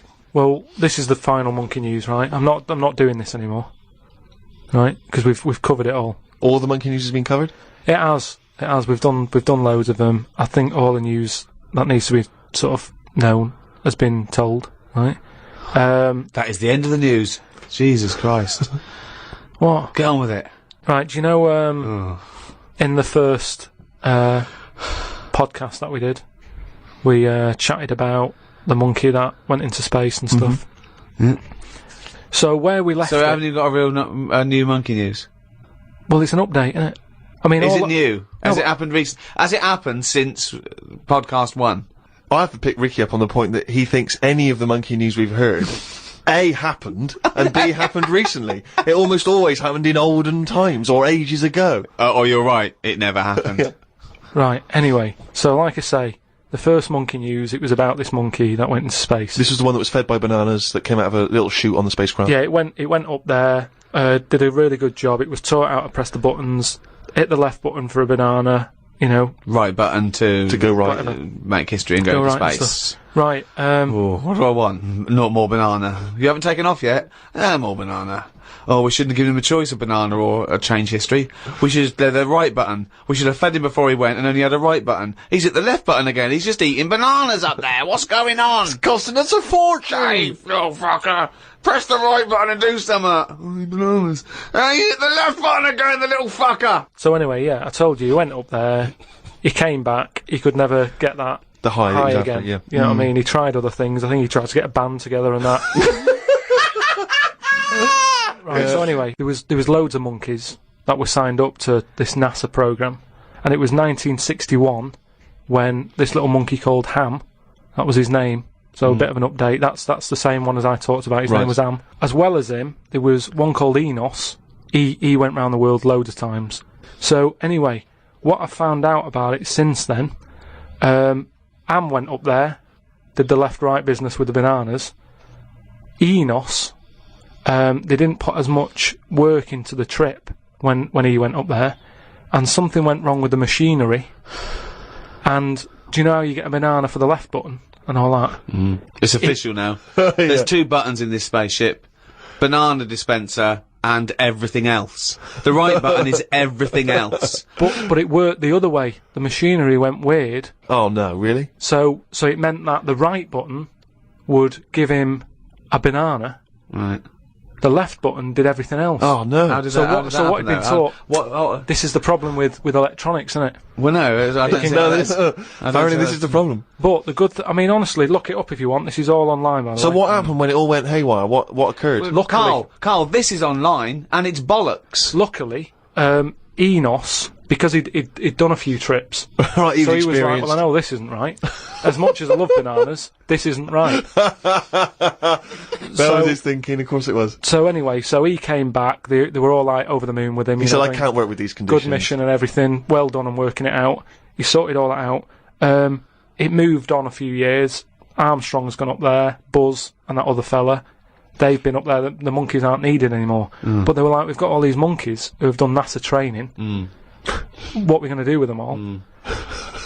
And they had to raise £14 million to make them like an old sort of chimps home for retired Retired NASA-trained monkeys. Chimpanauts. Something they've got in there is like a little museum, right, of all the missions and that they've been on, so they can sort of, even though they're not going to be going into space again, they can almost relive it and reminisce of the times that they've had. And they're reminiscing with each other, are they? just sort of going, chatting oh, about the remember old that time when it all went wrong, the button became the left when it should have been the right and all the rest of it. They just, you know, sort of about old times, talking about old times and what have you, like old people like to do. Sure. And yeah, that's it. So if you want to like give some money towards their home, you can go to like savethechimps.org, and it's all there. All that information that I've given you, it's all there. You can. I'd be surprised if all the information you've given us is there. It's all there. I'd be very surprised. It's all there. Just retired, you know, monkeys and that who have done the bit. Perhaps we should retire Monkey News to that same place. That's what I mean. So, you know, I hope you've enjoyed the monkey news and that. That was the last one. Look after the monkeys. Do your bit, because they've done their bit. That's it, yeah. But just because I'm not giving the news, look it up. Do you know what I mean? It's all out there. Don't be ignorant. Wise words.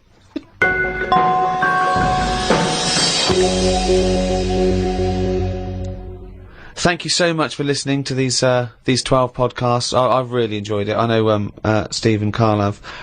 This podcast was, as usual, hosted by Positive Internet, the world's #1 podcast. Next week, a brand new podcast.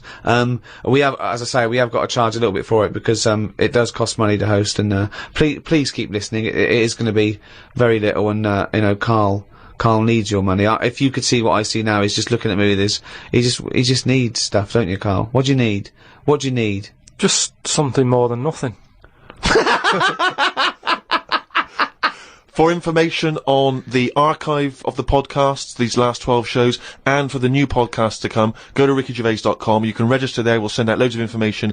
Plus, you'll just find out links to how to get all these all this stuff that we're offering out there. There's also a free taster if you just can't wait for more of Karl's nonsense. Make sure, please, that you register your email and everything so we can get in touch and just tell you what's going to happen with the Ricky Gervais Show, with Karl's Mind, and with everything else. rickygervais.com. Go there. Makes perfect sense.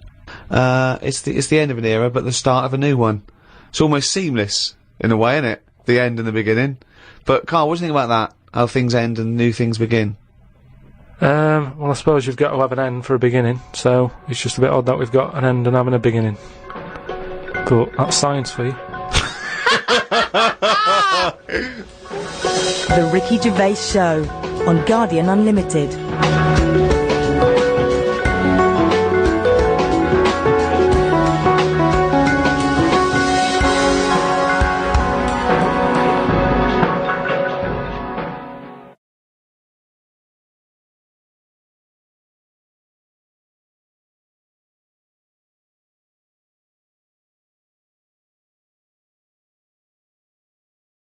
Hello, and welcome back to the first in the third series of the Ricky Gervais Show, with me, Ricky Gervais, Stephen Merchant. Hello there. And the fool, the round-headed buffoon that is Karl Pilkington. Alright. We've been away filming our second series of extras, leaving Karl to his own devices in a sweltering London. We've had a heatwave here in the capital city, haven't we, Karl? It's been alright. It's been up to 100 degrees, record-breaking temperatures. Yeah. What have you been doing, though? Sort of enjoyed it a little bit, was out and about. Yeah? Getting to see the place, having loads of walks, and that. I like to have walks. You know, watching what Like a people are dog. doing. Yeah! When he jumps off the couch and starts scratching against the door. Suzanne thinks it's time. It's just good thinking time, though, isn't it? As well, having a walk. You've got no other clutter going on around you. And you just think about a lot of stuff. And, you know, like say, with the weather being hot and stuff, a lot of insects knocking about. Right. So I've just been watching them. So while we've been filming a TV show, you've been watching insects? Yeah, just seeing, because everybody knows insects are out there, but no one's keeping an eye on them. What are they up to? What are you worried about? Loads at Steve, you wouldn't be laughing like that if you'd watch them, because they do some weird stuff and that, is what I mean. What sort of stuff? Any examples? I saw a bee have a heart attack. You saw a bee have a heart attack. Yeah. How were you sure it was a heart attack? Because what happened, I'd been Did it clutch its chest with all 6 legs? No, Were there some other little bee paramedics? No, I'd just been out in the park anyway, just looking at, you know, caterpillars knocking about, butterflies and stuff, so I was sort of So when Suzanne goes to work, she goes, Karl, don't you waste the day. Just because you don't work at the radio station anymore, I want you to do some constructive stuff. And you go, yeah, I am, yeah. And so in your head suddenly goes... and he goes out, oh, there's a moth. but the thing is, so I'd been in the park and I was aware of the insects that are around us more than, like, most of the time. And I come out of the park, just crossing, like, sort of a busy road and what have you, and I saw this bee to the right of me, sort of in the air, and it was a big one, and I was a bit like, oh, let's watch that. And it just fell. It fell from the air in front of me, and it was on the pavement, and I thought, oh, what's going on here? And I looked at it for a bit, and it was really still, gave it a little kick, just to see if there was any movement. Nothing. Stone, sort of, what's the saying? Stone cold dead.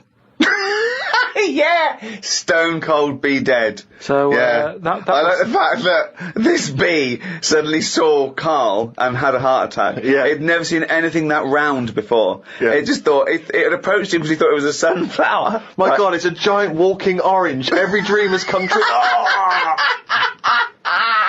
No, but it just summed up life for me. I thought, that's like us, isn't it, at the end of the day? They have heart attacks, stress. Do you put it down to stress, do you? Well, it's in London, isn't it? You know, everything has stresses from living here. And they are bald, aren't they? They've got fur all over, but they lose the... And always overweight. It was a fat, bald bee. So what did you? It fell to the floor, and you instantly you just kicked it. You didn't attempt No, I to waited revive a second and just looked at it to see if there was any, leg movement or wing, and there was nothing. And then when I sort of kicked it, it was sort of hard. It had hardened already. It's just rigor mortis had set in. Did it put you in a bad mood for the day? Because I know things like that can just send you over the edge for the day. Death and that does a bit. Suzanne doesn't like me talking about death. What riveting conversations do you come up with? No, just things like, one of our mates has had a baby recently, and I just was saying, when that's sort of our age, we'll nearly be dead. Think of that. That's the first thing he says, is a new life brought into the world. I know. But when he's our age, we'll be dead. Yeah. No, it's Maybe weird. they'll let you do the speech at the christening. Yeah, it's just, so like I say, just insect life and that, it's interesting. You say it's interesting, but do you care about really finding out about them? Do you really care about what bees do or ants do? You look at them and you make up your own world. For example, it had a heart attack, it's stress, it's overweight. You know nothing. I could probably, won't you look something up? Honeybees are fascinating. Honeybees, they've been around making honey for 100 million years. It's incredible. Their wings beat over 11,000 times a minute. And he's thinking, no wonder it had a heart attack. Yeah, exactly. But they're do you know bees, like ants, are actually like specialised wasps. They're sort of developed from the same family. Family, like. Well, yeah. It doesn't surprise me. Doesn't surprise you, though. Does it interest you in any way? Well, everything's linked to something, isn't it? It's like how they say we're from monkeys and that. Yeah. It's all the same sort of thing. Yeah. Well, yeah, I've been watching loads of stuff. I've been watching ants. You mentioned ants. I've had a lot of moths in the house. They're sort of sad. I mean, you say it like it was a garden party. No, it's just all these things. You look at them. I mean, you go into the scientific bit saying, it likes honey or whatever. It doesn't like honey. The reason they store honey is to get them through the winter when there's not, like, nectar, or nectar's hard to get, and they store it. And they store too much, which is why we can skim a little bit off the top. We're like agents. Yeah, well, but all I'm saying is I look at more about what its life is like. As Well, no, you don't. You don't. You guess. You make it up. You don't look into it at all. No, but you can. A bit of guesswork is you're pretty close to the truth most of the time. Why? What do you mean? That statement sums you up. A bit of guesswork is pretty close to the truth. Because if you watch something long enough, is what I'm saying, you can see that it's a bit clueless. It's the same way about ants. They're hard workers and all that. I watch one. It's going back and forth all the time. They go one way and then they stop and go the other way. They try to look busy in front of the mates. But if you watch one long enough, it's back and forwards, and it's like it's done nothing there. I'm going to carry this twig back and forth until I can knock off at 4. There's a lot of that going on. Is there? Because there's not. There's none of that going on. There is. No, like I say, the moth. Depressing little sort of thing. Why is it depressing? Just the way it hasn't got eyes, has it? You just look at it, it doesn't know what's going on. I just don't. I think if you haven't got eyes, you shouldn't have wings.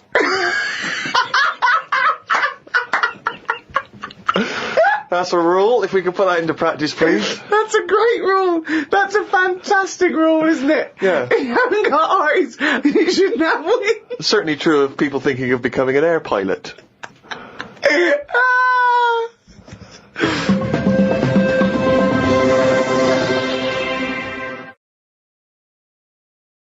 Whilst you've been working and that, I've been travelling about a bit, just seeing the country and that. Went to Dorset, right? Nice beach there.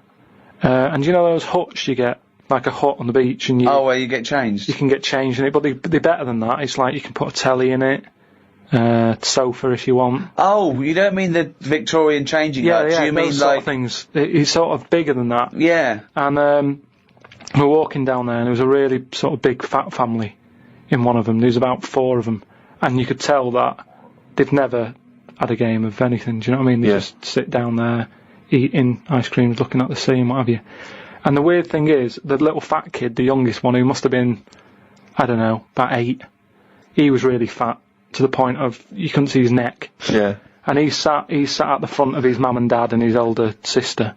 He sat there. And he had a frisbee, and I thought, look, they don't want to play with him. I mean, that's an active game to play, isn't it? Yeah. Frisbee. As we got closer, he was just using it to eat Maltesers out of. I just thought, even, again, you know, the one active thing he's got is using it to eat out of. Yeah. Extraordinary. And that just sums up what people are like, you know, when it comes to keeping fit and activities. Oh, that's fantastic. Were you sporty, Rick? I was, yeah. I loved it. I absolutely loved it. Were you good at it? I was good at some things. Was never good at rugby. Never good at cricket. Was alright at football.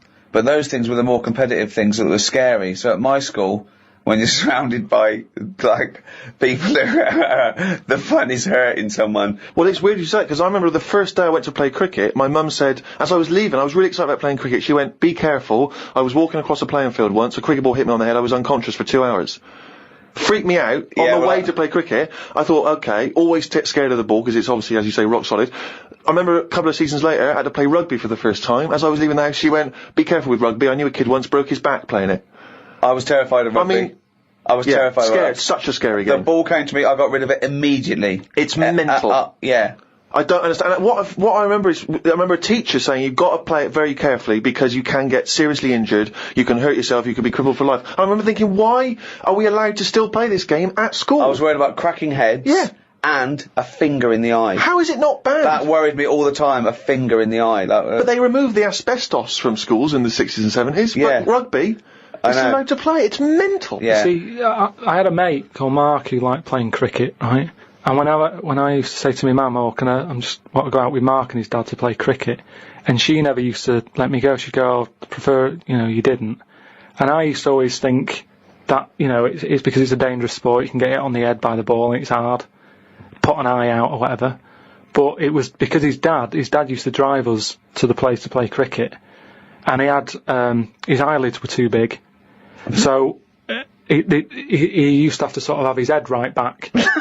Like one of those old-fashioned dolls. Right. They clunk back and clunk forward again. And she didn't like me getting in a car with him. Sorry, who's this? Whose eyelids are too big? So, growing up, you had a woman who had her head like a bag of spuds.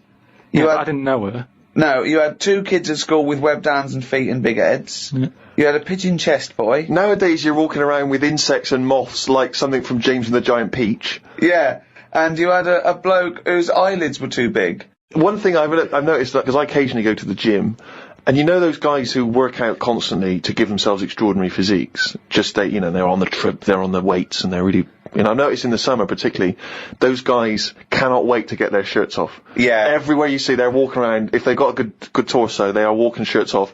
Even, I think, if you go to nightclubs, I notice there's always one guy who's thinking, well, I have put so much work into this body, I have got to get my shirt off on the dance floor. A vest, yeah. It comes straight off. A brand new tattoo, I'm not covering that up. Exactly. I've paid a lot for it. Let's see it. Yeah. But that's what we were saying about bodies. I can't remember why we were talking about it. We've got to a point in science now that you can change your head. Right? No, well, that doesn't make any sense at all. It was a program it was done in the 50s or 60s where they stuck a monkey's brain on a stick and had it wired up and it still worked, right? Right, okay. And that was in like the 60s or Right, whatever. okay. Well, so, to say to change your head makes no sense at all. Because if you put a different head on a different body, you're changing the body. Yeah, I know, well that's what I'm about to say to you though. What? That's what I'm saying. That I'd be more confident if I had someone else's body, because if anyone dissed it, I can go, no, it's bad, innit? But it's what not are you mine. talking about? Well, it's like, say, as opposed to someone else's head? Yeah.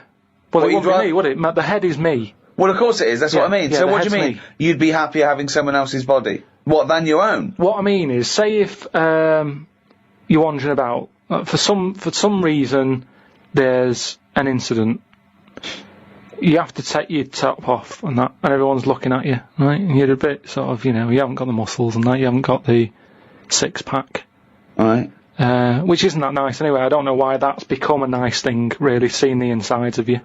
You might as well. I mean, I know I came up with the see-through skin idea, but it's a bit weird, isn't it? You can see stuff. No, it's the muscle in front of the...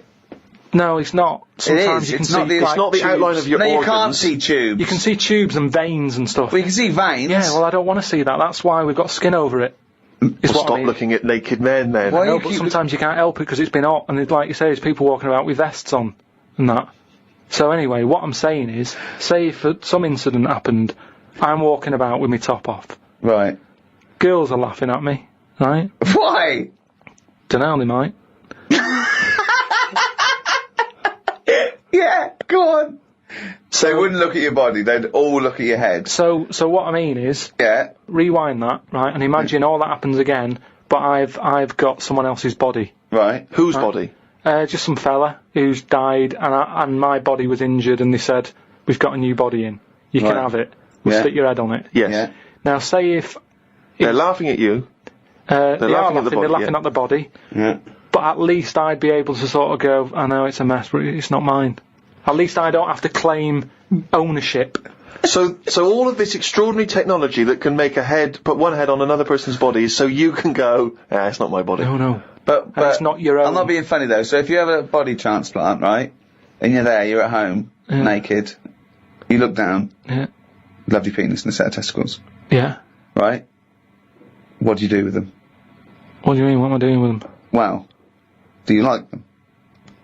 Well, you wouldn't mess about with them as much as if they were your own.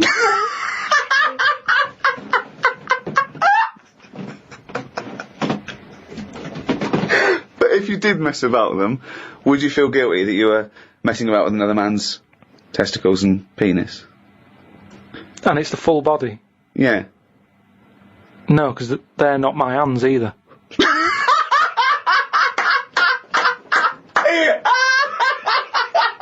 You're a genius! You're a fucking genius! So what you're doing is watching someone else wank. Yeah.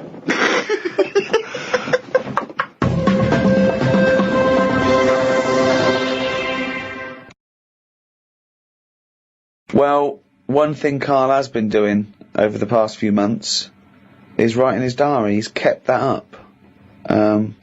I don't know what he's had to write about. All he's been doing is looking at moths and ants and bees and going for walks. But I'm sure it's all in the diary. So, let's have a look at that.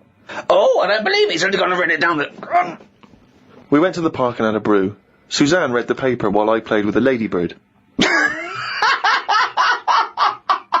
I mean, it's like a child, isn't it? It's like what a child would do. Suzanne read the paper while I played with a ladybird. His only friend is a beetle. It climbed up my arm.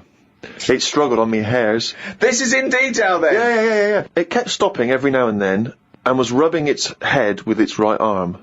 It did it about 4 times and always used its right arm. It rested for about 5 minutes, then flew off. Sunday.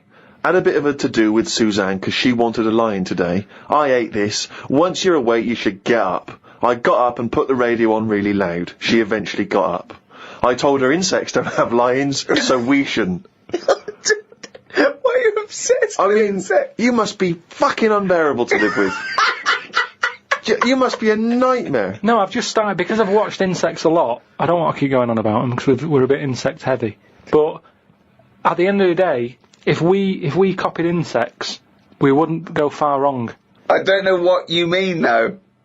1 minute you're saying they're great, then the next minute you'll slag them off.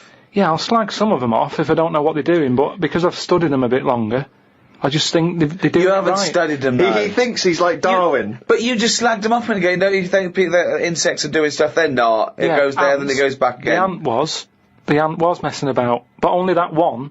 The others were carrying stuff. That's what I'm saying. There's snidey ones in everything. In everything in the world, you get a hierarchy.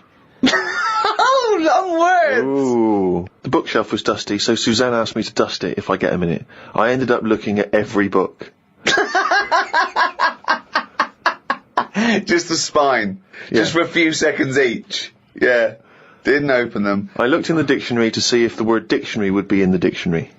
I didn't think they would bother with it being on the front page, but it was in the book as well. It's a good point, though, isn't it? No, it's not a good point. Because you didn't tell us anything. Dictionary is in the dictionary. Well, of course it is. Well, why? If you go, how do you spell dictionary, you look at the spine and you go, oh, there it is, D-I-C-C, and all that. So what does dictionary mean? It's a book full of words, isn't it? That's what it means. All books are full of words, you idiot. How to spell them.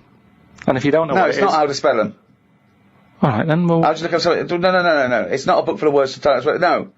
It's the meaning. Give us the definition of dictionary. Meaning. It's a book full of words if you want to know what the meanings are. But if you didn't know... Well, sorry, what was that sentence? Yeah, but what I'm saying is, if you didn't know that, then you wouldn't be looking in it, because you wouldn't know the book is about that. So, if you don't know the word dictionary and what it means, you wouldn't be looking at the dictionary, you'd be looking at an A to Z.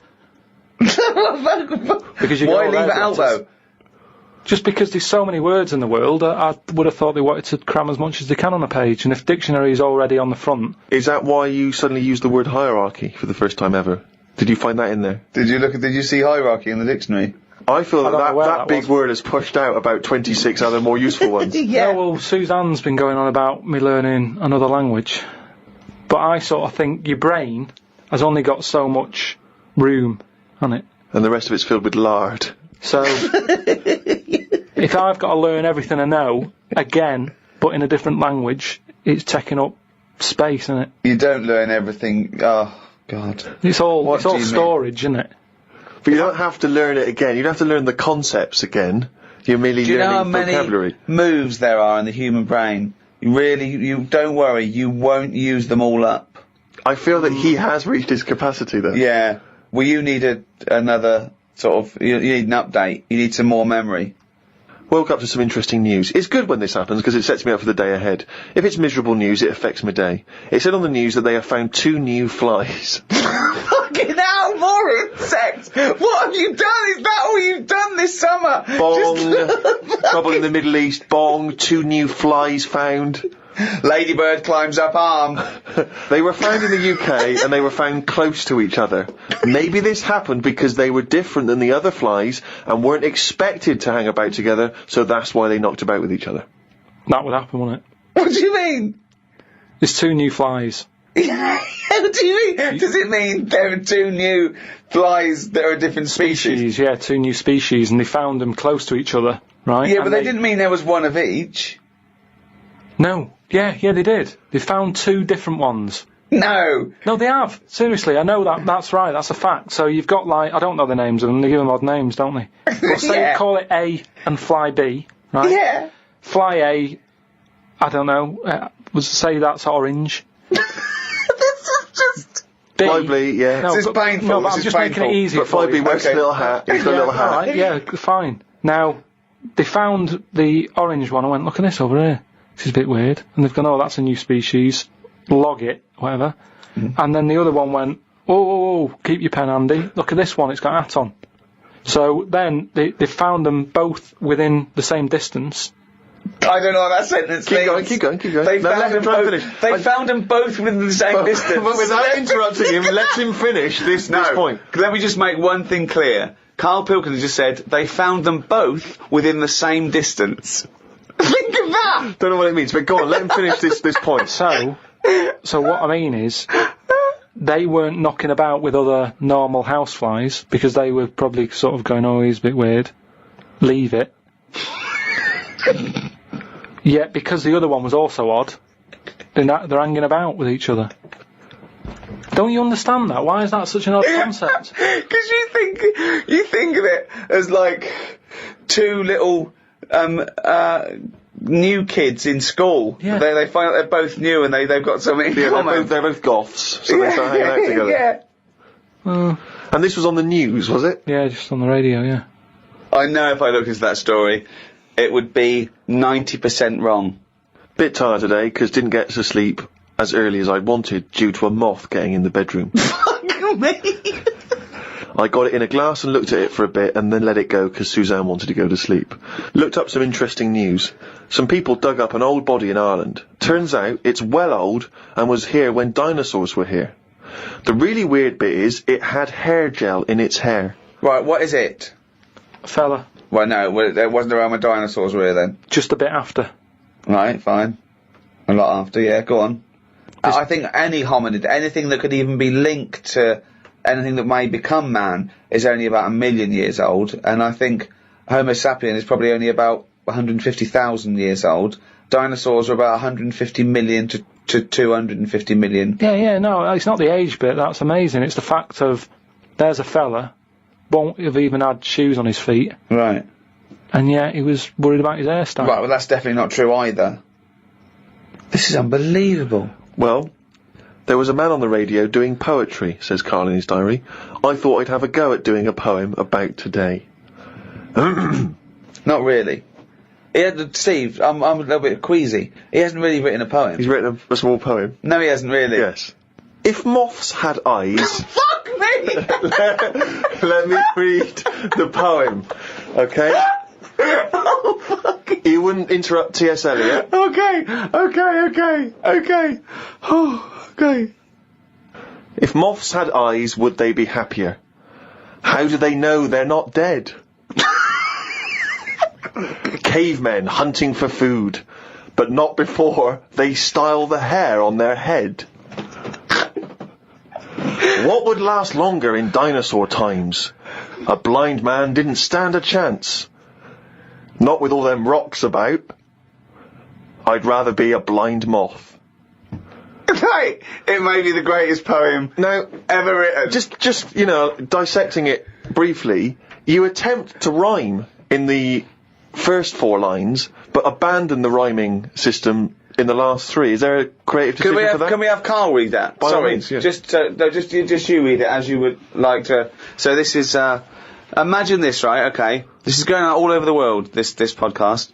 And now, Karl Pilkington, a new poet from Manchester, now living in London, England, would like to read a poem. If moths had eyes, would they be happier? How do they know they're not dead? Cavemen hunting for food, but not before they style the hair on their head. What would last longer in dinosaur times? A blind man didn't stand a chance. Not with all them rocks about. I'd rather be a blind moth. He said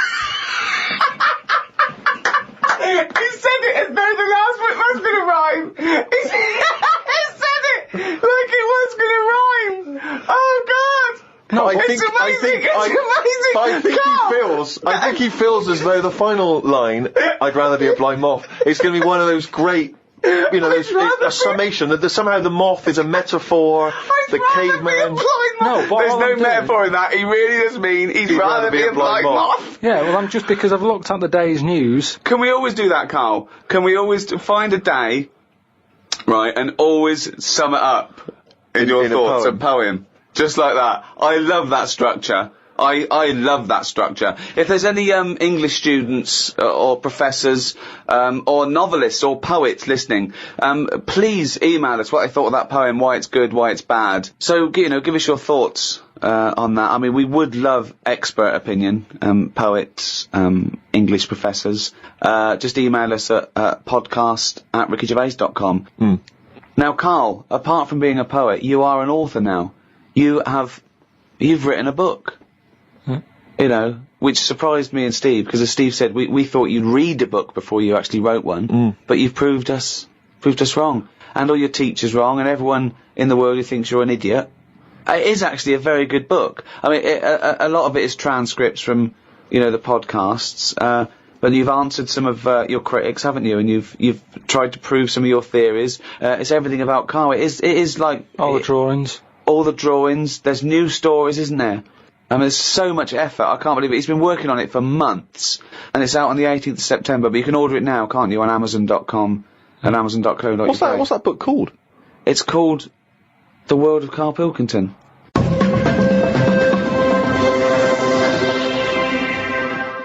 Well, thanks very much. Goodbye from me, Ricky Gervais. Goodbye from Stephen Merchant. Goodbye. And goodbye from the little hollow, egg-headed moron that is Karl Pilkington. Right.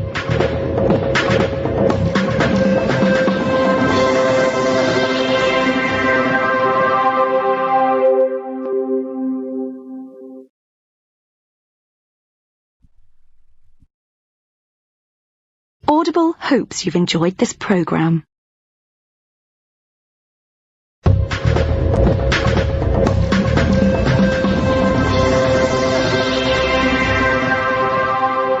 Welcome to number 4, season 2, the Ricky Gervais Show, with me, Ricky Gervais, Stephen Merchant. Hello.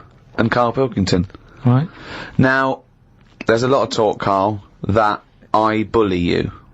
Okay? It's for your own good. I'm trying to train you, aren't I? Do you know what I mean? Because, and no disrespect, okay, you are what I would call a stupid idiot. Well, can I just ask, because there's been an awful lot of emails that have said, will you and Steve please stop calling Karl stupid. Now, they say, oh, it doesn't justify calling him stupid. Now, I don't know what part of injecting a 76-year-old woman in the head so that she lives her life backwards couldn't be considered stupid. Okay, then listen. Right, I've found some things that I think will interest you, and I want your first thoughts on these, okay? Now, these are facts that I've sourced, okay? What's the actual topic? Well, you love animals, don't you? You're interested in animal facts. Some of them. I don't love them. Some of them fascinate me and stuff, but a lot of them also get on my nerves. I don't know how an animal can get on your nerves. They just do. Sometimes you sort of just think, what are they doing here? What are they offering anyone? Right. See, I'm worried that these facts will annoy you now, but they're meant to fascinate you, and... Okay. No, I think anything's good as long as it gets you thinking. It doesn't matter what opinion you have of something. Yeah. But as long as it gets a reaction. Okay, then, here you go. There's a frog, Karl. Just a little frog, a poison arrow frog, that contains enough poison to kill over 1,000 human beings. Why is it that annoyed? It's not annoyed. Well, why is it going about killing 1,000 people? No, it has the potential to. It has enough poison, it has enough toxin in it that could kill 1,000 human beings. But does it need that? Whereabouts is this? Where's it living? In the rainforest, I think. And does it need that sort of power? Is it in that much? Is it getting threatened a lot? Is what I mean. Well, no, because it's saying, "Don't come near me," and it shows it with its colours. It's got the colours that say it doesn't want to be eaten. It doesn't want people to chew a bit, right, and go, "Oh, I'm an idiot." It's saying, "Look at my colours. Don't eat me. You don't want to come near me." But then why give it bright colours? Because now it's standing out. Yeah, and it's going, "Don't eat me." Yeah, but make it a colour that fits in, like camouflage. Why make it orange? Of course it's going to stand out, and then they'll attack it. And then it'll turn around and bite them and kill 1,000 men or whatever. No, it doesn't bite. It's the fact that if you were to eat it, you would die. Yeah, but who's going to eat it? Well, things that eat frogs. The French. And they go, "Sacre bleu! You have killed me and 999 of my friends." But why is everything, like, surviving like this, though? I thought it was all about survival of the fittest, not the one who looks the hardest. Well, but survival of the fittest is whether you're chosen or not by nature. No, but I'd survive if I could go about killing 1,000 men at one bite.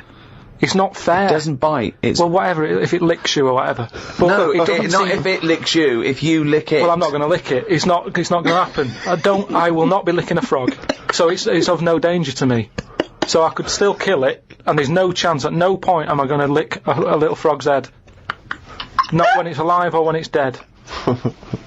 I love the fact it's all about you. It's all about how it relates to you. And he's annoyed that they're getting away with something. He doesn't like any sly animals. He doesn't like animals hiding. Then he wants them hide. He doesn't want animals killing things. Then he wants them to kill things. He doesn't know what he wants. When they say survival of the fittest, they don't mean that, say, lions have been working out in a gym. It means the fittest gene pool, and the fittest gene pool is a gene pool that's still around. That's all it is. Yeah, if it's here, it worked. I'm trying to explain to you the other day. A slug is as evolved as us. It's not, though, is it? It is. It's not. You think evolution is aiming towards Miles being away human? From where we are. What? It's nowhere near what we're like. But you're looking at it in terms of, this evolution has a will. It doesn't have a will. It's chosen or it's not chosen by nature. A slug got it right. A slug has got it as right as... What do you mean it hasn't? Well, what was it like before it got it right?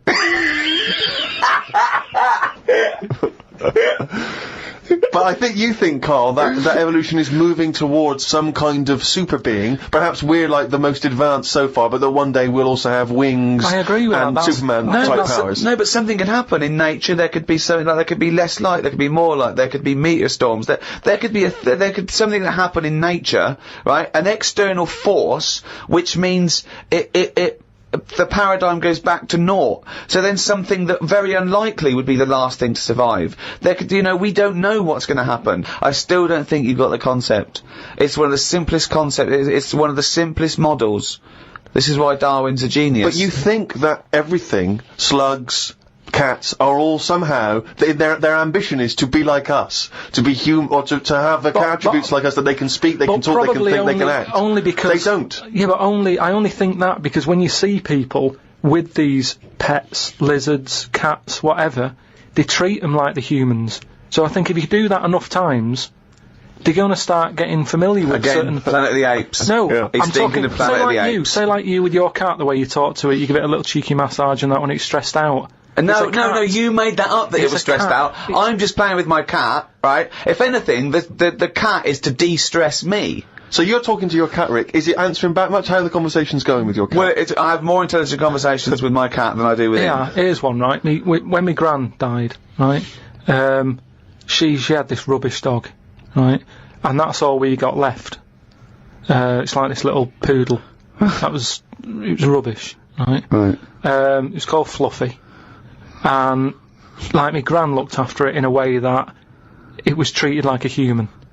Do you know what I mean? Had a little coat on when it went out and all that. Anyway, so she died. We get left it. My dad's like, oh, bloody hell, right? Before you know it, it only took about a month. It was a wreck. Because we weren't sort of bathing it the way she bathed it. We let it out if it wanted to go out. It got covered in oil. It used to go under the car and everything. So it went from looking like this fluffy, poodle to just being a bit of a wreck. It got hit by a car. It ran sideways like a crab and all that. In the course of how long? A month? Probably about two months or something. Yeah. Now, so it went from being over-treated to just being treated like a dog. Yeah. But a dog isn't, is not a indigenous species anywhere. We sort of bred those from, but jackals change it. All I'm and saying wolves. is change it. Take away the dog thing, give someone a frog, and they'll still overdo it. They'll be trying to treat it like, if you had a frog, I mean that lizard thing you've got, Salamander. it's still sort of treated as part of the family, even though Well, it it's does not. nothing. How is it treated as part of the family? Just the way, it's looked after that big area that it's got to itself. We stick it in a case and feed it a cricket now and again. How is that like one of the family? It doesn't matter because it's in your flat. It is in Karl's family. It's in your flat, innit, and it's sat in that corner. I just mean, as time goes on, Yeah. things get educated as they get older. How old's that lizard? You don't. How old is it? About 15 years old. Right. Now, it knows more now than it did when you got it, because it's been in those surroundings. It's had its eye on things. Well, no, It's what do you seen think it knows? What do you mean it knows more now? They act on instinct. What does it learn? It knows when it hears the noise of a plastic case being unwrapped that a cricket's going to fall down any second. Yeah, That's well, all it knows. Yeah, but it didn't know that in the jungle. So it's already one up. What else has it learned? Well, I mean, it's 15, so presumably it listens to a lot of Linkin Park, goes on the internet a lot. No, but do you know what I mean? You've already proved your point. It's like that fella who kept hitting the dog on the head with a stick. Right. Pavlov, at no point did he hit a dog on the head with a stick. But he kept doing it, and eventually the dog went, I'm sick of this, and wandered off, didn't it? Pavlov Yeah, there. brilliant. Why didn't you write up his experiments? Because he did it a little bit different to that. I love that. Do you know what I'd like to do? A program where you paraphrase someone's theory. So Pavlov's first. We could do Freud. Give us, what do you know about Sigmund Freud, the father of psychoanalysis? Right, come on in. I don't know anything on him. Well, look him up. Educating Karl. That's your next week. Right, let's do another podcast next week, then they get an extra one free, the people who paid for it, right?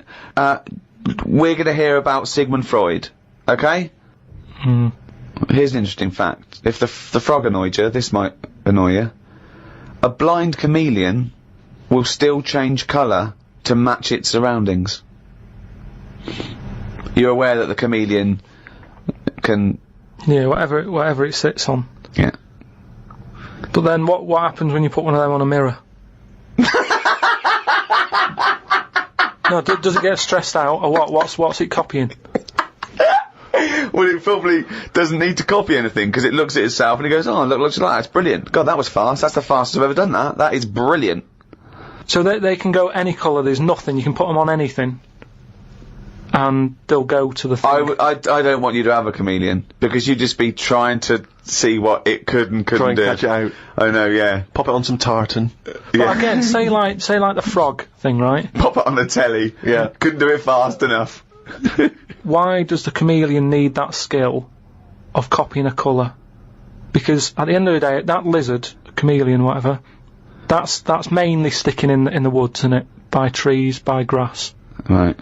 Why can't it just stay green? That's all it needs. Those colour changes are only for camouflage, aren't they? I don't know. Some of them are for attraction, some of them to show moods, anger. No, but I just think we're encouraging them. You see, maybe this is evolution or whatever, but at the end of the day, because they can change colour, they're wandering out of their area. They can be wandering about, you know, through a car park and everything, just because they'll go, well, I don't want to get seen, change the colour of concrete. Whereas... Or into the colour of a Fiat Punto. But they should just stay green. Stay green, right? Stay in the woods and stay safe. I love this public information for chameleons. Words of advice for chameleons. Oh, God. Stay green, stay in the woods, stay safe, good night. Oh, God. Why are there blind chameleons around? I'm assuming that the blindness has no impact on the colour change, presumably is an automatic. It must be. But then that's not going to wander about much anyway, is it? If it's blind, it'll probably stay where it is. So it doesn't need to keep changing. If you know what I mean. I don't know what you mean, no. I never do, though. Right. The only time a turkey whistles is when it panics. Christmas time, then. Yeah. What do you think of that, Karl? It goes from one extreme to another, doesn't it? You've got a frog who's going mental. It's not going mental. Killing thousands of people. No, that's not. That's got that sort of power. Then you got a turkey who's whistling for help. You think that you should redress the balance a little bit? You want to give... What would you do? Give the frog the ability to kill 500 and the turkey 500? I don't think it should be killing... I reckon 10. 10, because... You've made your point with 10, haven't you? Do you think that he's got 1,000 in his lifetime, like he's got 1,000 to kill? I don't think you understand. I just think... He doesn't really kill 1,000 people. That stat is about that if you were to boil up a frog, decant the poison, there would be enough poison to split between 1,000 people and kill them. It doesn't mean someone goes, "Frog, you have the power to kill 1,000 people in your lifetime. Choose them wisely." But I just think if it needs that sort of power... It should be fighting evil? Well, it's not... it's knocking about the wrong area, isn't it? If it's under that much danger, move.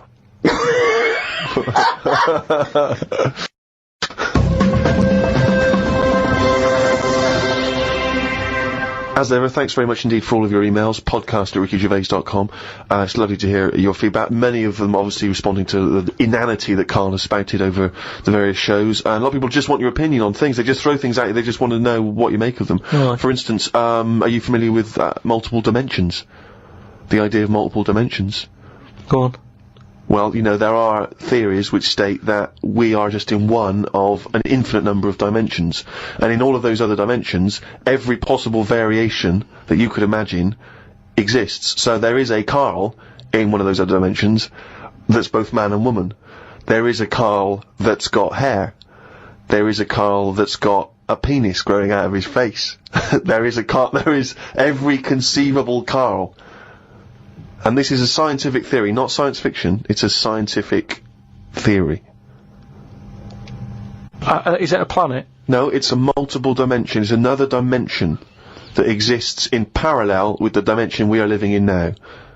So we're living in our dimension, and right next to us, intangible, unable to communicate with it or touch it or interact with it. So there I'm are still multiple doing dimensions. what I'm doing now, but I'd be sat here with a knob on my head. Exactly. Exactly the same life. Exactly the same life, but with the knob on the head. Now, because there's an infinite number of dimensions, there's another one where you're not doing this. You're sat there with a knob on your head, but you're talking French. Why is this happening? There is one, Karl, and this is a fact, that you're talking French with a knob in your mouth. Exactly. And no one can make his head or tail of what you're saying. No, because it's pidgin French anyway. Exactly. But who came up with this? Well, it's because there are phenomenons that happen at the subatomic level that people are explaining as being that, for instance, atoms or very, very small molecules are disappearing and reappearing. And people are saying... The fact that we're trying to dissect this theory, and you said very, very small molecules. Well, yeah, okay. Atoms, neutrons...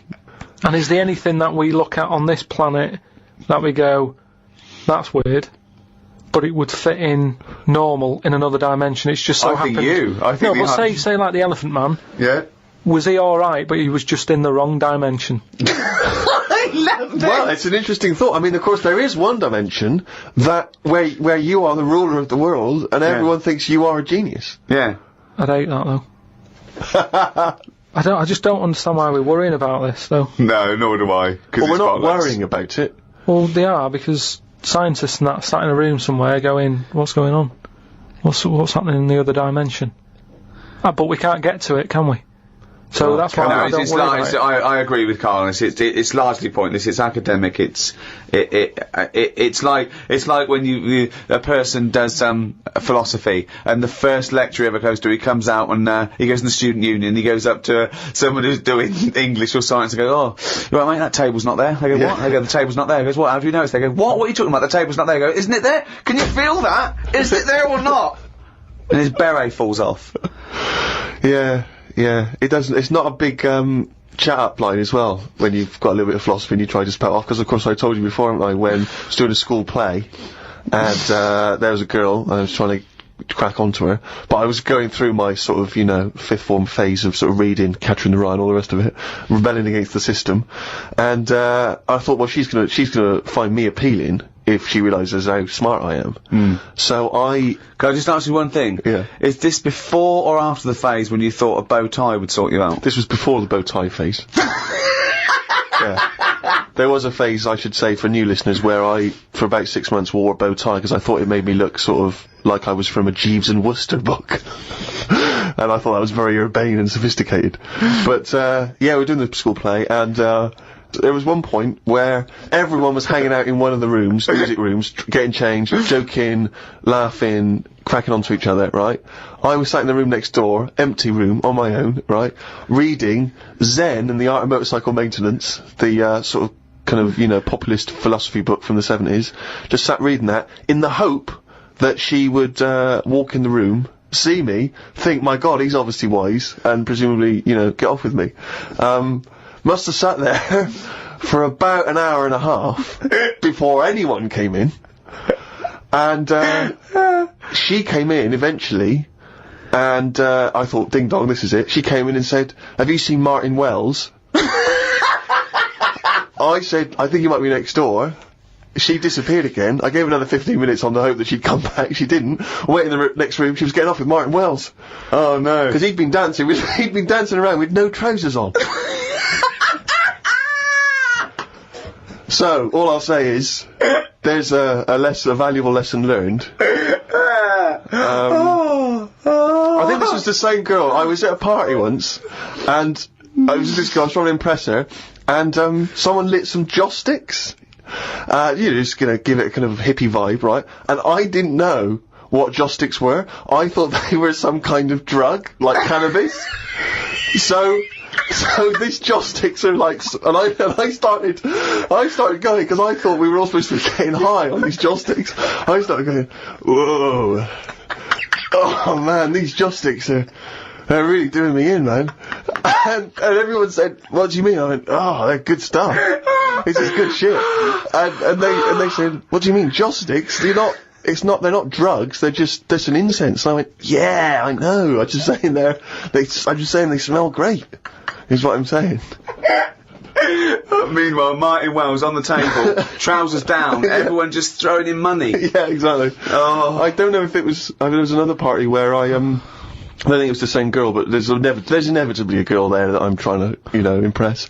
And I went up to, it was a house party in someone's house, I didn't know anyone there really. I was only Steve, you come without trousers. Well, it worked for bloody Martin Wells. And I went up to the toilet, and I had to do, number twos. Brilliant. And I did them. There was no toilet paper.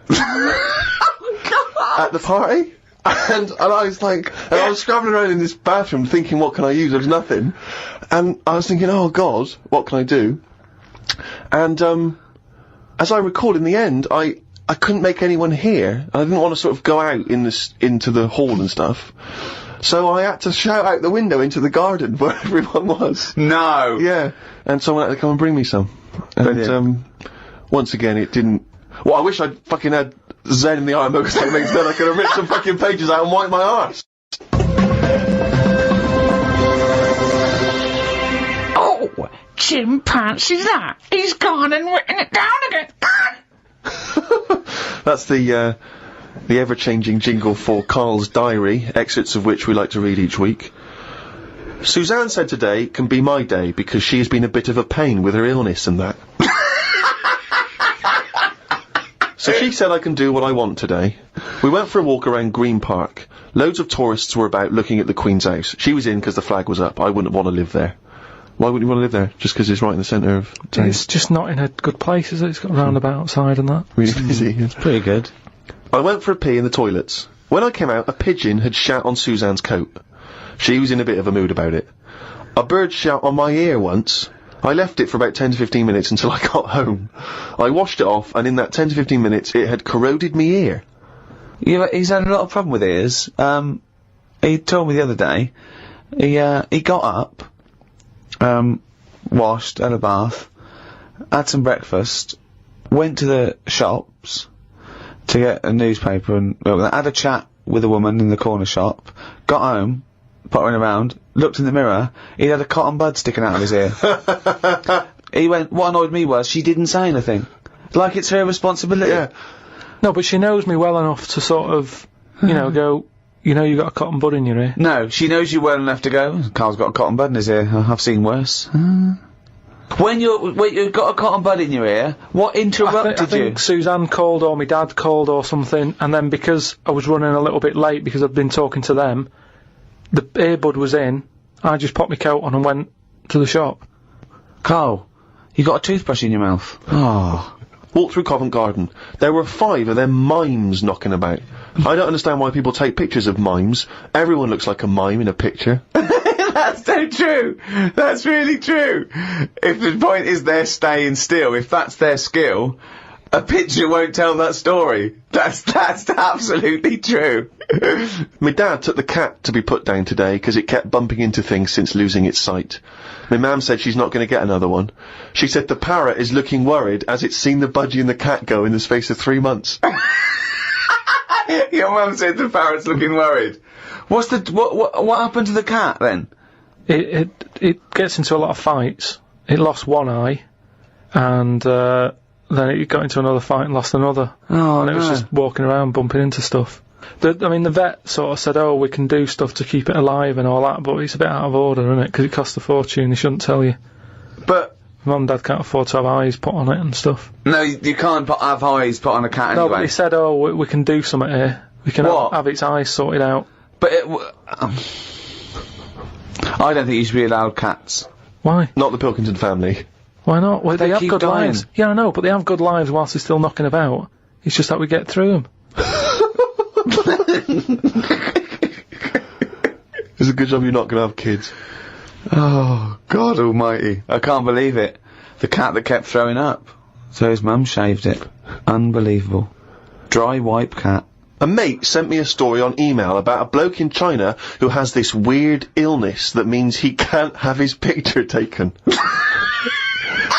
That's not the weird bit. If he tries, his body doesn't appear in the photo. Don't talk shit. He has had group pictures taken and everyone appeared apart from him. Don't talk shit. The That's story bollocks. had a picture next to it of a family photo and it said he was stood at the back, but you couldn't see him. Right, he wasn't in the picture. He was in the picture. No, he wasn't in the picture. He's done loads of tests and stuff. No, I haven't done loads of tests. This is bollocks. There's no way this is scientifically possible. What's his Yeah, now he's wanted. Just a white bit of paper up on the police wall. Have you seen this man? What man? If you see him, tell us. You're talking shit. Suzanne watched the film You've Got Mail tonight for about the 14th time. I don't think you could properly fancy someone without seeing them, unless you're blind. I think it's odd when blind people have affairs. Why is that odd? Just because most stuff is based on looks, isn't it?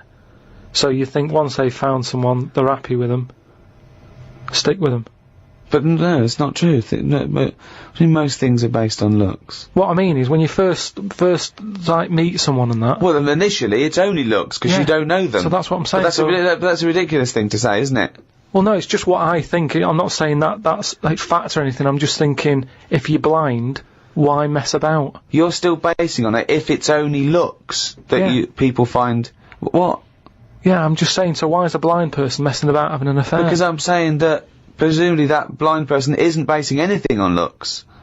I just, alright, I mean, maybe that's not, I mean more like... Do you want me to cross it out? Shall I cross it out? 'Cause it's bollocks. It's just the same way, I think I put how, you know, people, I read something in a Sunday paper once with some bloke who was going out with some woman, he ended up going out with a sister who was a twin.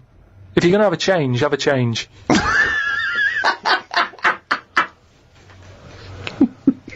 Spoke to Ricky about trips to the moon.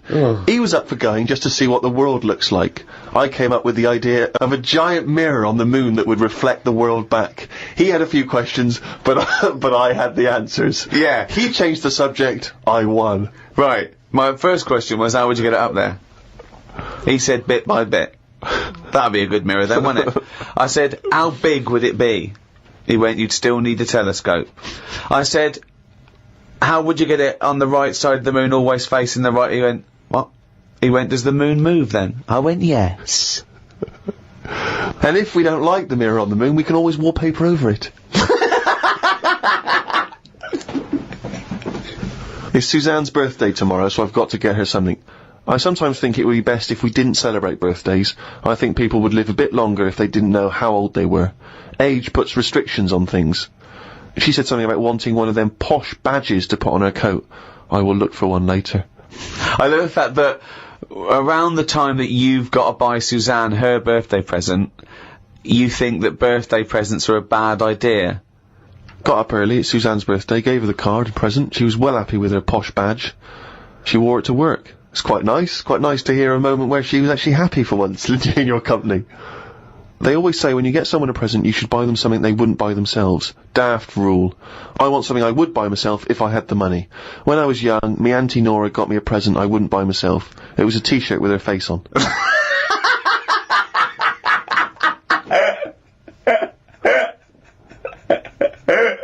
Looked at what's been going on in the world. Someone has found some people who live in an old town somewhere where they are so old-fashioned they still walk on all fours.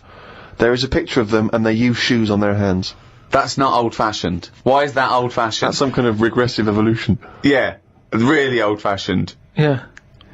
Well, it's not true, is it? It is true. It's somewhere in, Well, I believe they have found a group of people that are living and walking around on all fours, but Yeah, I but don't believe they're wearing shoes on their hands. And I don't believe they haven't evolved to standing up. No, they just haven't seen other people walking on 2 feet. Don't talk shit all your life. That's all it's about, though, isn't it? You copy. When you're a baby, if you were stuck in a room, you'd wander about on all fours, because that's the way, that's an easy way of getting about. So you only walk on 2 feet because you see everyone else doing it. Well, I don't believe that is the case, because as I understand it, some of the family are walking on 2 feet, so I don't know what the ins and outs of it are. I know there's a forthcoming documentary on the BBC, so maybe we should watch that and then we'll all know what's going on. Instead of just leaping to conclusions because you read half of it on the internet and then skipped on to something all else. I'm saying is, though, you would wear shoes on your hands if you're roaming about like that.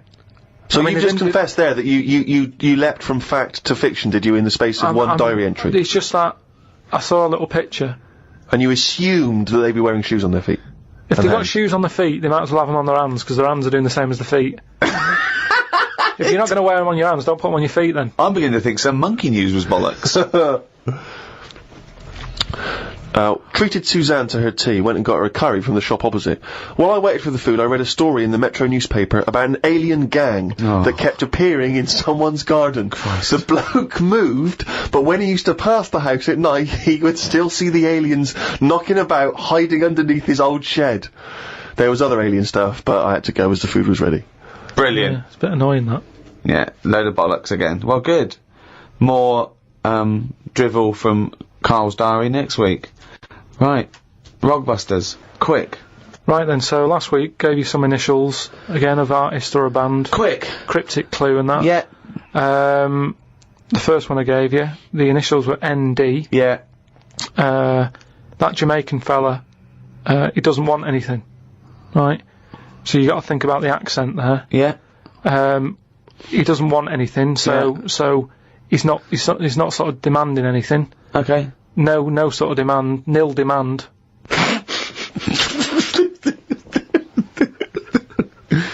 Nil demand. So it's like Neil Diamond. They'd say Neil Diamond, please. No, Can I have some Neil Diamond? No. Right. Nil demand. But just now it was all to do with I've got no demands. Now it's a Jamaican person going in and asking for Neil Diamond in a Jamaican voice. Yeah, I know, but it's a cryptic clue, innit? Doesn't work. The second one was, the initial was E. I asked them to pass me the ball by using their head. What do you do if you chuck someone a ball? They head it back. Edit back, yeah. They head it back. So you'd say, edit to us. Editors. That's editors. What is it? It's a band that are No, there's quite a band good at the called moment. The Editors, but there's no band called Editus. Editus, what's that? Is it a Greek band? Again, cryptic. Just, you gotta No, think again, cryptic. bollocks. Then the last one, TR was the initials. Yeah. The cryptic clue. He's got the woolly ones, but I've got the ones that run and charge at you. Go on. What forgot? Dunno. Well- Sheep, something to do with sheep. Right, something to do with sheep. They're the woolly ones. Yeah. What are the ones that run and charge at you? Oh, they're woolly as well. No, The but rams. not as woolly. The rams, right? Yeah, they're- The ram ones, right? If you write that down, No, What's he's not that? even write it down, it's that's Ramones. The Ram ones. The No, ram but ones. it's how you say it, isn't it? It's not, because it's not... No, it sort of changes about a bit, just cryptic. But your understanding of the Cryptic. word cryptic is Yeah. it can be anything. What am I thinking? Cryptic? Cryptic clues in a crossword have a logic to them, that's why people are able to answer them. Well done to Neil Fennon, who's in Canada. Well, I just don't know what that says. says about Neil. Bollocks, this. Right, do the next week's one. Right, then. Just get it over with. We got to stop this. Monkey News is coming back. No, it's not coming back. There's nothing going on. We're not doing it. Right, SC are the initials of the artist of the band. Go on. SC. The cryptic clue. Just stop saying cryptic, because it's not. The clue is, I went into the restaurant on Monday, Tuesday, Wednesday, Thursday and Friday, and the fella making the food was there each time. Right? SC are the initials. I went into the restaurant on Monday, Tuesday, Wednesday, Thursday, Friday, Saturday and Sunday if you want. The fella making the food, he was there each time. So you changed it.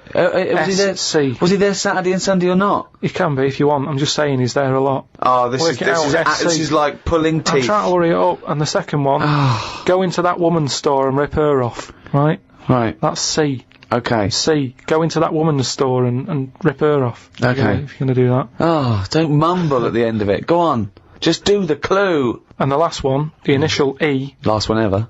You have had a go at laying down a track, but it ain't perfect, right? So you're sort of making a track. No, Like just do the clue. You're making a track. You've Right, had a go at give laying us the it down, clue. Don't but it just ain't talk perfect. around it. Right, the initial is E. E. What's the clue? You have had a go at laying down the track, but it ain't perfect. Fine. A music track. Yeah. Well, no, but no. You can't. No, these people can't ask questions. Well, I can. Oh So God. send them in. podcast@rickygervais.com. Right, that's the end of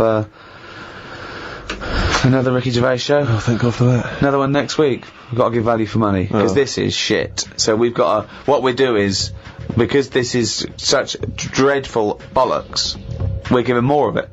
Yes, that's lucky them. Yeah. So it's cheerio from me, Ricky Gervais, Stephen Merchant, Bye. and Karl Pilkington.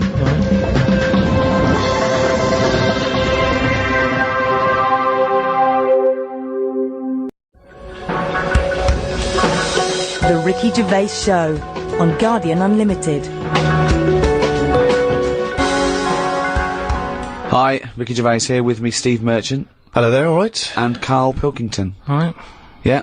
Welcome to the fourth podcast in the series of 12. It's after Christmas now. That's it for another year. Alright, everyone had a nice Christmas? Oh, yeah, I had a blinder. I had an absolute blinder, mate. Good presents, Karl? Yeah, not bad, yeah. Get anything good? Odds and ends. Not that I can think of. Odds and Just sods. bits and bobs. Yeah. A friend of mine got a gift, or rather gave it as a gift. I don't know if you've been familiar with these. It's a charity organisation, and you go on their website, or you phone them up, and you can give someone else the gift of, say, a goat for an African family. So you say, this is what I've bought goat. And they go, oh, brilliant, where is it? And you go, no, it's going to a family in Africa. And it's a sort of goodwill thing, you know what I mean? So People you buy an African family a goat that will help them for years. And it's to come. like you're saying, well, I would have bought you a present. Yeah. But I've used that money wisely. Yeah, so it's almost like they've given Exactly. the present. They've given the goat. Yeah, it's a beautiful idea. But as soon as he told me about it, I thought to myself straight away, knowing Karl's views on charity and giving, you know, particularly at this seasonal time, I wondered what his views would be. Well, are they happy with the present over there? Like the people who are getting it? What, the African family? Yeah, is the African family sort of going, oh, I hope someone gets us a goat? That's nothing to do with Christmas for them. They're not sitting around thinking, I wonder if Santa brings us some food. It's a long-term thing. These are happening all year, I assume. It goes towards a pool of money that goes to... It's not like they get a...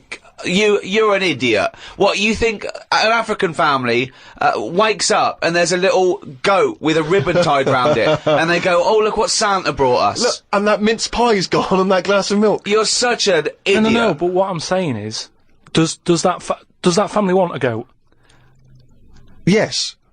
But why? It's not they want a goat, it's they need a goat. Do you think... What do you think this organisation is? Just arbitrarily giving goats to people. They're going to say, oh, I wanted Nintendo. What are you thinking? Well, what I'm saying is, right, let me put myself in their shoes. Well, this'll be they a haven't got first. any. But say I'm one of them, right, over there, right?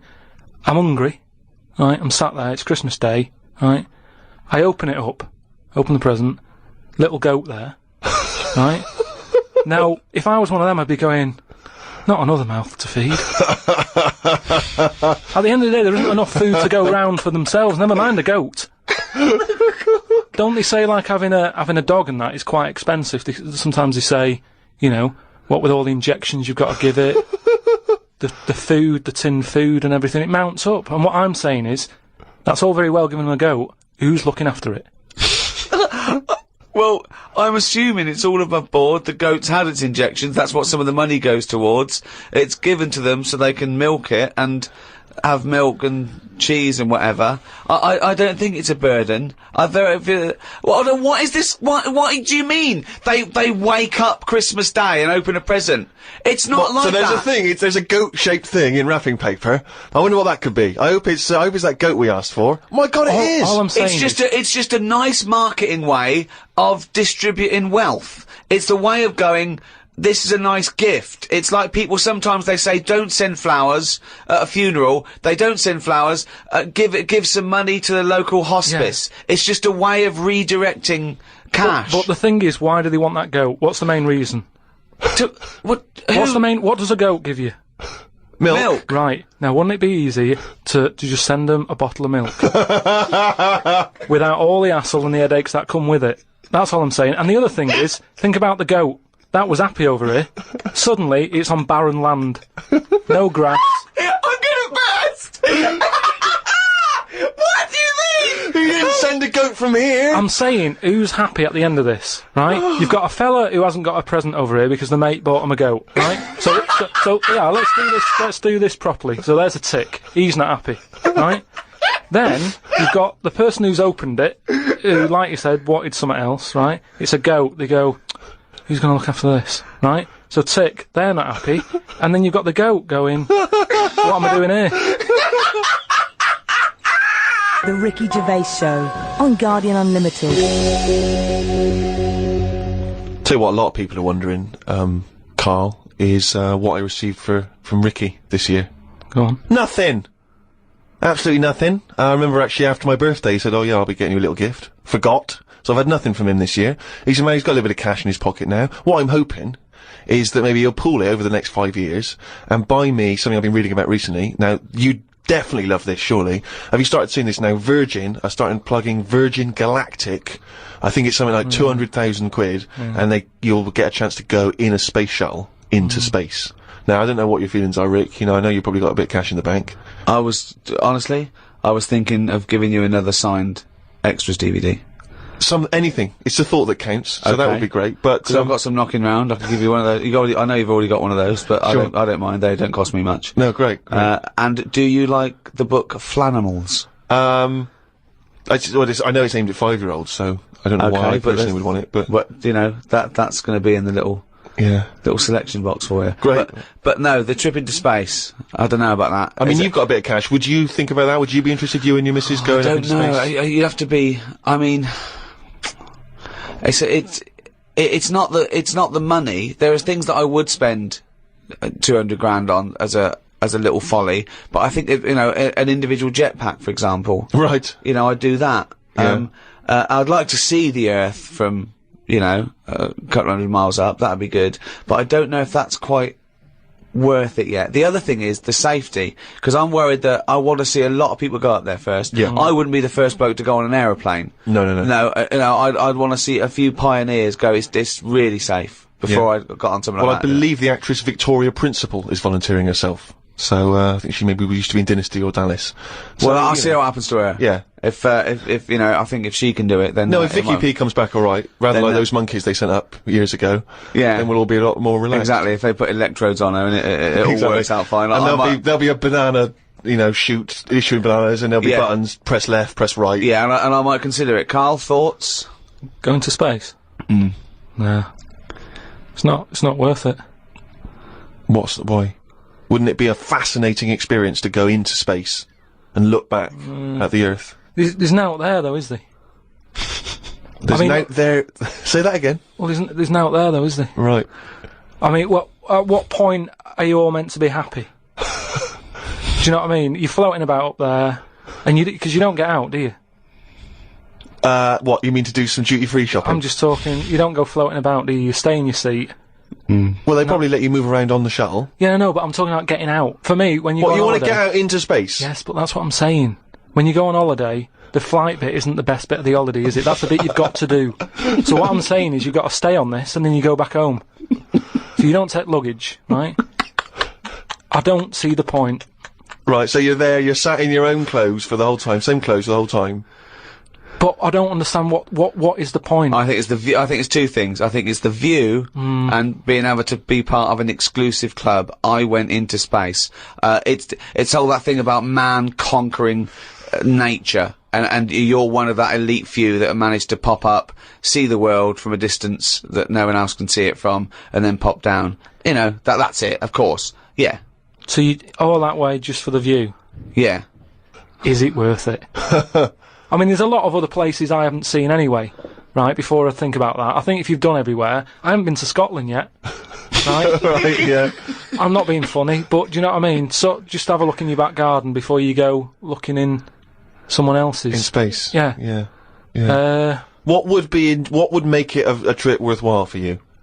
I mean, if you did go into space, if we gave it to you free of charge, we said, Karl, go up I into know the space." answer. I know the answer to this, Steve. He's thinking, I'd like to meet some aliens that can talk like I do. Yeah. And I can understand them, and they can tell me something. Like what? Oh, they met God, he was alright. That's the sort of thing, that's what he's gonna say. He'd like them to look like monkeys in spacesuits. Yeah. That'd be his ideal thing. He'd like to go to the planet of the He'd like apes. to go to the planet of the apes. He Yeah, I was would doing that. If love they to could go arrange to the... that. Look, he's nodding. He's Yeah. nodding. Thoughts, Karl? Yeah. I mean, for me... What do you it's mean, just- yes? Well, yeah, that'd be brilliant. What would be brilliant? Seeing a little alien and that, having a chat with him, finding out what's been going on. What's been going on? No. But don't you think that... Like, I mean, if you bought me that as a present, right? Yeah. Either of you, Yeah. I wouldn't be that happy. For me, that's a little bit like... Well, that's annoying, because we've got you a trip We to just space pulled and a together. goat. Yeah. Yeah, Do you know how, like, I am interested in sort of going on another planet. Right? Not, Karl, you are on another planet, mate. no, but do you know what I mean? It would be quite sort of interesting. How do you think you'd get there? Well, yeah, you'd go on a rocket and stuff, but what I'm saying is, at least you know when you get there, you're getting out, you're having a bit of a wander.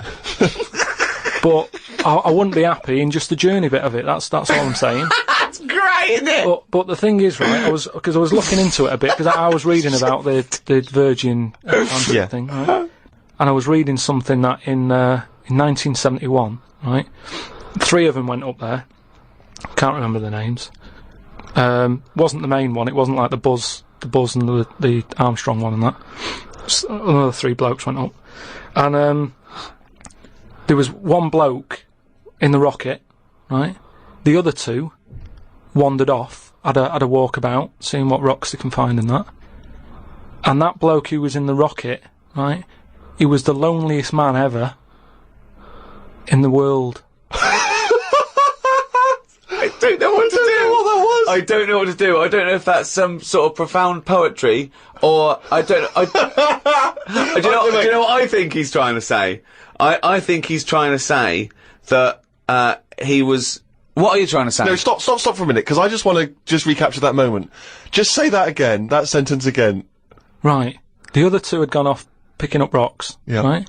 He sat on his own in the rocket, and he was the loneliest man in the world. Okay, I know what he's trying to what he say. means. I do, right. I don't know what he means. Well, right, he's trying to say he was, by definition, a human furthest away from all other human contact. Yeah, that's what Yeah. I said. Yeah, okay. No, you said loneliest. Loneliest evokes an emotion. Yeah. Yeah. But But, it's like he started crying and writing poetry and listening to Morrissey records. you mean he was the most remote man? Well, yeah, he was saying how, like, he's on the rocket on his own, right? Yeah. And I think I worked it out because it was in kilometres, right? And I think it turned out that they, right, the other two spacemen, picking rocks and that, they were 2,500 miles away from him, right? So they were miles away. They What, 2,500 miles? Yeah. But they had each other. They had each other. Yeah. You had the world right across the other way, everyone getting on with their lives. Yeah. He was on his own. That's weird, isn't it? But what I was thinking is, right, say, because I always sort of try and put myself in a situation. Yeah. When I hear about a weird thing that's gone on, I always think, what would I do? You know what I mean? And I was thinking about it, right? Do you think when he got up in the morning, he still bothered to put his clothes on? That's the first thing that came into your mind No, when just you because pictured him I in always, there. you know, at the end of the day, even if, like, my girlfriend Suzanne's out at work and that, I'm not happy walking about with everything out, because you never know what's going to happen. What do you mean, like getting it trapped in the microwave? Well, I just mean, you know, you never know Yeah. if someone's going to turn up. No, I don't like what I don't like. No, I always pop some pants on or a towel, even if I'm Not alone. always. Because I've knocked on your door when you've been stood there with. No, he's Yeah, taking but his trousers off. I did it especially Oh, knowing right. that you were there. I've done it especially to annoy you. Oh, right. Yeah, so. But do you know what I mean? Do you think he was walking about the rocket with his tackle out, or did he floating go, about, well, you know, no one's watching here? Do you know what reckon I mean? it floats up or down? Depends in how long it space. is, doesn't it?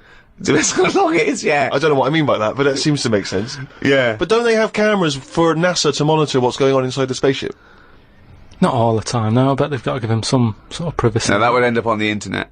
Yeah. Him Well, floating around with his floaty knob. Well, if you are the man who was up in a space rocket and was for a short period the loneliest man in the world, we'd love to hear from you. We'd love to hear what you did with your time, how lonely you felt, and also did you float around with your cock and balls out?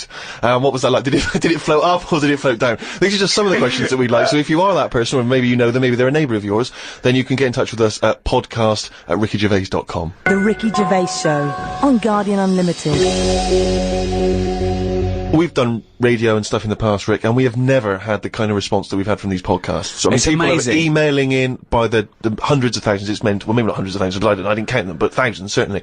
Crazy amounts of email. I couldn't really get through them. I've just managed to pick out a few. It's because it's global now. It's people all around the world are listening, and that's so exciting. We've got just loads from America, Australia. It's mad. Yeah, New Zealand, Canada, and these are just some of the ones that I've pulled out from the email because there's so many of them. Podcast@rickygervais.com if you want to get in touch. Rob says he listens to the show in his exams, which I'm sure cannot be a good idea.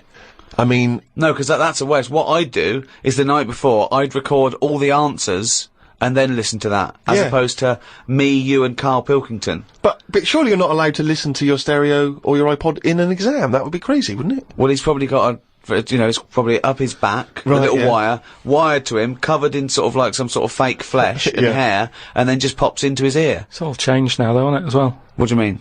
Well, they're allowed calculators and that, innit? It's just sort of. Sorry, I had calculators in my exams.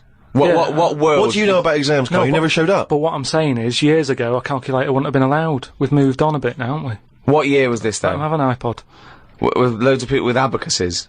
I don't know. Anyway, Rob's question was this. Brilliant. I've never heard him admit that before. I think we've broken his Yeah, spirit. Carl, you go. I don't know. Oh no, we might have put an end to the phenomenon that is Karl Pilkington. Monkey news still to come. He's back. Anyway, listen, Rob's question is this, Carl, and it's specifically to you. Carl, if you could have a superpower, like Superman, what would your superpower be? Can I suggest consciousness? Yeah. Can I have the power of thought? Remember, you've already got opposable thumbs.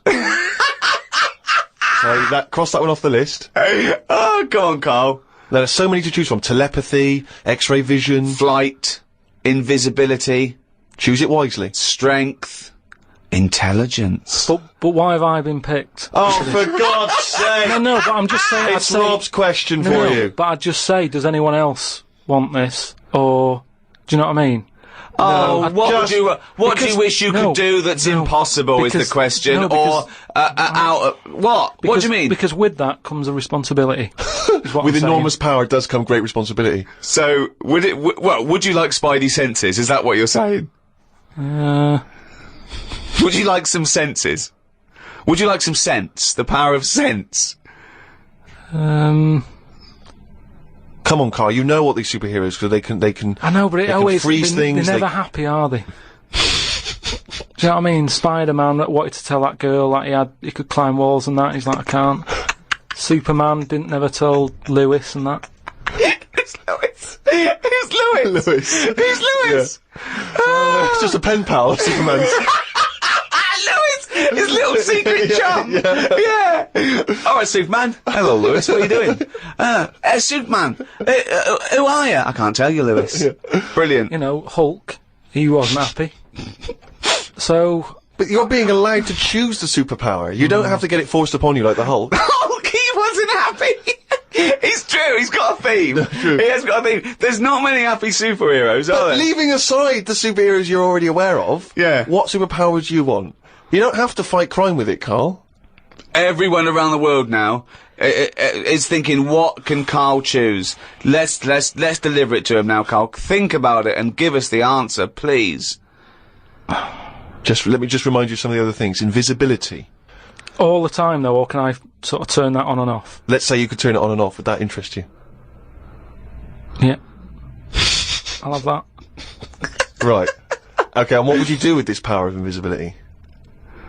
Just sort of wander about and just not get seen. It's a brilliant power! It's a brilliant... And it's put to such brilliant use! It's brilliant! Well done! And why would you want to walk around and not be seen in that? What would you gain from that? Dunno, you could sort of go in shops when they shut, so you don't have to go. How would you get in? Just get in just before they lock up. Oh yeah! How would you get out? Wait till the morning. Brilliant. So hang on. So that's your use of invisibility. They found the power of invisibility. You want to sneak into... Never mind. No, hang on. You want to sneak into HMV, right? Wait for 12 hours and then buy something. I love it. Just so that you don't have to be in there with other people. Do you know what? I don't want it. I don't want a power. Why not? Because I just don't think it'll do me any good. I think it's more of a hindrance. I love this. It's like, just think of his presents. We've given you a trip into space, and the chance to be invisible. Not happy with any of them. Yeah, what he wants is a voucher for HMV. Yeah. He just wants some tokens for a record shop.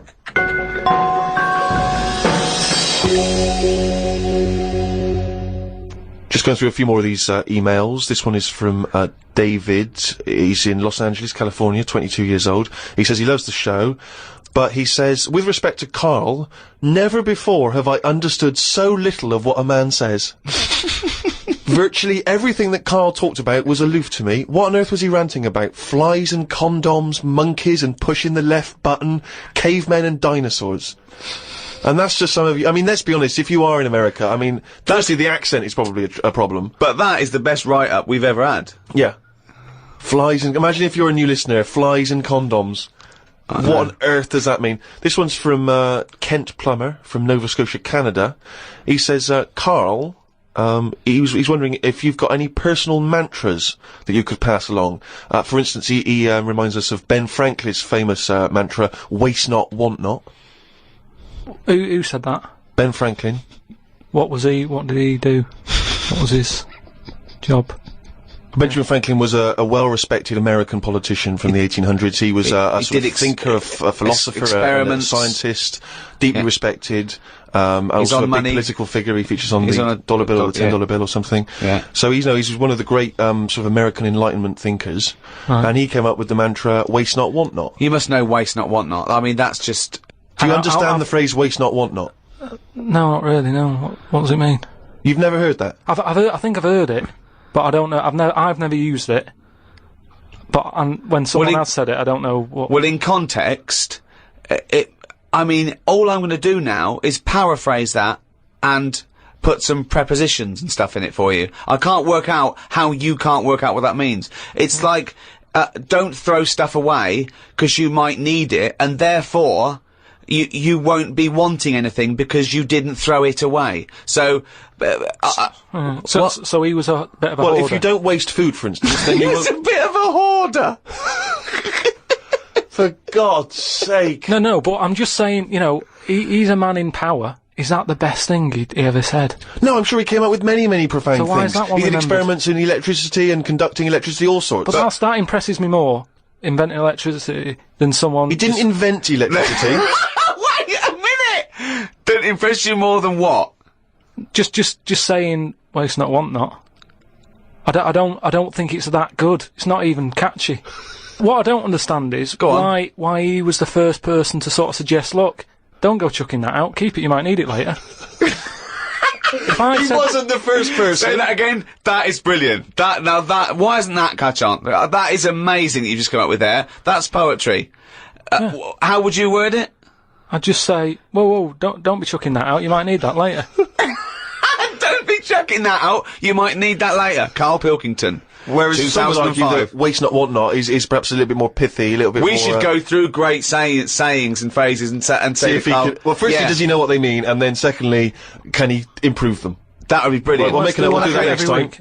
So, alright, let's see. Okay, Winston Churchill, never have so few done so much for so many. What do you think of that? Do you know what that means? So he's saying... Well, it's with regard to the Battle of Britain and the pilots that gave their lives. Yeah, I'd just be annoyed if I was one of them who gave a lot for a few or whatever, right? No, gave a lot for so many. If you were one of those few that gave so much for so many, i.e., it means these few good men, their actions freed the world. They freed the world. They have an impact on every person in the world, and they were few brave men, and that's what he's saying. Yeah, but what I'm saying is, if I was one of them men who gave up his life, right, I'd want a name check.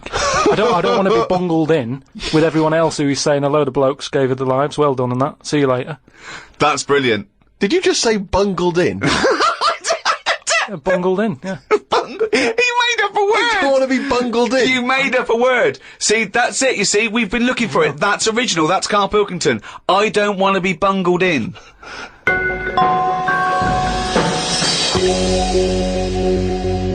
Email here, Rick, from a man I know you're going to look forward to meeting one day. Paul, the party animal Parker. I imagine he had a wild Christmas. Oh, imagine the fun he got up to. He's sitting now in sunglasses with his mum giving him some soup because he's partied too hard.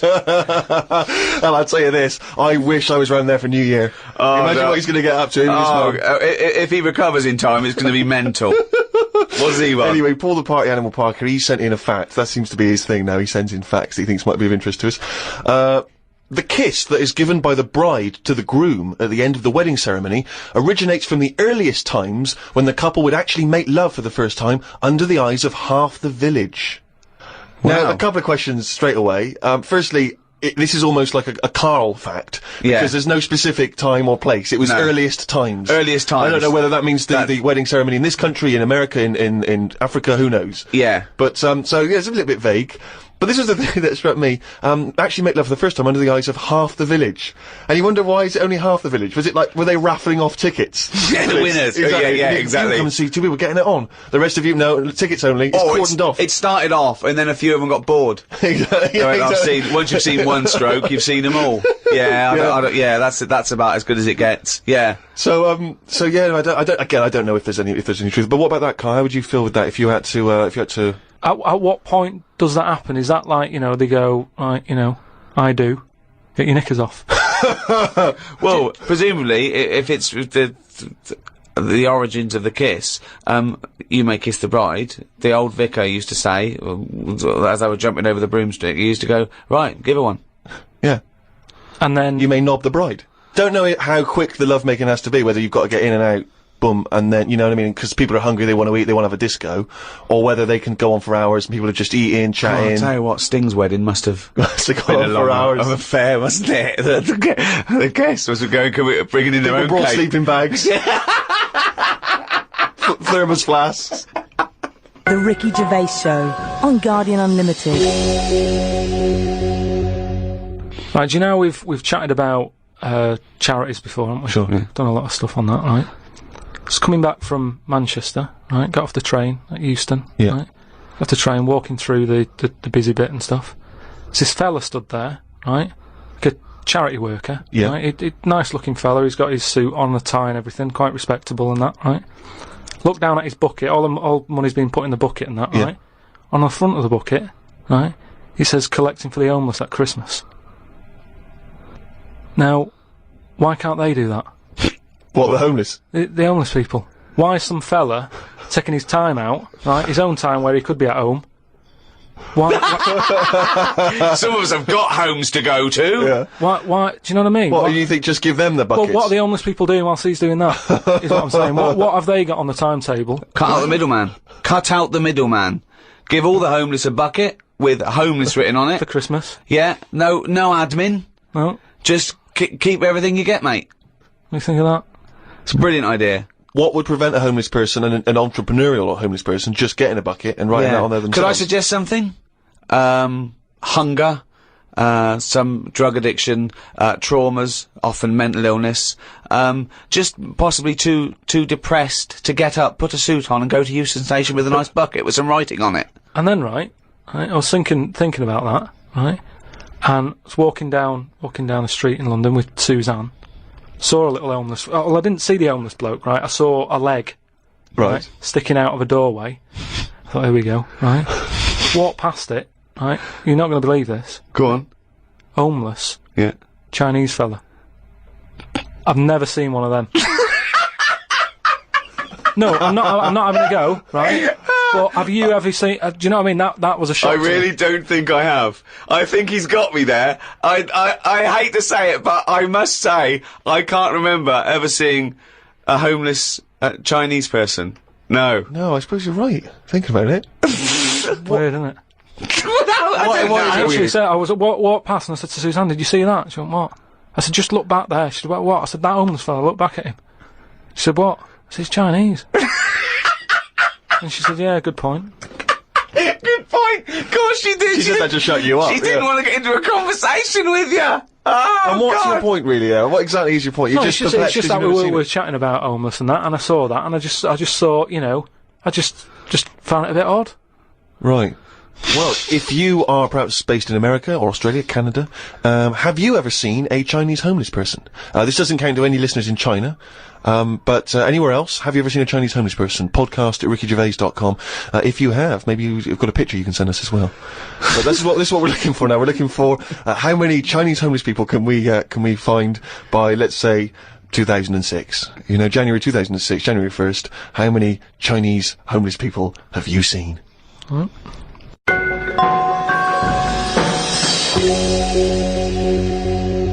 Rick, it's that time again. It's what the whole world is waiting for now. Is it every Monkey week. News? It is Monkey News. Please perform live the jingle. Why'd you say that? Oh, we've had a few people saying, "Oh, is that a pre-recorded jingle?" Yeah, like anything's pre-recorded. No, it's different Well, every we've got week. that technology. I'll give it a big one, shall I? Give it. Oh, chimpanzee that Monkey News, you There we go. Right then, well, got an email from John. You know, if you've got any monkey news going on in your area, Let us know. Podcast at rickygervais.com. God, amazing! just bung it on email. And this one's sent in from John. Don't know where he is. But do you know, like, they're running out of TV ideas and that? They're running out of TV ideas. Well, you know, Are they? they've done a lot of stuff. I mean, if you had to come up with a TV idea now, you struggle, don't you? Because every idea you come up with, it's kind of been done on it. Sure. Okay. Right? It's like inventions and that.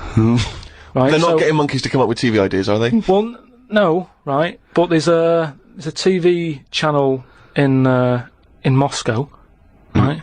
And I think they had a bit of bad luck or something, a lot of redundancies and that, right? And whoever was in charge of it got a bit mental and got rid of loads of people, right? Yeah. And they come in the next day, and they were like, right, are we ready to go live and that? And someone comes running in with a clipboard saying, we haven't got any people left, right, to present. That's such nonsense. Right, but tell you what. Right, okay, carry on. So he goes, what? If just one employee turns out to be Simeon and is doing a good job, I'm never doing this radio show again. So this TV channel, you know, it's having a lot of problems and that. They've got to go live, right? He's like, what am I going to do? Anyway, for some reason, right, there was a chimp knocking about. For some reason, that's the key piece of information, but we didn't get it. We didn't get it. It doesn't matter, does it? It doesn't matter. It doesn't matter. Imagine if that was in a film. And they're going, well, I can't see where this plot go. Well, he's just there. He's just there. So anyway, he sort of says, get it in a suit, right? Why? So, because they're running out of ideas, the clock's ticking, they've got to go live with something. What do you mean? What he's presenting? Is it a news programme? He's presenting. Listen, it's a chat show. I'm not... They can't talk! Don't have a go at me, have a go at John, who sent this in. Right, and be this quiet, let's hear it. Let's hear it again. So anyway, so like I say, so going live, 5, 4, 3, 2, 1, what have you, Chimp sat there on the chair. He was like, look, let's just get through tonight's show and worry about this tomorrow, right? What are you talking about? Look, so they put a chimp in a suit. What was that handmade, or were the sleeves a bit short on him? You idiot, think! So anyway, it's sat there, right, and they're going, right, here we go, good luck everyone, right? Yeah. Chimp's there. What programme is this? It's a chat show. But whose chat show is it? Well, it's the monkeys. I like the fact that It's the monkeys now, is it? I like the fact that they put the chimp in a suit. It's like, no one's going to take this chat show seriously if he's not dressed up, if he's not smart. Slovenly, look at that slovenly ape. So anyway, let's you know, get to the point of it and that, right? So anyway, so they go on, right? It's all going Didn't brilliantly. happen. There's no way this happened. Here's a fundamental anyway. question. How was the chimp asking questions? Not sure about that bit, but all I've got is the stuff that was on the news site for this. Like I say, But it's rubbish! Yeah, but I've given you some facts. I've told you there's a TV channel in Moscow that's having problems, right? I've explained that bit. No, it's this rubbish. They've got rid of the presenters, the monkey sat there, right? Don't worry about it anyway, I'm telling you, it goes alright. It goes anyway, okay, in case you're worried, Rick. he's sat there, right? Absolute They get to the first break, they're like, can't believe it, right? You know, viewing figures and that, they're loving it, right? What? No, what? Haven't they done the viewing figures in the break? Please do not interrupt the And news. what did the chimp At do in end the of it, first half? They had a big guest on that week and what And what have did you. he do? Just talk to himself? They walked on. So Cher comes on, I'm yeah. not sure, but say if it is Cher, right? No, Right, what- the main gaffer is like going, oh, Cher's going to go mental at us, right, for putting on Say with it is. the monkey. No, it is Cher. No, it's In Cher. his mind, it's Cher sitting there talking to a chimp in a suit. So anyway, she and they're comes filming off- it for Moscow TV, and the ratings are going through the roof. Presumably there's a translator, because Cher doesn't speak either Russian or chimp. So she comes off, right, and the bloke who's in charge is like, she's going to go mad. She's going to go mad here. She walks up, she goes, I love that. Right? She said that's one of the best interviews, right? So anyway, they decided, right, it went so well, kept him on. He's still there. I love the fact that Cher was an idea that Steve threw up, and now she's going, I love that, I love that, I love that, Jim, get me back there. I want to go to Moscow, never mind. Unbelievable. Don't have a go at me, have a go at John, but, you know, if you've got any monkey news, send it in. Podcast at rickygervais.com. From the creators of The Office, Ricky Gervais and Stephen Merchant. Extras, the first series, now on DVD. Who are you? Nobody. What's that? Who? Nobody. That's right. Nobody. And who am I? So the Starsky Hutch, I can never remember. You are guaranteed an Oscar if you play a mentor. I've just written a sitcom, but I wonder if you could give it to anyone you know. Is there any nudity in it? Well, it could be. Men or women? Either. Well, just women. Yeah. I will make it so. A painfully funny double disc. Extras on DVD now.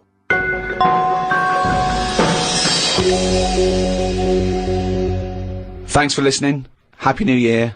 Particularly to our friends at Positive Internet. who Oh, host, those guys have a wild They time. host this podcast and they do a brilliant job. Happy New Year to everyone around the world.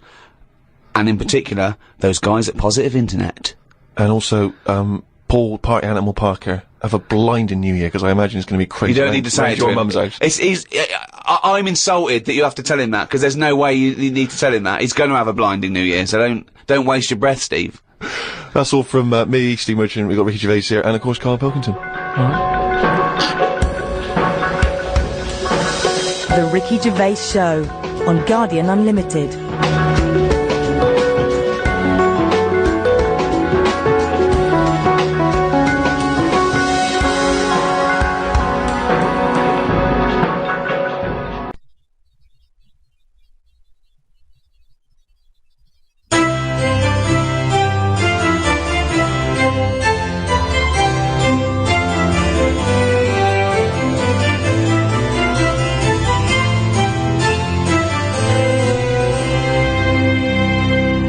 Pablo Picasso once stated, "We all know that art is not truth.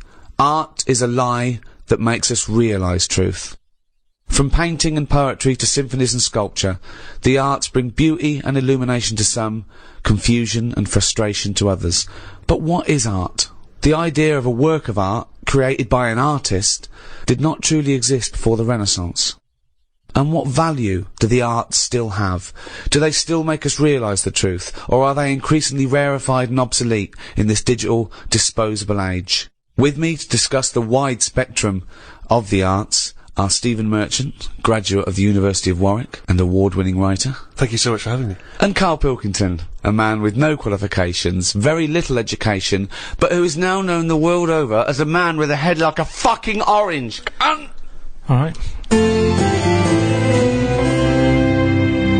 Well, I suppose if I can pick up on something from your introduction, Ricky, you posed the question, in a sense, what is art? It's a very broad term. It's a very difficult one as well.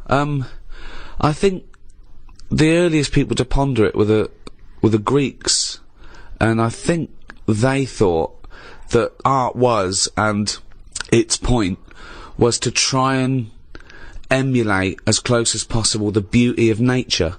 So they knew art was a sort of, a quest for beauty, and I suppose they thought nature was pretty perfect in its aesthetic, and so the point of an artist was to try and tap into that. Well, let me throw that question over to Karl Pilkington. What do you want to know? Well, we were just trying to clarify what art is. Ricky's just referring back to the Greeks. It's just something for your eyes to look at. Right. It's just a change from the norm, innit?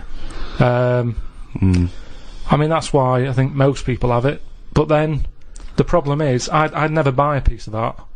I don't see the point in buying something, because I know that my eyes will get bored of it eventually. Right. So it's better to keep it in a museum, like a lot of places, a lot of museums keep the stuff, they rotate it, because people get sick of looking at it. They shift the art around, don't they? People go, I'm sick of that now. They move it around the world, let someone else's eyes look at it. Well, that's more to get everyone the chance to see it, as opposed to the people who looked at it once and now sick of it. Oh, not the shitting Mona Lisa again. No, but how many times can you look at the same thing? I think there's a snobbery with art. I think people do go, well, have you seen the new one at the Louvre? Oh, well, yeah, I think there should be a snobbery with art. Why? Because the world is full of idiots, and just because there's not safety in numbers with art, I think you should be a complete fascist when you're creating a work of art. I don't think it is open to utilitarian or democratic referendum. You end up with the X Factor winner that way.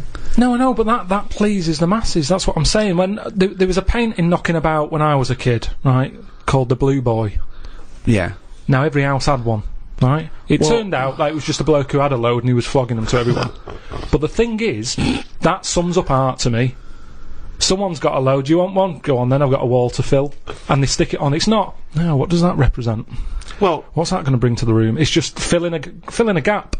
And that's what art is to me. It's filling a gap that would otherwise have now in it. But you're obsessed with the functionality of things. This is all you're ever obsessed with. What's its function?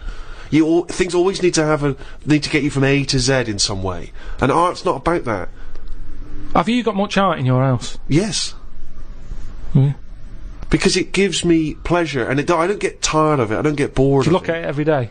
Well, it's there, isn't it? It just adds. Yeah, but other things are there. Dust is there, but surprisingly, I've not compared. I think I've to dust as often as I perhaps should. But the thing about, and this I think may be intriguing to you, Damien Hirst, of course, is more of a conceptual artist like Tracy Emin, and a lot of what contemporary art does is followed on from a guy called Marcel Duchamp, who I'm sure you're familiar with. Now he famously took a gentleman's white urinal like you'd find in a pub toilet, and he put it on its side, and he signed it with a fake name, and he put it in an art gallery. Now he did that in about 1917, perhaps a bit later. It just annoys me, because there'll be snobby people who haven't got a clue, and they're looking at that and they go, oh yeah, see what he's trying to say. Well, that might make them think. They might. Damien Hirst, I don't feel angry with Damien Hirst really, because he's getting away with it. But why does that annoy you? Because it's people falling into the trap. Damien Hirst, before he dies, I bet he goes, what a laugh that was. They had everyone on. There's a very good point as well, because some people think that the greatest art form of the last 100 years is marketing. Yeah. Some people say that that is his art, that it's not good enough to do it. You've got to then get away with it. And if the point of art is to inflame, I don't think anything inflames people more than the discussion about whether something's art, or if someone's taking the piss, or if someone gets 50 million for something, do they deserve it? Is it worth a hospital? Well, what do you think? What do you think of the shark in the tank? I think I was blown away by it. I thought I'd never seen anything like it before. It was sort of spectacular because it is so huge and so vast, and to have put a shark, you know, in formaldehyde and to have hung it in an art gallery, it's very striking when you see it. Yeah, it's a remarkable achievement. But what is he? Is he an artist or a fishmonger? What he's done, anyone could have done what he did. Yes, but not everyone did it. He did it. This is an interesting point that you raise. It's the same old point you always raise. Not anyone could have done it. That's always the same point you make. Anyone could have done it. Karl, but they didn't do it. You could say the same about Michelangelo. Is he an artist or a painter and decorator? Well, it hasn't caught on, has it? Like the crying boy photograph. No one's having them in their house. No one's gone, oh, have you seen this? Have you seen the new trend, a shark in a tank? No one's got the room, no one wants it. And that, to me, shows you what's popular. At the end of the day, if everyone wants one, he's got to be good, hasn't it? But I think if people were given a chance to appreciate more sophisticated things, then they would. And I just think that's true in all walks of life. You know, it's an acquired taste, and the best things are an acquired taste. They really are. Well, you know, if all you eat is processed cheese and white bread, you get a taste for it. But if you try something that's, you know, in my opinion, better than that, then, you know, you'll leave that behind. That's pretty rich coming from you. I know, I love a bit of cheddar, don't I, on Mother's Pride. Yeah. Whereas if you were to be offered perhaps some calamari, your reaction would be... Squid, get it out of my face. Sure, yeah. But I take your point, Rick. Thanks for it anyway.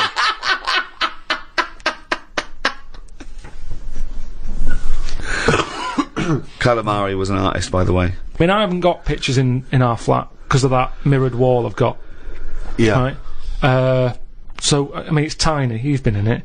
I've got windows on one wall, door to get in on the other, kitchen on the other, mirrored wall on the other. So there's no nowhere space for there. art. There's no space for art. I'm intrigued how you sit at home. Where's the sofa? At home? Yeah. Facing the mirror. So you sit looking at yourself all night? Yeah. As opposed to a painting? Yeah, but at least that changes each day. No, it doesn't. It does, the picture No, changes. it's not. It's round and miserable. Every fucking day. No, honestly. It's good to... Because you don't look at yourself otherwise, especially me. I haven't got any hair to comb or anything. So I don't look in the mirror as much as the normal person. So, whereas now, I'm looking there every day. So you're sat at home staring at yourself? No, because the telly's in front of the mirror.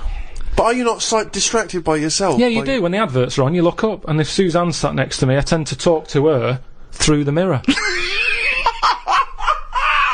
What do you mean? So, why don't you look at her when you talk to her? Well, you don't have to turn your neck or anything. There's no neck usage going on. I can just look forward, I look at the telly, lift the eyes up, look in the mirror, look at me, look at her. What does she do? Look back at you in the we're used mirror. to it. There's nothing wrong with that. It's like there's more people in the room in a way. It's like, and they're further away. There's nothing odd about that. Why wouldn't you use... It doesn't matter. Sorry, remember, your eyes why are wouldn't you talk to your girlfriend via a mirror all the time? Is that your question? Well, no, I think it's quite normal. If your head is facing a mirror where you can see everything in that room, remember, it's a small flat, I can see everything that's going on in there without moving my head. Stephen Hawking would be well happy. So I can look forward, she's sat next to me. If I'm watching the telly, I can say something. Now, she's getting the sound from me still, because she's sat close. Yeah. But yeah, we're further away, but things look better from a distance anyway. So that's how you managed to keep this relationship alive? You're such an odd little man. But no, it's not odd. You see, there was a woman on the estate who did use... have I told you about Miss Piggy before? No. It rings a bell. Go on. I think I told you ages ago, it's this fat woman who used to be on the estate. She had a three-wheeler bike. And her husband... Push bike, pedal bike? Yeah, like a tricycle thing, but a big one. Right. She used to sit her husband in the basket in the back. Cycle about, whatever. Yeah. She was known as Miss Piggy. Anyway. Oh, is this the one that she used to beat him up so your dad pretended to be a policeman? Yeah, that's it. Oh, that's yeah. the one, yeah. You remember? No, I don't remember this. Yeah, she used to always duff her husband up and that, and people in the area knew that she was being a bit tight on him. And my dad went round with his mate and sort of... But what's this got to do with the mirror? Anyway, well, the way she used to communicate, she used to always go in quick save and nick biscuits. And if anyone went up to her to say, stop nicking the biscuits, she'd pull out like a little mirror out of a bag, and she'd look in it, but talk to you via the mirror. Oh man! What? So she's insane. It's weird, isn't it? It was really weird. Like it used to scare me. It's like a Salvador Dali painting. you exist in there. Yeah. It's really weird. So hang on. So she used to talk to people through the mirror because she was mental. I couldn't sit, watch the telly, and look at me watching the telly in the mirror all night. No, that's weird. That would be really weird. It's really weird, Carl. I'd be very conscious of myself. No, I think it gives you confidence in that, and if you are gives you confidence. Well, yeah, because you're seeing yourself more, and you pick up what habits you do and stuff like that. So what have you changed through your viewing of yourself? I sort of grew a beard the other week, just something different to look at for a bit. And then you get sick of that, it's like a piece of art. Change that, have a bit of a shave. Can you see the back of the telly in the mirror? A little bit, yeah. If the flat's a mess, it's a mess twice.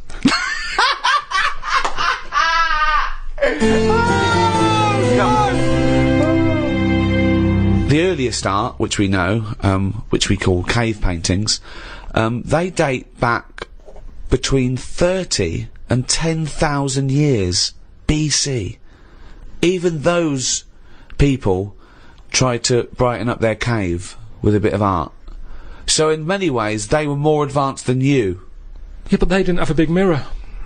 I mean, if you're living in a cave, let's face it, you're not going to go mad if your kids start doodling on the cave wall, are you?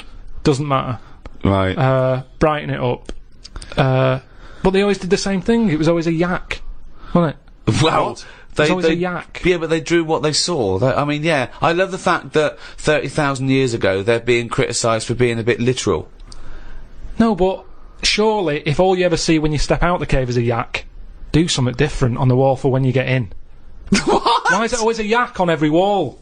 Is it always a yak? It's always a yak. Whenever you see these Tom Robinson Time Team programmes... Who's Tom Robinson? He's the guy who did Motorway, isn't he? Yeah, and a 70s singer-songwriter. Tony Robinson, you mean? Tony Robinson, whenever you see him digging around, they say, hold up everyone, get the brush, what's this? It's always a yak. Yet they pretend they're interested. So you're saying that you wouldn't have, you'd have been no, I'm not going to draw a yak, I just saw a yak outside. This is what I'm saying to you about trends. One person has it, the next caveman goes, oh, I'll have one of them on my wall. I'll do a yak. Why was there no one just doing something a bit different? Well, it's not true. They did. It's not true. This thing about it's yak. It's just in your own head. The programmes I've seen, I've been to Pompeii, where they had doodling on the walls, and that was all like knobs, tits and arse, all over the shop. Now, do that now, people go, that's a disgrace, rub that out, clean that, get it down. Whereas now, if you see one in Pompeii, they go, oh, look at that, look at the detail on that. Well, and that's what I'm saying, there's snobbery in art. It's the same knob. The knob has not changed. Yeah, but I imagine in 50,000 years' time, if they dig up, a cubicle and there's tits and arse, people will take pictures of it won't again. Be. This is the interesting thing with the way we live now. We're cleaning stuff up constantly now. There's no almost no record of our time because we're getting rid of everything. We clean everything up. Everything's clean. Getting rid of rubbish, recycling everything. Well, that's a very good point. Is graffiti a valid art form? Some of it is. I think it is, yeah. I mean, we're not talking about the classic spunking dick, which is still, it's still great, isn't it? Well, I mean, if you see a lovely clean white wall and you see a spunking dick on it, you're gonna laugh. Always laugh. Do you add hair to the testicles when drawing the spunking dick? A few. The testicles. It's always clean. My testicles are always clean. Really? Yeah. I put the 4 or 5 bristles sticking out straight. See, I always thought that was a kind of commoner version. It looks like mine looks like. I don't mean my real one. I mean my your illustrative. Yeah. It looks like 2 gooseberries and Thunderbird 2. Do you add much detail at the tip of the penis? No, it's a straightforward. It's dissecting across, just a line across to show the helmet. Yep. Then one little line for the And do eye. you tend to keep the same number of droplets coming out? Spunk droplets? I do 3, but I don't do the line. I actually do the little teardrop. The little teardrop droplets. Spunk. Yeah. And that is the spunking dick. As When I was at school, it was referred to, and this may be specific to Bristol, it was referred to as the sacred. I've just drawn a sacred. Oh, really? I don't know where the origin of that was. Some graffiti's funny. I saw one in London. It just said, Rachel is a big-arsed, big-chinned cunt. Now, I think Rachel's going to see that and know, I'm the only big-arsed, big-chinned cunt round here. I don't know how big her chin was. Sure. I think of her chin maybe looking like the arse. Yeah. It's like the big arse out there, but maybe she couldn't see the last part of it because the chin was in the way. Rachel is and that's now, all she where could was see. this graffiti written? It was in near Centre Point. So, do you think someone was so angry with Rachel? Maybe Rachel nicked this woman's fella. Right. And she went out. Yeah, and scrawled that. Yeah. In a lot of different places. I saw one that was something, I don't know, it was back in Bristol, it was something like, Michael Peters is gay. And I always wondered if that was Michael Peters himself, who was having trouble coming out of the closet. Yeah. And was just writing that in a number of different places. So that by the time he finally mentioned people, they went, oh yeah, I knew that anyway, I saw it in the toilet. Sculptures. What do you think of sculptures? I mean, because that's something that really is getting into the 3D world there, isn't it? No longer do you have to represent something as 3D, you can make something, the statues are amazing, aren't they? They're clever, aren't they? I mean, they always look the same. Well, that's not true, is it? Because recently there was quite a controversial one, a huge one, in London, the pregnant thalidomide woman. What do you think of that? Oh, yeah, I saw that. Thoughts? I wouldn't have it in my house.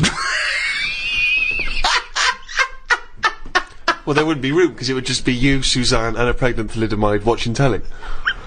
I don't know what he was trying to say. It's, Maybe she was saying, okay, we've had the human form. This is an example of the human form. Yeah, but do you think she started off trying to do normal, and it was like, oh, I've chipped a bit off?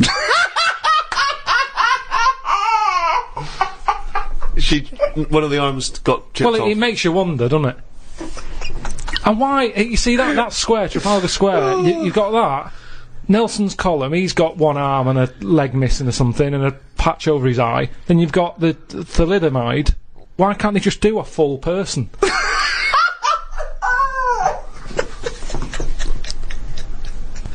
Well, that was what they saw. That was what the artist saw. It's about confronting us with certain preconceptions of what we expect of the human form, what we expect of sculpture. It's probably a little ironic comment as well on the famous Rodin. It's wrapped up with all kinds of ideas of maternity, of the human form, of what sculpture is. Why wouldn't you put that in a big public place? But what about the subject? Did you think, who's that subject? Who is that woman? No, not really, because thalidomides are around, and we've all seen one. It's not like a shocking image. It's one of life's little things that it chucks out. There's some out there. So it's not shocking, is it? I don't understand what you mean. I think what I thought is, it just goes to show we're sort of running out of ideas. What do you think of people who are so angry at art, they try and censor it, or they try and destroy it? Do you think art should ever be censored? It's where you put it. If it's in a gallery, then it doesn't have to be censored. If it's in Trafalgar Square, where everyone's wandering around having a nice time, you don't want a 12-foot cock. So it's all about where you put it. I think some art looks better because of where it is. Angel of the North, that's a bit of art, but it's a bit of a surprise, isn't it? You're driving along a miserable motorway. Yeah.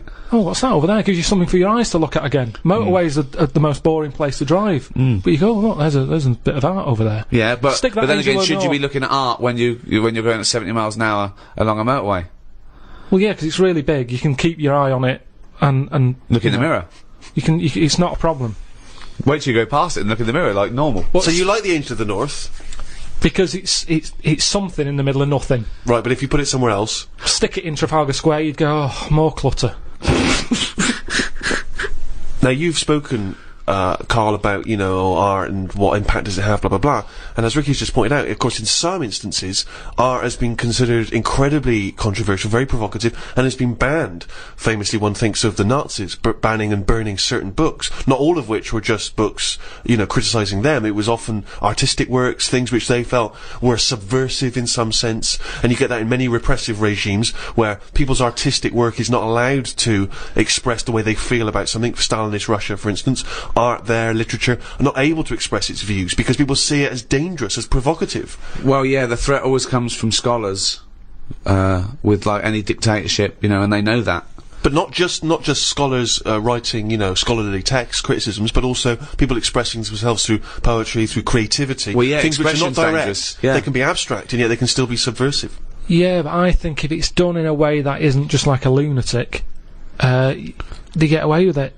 Like a nice poem, some people would read it in a different light. I might read it and go, I don't even know what they're going on about there. So, as long as it's done clever, get away with it, don't they? So it makes the artist better. But that's not often not the case, that's what I'm saying. Often, in these regimes, these things are repressed. No, but there's always, like, code words and that you can use and they can't have you on it. Such as? I don't know. I'm not into that sort of work. Right, well, so you've just made a statement there, but it's not backed up with any actual information. No, if you do there it was in a good clever point way. there. No, there was a very good point there. The McCarthy era, where he was threatened by communism infiltrating the country, and he thought that entertainers might be a part of that, the conspiracy. It was a hotbed, and he made everyone come forward, writers, actors, say they're not a communist, and some people were out in the cold, and so people had to be a bit cleverer, like was it Arthur Miller, The Crucible? It's a metaphor. It's about witch hunts, but it's about the McCarthyism. So yes, good point. You can put coded messages CB into radio art. was the same thing. Go on. Well, it's all the codes. As long as you've got Okay, codes. well, I thought you had I mean, I was trying to make your point sort of more valid than it obviously No, was. but if you need to refer to CB radio, that's the obvious. Well, that's what I can relate to. Sure. Yeah, we've done this. There's no point in CB radio. They go, how many candles are you burning? What? How old are you? 8. Okay, yeah. I mean, there's no point to those codes at all. You know. So this is in no way relatable to The Crucible. Why would you be talking about one of the most respected plays of the 20th century, and suddenly this, in your head, reminds you of CB radio? Just having this code going on that only certain people know how to break. Everyone knew it. No, it's pointless. Not back then, it didn't. Pointless. I remember we were shown the cartoon version of Animal Farm when we were about like 15, 16. And we were discussing it afterwards about Napoleon. Oh yeah, great. Oh yeah, communism versus the poor proletariat and all this. And this bloke went, "You lot make me sick. It was just a nice film about some animals." Brilliant. Yeah. What's your take on that, Carl? No, go on. What's your point? Because you can see the irony there, can't you? I haven't seen it. No. If you want to do a serious point, don't use animals. No. Well, I disagree with there because we're going to get onto literature later, and I think my favourite is probably Charles Dickens, and I think the greatest story ever told is A Christmas Carol, and there's only one way that could ever be improved, and that is a Muppet Christmas Carol. That's absolutely right. Yeah. So, and I think that I think people could take a lesson from that and maybe do other films with the Muppets. A Muppet Schindler's List. Yeah. I mean, you could make it so moving, couldn't you? Schindler's List in space. Yeah. Well, I think it would certainly help bring that story to a wider audience. I think so.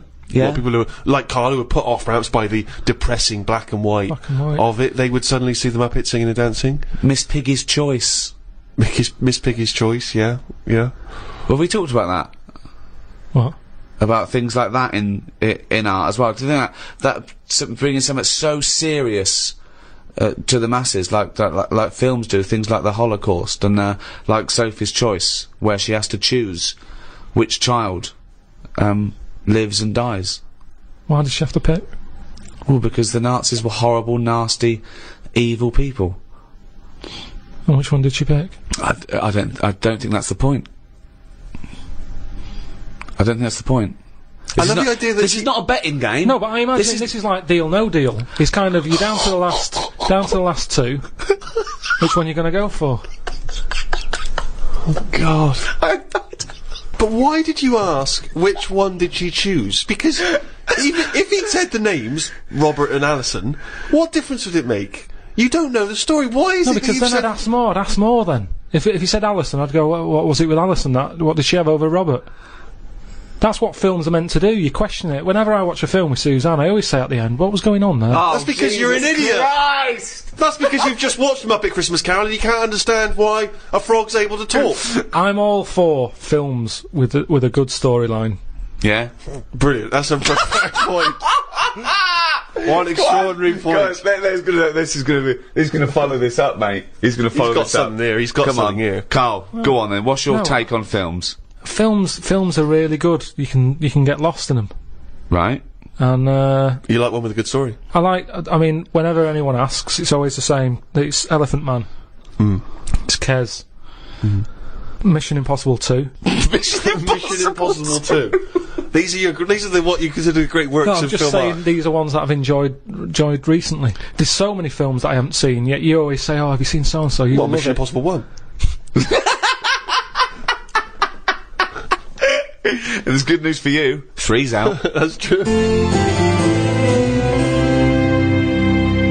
One of the most striking art exhibitions that I ever attended, Karl, was an exhibition of outsider art. Something I'm sure you're very familiar with. Outsider art, of course, is work that is made by people who are often institutionalized for mental health problems, or they are just incredibly, the people who aren't in any way part of the art establishment. Well, right up to psychopathic murderers, clinically insane mass murderers would count as outsider art. I went to an outsider art exhibition in New York. It was incredible, and I bought a painting of this guy. He's a chronic schizophrenic, and he paints in tar, like road tar that he gets from roads, and he paints in that on wood he finds in sort of skips, and it's incredible because it's sort of like scratched in. And it's amazing. And there's this thing of Jesus being helped down off the cross, and you have to study it, but it's there, and it's quite incredible that it's just scratched in this wood by tar. And there's loads of things that I was walking around. Admittedly, I was walking around there going, "This is fucking mental." And James was going, "You've got to stop saying that," because of course some of the people are mental. There was one bloke who done a sculpture of a skull, right? And underneath. It was like a little head with his teeth. Underneath he'd put a sign that said real teeth. Where did he get the real teeth from? What I think is interesting about that is how much therapy it provides for these often mentally unstable people, which is another important value of art, of course. People's self-expression, people being able to give a little piece of themselves through their work. Do you not see any value in that? How do you express yourself? Whistle. You whistle. Yeah, I found over Christmas I whistled a lot more than I usually do, and I think that was just freedom. What do you mean freedom? Right, freedom. expand on this point if you would. Well, that's what art is, isn't it? It's you being free of all the world's heaviness on your shoulders. See, that's a great quote, that. That's great, that. For art is freedom. I love that, because I think you've really hit on something there. Would you include the free of all the world's heaviness? Well, I know what you meant. I know what you meant there. Would you include that one in it? I mean, I would include the world's heaviness in my freedom. You know, some artists are attracted to the dark side, the heaviness of the world. But I just want to return to you whistling as your artistic expression of freedom. I mean, why did you find yourself whistling more? That's what was weird. So just take us through a typical day. When would the whistling begin? So this was that you spent Christmas down in Kent with Suzanne and her parents. Yeah. Yeah. Could I suggest something? Your freedom was thinking, I'm in my own place now, I'm going to annoy them. Well, it was mainly, it's when we were playing Scrabble. And they were taking ages to have their go, and couldn't have the radio on because the boiler affects the radio. It works, it just gives something off. Every time it kicks in, the radio goes all staticky. Right. So I just was sort of supplying the soundtrack. I think you've really hit on something there. Would you include the free of all the world's heaviness? Well, I know what you meant. I know what you meant there. Would you include that one in it? I mean, I would include the world's heaviness in my freedom. You know, some artists are attracted to the dark side, the heaviness of the world. But I just want to return to you whistling as your artistic expression of freedom. I mean, why did you find yourself whistling more? That's what was weird. So just take us through a typical day. When would the whistling begin? So this was that you spent Christmas down in Kent with Suzanne and her parents. Yeah. Yeah. Could I suggest something? Your freedom was thinking, I'm in my own place now, I'm going to annoy them. Well, it was mainly, it's when we were playing Scrabble. Mm. And they were taking ages to have their go, and couldn't have the radio on because the boiler affects the radio. You got boiler problems down in Kent as well? It works, it just gives something off. Every time it kicks in, the radio goes all staticky.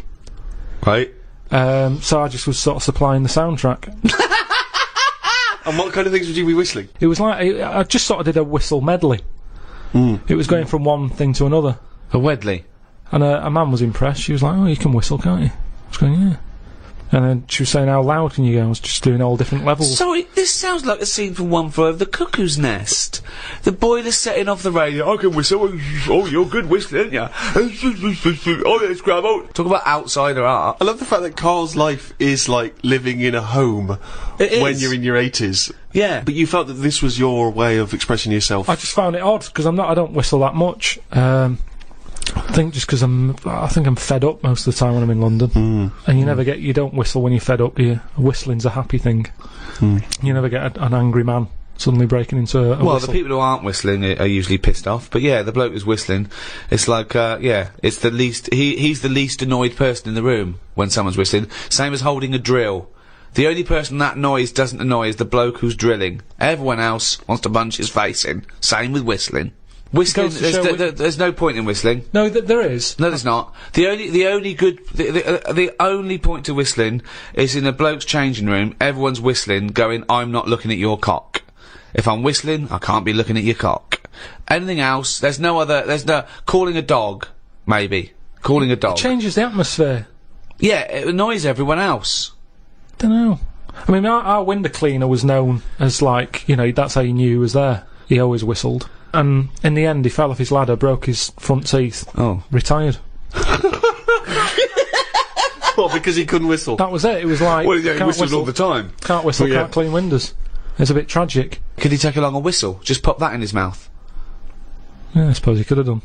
He didn't think of that. What about a flute? Or a recorder? Not London's burning again. Fucking clean the windows and then fuck off. He didn't really think this through, did he? He retired at the age of 28. And his whole family were bankrupt. With no teeth. Yeah. And just a bucket and a squeegee. Why aren't you working, Dad? Because I can't whistle. I can't whistle anymore. And if the day you give up whistling is the day I give up window cleaning. So you never whistle? No. I can't really whistle very well. No. I don't whistle, but I can whistle better than that. What, you did this for hours on end while playing Scrabble? About 2 hours. 2 hours? Hell. Put my word down. And sorry, can we just hear that again? Can we hear it? So you were whistling after you had your go as well? Oh, yeah. Fucking hell, Karl. But hang on, let's just hear a bit.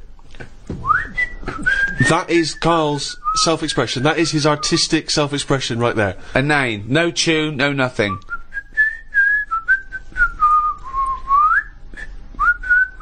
There's mental patients who have smeared canvases with shit who have expressed more than you have in that. Yeah, but it's not about other people. I'm not there to please other people. Right. You're there to annoy them. What was the best word you came up with in Scrabble? Don't knock me at Scrabble, because I do alright.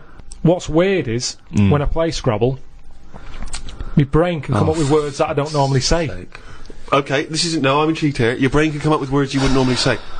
Just words that I'd never drop into a sentence. Tree, cat. Go on.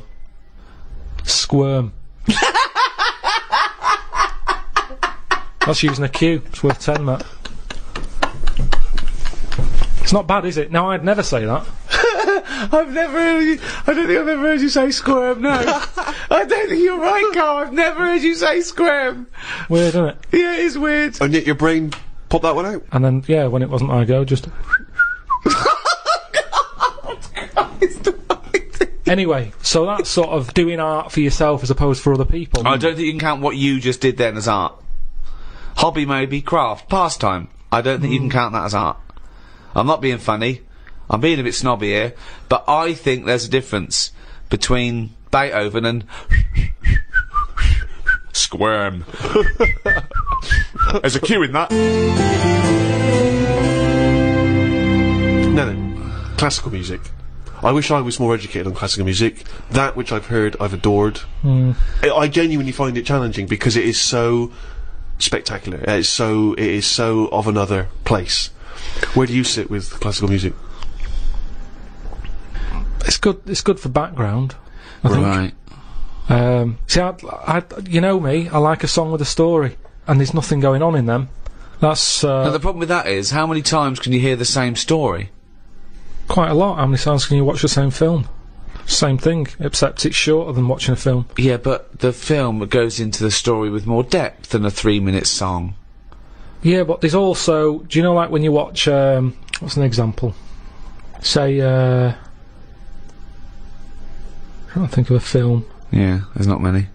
No, but a moment in a film that, it doesn't matter how many times you watch it, you go, I enjoyed that bit. Godfather swings to Well, mind. say, no, over Christmas, On the Buses was on the movie. Oh, Jesus. You went with The Godfather, you went with On the Buses. I mean, Brando, Varney, I don't know which is better. It was the bit where, like, the toilet blows up after chucking a fag in. That's had paint in it. Right, sorry, seen that's in On the Buses, that's not in The Godfather, I can't remember that. Maybe that's Godfather 2. Well, the thing is, I enjoyed that bit and I knew it was coming. It's like, oh, I'll just watch this before I nip out and put the kettle on. Let's just see this How bit. many times have you seen the On the Buses film? Probably about 4 or 5 times. Sure, why not? But all I'm saying is, music is there to sing over. No, it's not! Music is there to sing over. That's a ridiculous thing to say. Music does something to me. I don't know what it is. I don't know why a chord can say something to you. I don't know, mate. Gives you that feeling. I'm in awe of it. I'm in awe of musicians. Yeah. My favourite piece of music is a thing by Vaughan Williams. It's 5 variants of Dives and Lazarus, right? And there's a bit there where it hits this chord, and I can't listen to it when I'm away from home because I well up. It reminds me of everything. England, just it does something to me, and it does it on a level that I can't sort of quite understand. It's just immaculate. I just don't think you can beat a decent vocal on top of that. Oh, that's amazing! My mum's got a CD of Roger Whittaker, right? Right, whistling again. Now, he whistles Jealous Guy. Now, the thing is, I can't listen to that and whistle along. I end up singing Jealous Guy on top of it. So, singing trumps whistling? Yeah, when someone else is doing the whistling. Okay. I like whistling, but if someone else has did that first... So if Roger was singing Jealous Guy, you'd be I'd probably whistling it. To make the classics live on, I'm surprised someone hasn't gone, I can add to this, and dub on a bit of vocal. So you would have classical music with lyrics? Just for people Beethoven's who want Fifth, Beethoven's Fifth, that would be better to you, that would... But what are you meant to do with it? What do you do when you've got that on? Then do you whistle along? Or No, do I don't whistle along. Hum? I just I let it. Oh, do you Karl, whistle along? I just don't know what to say. Why are you obliged to whistle? That's the only way you can enjoy music, if you can whistle along. Well, that's the same with anything. A good song, you join in, don't you? It's like, oh, I like this one. No. So by that token, YMCA is one of the greatest of all tunes. I mean, it's not one of my favourites, but you can't knock it. It certainly gets the crowd up. I did DJing, and why do you care about the crowd? Popular. Who are this crowd? Well, I'm just saying. Who are this crowd that you have to live in your head with? Fuck the crowd. Most of them are idiots. Although, admittedly, if I was doing a wedding DJing set, I probably would do YMCA over Vaughan Williams. And why is that? Because it's happier-go-lucky. It's done in 3 minutes. Classical music goes on for ages. It that's a good point. Who's got fades time? out, it comes back in again. Well, it's a good point. It's all over the shop. Are you going or are you staying? It's over time, and I'm not saying we should get rid of it, and I might grow into it, because I think that's music for older people. Well, I think Mozart would disagree, I think he did his first symphony when he was 5 or 6. Probably playing piano and writing music before you could read. When did the piano come out when he was a kid? What do you mean? If it was trendy to have a piano when he was a kid, it's like how kids now, they're messing about on Google at the age of 2. Because the laptop is new. It's new to us. To them, it's like, well, it's Google, innit? What's your point? Because he was born at the right time. Beethoven. Yeah, he was born. Mozart. So you're saying that all 3-year-olds around the time of Mozart were brilliant? There would have been quite a lot of them. Mozart, Beethoven, all that. They're all, Handel. They're all around the same time, aren't they? Just guessing. Wild stabs in the dark. Just names he's heard. Just names he's heard. So when Ricky was young, when I presume Rolf Harris's stylophone came out, everyone was composing on the stylophone, Yeah, weren't they? exactly. It's all what you brought up with, isn't it? Nothing's hard if you're given it when you're a kid. Nothing's difficult. It can be taught all sorts. I haven't got room for a piano. It's too big for a pastime. A hobby shouldn't take up a whole corner of a room. It's so limited, isn't it? His scope, his imagination. But a piano, the idea that a piano in a house would be a frustration and annoyance. Music. That you could play harmony. But I'd worry about annoying other people with it as well. No, you don't. You whistle when you're playing Scrabble. You don't worry about annoying people at all. I'm sure people would rather have gentle piano music in the background than squirm. Squirm. So one of the earliest and most celebrated art forms that's, you know, along with painting and music still going today, is the play. And of course, the most famous and celebrated exponent of that is our very own William Shakespeare. Some say maybe the greatest literary genius in history. I'm not a fan.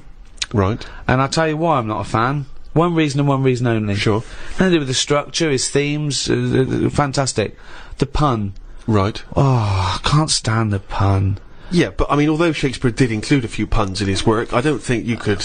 No, I suppose it's the people that have taken on the pun. It just reminds me of a bloke in a beard and a pipe at a party doing puns, you know. And it's things like Shakespeare, things like, oh, take their maidenheads. And you have to look at your Brody's notes to go, okay, cut off their heads, and take their virginity. Oh, brilliant. You know, you can't, it's like, you can't explain a joke in retrospect. You don't laugh if you then explain to you. I'm gonna have to take issue with the idea that Shakespeare was not a truly great master of our language. I think he was. If you listen, he added to the language. He invented words, or at least he stole words and changed them a bit. He took them from, you know, other languages, which is totally valid. And he made up loads of sayings that are still around today. And there's a poetry in that, inventing new.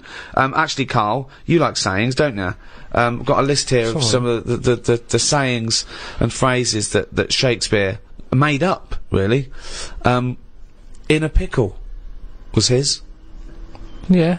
And we know what in a pickle means. Yeah, we know what it means. It's a saying I'd never use.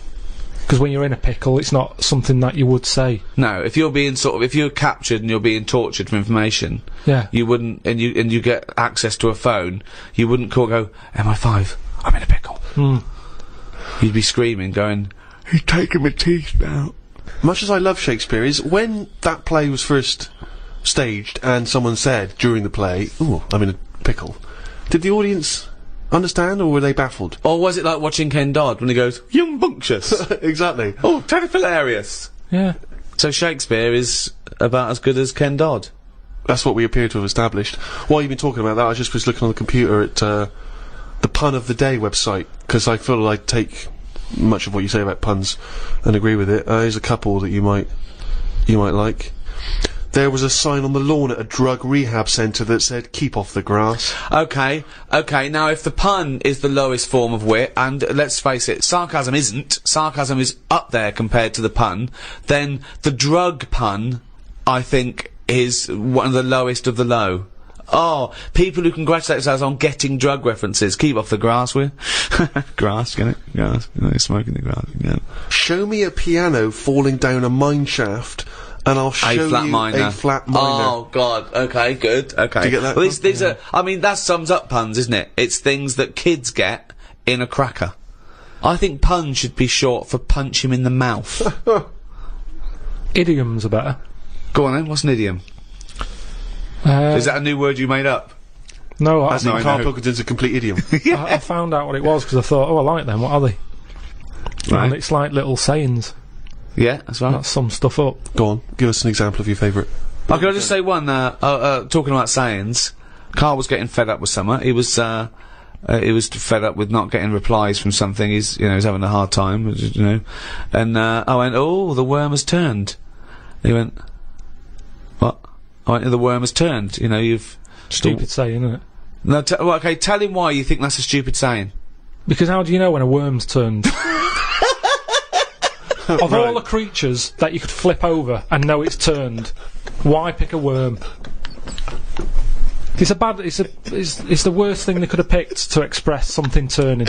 But you're taking turning literally. It means changing, doesn't it? Changing your attitude. A new broom, turning over a new leaf. Yeah, but things are going to be different now, and I'm sick of it. Chameleon. No, but chameleon is a brilliant thing to use for something to change. Chuck that in a sentence. There's nothing that you can link a worm to human life to. You're talking about something that's... It's blind, isn't it? It's blind, it's deaf. Gay. It's got no features. Why is he having such a go at a worm? Just because it's a weird thing to use. Something that... Its arse is more... It does more than its head. That could be said of you, Karl, to be fair. We've talked about what art is, we've talked about painting, sculpture, we've talked about music briefly, we've talked about whistling over music to make it better. Poetry. A completely different type of art form there. Karl, what's your thoughts on poetry? I've never really been a fan of it. There's a surprise. I think it's sort of... It's alright for the person who's doing it. You know, you say that whistling is just for the whistler. But I think poetry's more like that, because sometimes you read it and you're thinking, what's he going on about? It's always a bit... I don't know, it's sold in a bad light. It's a bit sort of... a bit gay, innit? Right. I mean, it depends what sort you're talking about, because maybe there's poetry out there that I haven't heard. There's some poetry gayer than others. Yeah. War poetry can't be gay, can it? That was people... I haven't heard... Go on. People fighting in the trenches and... They can't be gay. They weren't gay. They were writing to their sweetheart. I don't know his name. He might have been a bloke. I don't know. But so was it a sort of a what sort of poem was it? Was it sort of a limerick? Sort of a no. It was. Well, there's famous ones, Wilfred Owen and Siegfried Sassoon, and they're very moving. They're about what usually happens is that they talk about why are we here. This is we've been sold a lie here, and they really. We've started seeing war in a different light from their point of view in the trenches. Famously, some of them died soon after the But I prefer they'd written the poem. a proper letter. No sort of crypticness. That's the problem with poems. Okay, so you'd have been disappointed to get Dulce et Decorum Est through the post, would you? You'd have just said, "What are you trying to say, mate? What's the weather like? When you're coming home? Did you get my socks?" Well, yeah. Sometimes life is a bit like that, and it's like, say what you mean. Right. Well, then you have just wiped all art off the face of the earth if you literally just say what you mean. No, I'm just saying in a letter. Say if I was a woman and my fella was fighting in a war. Right. What's your fella's name? Harry. Okay, so Harry. Let me get this right. So when were you married? About 1935. 1935. So you've been married about 4 years. Yeah. Harry, why don't you go off? Oh, you're a woman, aren't you? Yeah. You don't look like. Okay. So what did you see in Harry? Why did you like Harry? Was he? He just was like funny. Butch. He wasn't that butch, but that didn't matter back then, did it? In the war. No. And you took everyone. But what did you say when Harry said to you? Well, I thought it was coming because a lot of our friends ended up having to go. Did you just hug him and say don't go or something? No point, because that would have just made it tough for him. So. What's the point? Just go with it. But if he I cried after he went. You cried after he went? That's what you do, innit? You wouldn't do it in front of him. He's got to go to battle. Okay, so your man goes off to battle. Right. Then I get a letter from the Colonel saying, "Oh, bit of bad news. Harry's dead." Now I get a letter in the post. He said what he meant, didn't he? Well, yeah, and they would do, wouldn't they? They wouldn't fanny around saying, "Oh, he was on the warpath and the cloud went dark." I go, "What? Just tell me what happened. I don't want a weather forecast." He got shot at the arse and the bullet came out his head. Right. Now, the Colonel, he would just tell me the basics. Now, because he sent his by Telegram. They sent a telegram. The letter I get from Harry has been stamped, so I get it late. Oh, okay. So I get a letter from Harry, after he's died. Yeah. Right, and you know he's dead. I know he's dead, so I get this letter with his handwriting on. I'm devastated because I was just getting over his death. Yeah. It's all brought back to me when this letter drops through the post. Well, yeah, 3 days and you're pretty much over it. It's his handwriting. Yeah. Oh God, what's this? What's Now he I written? open it, Yeah. and instead of saying things are bad here, socks are damp, you know, everything's grim, it's cold, I'm sick of it. There's a poem. It wouldn't feel like it was from Harry.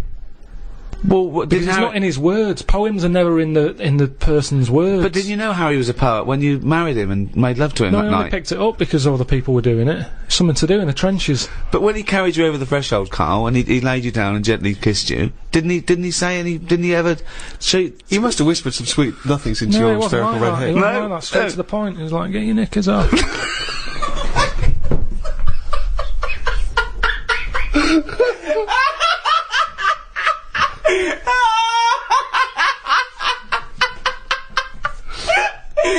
That's one of the weirdest fucking scenarios I've ever heard. Why the fuck was the telegram coming before the letter? So specific. It wasn't like Harry. The fuck's Harry?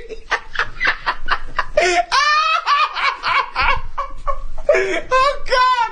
Oh God! Oh God! There are a few things gayer than poetry, though. I want to throw one into the pot. The continental breakfast. Oh. The continental breakfast. That annoys me when I see it. Who orders that? If you've got the choice of eggs, beans, burger, chips, sausages, Bacon. all that, you've paid for it already. If I was a waiter and someone said, what do you want for breakfast, mate? And the bloke went, oh, I just have a little bit of grapefruit juice and a croissant. I go, do you? Do you want some cum on that? Or you can go back to the hotel and suck a cock? Yeah. So, No, I'm with you there. What else is gayer than poetry? I remember when I was at school once, right?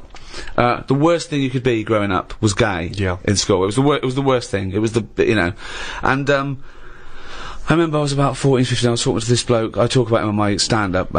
David Beasley. He's the one that said if you get captured by cannibals, they show you pornographic pictures when you're in the pot, so you get an erection. There's more meat to go around. So he was an idiot. He made Karl look smart. Wow. Really. Wow. He said, you know that thing that kids always do, what would you rather be, blind or deaf? Yeah.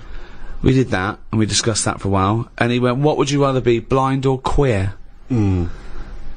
And I went, well, I'd rather be gay, because... Still got all your sights, yeah. And he went, oh, would you? I went, well, yeah. Well, rather than be blind. I said, yeah. I said, also, if you were gay, you'd like being gay. He went, I wouldn't. I went, no, you would. I said, if you were gay, you would like being gay. He went, I wouldn't, Gervais. Sounds like you would. I went, well, if I was gay, I would like being gay. He went, well, I wouldn't. And he looked at me accusingly, and I went, no, nor would I, but gays would. Which made no sense at all. Right, yeah. Just the idea. Yeah. But this is just like such a stonewall that I'd rather be anything than gay. Yeah. Karl, thoughts? Blind or gay?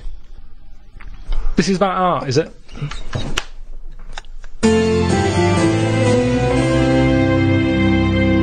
So there you have it, our comprehensive and definitive guide to the arts. Next in this series is philosophy. Well, I'm looking forward to that one enormously, Rick, because of course you have a honours degree from the University of London in philosophy. Yes, but I predict that one will also be as big a load of bollocks as all the others we've done.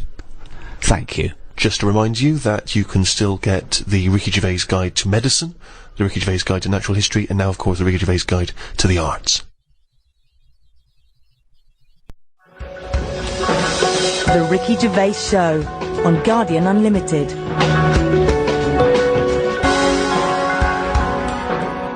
Hello, welcome to another podcast of the Ricky Gervais Show with me, Ricky Gervais, Steve Merchant, hello, alright, and of course, Karl Pilkington. Rick, you'll be pleased to know we've already had some responses. You remember last week I mentioned that you can email us on podcast@rickygervais.com if you've got anything for Karl or you or I. And Simon and Mark have already emailed us in this link to something that was on the BBC News website. I don't know if you're familiar with this, but it's a remarkable story. Well, I'll give you the headline straight away, and you can draw your own conclusion. Lion mutilates 42 midgets in Cambodian ring fight. That's just the headline. That's a hell of a headline. That makes me want to know more about the story. Well, that's what a headline should do. I mean, I think we'd all read the news. We'd all take more interest in the news if they could open the BBC News at 6 o'clock every night. Bong. Lion mutilates 42 midgets in Cambodian ring fight. Bong. We'd definitely pay more attention. So this is the story. It's just extraordinary. Spectators cheered as entire Cambodian midget fighting league squared off against African lion. Now, I didn't even know there was a Cambodian midget fighting league. You're an ignoramus. Everyone, of course, has heard of the CMFL, which is genuinely what it's known as in Cambodia. Now, like you, I don't know who the Cambodian Midget Fighting League are normally fighting. I don't know what tournaments... I assume it's each other. Well, I assume each other. It's midget fighting, then? Yeah, well, let me just give you more information, and then we can dissect it afterwards. Tickets had been sold out 3 weeks before the much-anticipated fight. The fight was organised when an angry fan contested Yang Shamoni, president of the CMFL, claiming that one lion could defeat his entire league of 42 fighters. So this bloke is going to the president and going, I reckon a lion could get all your midgets. I reckon he could destroy all of your 42 midget fighters.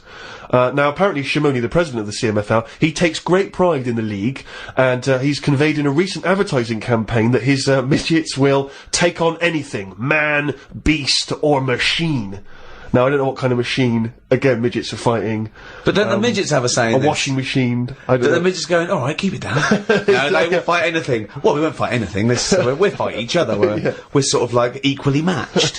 No, you'll fight a beast or a machine. No. I'll fight another midget. I will fight any midget, is what... When I said I'll take on anything, I meant another midget. Machines. So this bloke goes, I reckon a lion could take on your midgets. He goes, rubbish. Yes. And that is why an African lion was shipped in especially for the event, which took place a couple of Saturdays ago, in the city's Colosseum. I mean, they've got a Colosseum, Rick, which is already brilliant. So hold on, this is sanctioned by the city? Well, the Cambodian government allowed the fight to take place under the condition that they receive a 50% commission on each ticket sold, and that no cameras would be allowed in the arena. We'll take 50%, but you know, for dignity's sake, there's no cameras. You know, we don't want to make this into a spectacle. Yeah. No. It's just lion versus midget, but exactly. You know. Well, 42. Never forget, there was 42 midgets. Now, this is the tragedy element, and this is why we shouldn't be laughing, because the fight was ended. Don't tell me the lion gets hurt. Well, the fight was ended, Rick, after only 12 minutes, after which 28 of the midget fighters were declared dead. Right. While the other 14 suffered severe injuries, including broken bones, lost limbs, and they were basically unable to fight. But the lion wasn't hurt? It would have seemed that the lion was okay. Oh, good. Because the lion had no choice in this. No. See, that's I love it when a human takes on a beast and comes unstuck. Because that lion was scared and defending itself. Those little midgets were loving it. They wanted to go in. What do you mean they were loving it? You don't know that. Well, why would they do it? Well, what I find out... Well, I'm worried, you see. I don't know the ins and outs of this. I wonder if they were fighting against their will. I got the horrible feeling, because, with all due respect to any midgets listening, they must be fairly easy to round up. You could probably corral some midgets fairly easily. You know, you do need some regular full-size people, and it'd be easy to grab some midgets and take them away, whisk them away, put them in a cage. No, because... No, because they don't, because a lot of them stand on each other's shoulders and wear a long coat. Sure, but... And a hat, and you go, oh, that's not a midget. No, let him go. Well, those ones are getting away with it. They're fine. They're wandering around, you know, fine. Because who's voluntarily going to join the Cambodian Midget Fighting League? But midgets who want a bit of action, who want to fight other midgets. They want to fight. They can't get in real boxing matches because the fellas are too big for them. But they can go, well, I'll tell you what, let's have our own little fighting league, right? But if I was on the Cambodian Midget Fighting League, I'd be livid. I'd be thinking to myself, well, I can't believe I listened to my agent and he's put me up fighting a lion. I mean, I should have just taken Panto in Grimsby. I can't believe that I can't believe it. But hold on, though. I thought are they all really midgets, or are they lumping in dwarves with them? It's not specified, Rick, but But that annoys me when people say, oh, look at these midgets, and I go, hold on, no, they're making up the numbers with a couple of dwarfs there. That's clearly only 39 midgets and 3 dwarfs. Sure. Well, that's amazing. Karl, what are your thoughts instantly? I mean, you're bound to have a take on that. Whose side am I meant to be on there? What? Well, I'd be on the lion side. I'd never go to a bullfight, but I love it when I see a matador gored to death. Because, again, the bull doesn't want to get in that ring and fight a bloke with swords, okay? So I love it. I think it's disgusting. And when someone says, a midget versus lion, I'm thinking, well, it's okay if the lion wins, to be honest, because they haven't got a choice. So, and I hate it when people go, "Oh, I went to a bullfight when I was in Spain," but it's the tradition, isn't it? Oh, well, there's loads of traditions that we don't adhere to anymore. So I say it shouldn't have happened, of course, but if it happens, I'm glad the lion isn't hurt. See, what's annoying me is I've sent money to Cambodia because apparently they're hungry and haven't got any energy. So what's going on? Well, it's much easier to fill up a midget than it is a regular Cambodian. You know, they're I just happy feel on like a Mars I'm bar. being cheated a bit. You were conned before with a charity, weren't you? Well, a few times, yeah. What about the old lady? What was that? I got stopped, and it's like they sort of drag you in by saying, "Have you got a gran?"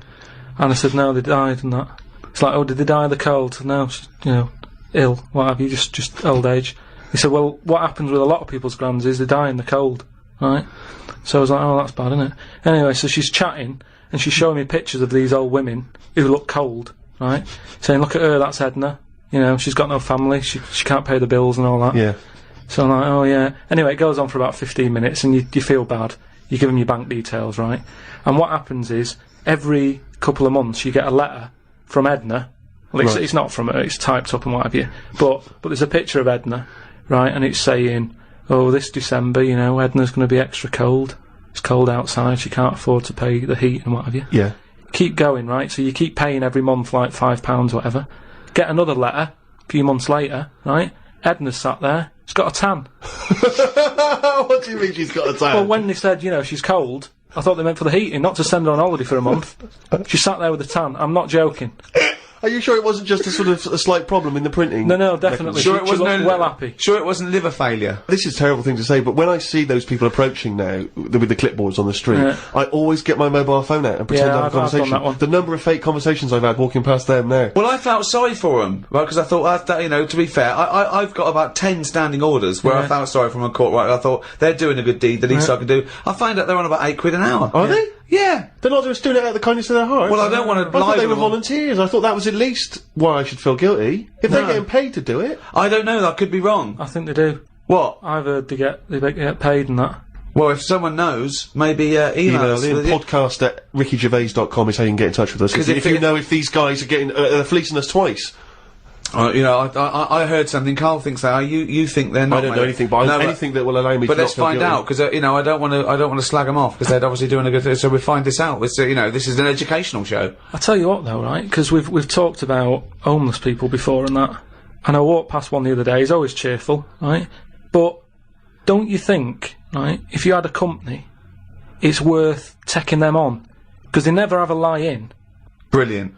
I'm finding it quite exhausting now, because a lot of the homeless I've encountered recently, they're not even after my money. They're just looking for conversation.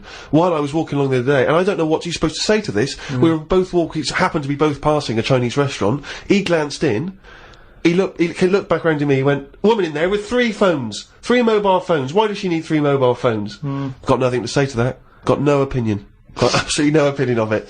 And I was thinking, what's gonna have, and you know that thing when you sort of suddenly you got across the road conveniently to just get out of it. But and there was another mad woman who started going. She was walking past me. She went, "Do you want to come to my church?"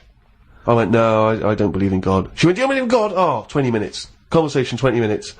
It was unbelievable. I got to a point where I was so angry with her, I was shouting out from across the other side of the room. I was the one who sounded like a nutter, going, "There isn't a God." But you see, when does it become bad to avoid people like that? Do you know what I mean? Because some people say you shouldn't, that they're people like us who just had a bit of bad luck. Well, of course they are. Yeah, I know, but I remember one on our estate, right?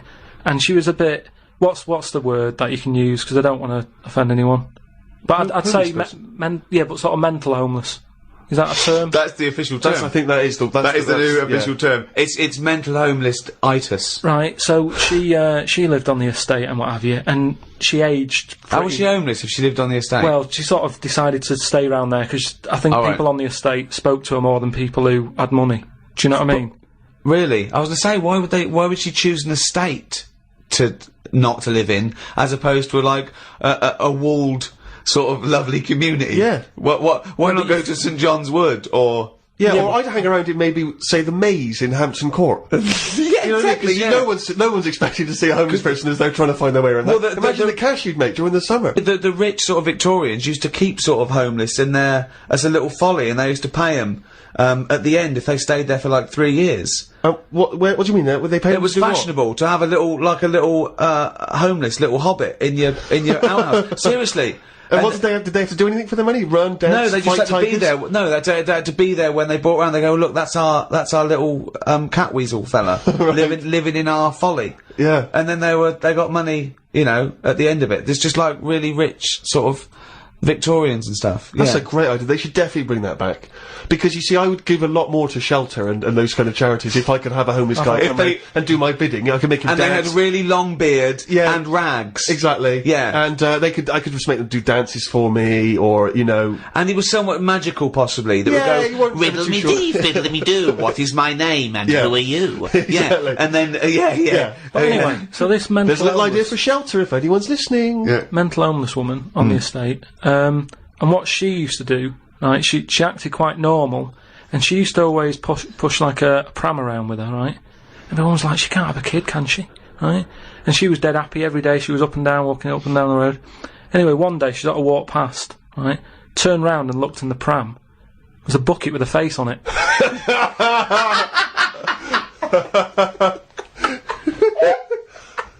The Ricky Gervais Show on Guardian Unlimited. Rick, we've had an email here from a bloke. I think you're going to respect him, because I think you can tell straight away from his name that he's the kind of guy you'd want to hang out with. Go on. I know how much you love fun people. Yeah. Well, Paul, and he's calling himself this, Paul the Party Animal Parker. He's emailed in. He's given himself that moniker.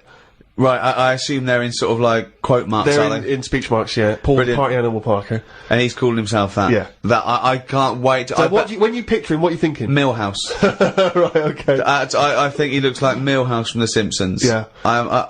He's working in sort of an IT department, maybe? Yeah, for a possibly. large organisation? Oh, I think he might still be at school. Okay, right, yeah. Yeah, I think. And this is the vital question. Do you believe him to be a party animal? I believe him to be a party animal is as much as a man with a long scarf that his mum knitted him to look like Doctor Who can be a party animal, yes. Do you think that when people are organising parties at his school, they're thinking the first person they got to get on the list and make sure he's guaranteed, as You've got to take Paul the party animal. Because I bet he's got millions of affectations. I bet he wants to be known as the one that carries around a biscuit tin. Yeah. You know, he's got the scarf. He's the guy who only ever wears bowling shoes. It's his thing. It's his thing. He's a little bit kooky, it's his thing. But thank you very much indeed for your contribution. And it is very interesting what he sent in. He's found this on the web. I don't know why he's felt an affinity with this particular inventor. But anyway, there's a Serbian man, who has invented a sex machine for women. And he's appealing to Western women to test his device. He's from a town in, as I say, in Serbia. I guess Serbia? I guess that's right. Is that right? Well, I don't know. What does it say? Well, it says a Serbian man, but is it called Serbia? Yeah. Yeah. And what was all the Croatia-Serbia thing? Well, it doesn't matter now, does it? Okay. It doesn't matter now. It does to them. Otherwise they fought for nothing. What the hell do we know about world events? I mean, how long did that go on for? Months, I don't know. wasn't it? If they're inventing new countries, they can't expect me to keep up with current trends, can we? Anyway, this Serbian man has invented a sex machine for women, and he can't find any Serbian women to try it out, so he's looking now for Western women. He's taken out a patent on the ultimate sex machine. It runs on a 390-volt electric engine, simulates sex, and has a 7.5-inch artificial penis. He said, "My sex machine has an artificial penis that can make up to 180 moves in a minute." Now, I don't even know what that means. 180 moves? What? I mean, there's only really... Well, in and out, it's I in and out. imagine. It's largely the function. Unless I've been doing it what wrong. he's all these done. months. What he's done is he's put a dildo on a Black & Decker. A man can only manage the intensity of movement for about 5 seconds normally, but this machine can do it for as long as the woman wants. But anyway, so he's looking for a woman who will test this out. But what I love, as soon as I read this, I was thinking, just imagining there going, "Oh, thanks for coming in, yeah, okay." So there's, what's gonna happen is there's a penis that's gonna pop out from here, and it's gonna have sex with you. I'm gonna stand behind the machine.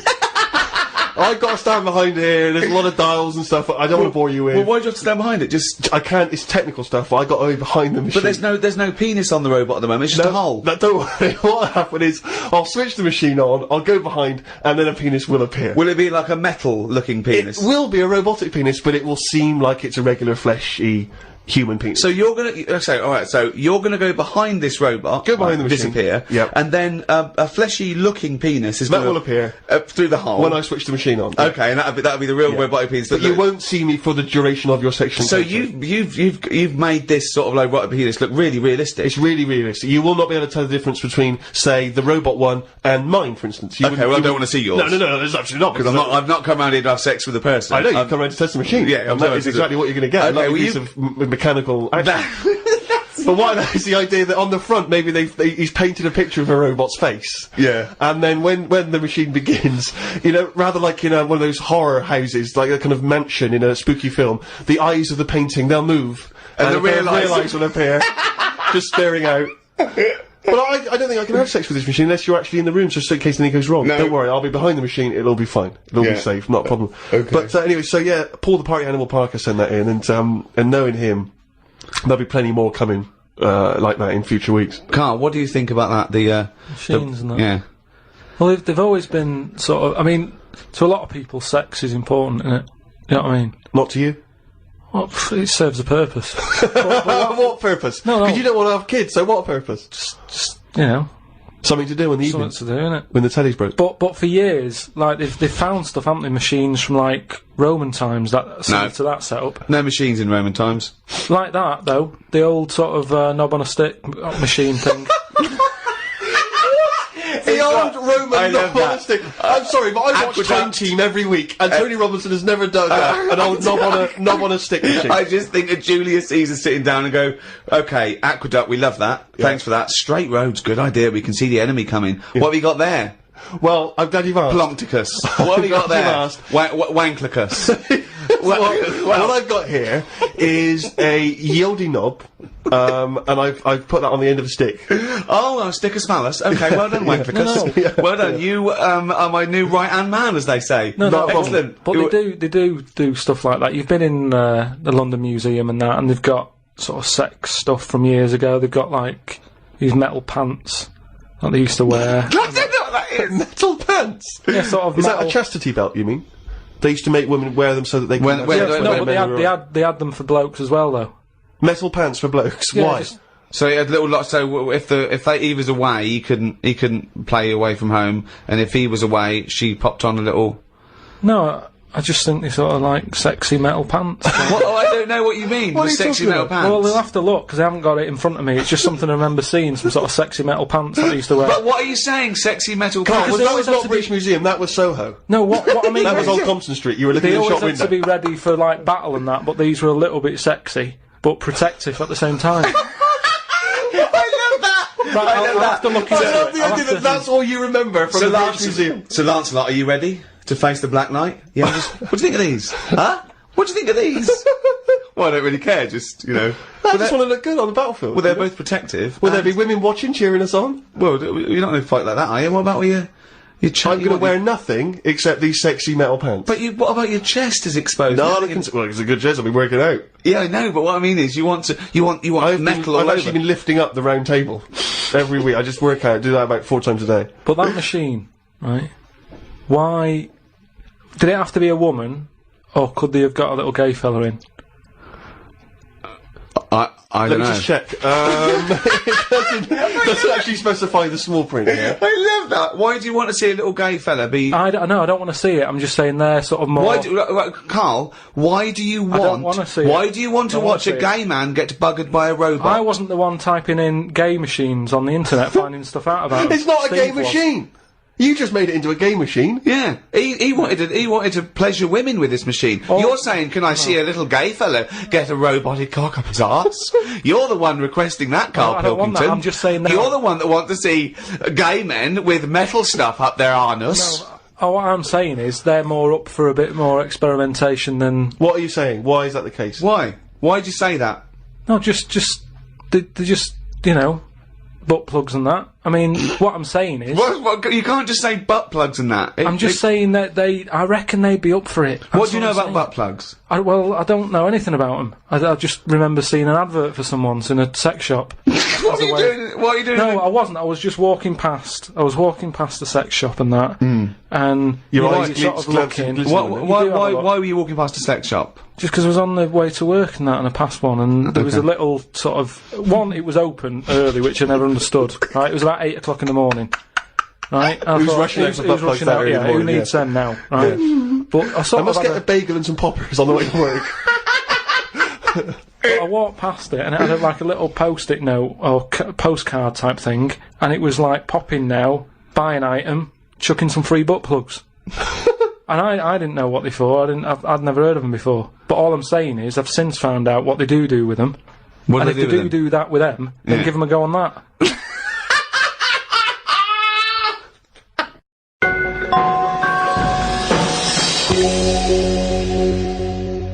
I had another email here. This is they haven't given their name actually, but it's an interesting fact. I'm hoping it's true. America's first nudist organisation apparently was founded in 1929 by 3 men. Now, what intrigued me when I read that is the fact that it's clearly 3 blokes just trying to meet some nude women. They're all 52, balding. Exactly. With little, sort of those gold-rimmed glasses. Yeah. Yeah. And they're just wandering around, and it's all quite saggy down there, and they're just knocking on doors saying, we've just set up an organisation, it's perfectly above board, completely legitimate, it's a nudist organisation. You got any women in there that want to come and join us? Because we haven't got any female members at the moment. Got any women in there interested in, you know, volleyball or trampoline? I can't be doing with it, me. You hate nudists, don't you? Nudists. I don't understand what it's all about at the end of the day. And here's something, right? Do you know, like, when you're a bloke nudist, right? Do you ever get any who just have, like, a small knob? I don't know, I don't understand the question. What's that? What's your point? Well, you know, are there any blokes who are knocking about who just have a normal-sized knob, or maybe a bit smaller than normal, who are happy wandering about showing off what they haven't got, if you know what I mean? I don't think nudists are just doing it because they're so proud of their knob. No, but there's got to be a little bit of that in it, isn't there? Why? Say like, you know, Jonathan Ross, right? He's nipped to see you now and again and what have you. He's what? He sort of nipped in to see you now and again. He's always happy getting his knob out because he's known to have this big knob, right? What do you mean he's known? Why is Jonathan Ross known to have this big knob? No, he just talks about it a lot, doesn't he? He's always saying about, oh, you know, bet you'd like this, wouldn't you? And all But that's like I'm known for being a great lover. I say it a lot. It's clearly not the case. What evidence have you got that he's got a big knob? No, but the difference is he's happy to keep getting it out. It's different sort of me walking about going, oh, I've got a big one and all that, and then, but no one ever sees it. But Jonathan sort of, he's always getting it out, isn't he? Have you seen him get it out before? I saw, well, he did get it out, but I wasn't looking. What do you mean you weren't looking? How do you know it was out? Just because he sort of was moving it about and that, and I could sort of see.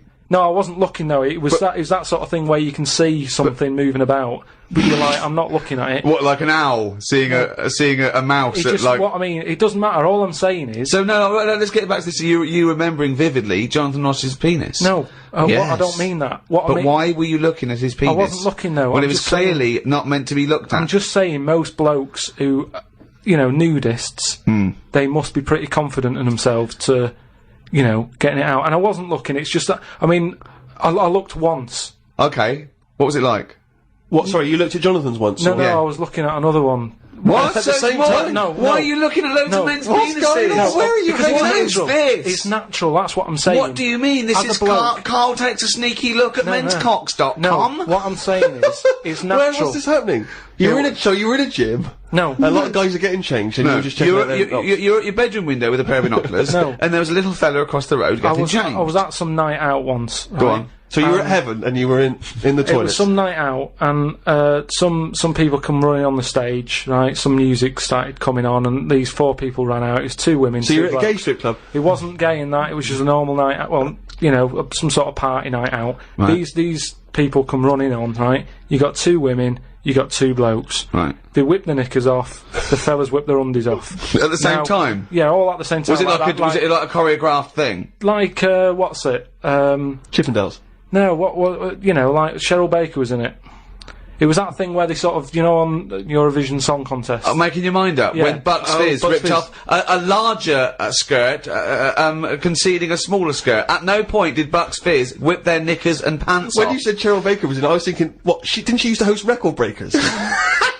I don't remember that on there. Tea Time on BBC One. So that happened, and all I'm saying is, right, before I had a look at the woman's bits, right, I just had a little cheeky glance at the fellas. Why? Just checking it out, just seeing is everything normal down Why there. weren't your eyes drawn instantly to the ladies' bits? No, don't believe me, I had a look at that. All I'm saying But you went to the guys first. I didn't know how long pants were going to be left off for. So you didn't want to miss your opportunity, is what you're saying? You saw a window of opportunity to see some men's bits and you thought, I better take it. No, because this may never happen again. No, So what happened?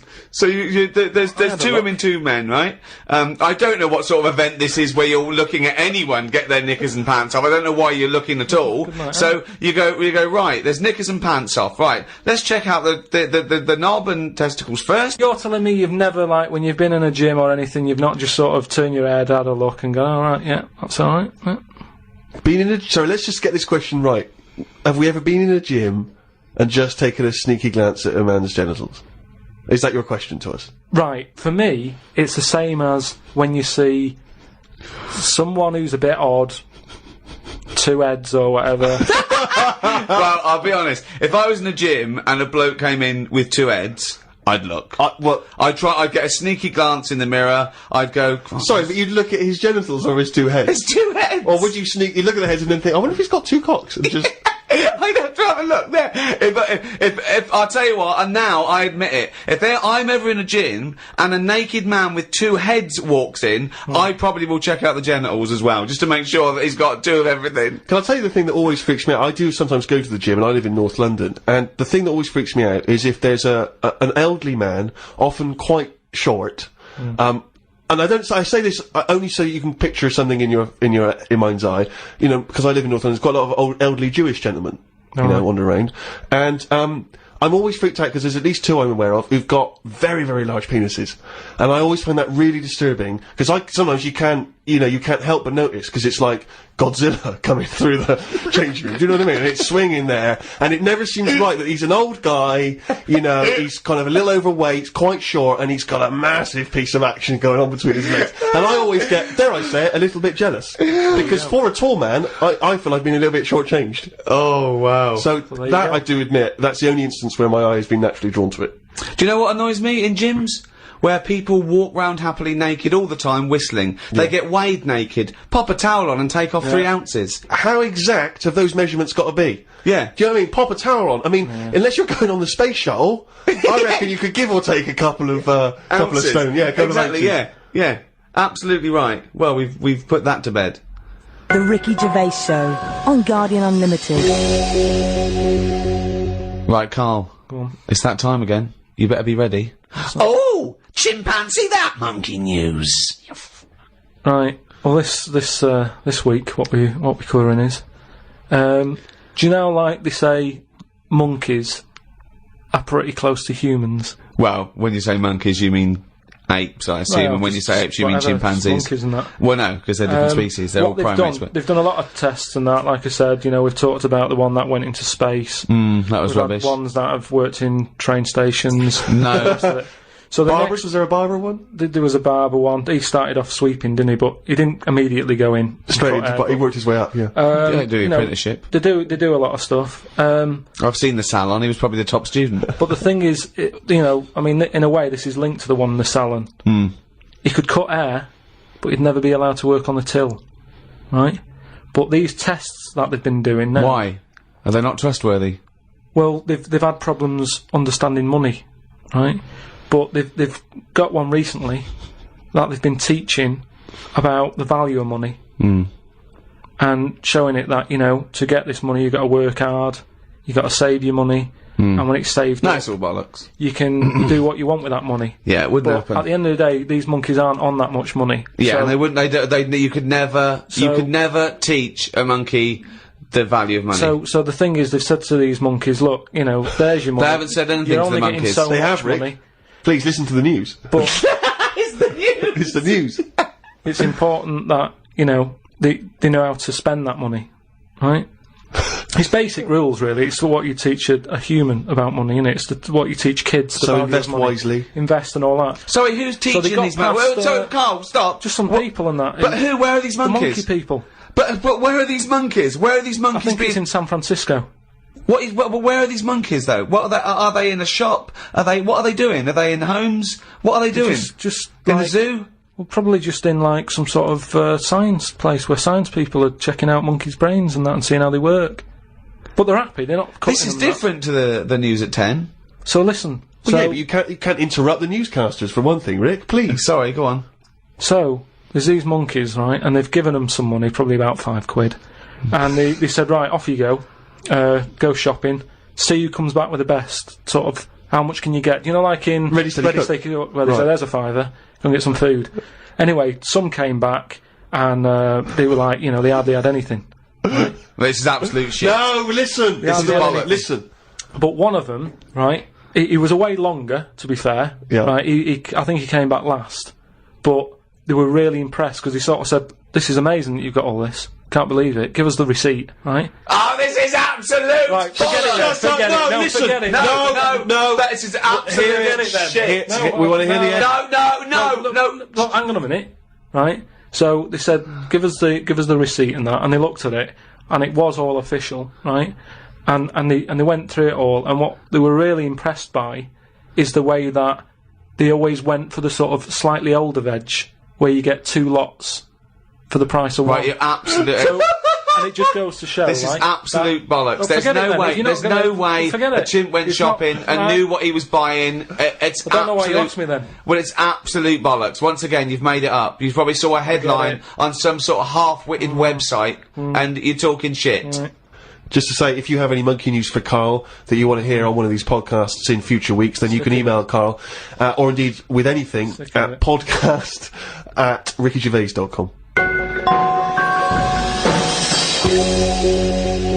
This podcast was hosted by Positive Internet. Can I just ask, what does hosting mean when you, in that sense?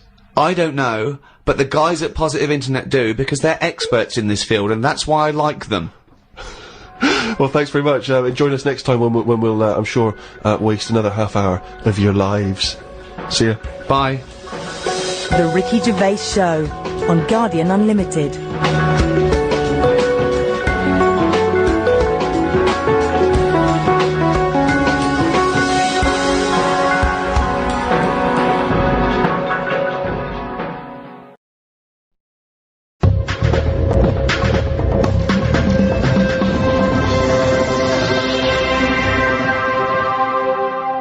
Hello, welcome to the third in this new series of the Ricky Gervais Show with me, Ricky Gervais, Stephen Merchant, hello, and Karl Pilkington. Alright.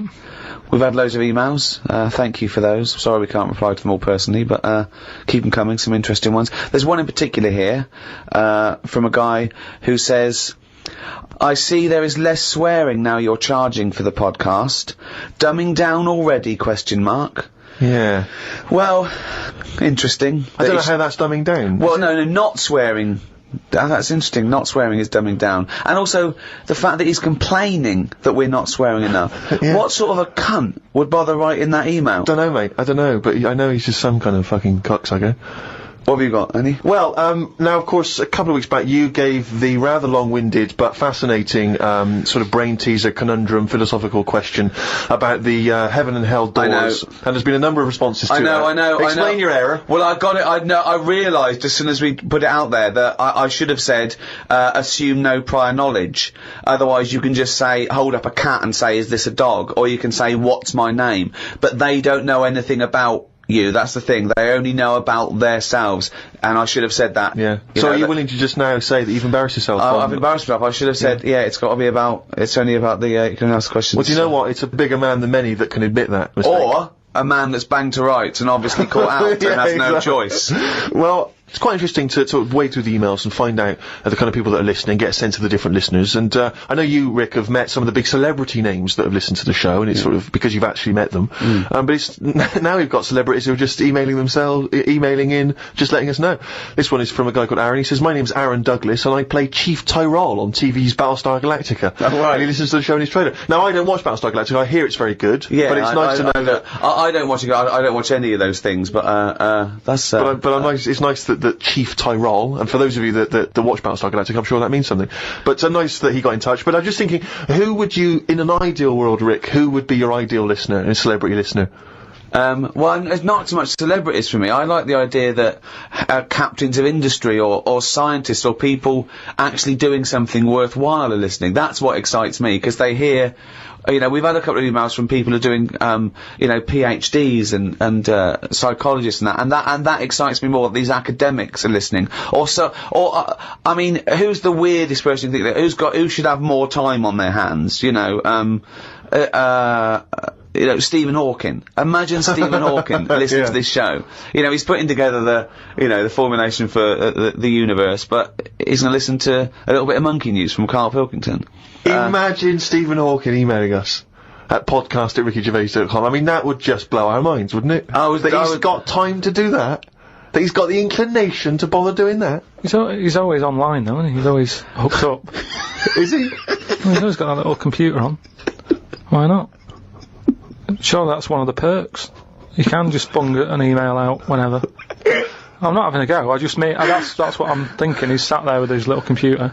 Out of all the people in the world to have a chat with, I'd probably like to have a chat with him about space and that, because I can't get my head round it. Carl, you can't get your head round frozen foods. What a chance you can have with the universe. No, but just putting stuff out there, you know, I mean, it freaks me out when I'm lying there in bed at night, and I think about how this world. On Friday, right, I was in bed with Suzanne, and I said, could the world fall? Right? It's like something from Chicken Licken. Wow. That's a hell of a bit of pillow talk, that. Isn't foreplay hell? Oh, God. But I'd like to sort of have a chat with him, because I reckon he could put it in a way that I could understand it. Oh, I wish an Inuit was listening. Did I not tell you this? We had an email from an Inuit. Really? Yeah, I thought I'd mentioned this. Have we not mentioned this before? No. No, it was an email from a guy who said, I don't think he lives in Canada, I think, or somewhere else. I apologize if I'm getting that wrong. But I think he said he was half Inuit, and he listens to the show. Half Inuit?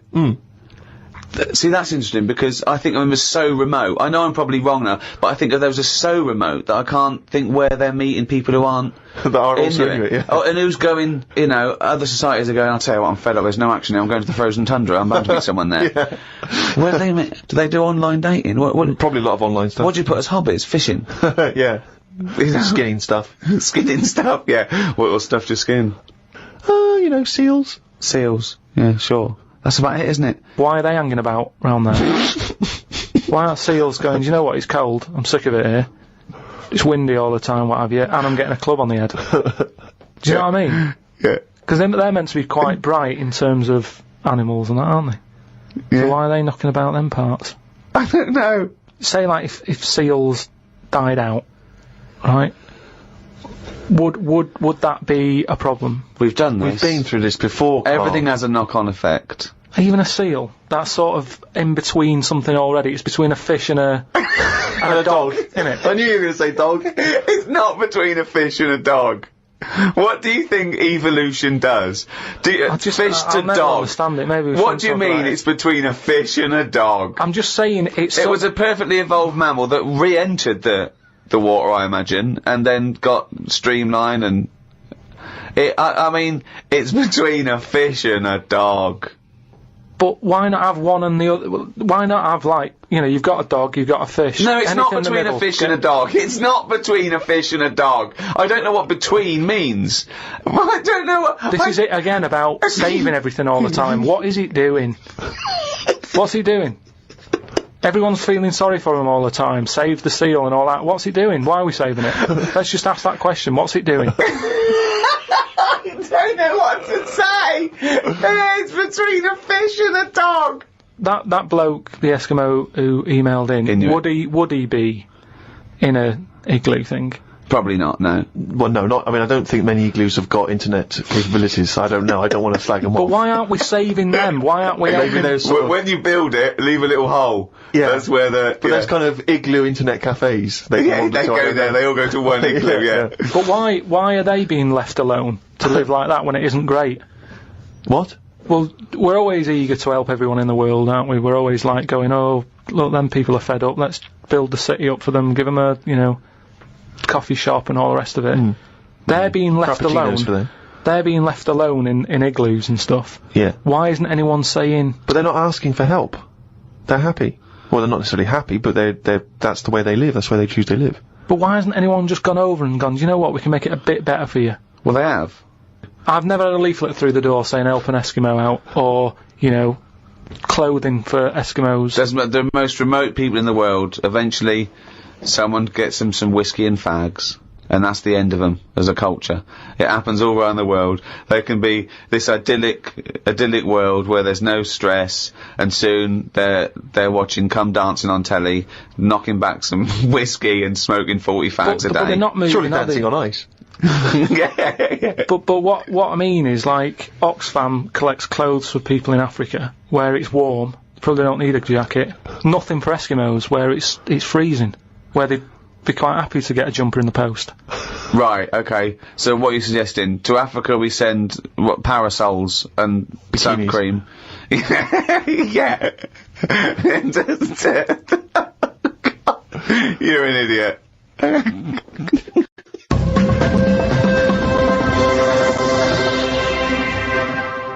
Out of all the people in the world to have a chat with, do you know, what's his face? That German doctor. Which one? The guy that displays the human body? Guns Traven or something. Oh, right, yeah. He's pretty good. Just like the way, he cuts stuff up, shows you how the body works and that. Sure. And have you learned anything from that? Well, I don't. Is he a proper doctor? Because it's just that it's always. I mean, I could cut a body up. I never see him sort of put it back together. Is anyone keeping an eye on him? Sort of going, well, who is he actually? I'm sure he's a proper doctor. Well, he sort of cuts bodies up on the telly and sort of goes, here's how like intestines work or whatever. Right. And he just he holds them up, fills them with food. And he goes, look, they go fatter. And, I mean, he doesn't answer everything. Like, he doesn't say, I don't understand why the intestines have to be that long. I don't know why it just can't go from the throat to the belly, exit, straight dark line down, out the arse. You must know. Well, no, because the way he dragged it out and it was like miles long. Yeah. Pointless. No, it's not pointless. Just have a straight, do you know what I mean? Straight down. It's to increase the surface area for absorption. So, a foot long intestine, you wouldn't absorb much food. Whereas, you go down, Yeah, but just have more points in it where it has to go through some sort of filter. What are you talking about? Again, the evolution sort of worked this out for us, it really works. I don't think you're going to improve on it. In your mind, some kind of kerplunk style No, but what I mean is, that's probably that long, because years ago, they were eating dinosaur. And that might have took a lot of indigestion or something. I don't know how chewy it was. It might have been quite fatty, dinosaur meat. And it needs to go through all that. Now, we're eating, like, yoghurt. So, I mean, we don't need anything that, is doing that much work anymore. All the food is mashed up. Auntie Nora, right, all her food is mashed. Right, she doesn't have to chew anymore. She's got teeth, but she doesn't need them. And that's how... She's got teeth, but she don't need them. No, but that's how we're moving on. She could have her intestines removed then. Well, no, but this is what I'm saying. That would sort our other problem, wouldn't it? We're changing everything all the time, aren't we? I mean, there's some fella who was looking at on the internet, identical twins, right? They were sort of sick of looking like each other, so they were like, what can we do, right? And one of the twins said, you have my arm, right? And he had his arm taken off and stuck on his twin, so his twin's got like 3 arms. No, it's not true. It's on the website. No, it's not true. What, for a laugh? They were born, so they didn't have a laugh. What doctor's doing this then? Well, they're old enough to sort of say this is what we want, and No. Doctors don't go, well, if he wants another arm, and I'll take it. They don't. Doctors don't do that. What sort of practice is this doctor going around and go? Dr. Jekyll. I mean, Karl, think of what you're saying. but where would he have stopped? Can you put his head on my knee? It's up to you. No, Sign this. If you sign this, you give my consent. But we, you know, it is annoying. What do you think these doctors sit around doing? Playing Mr. Potato? Or what do you think these doctors are doing? Just to do as they're told. They don't do as they're told. They do if someone wants it, and twins, sort of, it can get you down, can't it? Being a twin, because it's like... Sorry, what would this solve, though? I thought you said he gave one of them a bigger nose, or a beard, or 2 front teeth to make him look different, right? Not... I'll tell you what we could do. Go on. Would you like one arm? Go on, what are you thinking? Well, me 3, you 1, therefore not twins. Novelty. I mean, you are a mental man. But they can do it now, can't they? There's no sort of... There's no line drawn anymore. They don't go, you're crazy, we're not going to do that. Yeah, in Saw 2, not in the real world. No, they don't do things like this. Alright, there's another bloke, right? I don't know the sort of full ins and outs of it. Go on, you surprised me. But what he asked for, something happened to his tackle, right? Mm-hmm. His penis. Yeah, right. So he was at the doctor's, and they were like, oh, what can you do for me? It's a bit embarrassing, I've got nothing down there, right? So they were like looking at it, going, yeah. Doctor, I don't know if he started like rubbing his chin with his finger or something. Looked down, he's thinking, got an idea. You know, you've got a lot of fingers, how many of them do you use? The patient's like, yeah, I see what you're thinking. They cut off one of his fingers, sewn that on to where his tackle is. He's happy. Well, that's different though, isn't it? Well, that's where they've taken tissue. No, but I assume they fashioned it into more of a knob than a finger. No, I still think it's there with like a little knuckle and you know, fingernail and that one. Well, I assure you it isn't. They've probably used the finger as a basis to then build up some sort of knob-based organ. If you were doing that, use a sausage. I mean, why lose a finger for... Well, I'll tell you why. Because your finger has your tissue, your blood type, and therefore would graft near your testicles. A sausage is a thing that's made by a butcher out of offal, okay, that really can't be grafted onto any part of the human body. That's why they very rarely use any meat products in surgery. I know, yeah. Well, I mean, why not use a sausage? You're a mental case.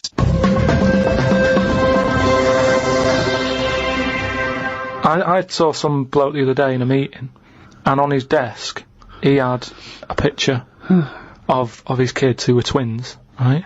And, they looked alike, and he did that thing of dressing them the same, that sort of thing that, you know, annoys me, right? And I sort of said, you know, you've only got a small desk, just have a picture of one of them. He looked at me like I was mental. That's amazing. It's not. I think it's it's sort of common sense. You know what you've come up with there? No solution to anything. That's what you've come up with there. You've come up with the best no solution I've ever heard in my life. Or it's solutions to problems that don't exist. No, because more room on the desk, isn't it? Yeah. It's no solution to a problem that didn't exist in the first place. Well done. There was a picture on when I was on the plane coming back from here, there was a picture of this new luxury hotel. It'll be, I think, $10,000 a night to stay there. It looked extraordinary. It was a hotel, and the best rooms were built under the water, under the sea. Wow. So it was the best hotel we've ever seen, but surrounded on all sides by glass, and out of it you could see the sea, the sharks, the fish. I don't think I'd like that. No? But that, again, that's just one of them hotels where it's over the top for over the top sake, innit? Like where they have 12-course meals. Well, just have 2 but make them bigger, rather than dragging it out and there's the first course. You know, a couple of snails. Yeah, it's just for me all that is. Don't eat a snail. Don't have one snail. Eat one big tortoise. If you want slow food, don't have loads of little snails. Here's a giant tortoise. Tuck into that. Feeds 10.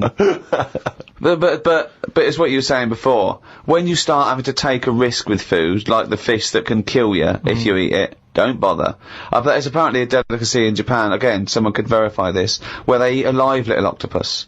and it can stick to your throat because it's obviously fighting for its life. I mean, good. Again, you don't need to eat a live octopus. What are you thinking? How cruel is that? Well, how fresh do you need your food? it's not, do you know what I mean? But I always remember this story when I was a kid about, some bloke who, a bit sad, this story, but weird.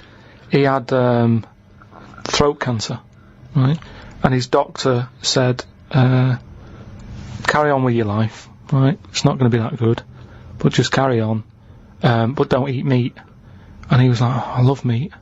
He's like, yeah, but just don't, have your veg, plenty of vitamins and stuff, keep yourself strong, but don't be eating that anyway. He was fed up because he loved his meat, and his wife was feeling a bit sorry for him one day, and thought, I'm sick of him looking fed up and that, all he wants is some meat, for God's sake, give him some meat. So she goes to the butcher's, gets him a big piece of, steak and what have you. He can't believe it, he's like, oh, brilliant, cheers for that. Anyway, he's got the meat on his plate, just about to tuck in, and the cancer comes out from his throat. What? No, I know, it sounds really weird, but it's something that I was told about years ago when I was growing up. What are you talking about? It was just some bad illness, some cancer thing, and it was coming out waiting for the meat. It was sort of dying. Again, a lot of your medical knowledge is from the film Alien. So this guy with throat cancer, okay, as opposed to it being a disease of the cell. It was like a living... The alien. It was alien. So it was the animal. It was the little animal cancer. That's why he wasn't allowed to eat meat. He wasn't allowed to eat meat. So it's sitting there. So it's actually sitting there and throat. Well, I'll tell you what I'd have done if I'd have had some cancer in my throat. I'd go, there you go, rid of that. What are you talking about? So what happened?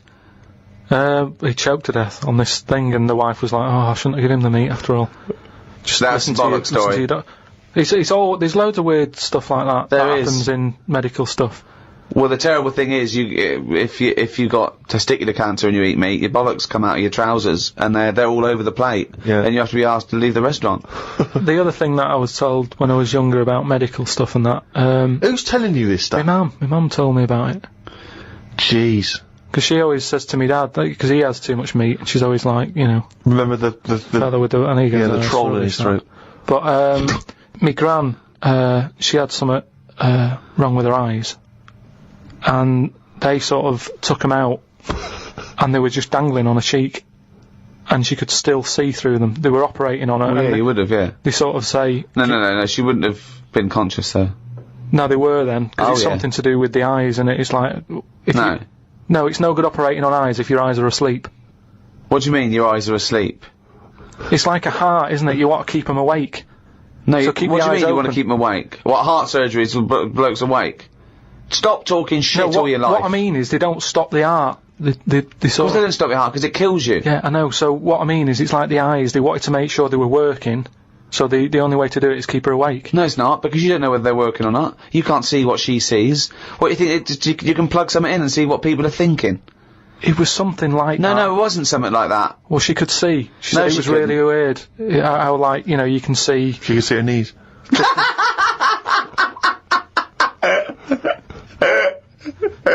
That is bollocks.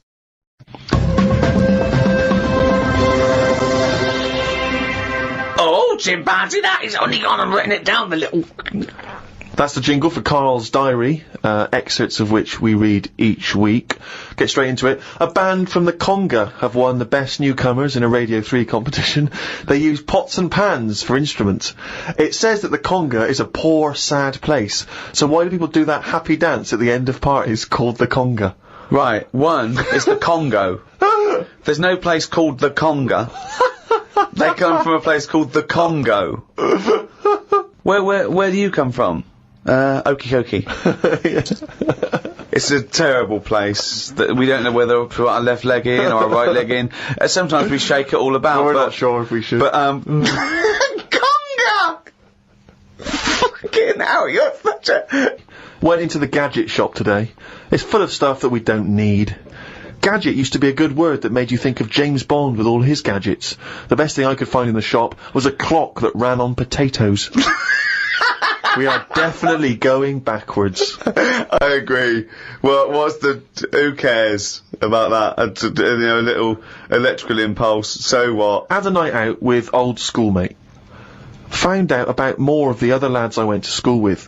One is living underground. What do you mean living underground? Not like a mole. Do you mean he's got a basement, or do you mean he digs a hole every night? My mate went to visit him and he said it had been raining really heavily and that, and it's all the rain's running in. What do you mean he went to visit him? He went down here? What's that? That's an hole in the ground. Yeah, come in. He just said, come round and see us, and he's living underground. What do you mean he's living underground? He wanted to be in the army but was turned away, and that's the closest thing you can sort of... How is that similar to that's exactly like the army, yeah, where they teach you trades and, you know, engineering and flying. He's happy down there. He said it was really muddy and what have you. He said he won't be going back to visit him. What's he got down there? Just stuff, just like a sleeping bag, a lamp. He's dug himself a subterranean cave. Near my old infant school, they knocked it down because it was like a wreck. You'd be in the class and you could lean on the wall. Yeah, and your hand would go through it and stuff. And they knocked it all down, and I think that's when he was at his most happy, this bloke. I believe this, though. I believe someone he went to school with now lives in a hole. That doesn't shock me.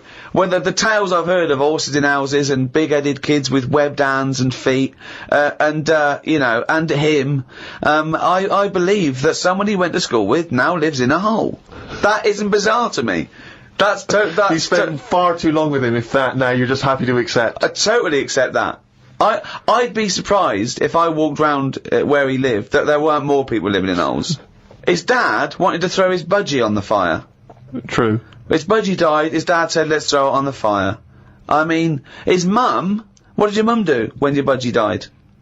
She just was worried about the other bird that was left, so she made it a bit of company by getting a rock, getting a feather off the dead budgie, sticking it on the rock, putting it in the cage. So, a man living in a hole is not that bizarre.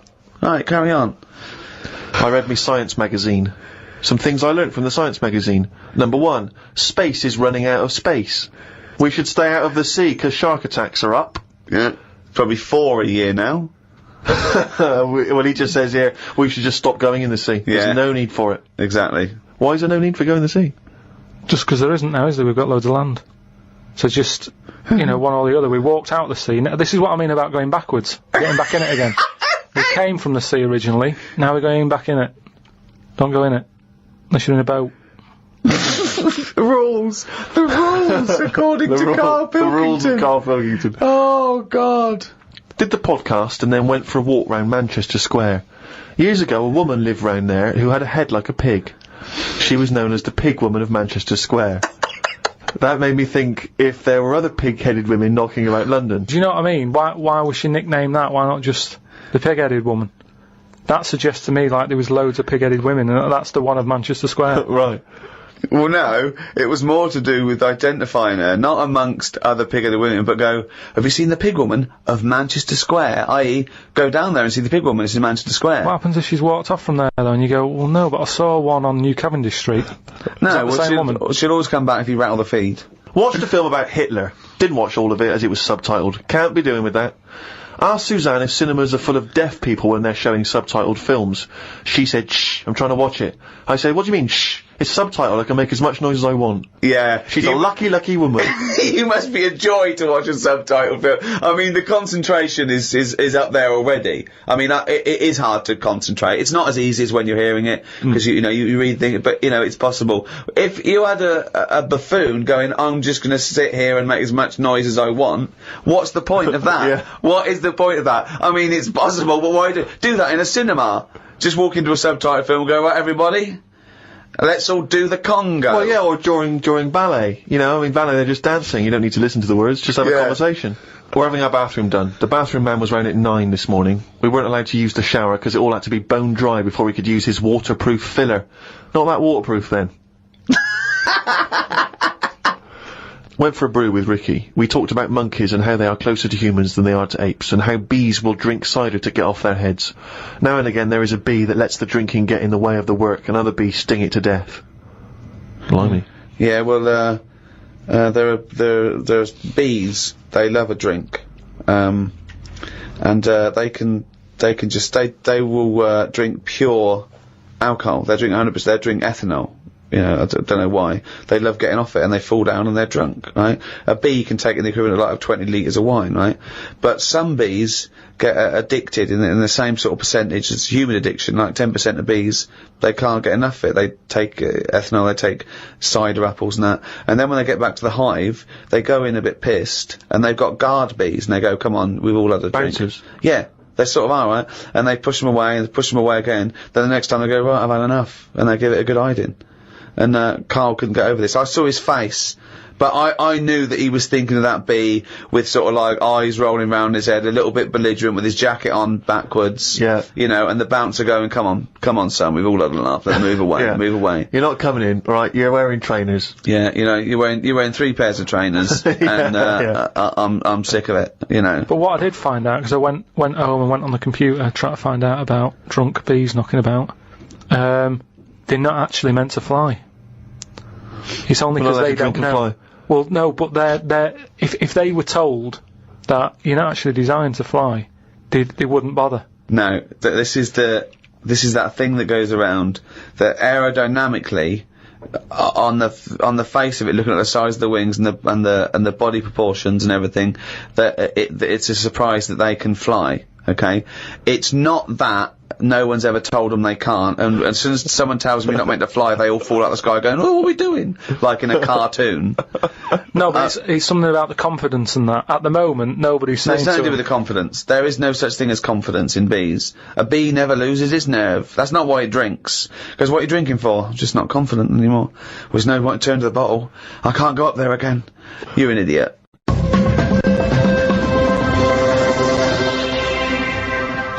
Well, it's that time, isn't it? What? Rockbusters. Oh, yes, the time that no one looks forward to. Chimpanzee that, Rockbusters. Oh, fuck it. Right, so, gave you 3 clues last week, 3 cryptic clues. Some initials of a band or an artist you emailed in. Rob Harding got it, right? Oh, nice work, Rob. So, well done. The 3 clues, the first one was, RP for the initials, and the clue was steal that woman's flower, right? So that was a cryptic clue. The answer there is Rob Plant. Rob Plant. I don't know who that is though. There's no artist called Robert Plant. That's like Robert Plant. Robert Plant. Yeah, but you don't say that. You sort of go, oh yeah, I'm into. Well, you do say it. Have you got the, it means like album by Robert Plant. Yeah, Robert Plant. They wouldn't go what? I don't know. I don't know. Plant. Are you saying rubber plant? The second. What are you saying there, Karl? Though the second one was. It doesn't work. The initial was B, and then that was keep whacking the cooker with a stick, right? Yeah. Didn't have to be a stick. We pointed that out. Just keep whacking the cooker. Keep whacking the cooker. Yeah. That was B. That was Beat Oven. Beat Oven. I don't know who that is either. Is that a group? Beat Oven. Is that the Beatles? Who's the Beat Ovens? Classical sort of stuff. Beethoven. Beat Oven. No, you said beat. Again, they got it. Hold on, wait a minute. Just saying though, they no, got it. it's bollocks. Rob Harding got it. No, Beat Oven. Yeah. It's not Beethoven. They got it. Do you understand? The last one, the initial was M, right? I just want to know who Robber Plant is. Don't be worrying about Robber. No, because it's not a name. He's not the one in Led Zeppelin, is he? So M was the initial. The clue was Venice. It's all water, innit? How would you describe it? There's hardly any land, right? So canal. If there's hardly any land, right, it's more water. What sort of water would you get, right? Wet. And then what? Wetville. No, but just like water that in Venice. What sort of water is it? It's sort of muddy. Right? No, not muddy waters. No, but how would you describe Venice? What's the if there's more. But what's the initial again? M. If there's more muddy waters. If there's more sea than land, what would you say? You'd probably say there's sort of more of it is sea, isn't it? More is sea. More is sea. More is sea. More is sea. More is sea. So that's the answer. I don't know that. Who is that? More is sea. Morrissey. So well done to. That's the worst one you've ever done. Well it's ridiculous. Done to, that's the worst you've ever done. It's ridiculous. More is sea. Right. If they're that shit, don't do it anymore. So well done to Robert Harding. He's in London. Right. Right, this week's there's another 3. Oh so, God, we haven't even come to this week's. I'd forgotten that. Fuck, this is the last time we do this. Monkey News back next week. No. Yeah, well, this is shit. This is pathetic. Really, it's making you look a bigger moron than you are. More is C. I didn't think that was possible. They don't fucking work. Let's do Monkey News. They're getting them right, though. It's a bit of fun, isn't it? Bit of shit. Right, the first one, the initials ND. Right, ND. Who is it? Sing songs and that. Right, ND. The clue, that Jamaican fella doesn't want anything. So you've got to sort of imagine, oh, why is it a Jamaican fella? Yeah. Right? That Jamaican fella doesn't want anything. ND. Second one, the initial is E. I ask him to pass me the ball by using their head. Right? It's a band or an artist again. I ask him to pass me the ball by using their head. And the last one, TR, the initials, TR. He's got the woolly ones, but I've got the ones that run and charge at you. What forgot? What? He's got the woolly ones, but I've got the ones that run and charge at you. So what forgot? And what's the... TR for the initials, right? Email in, podcast@rickygervais.com, we just pick a winner, send you some stuff. That's Rockbusters. Right? Well, that's, end of another half hour of... Could I just say this? Absolute drivel. Yeah, I mean, really more than ever. I mean, can I be honest with you now, Rick? I'm embarrassed to put my name to this week's show because the amount of twaddle that has been spoken. It's my name on it, which is the embarrassing. But you know, let's take the village idiot that is Karl Pilkington. It's his fault because I realised not only has he got an head like an orange, he's got a fucking IQ of an orange. So it's goodbye from me. I'm not saying my name. Goodbye from Steve Merchant. Why are you mentioning my name? Don't mention my name. But mostly goodbye from Karl Pilkington. Mainly his fault.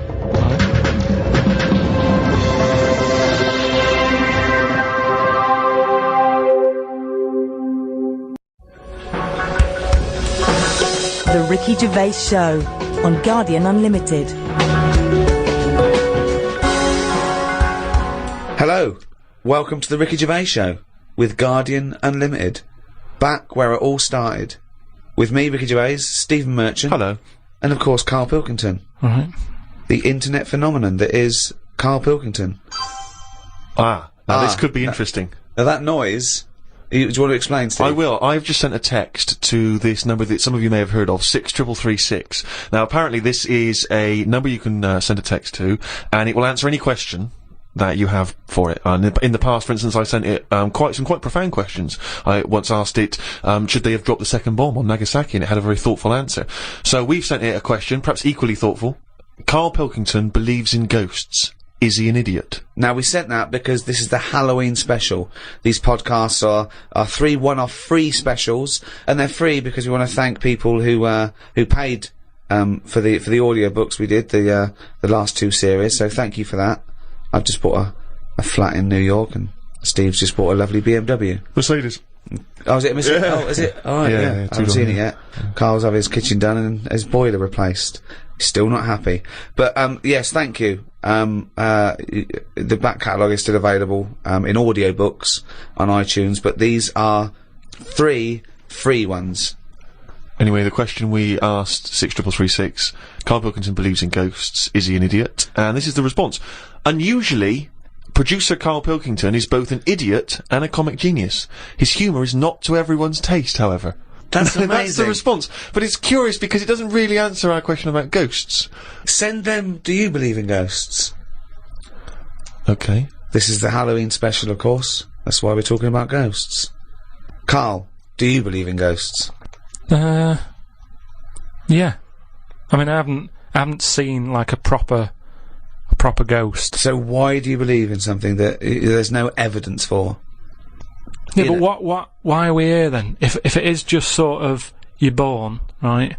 And we are useless, at least other creatures, when they're born. Well, you speak for yourself. No, but other creatures are born to do a job, aren't they? When a bee's born, you know what that's going to be doing. It hasn't got any options. That's got a job to do. And it does that job and it dies and the next one comes along. Oh. We asked it, do you believe in ghosts? The existence of ghosts is not proven. Many experiments have claimed to identify ghosts, but none have been scientifically sound. Excellent. See, Yeah, that's a sensible, intelligent, logical, thoughtful answer. Weird things have happened to me when was living at home, and was in bed one Where night. do you live now? No, but I was at my first home. Your parents? Yeah, my mum and dad's. So I'm in bed, and I'm lying there, and you know, you get that sense of like, oh, there's something going on. And I sort of look over my quilt, and there's nothing there. Thinking it's weird, that. So turn me back on it. I'm thinking, I don't want to know. If there is something there, I don't want to know. Right? So I'm turning me back on it, but then there's like a really high-pitched noise, right? Sort of the hairs on my back are like going up a bit. And I'm like, oh, I don't like this. And it's the high-pitched noise. You had a hairy back even as a kid?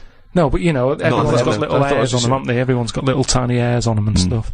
And I thought, I can't stand this. And I turned around, put the light on, legged it downstairs. Right?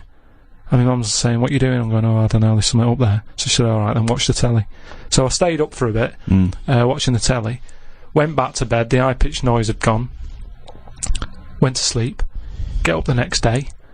Charlie from next door comes round. He goes, Hilda's dead. Right?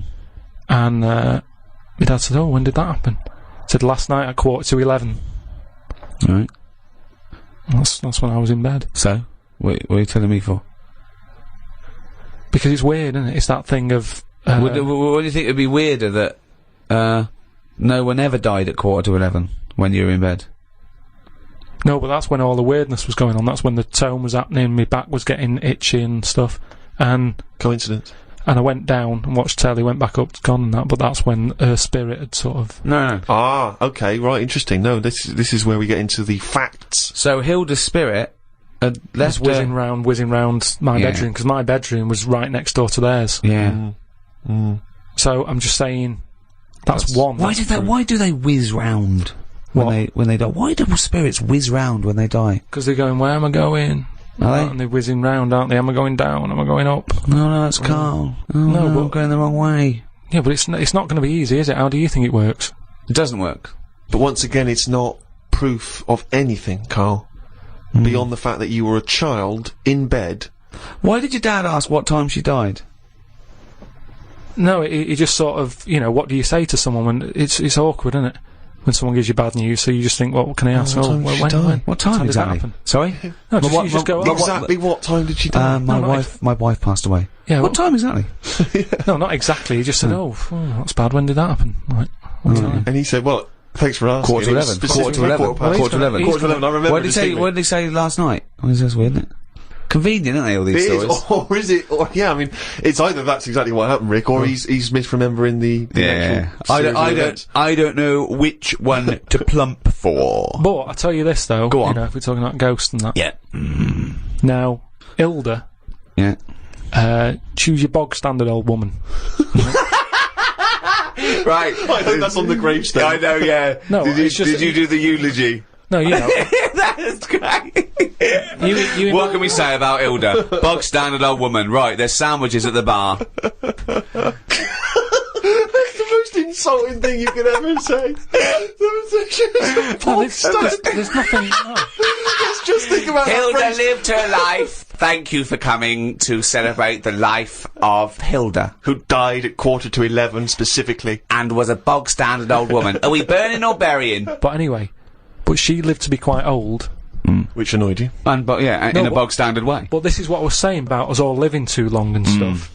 It just makes it worse when it does come to us being a ghost. I don't know what you're talking about again. That sentence made no sense. Just, if you are going to be haunted, right, say, I know you're going to say, well, I don't believe in them, so I'm not worried, so don't be going on about it. But say, like, you know, your new place that you've bought, you move in, and you go to bed, and there's something moving about the room. You see it, it's a ghost. Oh, no. Okay, let's, for the sake of argument... More likely, a Siamese cat called Ollie. No, because that's probably got its own room, hasn't it? But what I'm saying is, would you prefer to have an old person moving about looking at you, or just a young person? I'd prefer a youngish person who looks normal and is sort of floating about, and you go, all right. That looks normal, floating about. No, but an old woman would really scare me. And ghosts are always going to have a bad reputation because they look scary because they're old. So that's... You talk absolute shit. That's all I'm saying. So Can you believe we ever charged for this? No, but look, if we are going into another life, right, after this... Which we're not, we move on to another life. Yeah. We're not going to move on. That land, say if it is like another world, where we go and we plough fields and we grow croppage. We grow crops, if you want. Yeah, well, I would like to use the English language. Yeah, but there's too much fruit about, so just a crop, just something we need to get by. Fruit about. He's got an answer for everything. That's so we what grow I'm some saying. crop. Yeah. So you grow your crop, and now if we're all going into that other land or world or universe, old, who's going to do the cropping?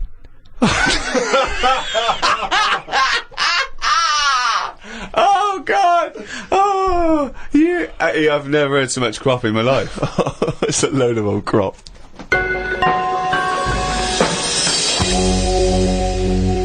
I had to go for an ultrasound, right? Isn't that what you do if you're pregnant?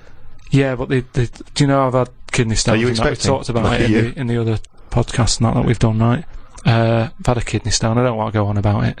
But it was painful and that. Well, you are going on about it. Yeah, there was nothing. No, I'm just saying. It's routine. Don't worry about It's it. not routine. Why do they have to keep going back then? Why do they have to keep going back? You're questioning me. You're getting into a routine. Keep going back. It's better than working it. You don't have to sell the book. No. Holiday or hospital. Holiday or hospital. Holiday or hospital. I don't know. I'll just say that we've got a book out, right? The World of Karl Pilkington. It's out now. When he goes on holiday the first week, right? He's in and out of hospital. He's doing no good. He's got to go in again. He goes away with his family like twice a year. Goes away with Suzanne's family twice a year. He's now said he doesn't want to do any press for it because it's boring, or he doesn't want. Why aren't you plugging the book? Well, I mean, if you're an author, you've got to get behind it. I've bought books without hearing someone telling me to buy stuff. No, you're lazy. You're lazy. I'm not lazy. It's just that I'm sick and tired of putting telly on or the radio and having people telling me, "Oh, you've got to buy this, you've got to buy that." No, I don't have to do anything. I'll have a look myself when I'm in a bookshop. Let them just find it. But there are hundreds and thousands of books, Karl. They may not find it. Well, You're trying to direct them towards it. I don't want to direct them to it. I just, if you come across it... But why have you put all this work into this book, all these illustrations you've done and extra material? Because I enjoyed it for me. Right, but you don't want anyone to read it, so why just put it in a drawer? They will read it. They'll find it. People will find it. It's in the shop, isn't it? I'm always finding little books on different things and what have you. Yeah, but you don't read them. You read the first couple of lines and you get it wrong. So I went back, right, and they had the ultrasound thing, where they're looking to see what else is in there. And when I was in the waiting room, there was a woman there. I reckon she was about 98.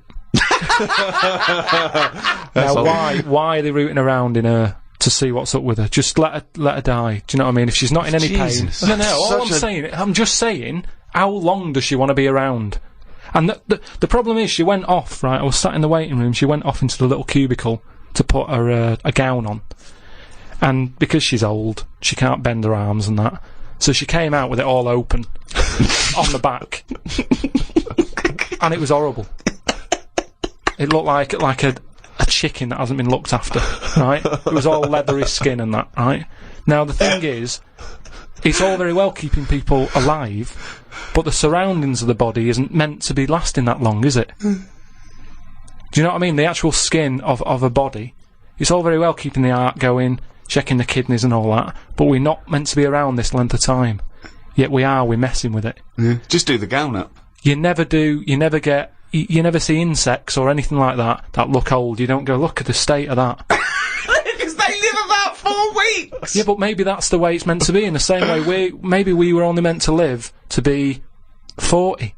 But why did you go in for your operation then? Why didn't you just think, well, this is it, I've had my time? If they're looking after an old woman who's about 98, I'm having a go. Well, of course. Because you want to live on. She might have been flirting with you. No, she was... keeping it open, just so you can have a little look. But I'm just saying, is that right? Is it right that they're going in there rooting around and stuff? I didn't like it. I didn't like having it done, I don't like going to the hospital and stuff and the doctors and all that, and she was pushing the thing down, and she said, "Oh, you can have a look if you want." So what down where? On me kidneys. She was pushing like this little scanner thing. Oh right. She was going to have a look. I was going, "I don't want to have a look." She's going, "What's up with you?" I said, "I don't want to see me insides." Did they put a tube down the end of your knob? Yeah, they did all that. We've talked about that in the other. But you were unconscious, weren't you? Yeah, but it doesn't matter, does it? If you know it's going on, it still bothers you. It's because you're asleep. Well, not really, no. What do you mean? Well, why does it bother you if you're asleep? Well, that's like saying, oh, I woke up and the house was robbed. Oh, it doesn't matter, you're asleep. Well, no, but... It's still going to bother you, isn't it? but you knew it was happening and you did it willingly. It's not pleasant to go in and be made to go unconscious. That's the unpleasant bit, isn't it? And pain. Well, no, it's more the idea of it, isn't it? That's why, you know, doctors telling you everything they're doing. It's like, don't tell me, you know what you're doing, just do it.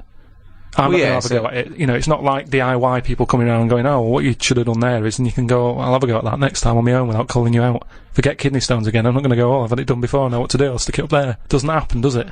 But I can't, what was I saying? So anyway, so she was pushing the scanner over me kidneys and stuff. Now, it was weird with her, because at no point did she make eye contact with me. Well, I don't understand what that means. Well, she meant to wink and go, your kidneys are fucked. No, but it's just weird that she probably spends her days looking inside people more than she does talking to people. I just thought it was odd that that's how she sees people. When she looks at people, she probably sees kidneys. What, this doctor? The woman doctor. Well, doctor? Yeah.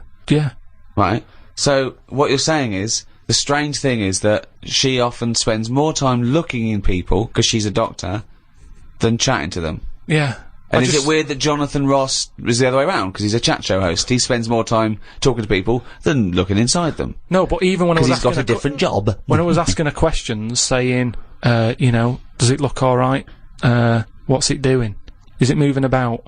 You know, asking her questions about my kidney. She could have quite easily just turned around and give me a bit of eye contact. She was looking, shut up, I'm concentrating, I'm at work. Looking at the screen in order to answer your questions. Yeah, she's at work, she's doing something. No, but just... If she was here now going, Karl, what are you doing with that microphone? You'd go, shut the fuck up, I'm doing a podcast. Did she run this scanner over your head? And if so, did she find anything?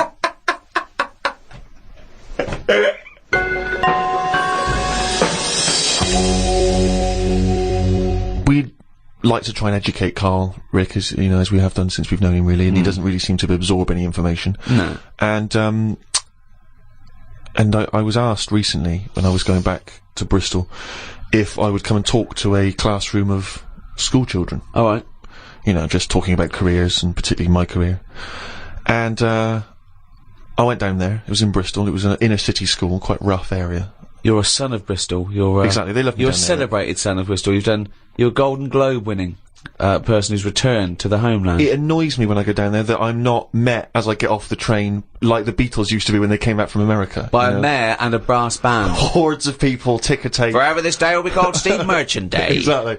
It frustrates me that I just sneak back into town and there's no fanfare. Yeah. But, basically they asked me to come talk at this school and I sort of batted them away and said I'm too busy. And so, I foolishly left them the opportunity to ask me again, which they did, and I didn't have a decent excuse, so I went. And I was expecting to talk to maybe a room of sixth formers. They were 9. These kids, 9 and 10 years old. But I realised as I was walking into the school, I was suddenly really nervous. I was more nervous than anything I've ever done. Because I realised that I've not spoken to a child like that since I was a child myself. I've never interacted with them. So I didn't know at what level I would be able to pitch this talk. You know, I didn't know what they understood, what ideas they understood. Obviously, in my mind, I was picturing Karl, and then I was ratcheting it up a few years, sort of IQ-wise. And so what did you talk to them about? And I was supposed to talk about careers, and I realised very quickly that they didn't really understand conceptual Did they know who you were? Not really. One or two of them vaguely knew. One of them went, "What's Rick Gervais like?" And I said, "You got a deep voice." Yeah. Actually, that was one of the teachers. And I'm supposed to be talking about careers, how to get into careers, and I start trying to explain the idea of being a writer, and I say that it's very important to be able to get inside other people's minds, you know, figure out how they think, and how, you know, and trying to understand other people. But this, they didn't really seem to grasp. They started talking amongst each other. You know, they were just losing interest. I lost them straight away. I was devastated. Oh no. So then, and this is the worst thing, right? I started lying to them. Because I realised that every time I told a slight lie, because I thought they'd be interested. They were. So I know Justin Timberlake. You're not joking, right? They said, one of them said, "I understand you used to be a DJ," and I went, "Yeah, it's great being a DJ because you get to meet pop stars like Robbie Williams and Beyonce." Never met either of them. Never met them. And they went, one of the kids went, "What's Beyonce like?" And I went, I went jokingly, I went, you wouldn't like her. And I said, no, I'm joking. She's lovely, she's sweet, she's good as gold. I was making it up. But they were loving this, and the teacher was going, would you all like to meet Beyonce? And they were going, yeah, and I was thinking, God, well... I'll bring her down tomorrow. Well, exactly, but I don't know why I felt it was like I wanted to win the approval of these 9-year-olds. That's amazing! Because my own achievements, I realised, wouldn't mean anything to them. You know, I can talk about the people I have met, but they don't care if I've met Robert De Niro, but they're interested if I've met Girls Aloud. Well, me and Girls Aloud, some of the times we've had together, it turns out. But, it is fascinating when you have to interact with people, with children like that, because I've got no concept of how to talk to children. To me, I can't grasp the difference really in conversation and chat between, say, a 7-year-old and a 13-year-old. I don't know at what point they learn stuff and pick stuff up. Do they understand? Do you know what I mean? I find it really hard. I remember once when I was about 9, the headmaster, deputy headmaster, used to do a little fable. I've talked about him in stand-up, he used to do a little fable. There's, one I remember, where, he, got a tube of toothpaste, and he got someone up, he said, come out here, squeeze this tube of toothpaste out on this board.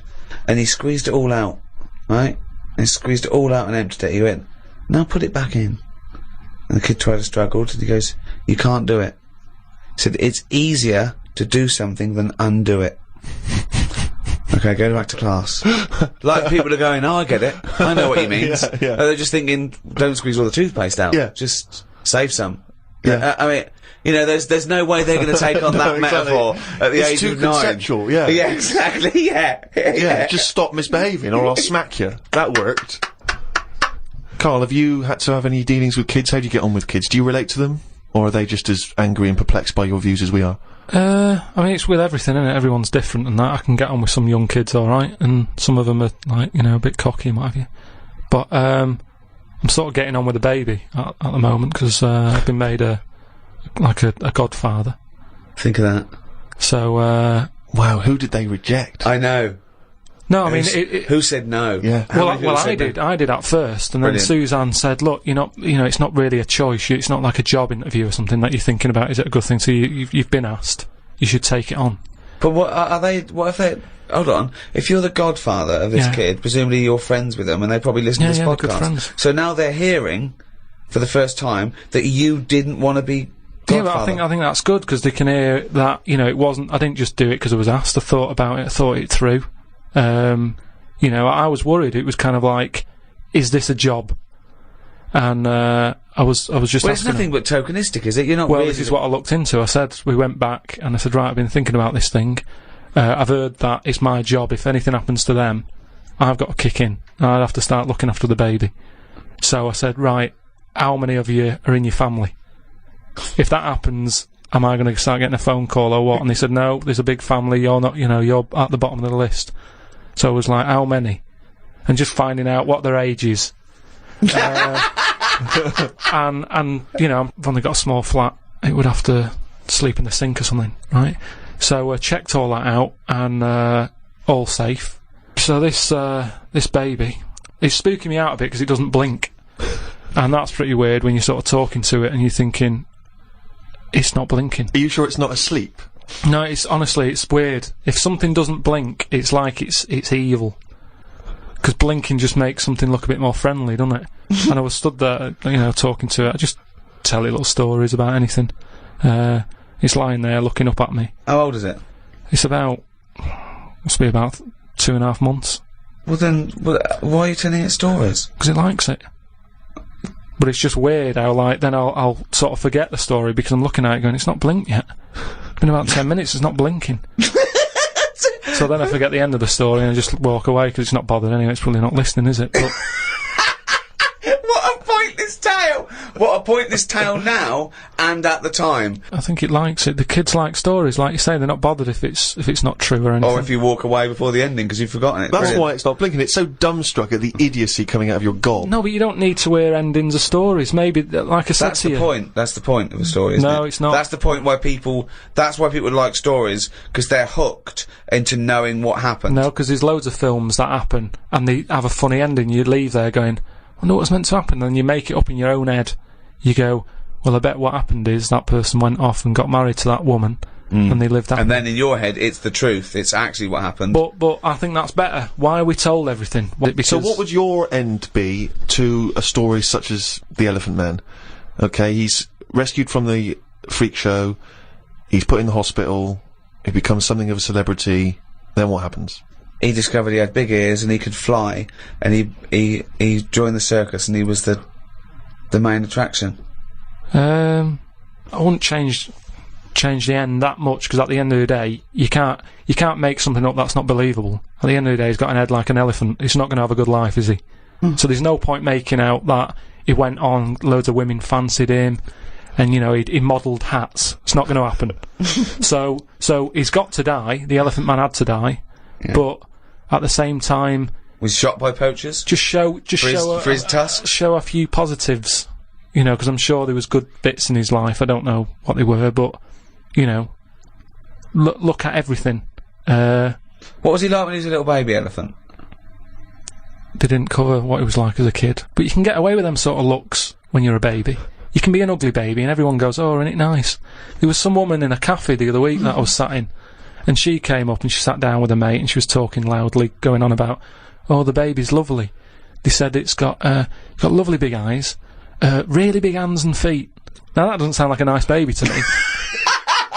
I felt like saying it sounds like a frog, but I thought, I don't know her.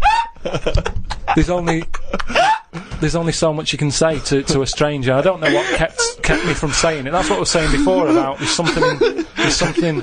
It sounds like a frog. There's something inside of you that stops you. Yeah, that's amazing that you have the urge to go, that doesn't sound like a good baby. What, love? I'm just listening to conversation. That baby you're talking about sounds like a fucking frog. Yeah, but something stopped him saying it.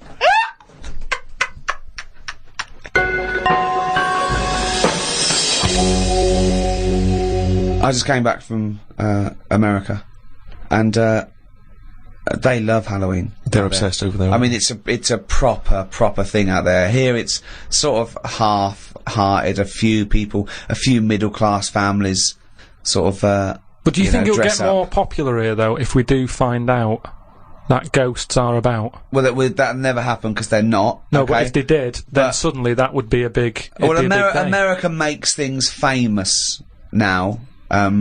Because of film culture and everything. So yeah, it's all from that. I doubt we celebrated much at all, did we, 50 years ago? So I think it's crept up. Certainly over here we didn't, but it's been largely introduced over here through commercial ideas, isn't it? Yeah, we can sell stuff for and film and things like that. And but out there they start like weeks and weeks before, and they're decorated like proper.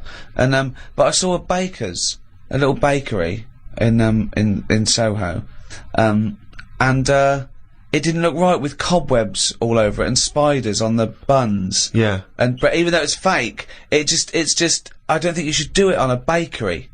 Do you know what I mean? I know what you mean. It's a bit creepy. That surely puts you off.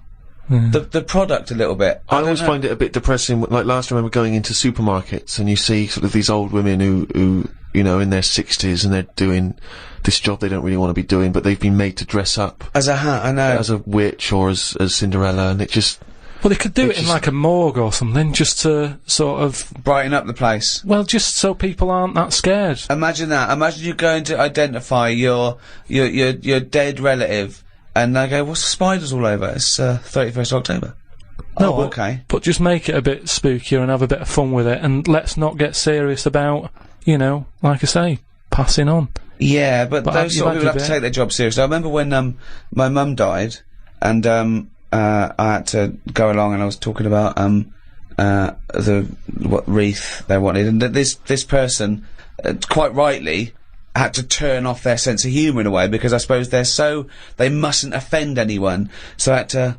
They spoke like that at all times. Yeah. At all times. Okay, and what would you like the wreath to say?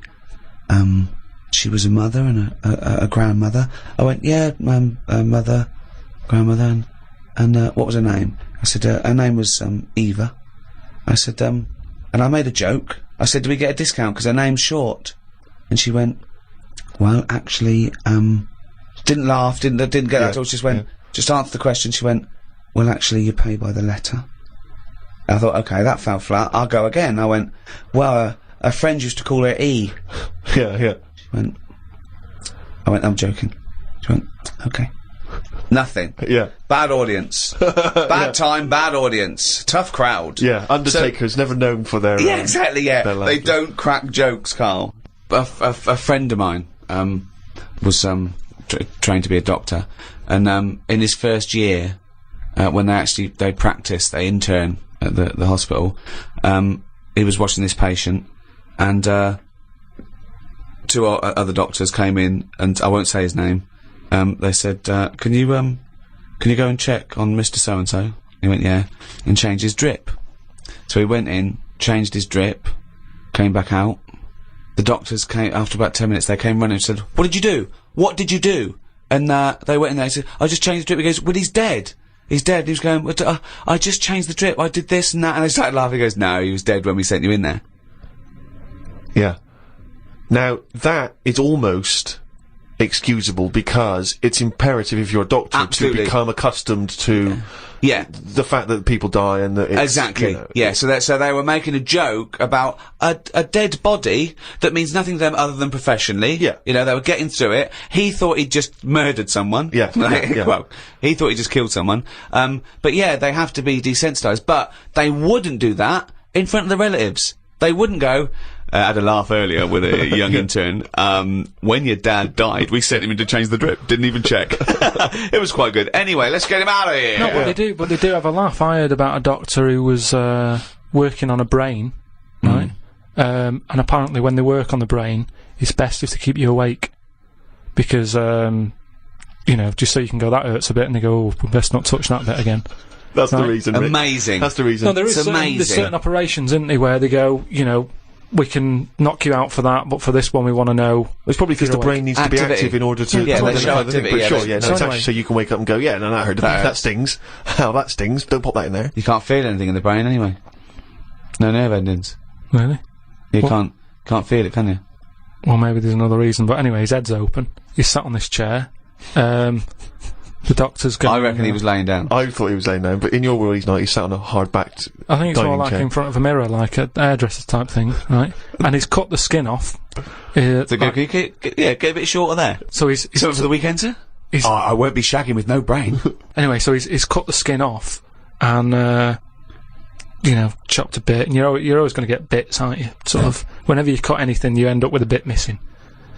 But anyway, somehow he does the brain stuff, he fixes it. I don't know what he was doing, but don't you? You don't know about the intricacies of brain surgery. That I find perplexing. So you're not a neurosurgeon. I don't want. Oh, okay. So they sorted out the problem, right? And he goes, right. All we've got to do now is stick the head bit back on. Yeah. That's what it's called, by the way. The head bit. This happened. Yeah. The head bit's connected to the face bit. Yeah. So he sticks. Nurse, head bit. Doctor, do you need leg bit? Not yet, nurse. Head bit, then leg bit. So they stuck the head bit back on, and then can you pass me the sharpie thing? He was trying to sew it, and he was going, "This isn't fitting this." He's going, I don't know, and you know, like, because the patient... Right, if this turns out that it's someone else's head, or a toupee from the doctor next to him, or a cat. Wow! No, you've sewn a cat to my brain. It's none of that. He's trying to sew it, and he's thinking, why isn't it fitting? And he's thinking, is it because the head's swollen? Because, you know, he's been messing about in it, and things swell, don't they, and messed about with. So he's messing with it. He's going, I don't understand this. And he's panicking a bit because the patient's awake and chatting and stuff, and, you know, it's difficult to have a normal chat when you're panicking a little bit. I know, there's a queue as well. People want their brain done. And they're just reading old copies of magazines. They're going, hurry up. So... I'm going out tonight. Do you want to wash it? No, just, I'll wash it later. Just take it off, do the brain, put it back on. Anyway, what happens is, he has to start rummaging. To start rummaging? Sort of rummaging. Rummaging. No! There's no N before the first G. Rummaging. Well, he starts looking through the, he starts having a look through the bin.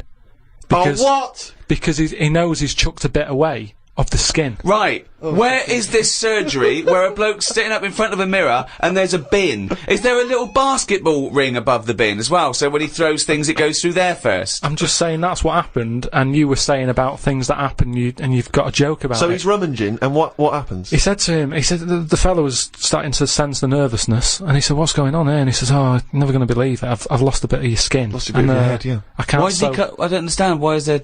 What That's is it in what I two mean. bits? Because things just break up, don't they? It's like chicken. When you see them walking around, everything's in place and it sticks together.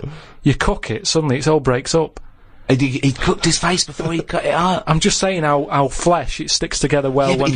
He'd cooked the scalp before he'd taken it off his head. No, but it's just an example of how skin can break up with the muscles and everything. So he's rummaging in the bin, and does he find the head? He found the bit, and then he's like, oh, sorry about that, and he sort of managed to stick it on. Right, he didn't wash it off or anything? Yeah, I'm sure he gives it a bit of a rinse. But I'm just saying how... Nonsense. You know, you've got to make a joke out of stuff, haven't you? Yeah, it's bollocks. If you're a doctor. Okay, that's good. So where was the joke in that story? At what point I thought this was a story about how doctors have a sense of humour. Yeah, when well, did he make at a the joke? end, he sort of laughed and he sort of said, oh, there you go, it's back on, but good job the bin men didn't come or whatever. And they made a joke out of it.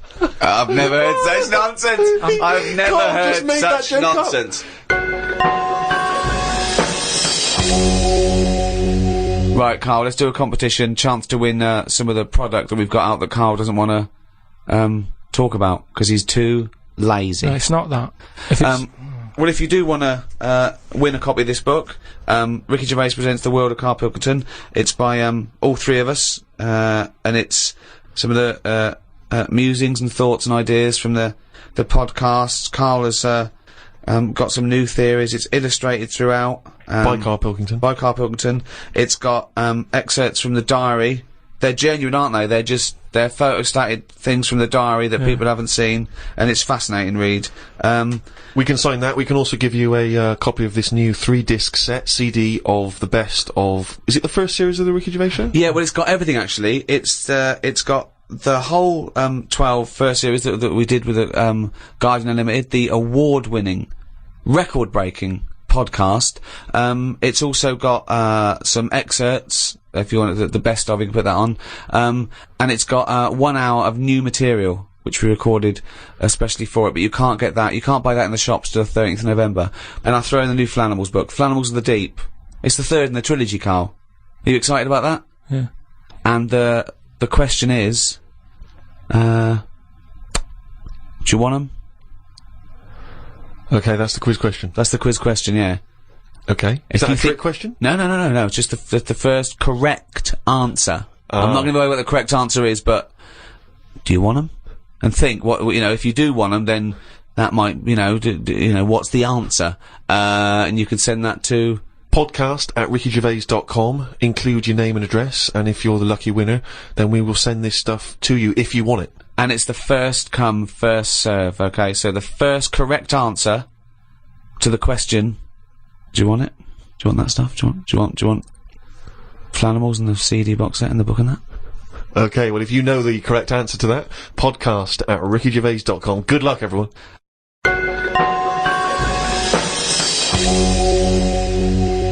Well, thank you for listening to the first of these 3 special podcasts with Guardian Unlimited. The next one is out for Thanksgiving, 23rd of November. We don't actually celebrate Thanksgiving. What is Thanksgiving? It's a thing in America. Right. It's like the big holiday. Probably rivals Christmas. Probably bigger than Christmas in... Well, what do we do here? But we don't celebrate here, do we? So, it's a date, isn't it? Yeah, but no one's going to remember that, are they? 23rd of November they can remember, can't they? Yeah, but it's nice. Well, they should remember that's one day before my birthday if we're going to celebrate anything. Okay. Well, you've got this one. The next one's the 23rd of November, and the next one's the 25th of December. Well, how can I remember 25th of December? Well, Christmas. that's fair enough, that's Christmas, but Thanksgiving, we don't celebrate Thanksgiving. Okay! The next one's out about the 23rd of November, then after that, about the day before my birthday. Oh, they're going to remember that, aren't they? It's Steve Day in Bristol. Yeah. Anyway, if you've enjoyed this special edition of The Ricky Gervais Show, the entire back catalogue is still available on iTunes under audiobooks. By the way, not podcasts. Audiobooks, and you can get everything we've ever done. I'd like to thank the guys at Positive Internet for hosting this. Those great guys, what would we do without them? So, it's goodbye from me. Goodbye from Steve Merchant. Bye. And goodbye from Karl Pilkington. The Ricky Gervais Show on Guardian Unlimited.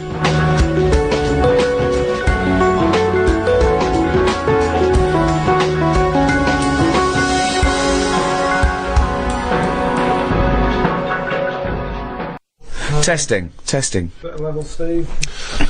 This is almost the environment more than It is the really, Earth, isn't it? really? The Have we Earth. already publicised it as the Earth? Well, yeah, but it doesn't matter. I mean, yeah, but that's fine. The Earth. Why is We it called talked- the Earth? Well, no, we talked about what?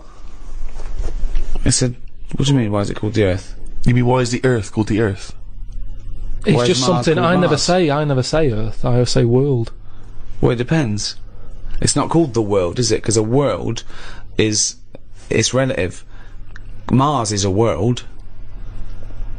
It's the world because it's our world, but there are many worlds, aren't there? You could say the world of something. You couldn't say the Earth of something. The Earth is the name of the planet. But when do we need that? What? When do we need to say the Earth? When we're referring to the Earth. When does that ever happen? Well, for instance, What do you right mean? now, when we're talking about the Earth, being that this is the name of If this... I- if I was in a- to distinguish it from other planets. If I was in, I know, but when's that ever going to be a problem for me? What? Well, it's not all about you! If I was in a rocket, Yeah. Right, here we go. I'm sat at the front. I look in, He's got a good seat, yeah. The pilot goes, Carl, come up here, mate. and I look in the mirror, and I see Mirror. Mirror in the rocket. Mirror. Check, reverse, indicate. Brilliant. and I see the world. I'd say, look, oh, doesn't the world look magnificent? You go, what do you mean? Yeah. Yeah, that's how I'd say it. I wouldn't say Earth. I wouldn't dream of using the word Earth. But then you're in a you could say, well, this is our world now for next year. This is our world. This spaceship. Say no, not really. It I'll is, always be mate. looking back over there. I'm looking at there's our world. There's England. There. Not anymore, mate. We're moving to Mars. We're going to start a whole new world. Oh, which world are you talking about, Carl? Let's call it the Earth and Mars, like we always have, you dopey cunt.